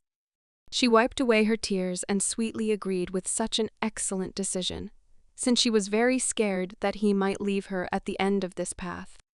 Meg's joy knew no bounds, and Alice did not know where to go after such a sweet confession. The beautiful moon shed its pale light on people, but the fact that it is full suggests that unexpected events await our heroes. The same wanderer with whom John is still obliged to meet, and the one who is somehow connected with the city, and most importantly with the ruler, with Tim's father. That creature was truly terrifying, and it was exactly what Tim called a man. According to the stranger, this monster was very tired, and was also badly damaged after some work for some family. The wanderer was looking for someone, and this search brought him a lot of problems, since he would be very angry if he did not find his goal. That creature had human faces on it. That's what scared Tim so much then. It was this monster that was hiding in that mysterious truck. The stranger could talk to this monster, and even reacted to its aggression with laughter. If this creature is a side effect of the city's experiments, then what could be waiting for our heroes at the entrance inside? The wanderer noticed nearby that the dead were greedily eating someone, but it took him a long time to realize what was going on under his nose. He decided to pay careful attention to them and even got up from his corpse car and rushed towards the zombies. It can't be how lucky he was to once meet a gang and even Tim himself, whom they devoured. The wanderer again shows his gigantic strength, and it amazes again, as he throws two with one kick soaring in zero gravity. Still, he found what he had been looking for so long. Everything was written before his eyes, like an open book. You can read everything about him. It's not for nothing that the eyes are the mirror of the soul. It seems that even signs of intelligence were able to remain in Tim. Since his eyes were not empty like those of the dead, he could still think. The stranger looked at him clearly and examined him completely from head to toe. The chains and handcuffs in which he is shackled haunt him, and the bandages with which his entire body is tied are even worse. From his cloak he began to pull out a certain photograph. Surely that family would be Tim's family. He brought up the photo and compared the dead man's body with the photo of the one he was looking for. And it would be really bad if Tim was the one he was looking for. All fears were confirmed. The wanderer is directly connected with the ruler, and it is for his family that he works. He still found it, which means Tim still won this battle with John, since he was able to get out of this situation unscathed. It turns out that the stranger had previously known Tim, and yet they had not seen each other for a long time, which is why he almost did not recognize him. They were supposed to see each other for the last time before his birthday. It can't be that the wanderer called Tim his older brother, but Will had been killed a long time ago. And that's exactly what Tim couldn't believe.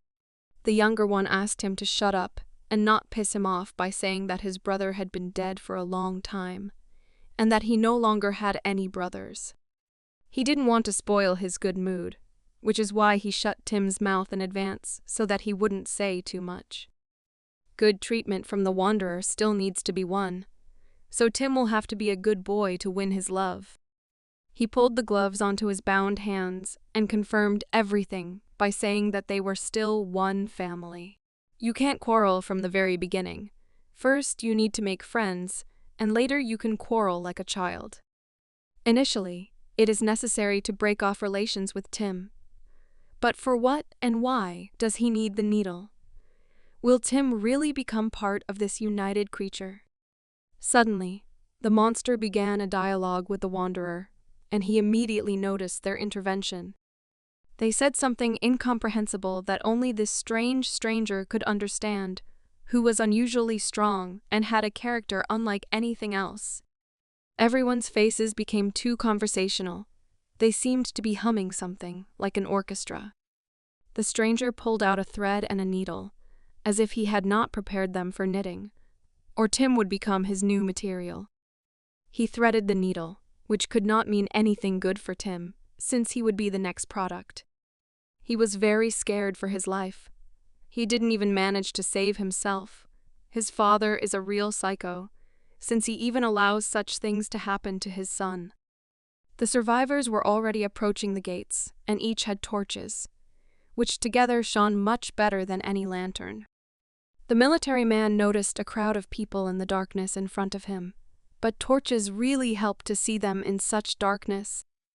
Leo was responsible for everyone, and led and in front, and also accounted for them all. The military man does not lose his vigilance, and takes a stance to react to an attack or enemy. The people here are unusual, each equipped with different technologies to analyze their enemies or allies. Apparently, they were able to pass the selection, and the passage will be open to them. After all, doctors are very valuable at such a time.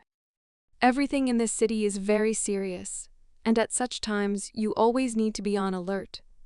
And so were the military in the city. The man forwards all the received data and asks for permission to enter to these people. His look is very tired.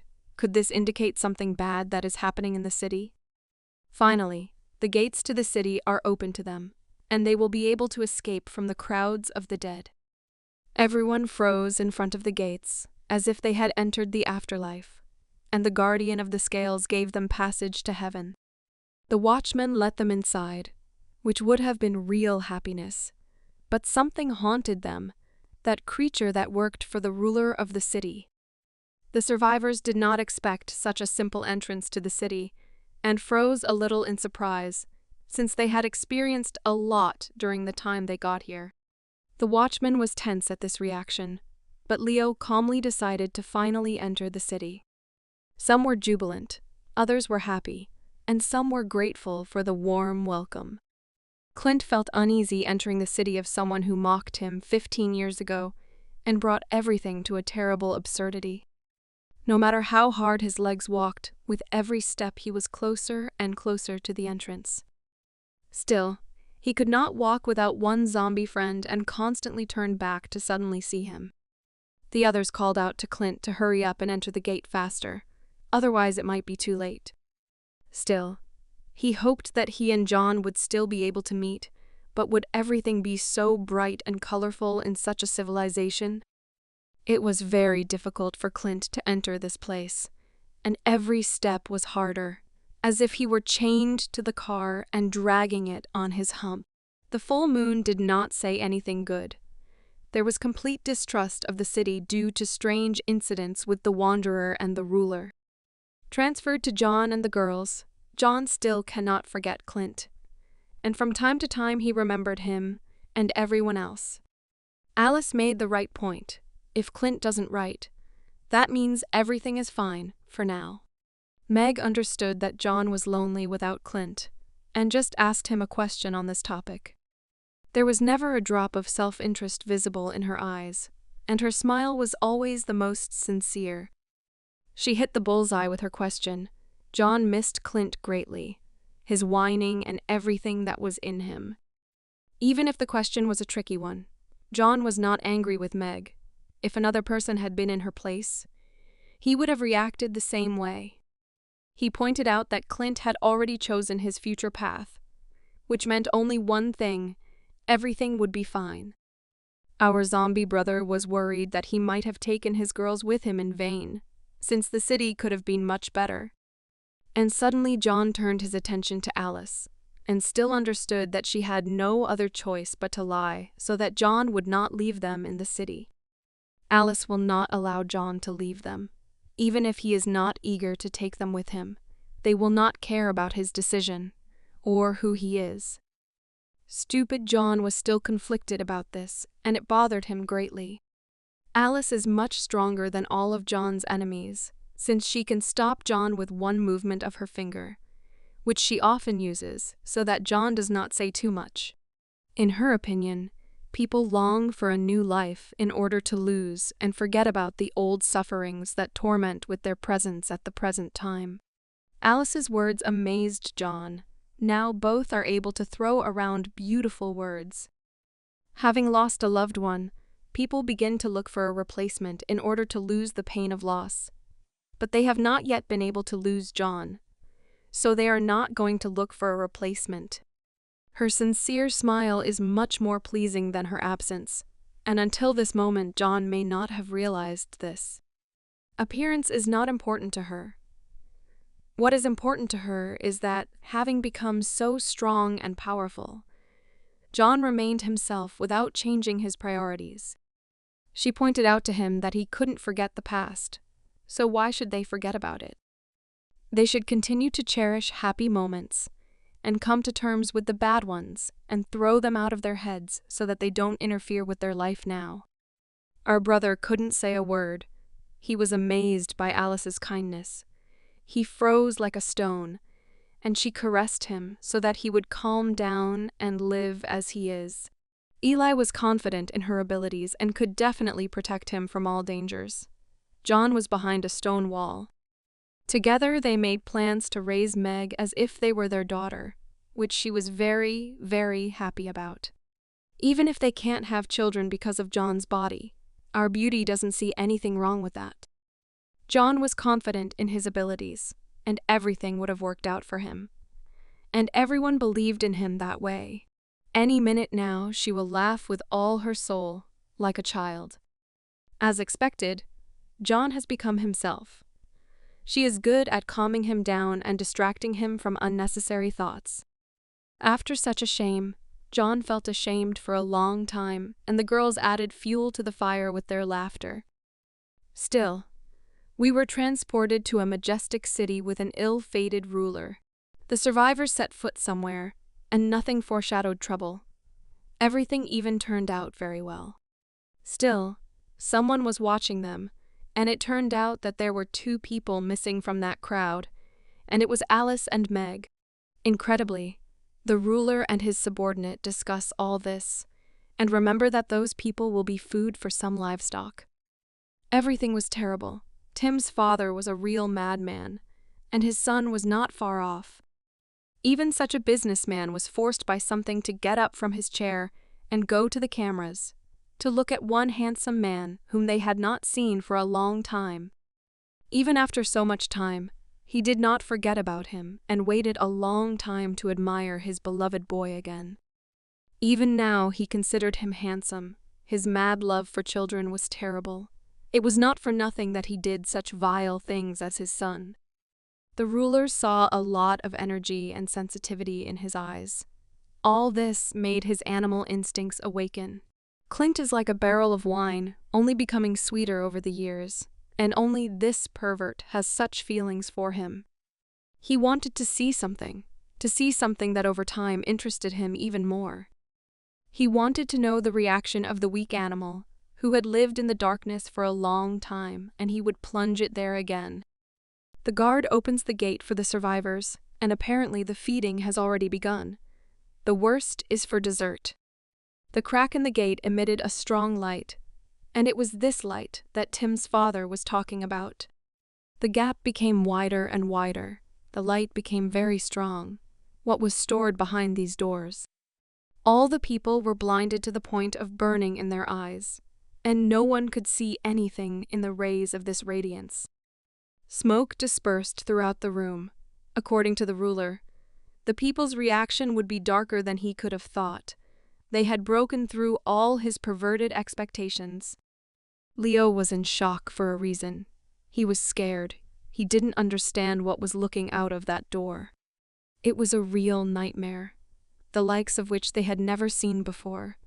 One that could destroy all hope for the further development of civilization.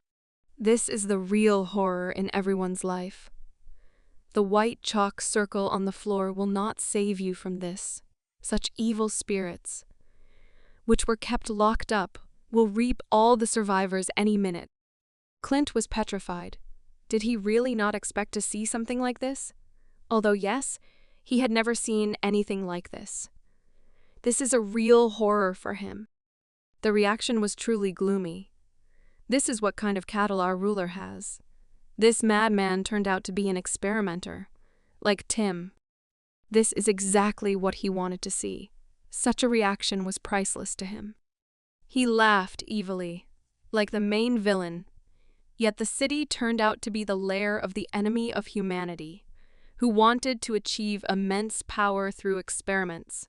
Millions of people had already fallen into his trap. Each one was given over to be devoured by the dead. And he considered each one a naive friend. At the same time, John was putting Meg to bed. Clint didn't call them. Everything was calm for them.